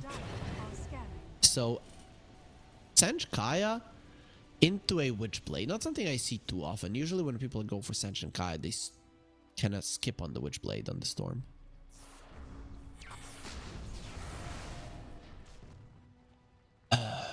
With the Pugna, your first item usually is the Witchblade, but the thing is, in this game, they probably saw the start and are like, nope, nope, we can't do it, guys. Can't do it. Drums with so many skeletons. Look at that army of skellies just destroying the tower. They rallied together. Each one of them like 40 damage, and everybody being buffed up so much by them. Solar Crest is now done on the Silencer as well, so he's gonna have that to assist his team. Really a beautiful item nowadays. You can't keep it on somebody constantly, but those 8 seconds that it's on somebody, it really does change the strength of the hero by quite a lot. So God the Juice is gonna have a Basher fairly soon. Full Abyssal Blade is what he's looking for, having the Vanguard already. And Storm Spirit, Gossamer Cape. Okay, nice. Plus Witchblade as well. He has so many blades. Sanjin Kaya, Witchblade, Falcon Blade. This guy wants to cut. I'm not talking about the gym cut, guys. Because Storm definitely looks like a bulking, constantly bulking type of fella. Though he used to have a bit more of a belly.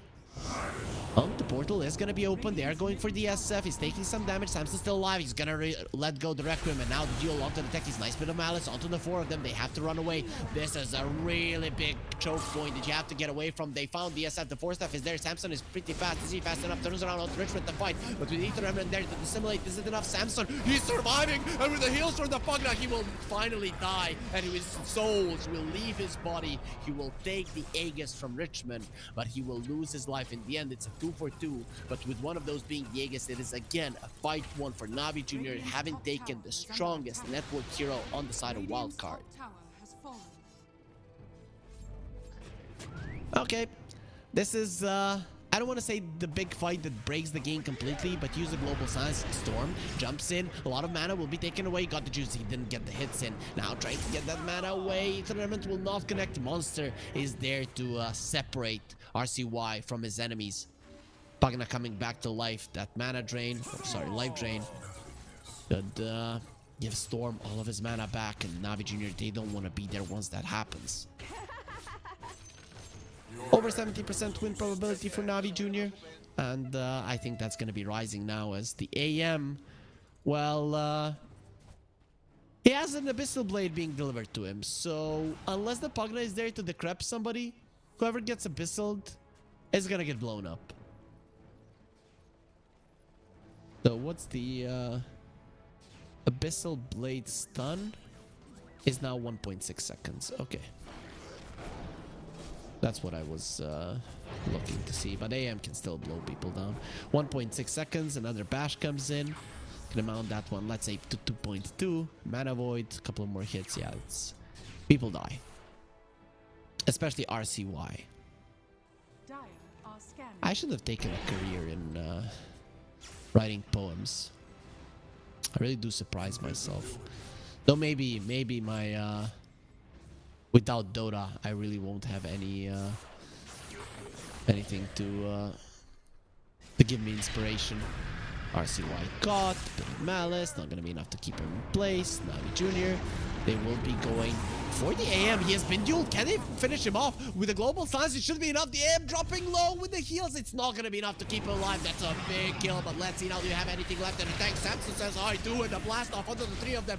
No one cares. Samson just stands his ground and fights out. Turns around on the PMA. Simulate being used. They have to run away from Samson, but the thing is, can you really do it, RCY?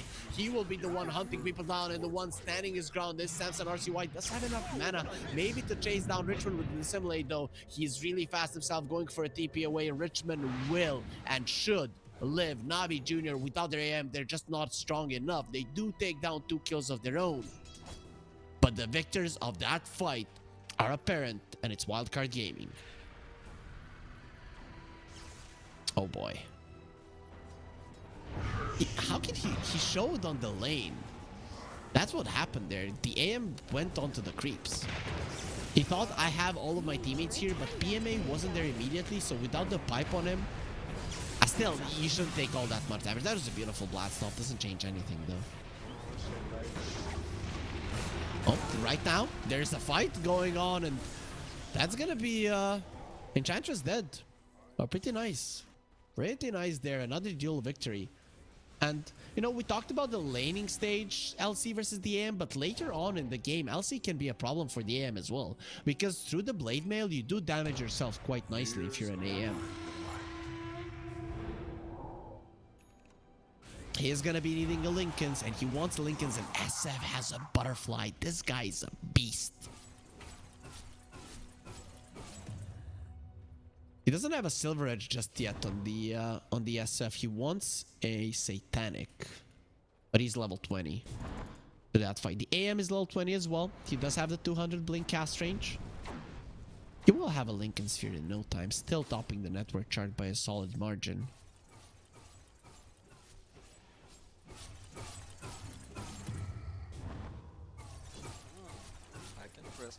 Let's see, he does have the Elven Tunic. What is the SF sporting a Titan Sliver? SF has like 400 damage per hit. If he would have a Silver Edge, he would be destroying everybody. He will have it at some point. We'll see when. Silencer. He gets the quickening Is under charm, attack. so Radiant's middle Well, tower is under attack. we'll definitely be using that global silence even more. He's also level 15, so his global silence is less than 90 seconds. That's pretty big.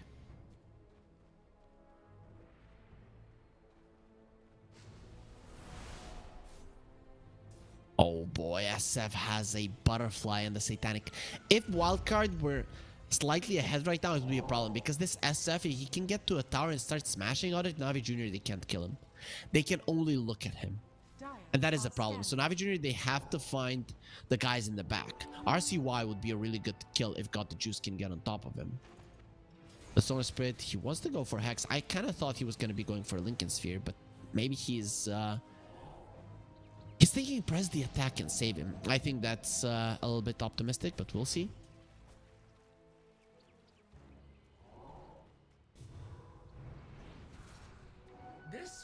Still sporting the Gossamer Cave, so every 4 seconds he dodges an attack. Will that help versus the Anti-Mage? Probably not. Experience per minute. SF leading. Understandable. He is the highest level hero on the map. Oh, actually, AM has a bit more in experience. Radiant's bottom tower is under attack. Storm still wants the Hex. It's a problem. Versus the counter spell, you can Hex yourself as well. This is the thing. Storm isn't that strong in this game. He's not going to be able to solo kill people, and Navi are very good at split pushing. So it has to be DLC that finds people, and this is why DSF went for the Shadow Blade, because you can actually, of course, Silver Edge is a good item, but you want to have the Shadow Blade so that you can move around the map and stop the potential split push of the Fiend's Gate and of the AM. Now AM does have a Lincoln Sphere, and the next item is going to be an MKB. I don't know if I agree. I think maybe Butterfly would have been better. Or even like Skadi, Aghanims. SF has a Butterfly, but who cares? Just don't attack him. He's very easy to kite, and all the heroes of Navi are very fast. So I'm not sure if I agree with the MKB. We'll see if God the Juice does go with it. Oh, look at Samson, how he's walking. Man, he doesn't have any legs, but it feels like he's shaking the ground when he's walking. Look at that, he's burning the ground. Okay, that's good enough, I guess. Underlord going for a Halberd. SF is a ranged hero. He does have the Titan Slaver, so some status resistance is there. He's not going to be disarmed for 5 seconds. But that's only if he doesn't go for a different tier 4 item. Definitely a slower game than in the previous series, which had to be expected. Navi Jr., they always do this. We still haven't seen a big mana void. You're versus the Pugna, you're versus the Storm. Pugna has 1500 mana and Storm has 2k. Silencer even has 1000. So that's a lot of damage that can be done. Void Spirit has the Vindicator's Axe. I like that one. Surviving through the stun is going to be big. 30 damage when you're silenced, 20 armor if you're stunned, and well... You're always going to be silenced in this game, right? Samson runs into a mine. Deroche is going to be up right now, and who's in the pit? Okay. Was just the Wildwind Ripper. Nice Hurricane there. Send him out. Who put down the Nether Ward? But Navi Jr. are in the vicinity, and the Wildcard, they're on the low ground. Ooh, this would be really bad if Navi Jr. would engage right now, and they're coming over with a Smoke Storm. Jumps to the side. SF, the only one in the pit. He's not going to be taking all that much damage. Navi Jr. have to be a little bit faster. They're taking their time. Roche, still not low. Oh, you can feel the tension. AM coming forward with Richmond. There's gonna be a knee tournament. Samson gets himself away. Press the attack is ready to get him out of the pit of malice, and the Pugna gonna be destroyed. Actually, with the 4-staff fleet, he's gonna be fine, but they duel the illusion. Nobody cares about illusions, my friend. Monster, he has the BKB. They go into the back line. They kill the Pugna, then simulate, getting himself out. And look at how they're surrounded. They're gonna be destroyed. The mines are coming out. We have bombs, atomic bombs, and yes, Samson, you will explode and give all of those souls back. Ridis, he gets a double kill in the Roche.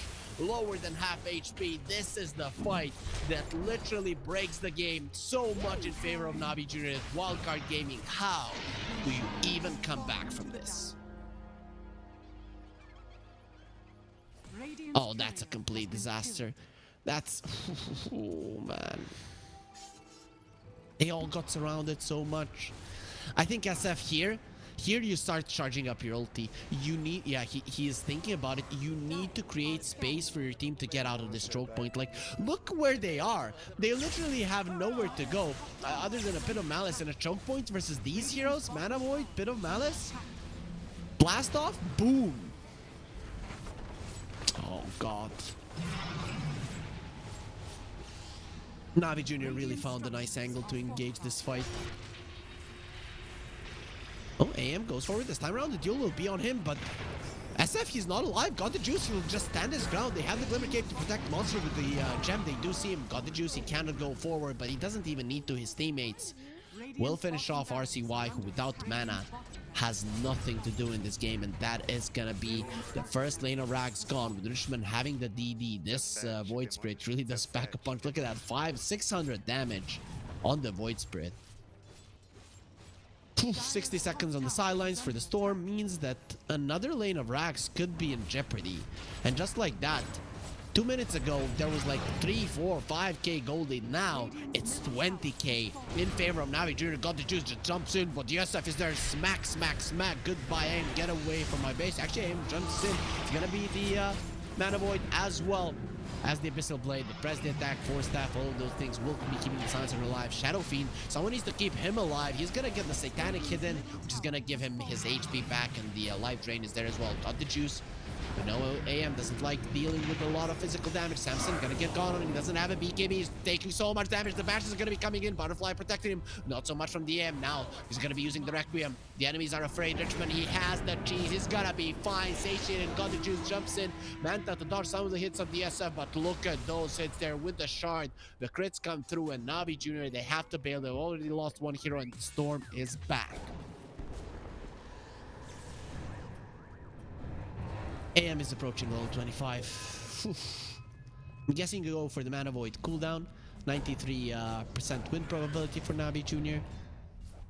They did lose a little bit there. Maybe could have gotten 2 tier 2s. They got a tier 3. Halberd is done for the LC. Just nice. Sunlight. Not sure what he's doing. There's gonna be a Hex onto the Underlord, but he's not gonna die. This is a tanky hero. They had to bring him down, but they couldn't. And the Storm will get destroyed by the Mana Void. Poor Sunlight running away. He's trying to protect himself, and he will not be able to. Ridis will run him down. Got the juice, taking some damage from Samson, but it's not going to be enough to deter him from taking down this Raxus. He still has the Aegis for another 2 minutes. And Samson, yeah, we know you're there. We have a gem. You forgot about that one. The Ether Remnant won't connect. The press the attack, they'll get him out. They have the 4-staff duel there onto the Void Spirit. This time around, you don't have a cheese, but who's going to win that duel? It's actually going to be Monster who dies immediately after that one. The bashes onto Samson. He stands his ground close to the fountain. Gonna be bashed up. And now with the life drain, Samson is standing his ground. But how long can you actually do this? Trap will be there. Going back to the fountain. That's what we thought. You will run away like the coward you are. Now they will focus on the tier 4s who have already taken so much damage. We'll see if the AM is going to continue going for it.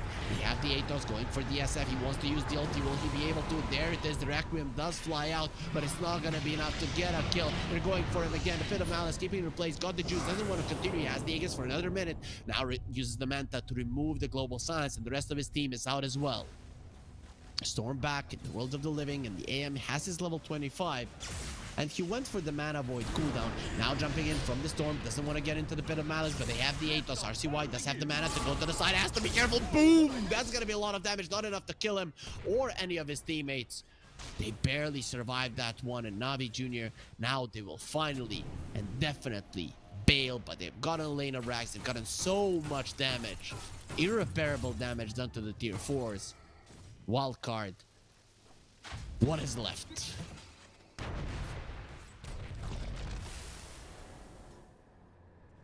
Techi's Lotus Orb. So imagine Techi's Lotus Orb onto the AM, counterspell being used, triple duel for DLC. Would be cool. They opened up the Fiend's Gate. The idea is get your HP back up, get your mana back up, and let's go fight again. Wildcard, they want to fight as well. Shadow Fiend coming forward. The Storm will jump in. That's the Hex onto the Underlord, but he doesn't care. He shrugs it off. He does have a Halberd, so status resistance is gonna be part there. Monster has to pop his BKB, and Void Spirit more than happy to force it out. Just get out. Now they're going for the Enchantress Daybreaker. Not gonna be enough to get the kill. He's surviving easily. Look at Thompson. How much damage is he taking with the Mana Void? He will die as well. He immediately buys back, but how much can you actually do in a 4 versus 5 scenario? Monster is gonna be chased down. You cannot use the press the attack on yourself when you are stunned, when you're back, when you don't have mana, when you don't have your life dead for 69, and got the juice with the Soul of Crest on him going forward. The SF sending him back there with a shard hit. Not enough. The game 1 is over. Wildcard Gaming, they are not gonna be able to fight versus Navi Jr. in this game number 1. Navi Jr. will be the victors, and Wildcard Gaming, they admit defeat.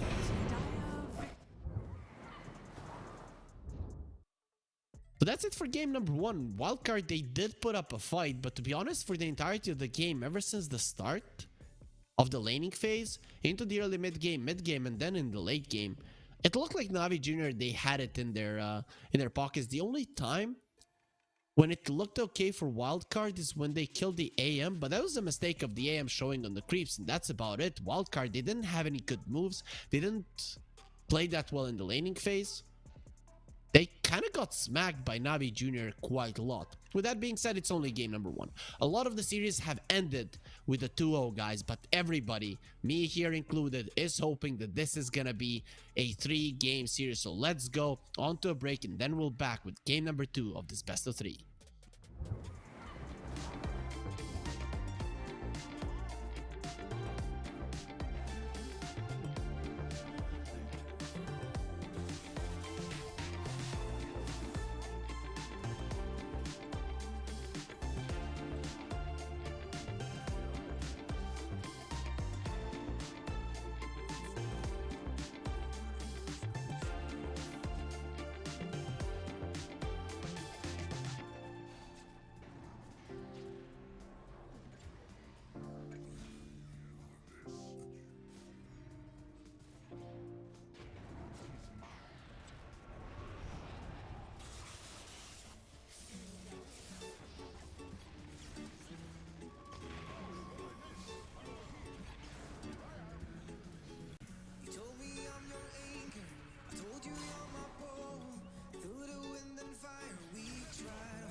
Oh, esport. You and I have come a long way. It was such humble beginnings.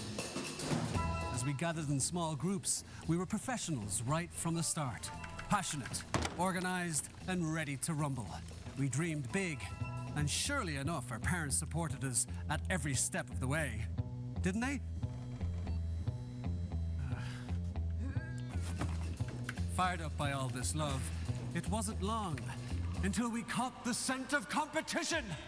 To be honest with you, it wasn't always that easy. Joe here, he had to take on 2 side jobs to afford playing professionally. It's gonna get better, Joe. Fist bump. Some of you dared to not even call this a sport. And look where we are today. An endless stream of esports events every year. Bet you didn't see that coming, Mom and Dad. And you know what? We have been with you every single step of the way.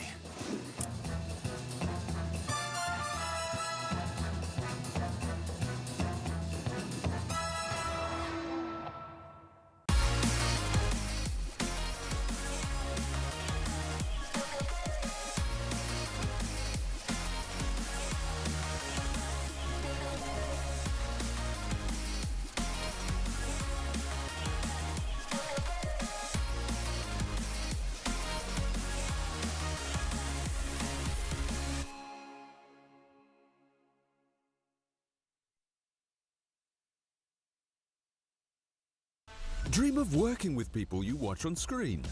Exclusive esports opportunities handpicked just for you. Candidate profile to raise above competition. Let 10GG handle routines. Make a step towards your dream today.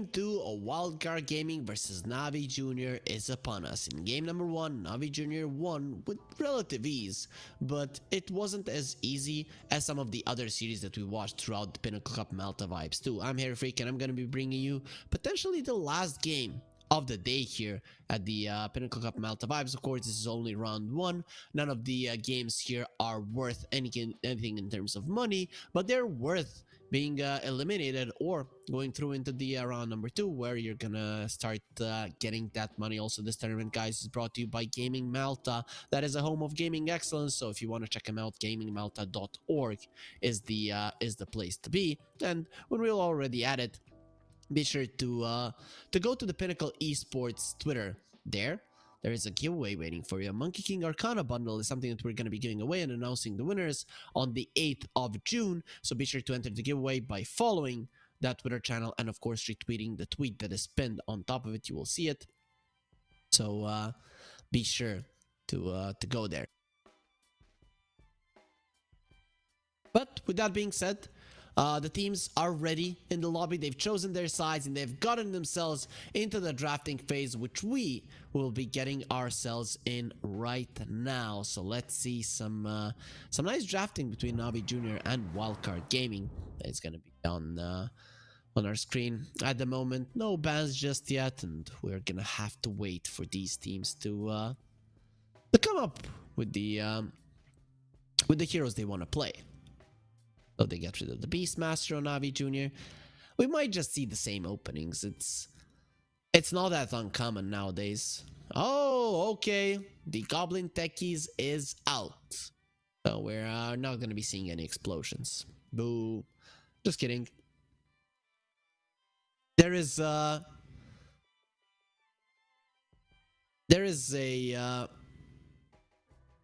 chance for a hero to get overused so that you get kind of bored from it and watching it. And Navi Jr., they'll go for the Pango. Oh, instant Bloodseeker. They don't care though. I've seen Pangos deal okay with the Seeker, to be honest. They go for the Seeker Lich. This is a tough lane to fight into. Medusa. Okay, we have some OP heroes on Navi Jr., something that they love to play. And then we have Wildcard. Kind of like, okay, we have answers to them. And I don't really think they have answers. Bloodseeker doesn't like running into a Medusa. Yes, he can run away. But when you have a Medusa in front, this is a problem. Because the Seeker doesn't do any damage to her or to her HP. So you don't get boosted by the Thirst. If you start losing this game with Wildcard, you're already done. You have to be winning. You have to crush the laning phase. But it's not impossible with these two. It's definitely a possibility. A pretty solid possibility at that.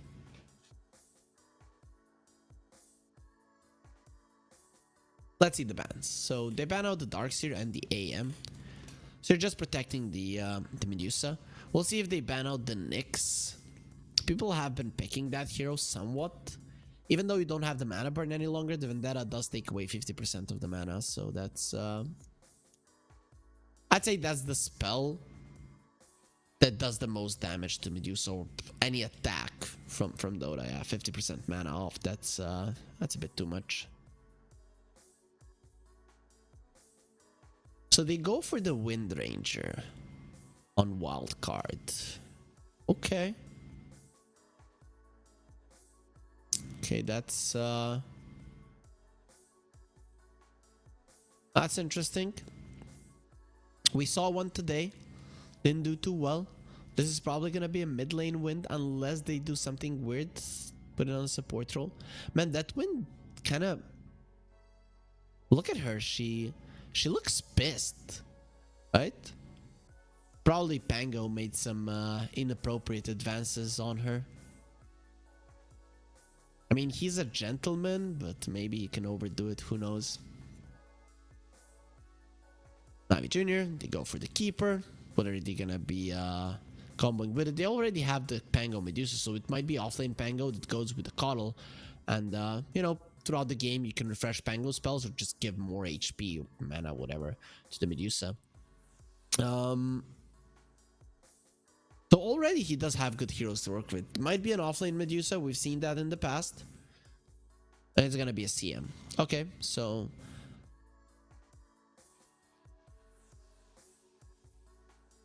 I'm looking at this one, and you don't really have kill potential with the Medusa Crystal Maiden lane, do you? You might. But Pango, Keeper Light, Crystal Maiden, these three, they do kill heroes quite a lot. Keeper Light, he can refresh the Frostbite as well, which is quite big. Spirit Breaker coming out, that's pretty huge. Considering that you're good versus the Pango, the Spirit Breaker is stronger than the Pango if he's charging. And you go through the Rolling Thunder, you bash the Rolling Thunder doesn't bash you because the AoE around you from the Greater Bash is bigger than it is from the roll. The only thing that can be a problem for you is if you're going over him and you push him just slightly or in front, right? And then you run over him, and then you will get stunned up as well, and your charge will stop. So it can go both ways, but overall Spirit Breaker is just good versus the Pango. Very small percent of spells. I think there's 2 spells. Can't remember the other one that cannot be targeted on BKBs right now. One is the charge, and I don't know what the other one is. I forgot, but I know there is one.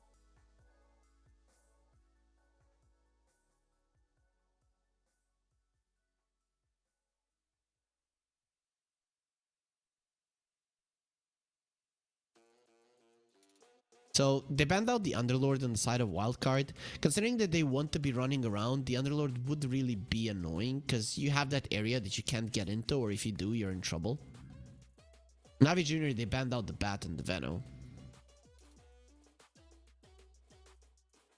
So Wildcard, what's gonna be? What do you not want to play against? If it's another Aura hero, I guess Tide come into play. They don't really have anything to he cannot remove with his Kraken Shell apart from the Rupture, but it doesn't matter. He can stand his ground if he wants to. So I think that would be a good ban. Tide. It's probably something that Navi would want. So they get rid of the LC. I guess LC does do relatively well versus the Lich Seeker.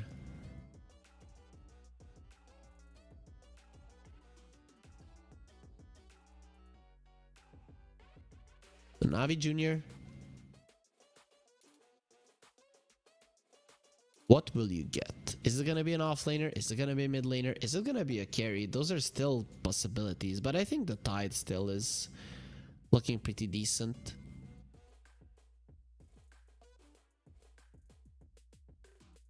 So let's see.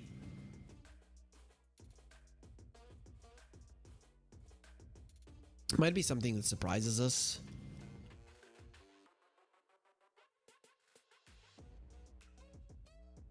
I mean, they could still go for a Spirit Hero in the mid lane if they want to. And lane the Keeper Pango. It's not unheard of. Pango is actually pretty solid versus the Lich Seeker because he can dodge the Blood Right quite easily with the Swashbuckle.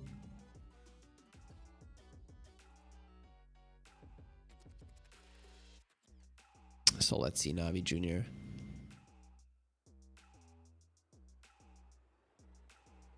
What do you get? They go for the Mars. It's a good one versus the Spirit Breaker, good one versus the Wind Ranger. I'm okay with it. I think he's gonna be annoyed a little bit by the Lich Seeker, but you have really good spells to push out the wave, so maybe that's how you go for it. So it seems like it's gonna be a offlane Spirit Breaker for Wind and a Thinker in the mid lane. Looking at the ways to catch the Thinker, there's not like a huge amount of them, but if the Mars gets on top of him, it's a problem. No, so it's offlane Wind Ranger. And position 4 Spirit Breaker. I would have liked it to be a reverse, but okay. If people get a little bit low at the start of the team fight, it's a problem for Navi Jr. But Wildcard, they don't have that jump. And if the fight starts, yes, they do have the charge for vision. Yes, they do have the potential thirst for vision. But overall, they don't have vision heroes. And when it comes down to it, two teams see each other, PMA jumps in, he crushes everybody. So I'm gonna say I have to go for Navi Jr. Yes, Thinker can be annoying to the Medusa, but not so much, to be honest. Maybe the idea here for wildcard that I'm seeing is they can, with the Tinker, delay the Medusa push once she gets her items. And then, like 40 minutes into the game, they might be able to take it over. I have to say, I'm not bought by this wildcard draft. It is not something that I love, to be honest. It's solid. I think it can work, but I've seen so many Tinkers fail in the new meta. I know in pubs that the hero is looking strong, but in competitive games, at least the ones that I've watched, and I've watched a couple, it's not looking the greatest. Wildcard gaming, the reason why we're not in the game right now is because there's a pause. 3 of their players are disconnected, so hopefully those are just some slight ping issues. No big internet issues. I was kind of scared that I might have internet problems because there have been some weird storms with what do you even these? Okay, so it's the PCs. What do you even call when little ice blocks come from the sky? Ice blocks fall out.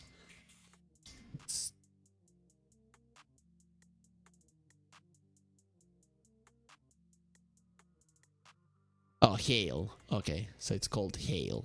My bad. Not remembering that one. But yeah, even some hail was falling for 2-3 days.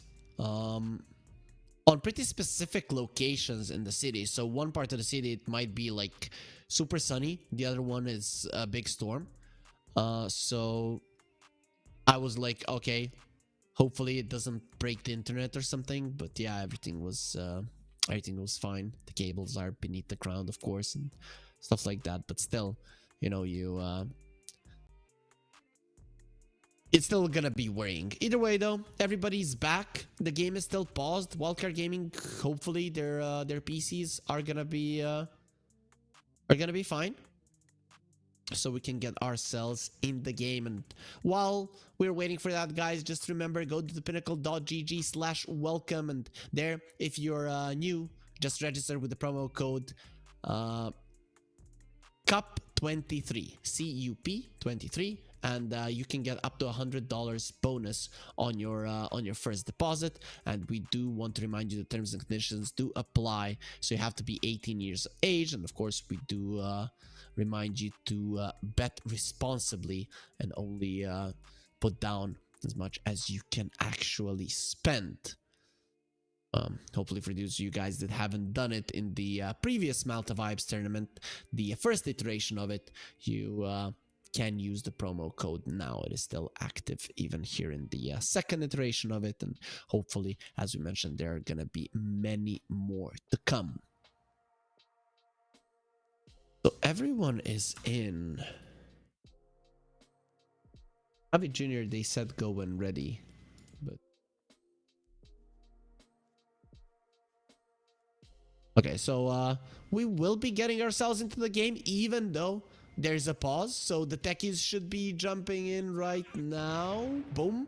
And the game is unpausing as okay, and pausing again. But yeah, we're gonna be looking at the Mars and his pretty nasty smile. Like I don't even know how to look at that. Like look at it. It's kind of creepy, isn't it? Ever since I first saw him. But then look at the Medusa, the beauty of her. The CM. Rosen, let it go. I'm not gonna sing now. Not gonna do it. Gonna do it. I'm gonna do it once I have a co-caster. Keeper of the Light. Gandalf, why didn't you take his stick? Have done that. And Wind Ranger, beautiful. Does have a nice eagle, falcon, something bird on her left shoulder. Doesn't matter. Okay, so we talked about the creepiness of Mars, but Lich is on just on another level, so With Sinister Gaze. That's he should be using that spell constantly, to be honest, when you look at that face. Okay, just kidding. You shouldn't judge people based on their looks. Okay, but this guy is just unreal. Seeker looks a little bit like the guy from Spider-Man, Venom. No, the other one, Carnage. Either way, we will be getting ourselves into the game. That's nice because the players probably couldn't listen to me ugly shame these or I don't know what it's even called, but anyways, laugh at the ugly faces of these heroes. Anyways, Medusa, she is beautiful. That's what we are all gonna agree on. But if you look at her, well, you are gonna be turned into stone. Wildcard, they're in a smoke. They want to make something happen. And let's see, will they be able to do Lich level 1? Is very strong, he can run people down. And Daze a little bit too fast for them. Wildcard, they're not going to be finding anyone, and they're under enemy vision. No, they're under enemy vision. Okay, now they know. Where's the sentry? It's going to be placed down, but Navi are coming over. They want to fight. The spear is not going to connect. The Bloodright will connect onto the two of them, but they already gotten the kill. The Lich is dead, and Wildcard, they have to run away. Navi Jr., they might have lost the ward, but they've gotten themselves the first bullet. Still, it is going to be Daze that gets it, so not the best one.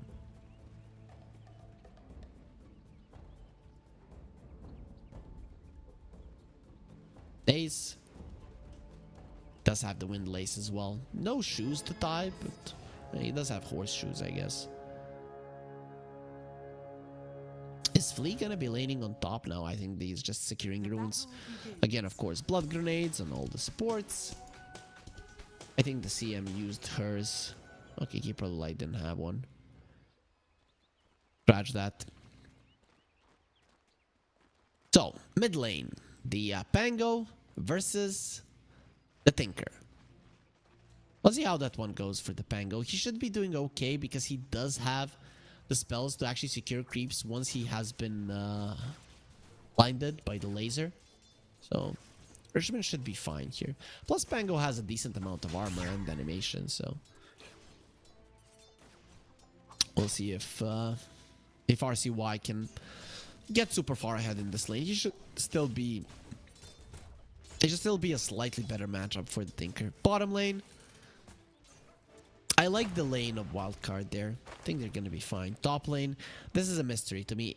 Overall, I think this lane on the top lane is going to be relying on the other lanes. If Navi Jr. are able to not get into any altercations with their enemies on the bottom and the mid lane and not lose that much HP, the Seeker is not going to be doing that well versus the Mars. But if he's a freaking race car, then PMA is gonna be in trouble. So we'll see. We'll see how the other lanes go. For now, people are taking some damage. Not the Medusa though, and if the Medusa is taking damage, it means that he's probably dying.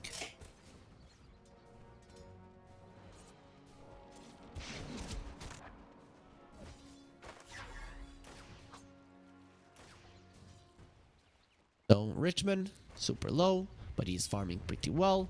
RCY, farming just as good, I'd say, if he gets those two creeps now under the tower, and he will. So him and Richmond both in the same situation when it comes to CS. I think that Richmond should be relatively happy with this one.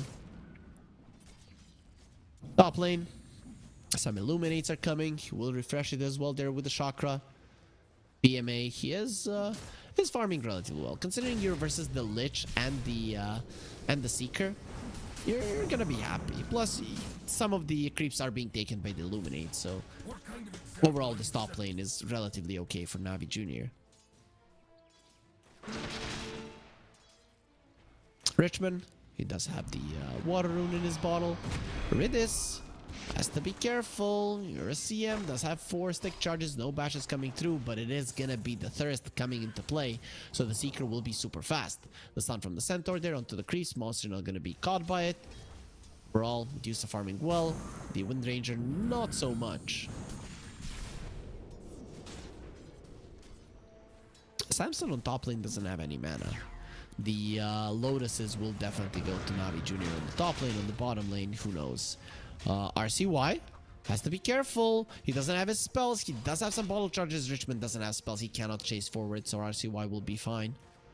Ooh, that looked scary for a second for the Tinker, because Pango is a hero that almost has no turn rate, right? So you can block hit if you do everything perfectly. And obviously in the mid lane it's not that easy to do, but he attempted it, didn't manage to do it, and in the end Tinker lived, and now is the one that's sending the Pango away.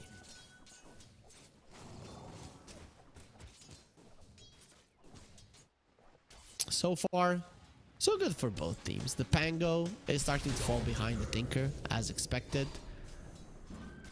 Everything else, you know, is relatively even. Are fortified.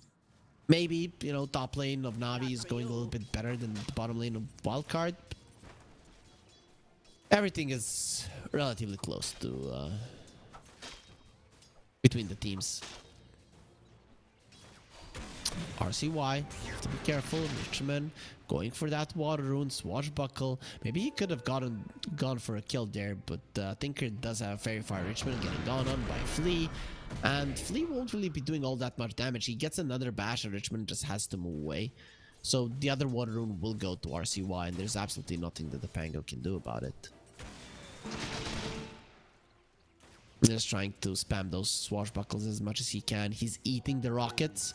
And this is what the Tinker wants. He wants to go through that raindrop. It's annoying that the Pango has it, but with the mana regen as well, it's definitely not something that you want to allow to go through. Pango is actually going back to the base. He has a lot of HP, but another round of spells would have been problematic for him. He just wanted to get it over with, get his bottle back up, and now everything is fine. Nice spear there. Samson will be taking a ton of damage from the Illuminate, but it's still a Bloodseeker, so he'll be healing up quite a lot. Bloodright, but the glyph will get used. PMA going forward. You have to be careful, PMA. The spells will get refreshed, and Sunlight with a spear through his heart. His cold heart, and one more attack will seal the deal. Samson is super fast because of the heroes being low, but he's not really getting the CS. The charge is coming through, and PMA, he's already getting some healing salves in. So Flea, I'm not sure that you're winning this one. Illuminate will come through, doing so much damage to Flea. They have the spear, and now the pause will come out. Flea. Sorry. That's exactly what he should be doing. Yo defiendo, muchachos, no se preocupen. I have no idea what that means. Sometimes I can translate some Russian to you guys, but Spanish? I hope that's Spanish. It looks Spanish. I have no idea. I wasn't really too big on Spanish telenovelas, even though they were relatively popular in my country. So the discrepancy between the levels, biggest in the mid lane. We're seeing that Pango not even close to level 6, and RCY, he's already there. Even go for the rearm. Okay, the pause came out, so he didn't get the chance to. I guess you go for it just because of the keen confidence. You want to be able to TP with that. Blink on the horizon for the Tinker. You should have it in no time. So Medusa is going for the Manta Skadi, not going for a Manta Diffusal. That's something that Medusas go for. In this game in particular, is the Diffusal any good? I don't know.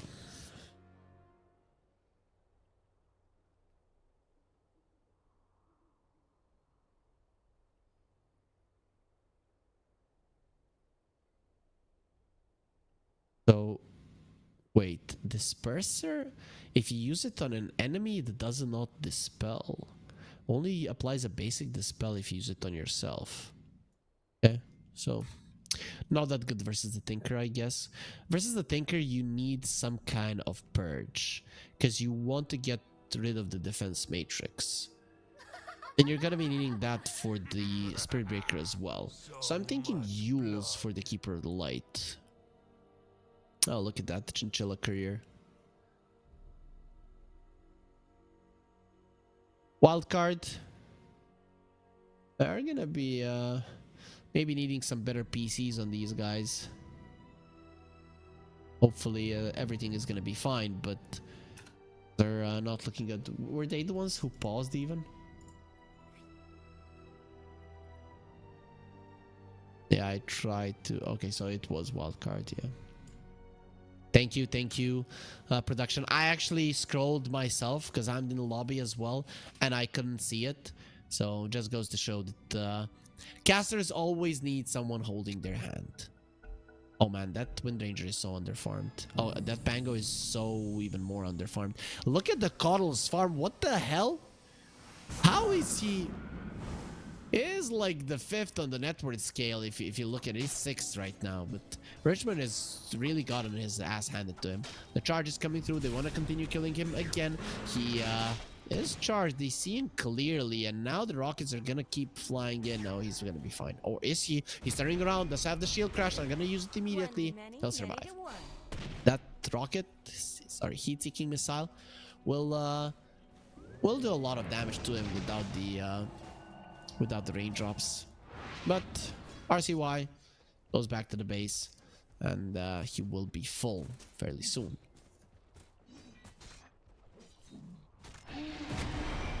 Lee, oh, nice usage of the charge there just to secure both of the creeps.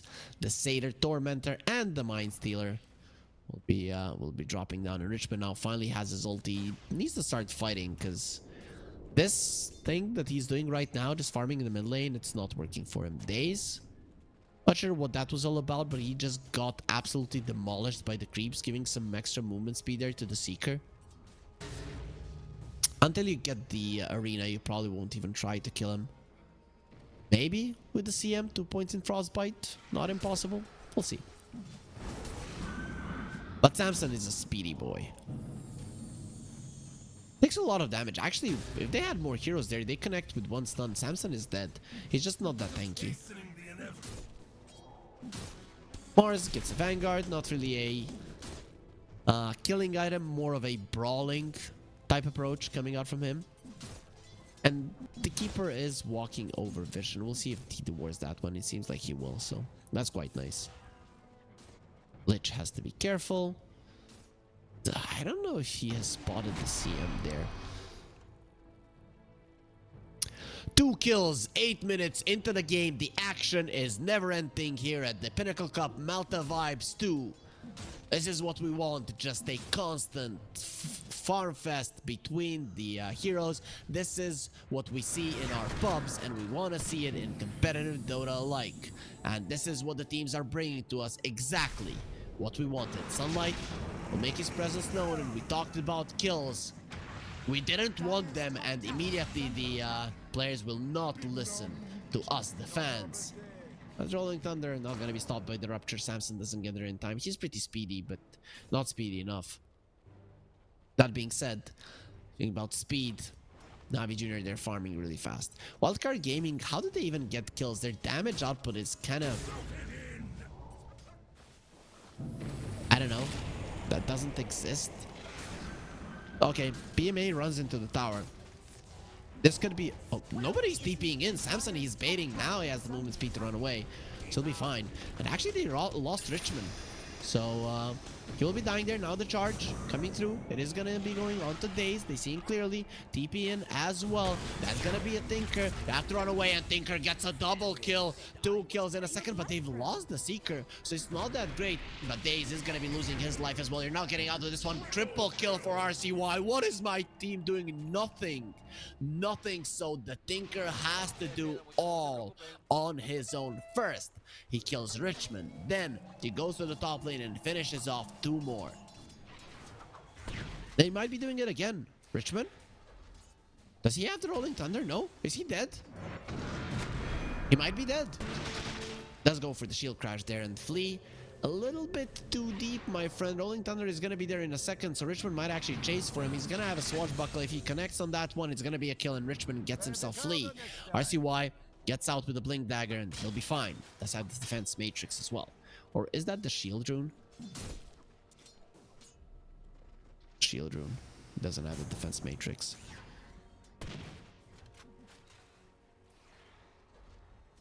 Going for a Shivas immediately. Wants to be able to jump in and just do massive amounts of damage. I like it. If the Thinker is having a good game, jumping into the middle of the fray is probably the best thing you want to do. Arena, not really the greatest one. They do have the Sinister Gaze, but PMA is surviving. They see him clearly with the Thirst, but the Thinker is not in the vicinity to go with the heat-seeking missiles. Samson should be fast enough to escape here, and RCY is coming over. He's gonna be giving even more Thirst movement speed to the Seeker, who is now back up to full, hitting the creeps, and it's time to bail for Navi Jr. You don't want to be fighting this Thinker.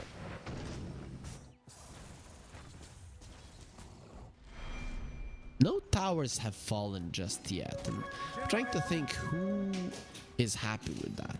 It used to be the Thinker loved defending towers, but it's... I mean, it's still the case, because if you can TP on towers, especially... Okay, you can't TP on towers early on. You can just TP on creeps. Oh no, you can just TP on towers. Yeah, okay, so it definitely does benefit wildcard gaming. You can TP on towers with level 1 of King Convince. Radiant's bottom tower Level is 2 you under can go on attack. creeps, and level 3 can go on heroes as well. Speaking about towers falling, Monster try to get that one down, might pay with his life because of it, but no. He's fast enough. He does have another round of wind run, so he will be fine.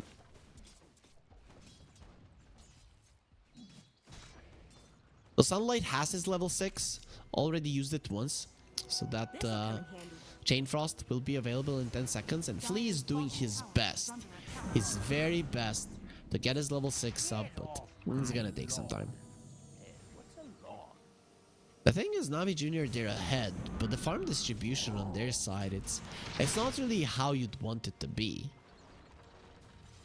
I mean, win probability, about 50%, that makes sense. Richmond in trouble, Swashbuckle to the high ground.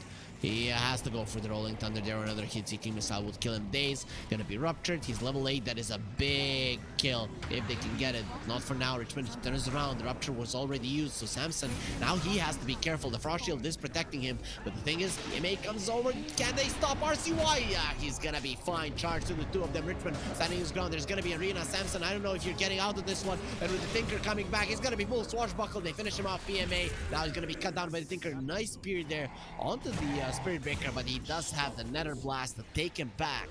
Sorry, the Nether Strike. Take him back, and it is going to be RCY that finishes the deal. Still, they did bring down the Seeker, and, well, the Medusa is farming all this time, but the tower, the first one of the game, did fall in the bottom lane. It is going to be the Wind Ranger that claims it, getting her closer to the 8 also. Wind Ranger is going to have a lot of catch. Versus the Medusa, it's not gonna work all that much, I guess, because, well, got the juice. He's gonna have a Manta in no time. Just needs a recipe, and we'll know it's not really all that expensive. Ridis getting gone on. Frostbite onto the cow. Flea not gonna be able to finish the charge.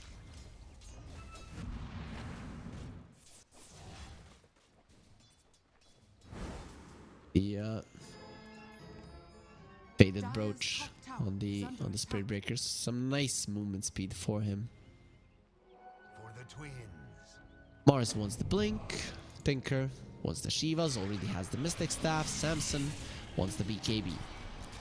This is not a good game for a Seeker. Oh, Richmond coming towards the top lane. Monster turns around on the CM. He thought he had this one, but yeah, he's gonna understand fairly soon that he was nowhere close to getting this kill. He's just gonna be losing his life with Richmond claiming it. We thought that the Pango was a gentleman. Well, guess he doesn't like redheads. Oh, Tinker? He's getting low? Oh no, he's just... The hell was he doing? Okay, he was farming with the Soul Ring, I guess. I got really excited there because that's a kill that you do not expect to happen. Lich going for Pavis. Pango already does have his Diffusal Blade, and of course the Lincoln Sphere is going to be next. It's a necessity. There's going to be a lot of Lincoln Spheres and Lotus Orbs here for Navi Jr. once they get their core items. Tinker level 12 is approaching, but the Yules on the Keeper. That for me is a big item. Dire's middle tower is under attack. No bulldoze, no defense matrix. You can remove both of those. Pavis, Glimmer Capes, everything. Just remove the shields and then deal with the heroes easily. And Tinker, he hates when his defense matrix gets taken down. It really does change so much, and it is a good setup for a spear as well. You can't do anything. You're gonna get speared after the Yules and you die. Going for the Pango. They won't be doing a ton of damage to Richmond. He needs to stand his ground. Now they're gonna see him with the Thirst. So you need more heroes there close to him. Nice. And they even use the smoke to keep him alive. Beautifully done there from the supports of Navi Jr. First they put their bodies in front. Now the Chain Frost comes over. Got the juice. Is gonna be fine. Spear connects onto the Spirit Breaker, but they can't kill him. Frost Shield will protect them. Yules stops the charge. And speaking about charging in, Samson will do just that, but now inside of the arena, surrounded by so many enemy heroes, he will die. With Richmond getting the double kill, he should have been the first one to fall. Daze very low. He's gonna heal himself with the Illuminate. The heat-seeking missiles are continuing to go through, and they put a ward as well because they want Daze dead, and he might just be going down there, and that's gonna be the case. Was super close to him surviving. Wanted to run it out to get some regen in, but it was not enough, and it is gonna be a consolation prize there for Wildcard Gaming.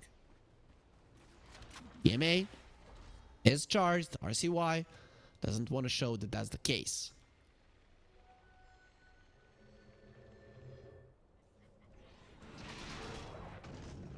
So Richmond, how is he looking towards his Lincoln Sphere? Okay, he's getting closer. Not super close, but like 2.5k gold away. He's gonna have the ultimate orb if he wants it. The Medusa, one ultimate orb towards the Scotty. Wants the Scotty, Nullifier, MKB. Makes sense. I like those items. So God the Juice wants to be aggressive. I'm guessing then a Blink comes after that one. Though we're talking far into the future. Though he is farming really fast. So let's see some nice wards from Wildcard Gaming. They're actually controlling majority of the map, especially because they haven't lost a single tower. Sunlight under the sentry there. To be careful, but he knows. He knows that they were coming for him. I'm trying to see. Okay, so the reason why the gold lead is like this is because the Mars is very low. Sunlight will get the Sinister Gaze in. Atos as well connects. There is going to be a focus fire with the Shackle Shot. Richmond goes to the side. Rolling Thunder is going to come out. He has to run. Samson, he wants to go for the Rupture, but look at God the Juice coming in with the Stone Gaze. Look at us now. Monster, I don't think he's getting out of this one, but he killed the Tinker. A second ago, he died where? Where did the Tinker die? On the top part of the map, there was an arena. That was a solo kill. Wildcard Gaming, they lose 3 heroes around the map. 2 of them being cores, just like that. And everything would have been okay if the Tinker hadn't died. But that's one kill that we didn't follow. Still the Mars. He does his job perfectly. The God of War finds his prey. Man, the second that the Medusa goes into a fight, it is a problem. Dire's structures are fortified. That is a huge problem. You just have to bail. Stone Gaze is insane. Wildcard, they thought they had the Pango, but they just don't have the damage. And really, when you look at their heroes without the Tinker, they don't do any. Flee, Blinding Light there. He doesn't have a charge, does have a Bulldoze. They remove it immediately there with the Yules. Think about going in. There's going to be another Frostbite without the Bulldoze. Lasts a little bit too long. That's one of the spells that wasn't hit by the nerf to the stuns. Because it's not a stun, it's a root. Yeah, big difference there. You can't move, you can't do anything, you just die. Guess you can BKB and Manta out of it, but that's about it. Lotus Orb as well. So got the juice. His Scotty is gonna be done in no time after these 2 camps. It's pretty much there.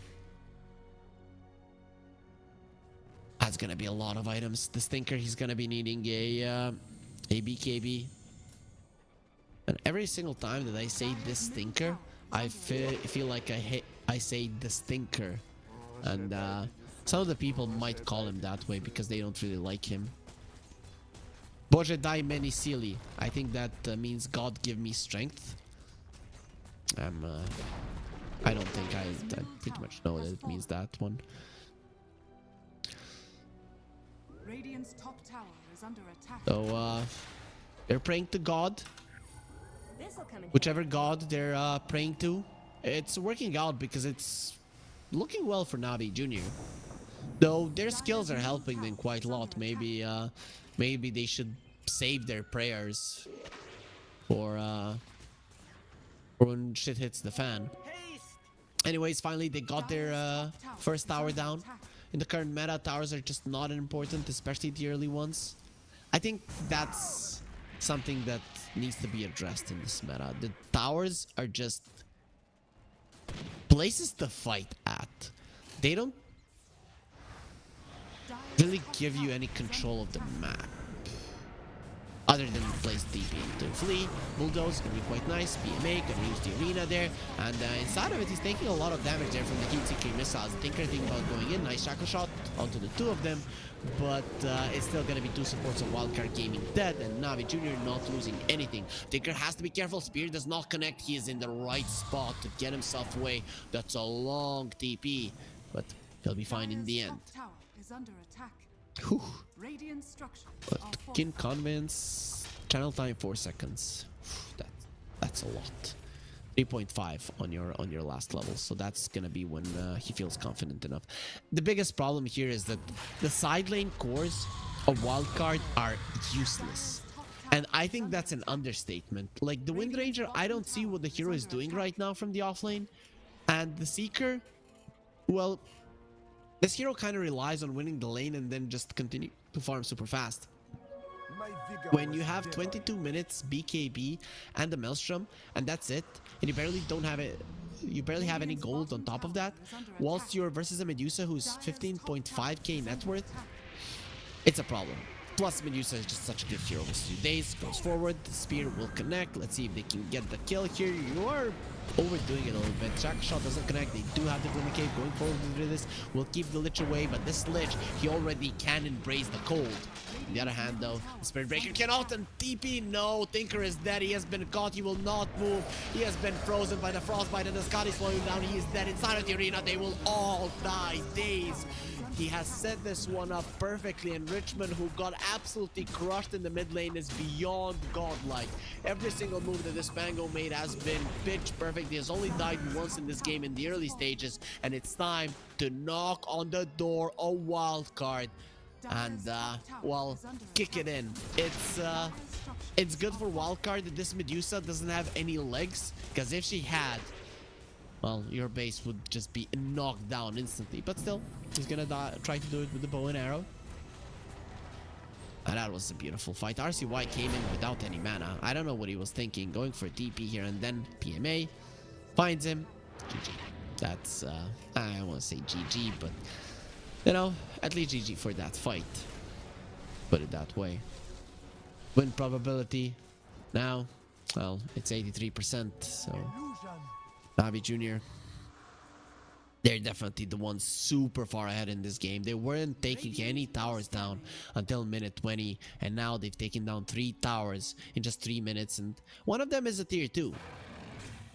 They don't look too interested in taking Roche at the moment, but they might decide to go for it. You have a Pango, you have a Medusa, you're not really going to be taking any damage, and Nullifier is now done on the Medusa. You get that one on anybody, and no Frost Shield, no Bulldoze, no Defense Matrix, no Wind Run, no nothing. This is just a perfect item for this game, and we have a Nullifier and a Skadi running people down with the Medusa is gonna be no problem whatsoever. Oh boy. There's a BKB on the Wind Ranger, but this game is looking very tough. Mars has Yules as well. Let's see, they found Samson. He does have a BKB nullifiers on him. He might need to run right now. Bloodright will be nice. In the end, only connecting onto the Keeper. You will see him there with the Thirst. Now the ulti from the Lich gonna be bouncing around. Medusa won't take damage from it, but PMA definitely will. Lich, on the other hand, with a nullifier on him, will not be protected one bit. Glimmer Cape on the Mars, going forward. He wants to find someone. The Tinker gets himself onto the high ground and will be able to TP away. So he gets himself into a safe position. Days? Okay, they found the Wind Ranger. They get a Yules onto the Wind. PMA gets a Yules on himself. Monster, he has been nullified. So now he's gonna go for the Wind Run once that one does expire. There's gonna be a 9-second BKB for support. okay, in a situation that they're in, I think that's a worthy exchange.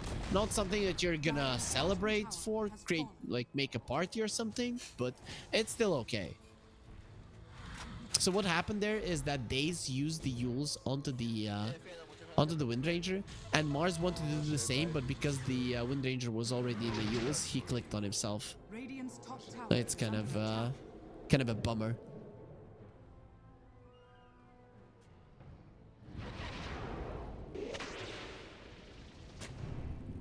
The cast range bonus onto the Yules from the Keeper is just so cool. It's allowing him to go for a Tinker to find them. You're just not expecting a Yules to be cast from like miles away when a hero doesn't even have an Aether Lens. That's a factor of the hero that people tend to forget about the Spirit form. Cast range bonus 125 to 15, then 375. And we talked about Roche. We talked about disarming him. That's exactly what Richmond is gonna do. The Roche is like, what the hell? I have no weapons. What are you disarming? Well, clipping your claws. Bottom lane.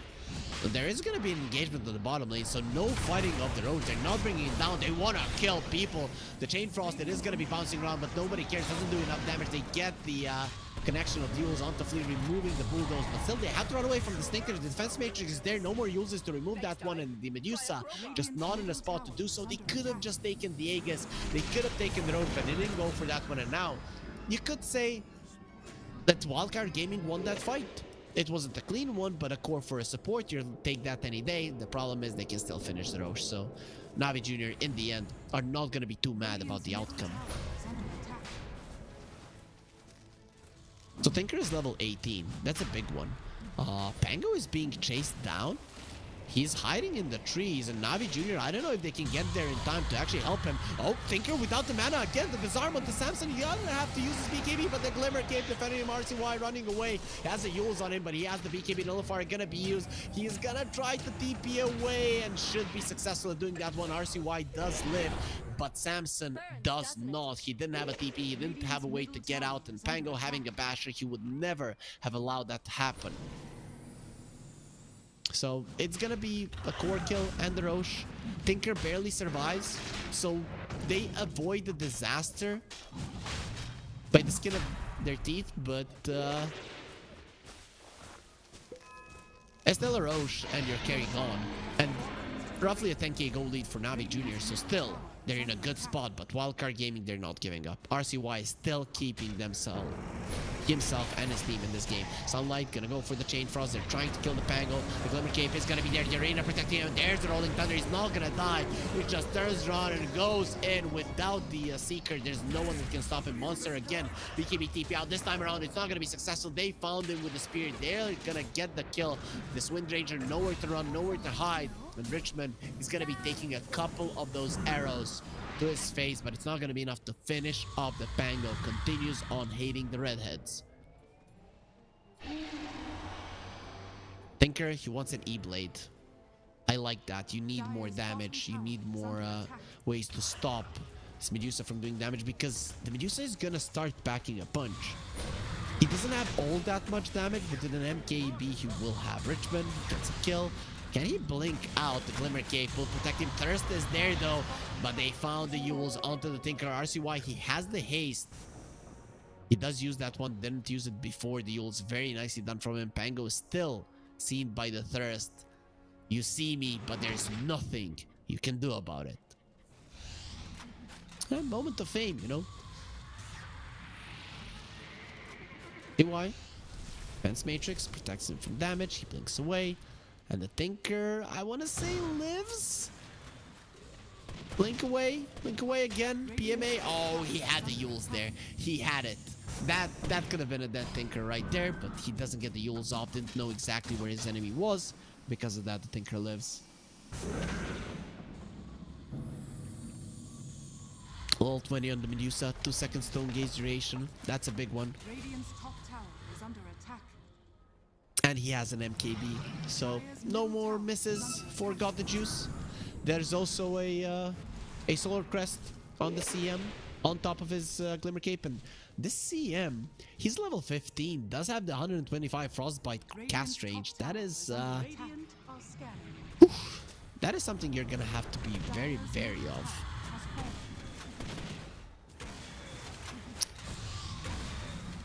RCY is going to try to be annoying. Atos used. He can't go through the Frost Shield, really. But God Juice wants to go for it either way. I guess you still do massive amounts of damage when the Frost Shield isn't there, even though it has such a low cooldown. Swashbuckle, Lich does get nullified. Has to be careful. They want to kill him, or at least get him away from the tower. They're gonna do that for now, but again, the frost shield will come out. RCY blink to the side. It's gonna be fine. Shackle shot does not connect. Only does a mini stun. The rockets are flying through. Now look at this Spore, Spirit Breaker, Nullifier, Frostbite is dead. Sunlight, you're gonna be next. They don't have a buyback on the Spirit Breaker, and the Lich, he does have a way to come back into the game. Backdoor protection, protecting their tier 3 for now. Nice shackle shot onto the two of them, but this Medusa is still standing her ground with an Aegis. You can't kill her once, killing her twice is gonna be impossible. Samson, he's running in, he says, destroy me. They're taking away the mana, but this guy, he still has the Aegis. Samson, you're gonna give away your life for the Aegis. They found the Tinker, he has the BKB. Will not be using it. The Spirit does connect. The Tinker is dead. Buyback and the Ridley, but the Seeker doesn't have one, and the Lich, he just bought back into this game, and he's just gonna die again, giving his life once more to Navi Jr., who are gonna accept the payment from Sunlight yet again. The glyph does come out as RCY is living the Tinker's wet dream when his base is being sieged so that he can spam the heat-seeking missiles. The Uls on to flee. He just came back to the world of the living, and he's gonna go back to the land of the dead. Once again, the Uls onto the Tinker. This time around, he has the BKB, he has to use it immediately. He's gonna be whipped into obedience. RCY, he needs to run the Nullifier onto the Wind Ranger so they can't use it onto the Tinker. He'll be able to get himself away with the bash onto this poor Wind Ranger. She'll be taken down, and the only one left alive is gonna be the Tinker. Still not calling GG, but this game, have no doubt, my friends, it is really over. 98% to 2% of Wildcard Gaming, and well, it's gonna be a 0 fairly soon. Days does come over. You have to be kind of careful, but the Illuminate, I guess, will heal him enough for him to feel safe. That's tier 4 is gone, but the Seeker is back. Let's see what he can do. He really had 0 impact in this game. Maybe it's time for that to change. 0 and 5 on the Seeker. Up the juice, getting charged. He still has the Aegis for 14 seconds. He doesn't want to not get healed up by it, so he's getting himself out. Gonna be using the Stone Gates, running in. You are chasing for me, really? In 3 seconds, he's gonna be losing that Aegis. Samson pops the BKB just in time, gets himself away from the arena, and the Medusa, he's getting his mana back. Tinker went forward without the BKB. What are you doing? I'm dying, of course. RCY, because that's the only thing he accomplishes in this move. He doesn't have a buyback, and without him, you have no damage. You have to run, and you can't even do that. They whip this poor Seeker, so he won't even be fast, and Monster is the only one left standing, but not for long. With the spear through his heart, they finish him off as well. And Wildcard Gaming, they lose the fight 5-0, and they lose the series 2-0. And again, we're gonna be seeing another 2-0 match, just like every single one today, just like every single one since this since the Pinnacle Cup Malta Vibes 2 has started. But as we remind you guys, this is only round 1. In later rounds, there are gonna be hopefully closer matches. Imagine if the whole tournament goes with 2-0s. That would be kind of weird. So these are the matches of today. Keftamed, Derjavin, Comeback, Level Up, Bait, Cybercats, Wildcard Gaming, Navi Jr. And guys, we can go to see the brackets to see which teams went through, which teams did not. Screen Squad, going to be playing Moneymakers. Navi Jr., they're going to be playing Keftamed, Virtus Pro, and Monaspot. They're going to be waiting one of them.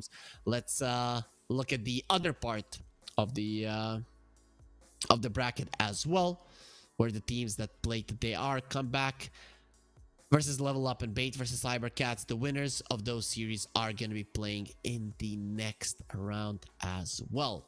But with that being said, guys, that's going to be it for today.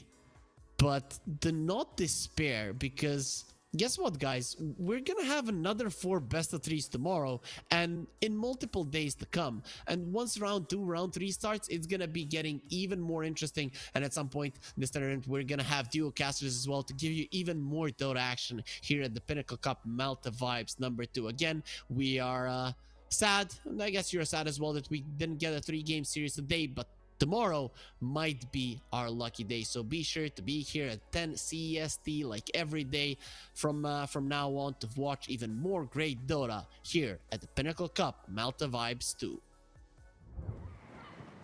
Oh, esport. You and I have come a long way. It was such humble beginnings. As we gathered in small groups, we were professionals right from the start. Passionate, organized, and ready to rumble. We dreamed big, and surely enough, our parents supported us at every step of the way.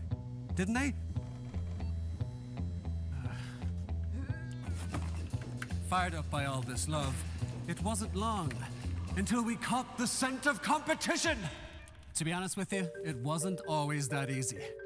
Joe here, he had to take on 2 side jobs to afford playing professionally. It's gonna get better, Joe. Fist bump.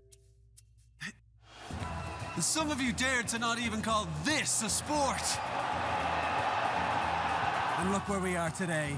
An endless stream of esports events every year. Bet you didn't see that coming, Mom and Dad. And you know what?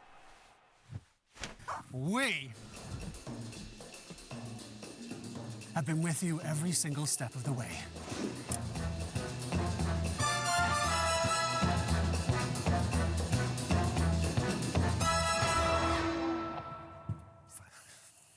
Sorry. Go on, you go back. That's it. That's better. Keep going. Let's bring that down here. No. Keep going. Go. Roll. And cut. Cut the thing. I'm going. Where are you going? Where are you going? Hey, come back. Guys, ladies, I don't know if that's correct. No.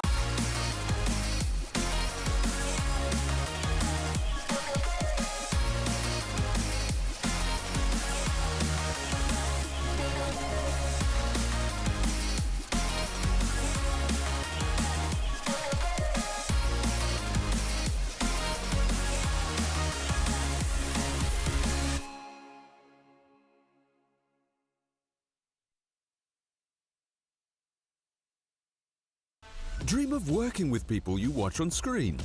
Exclusive esports opportunities handpicked just for you. Candidate profile to raise above competition. Let 10GG handle routines. Make a step towards your dream today.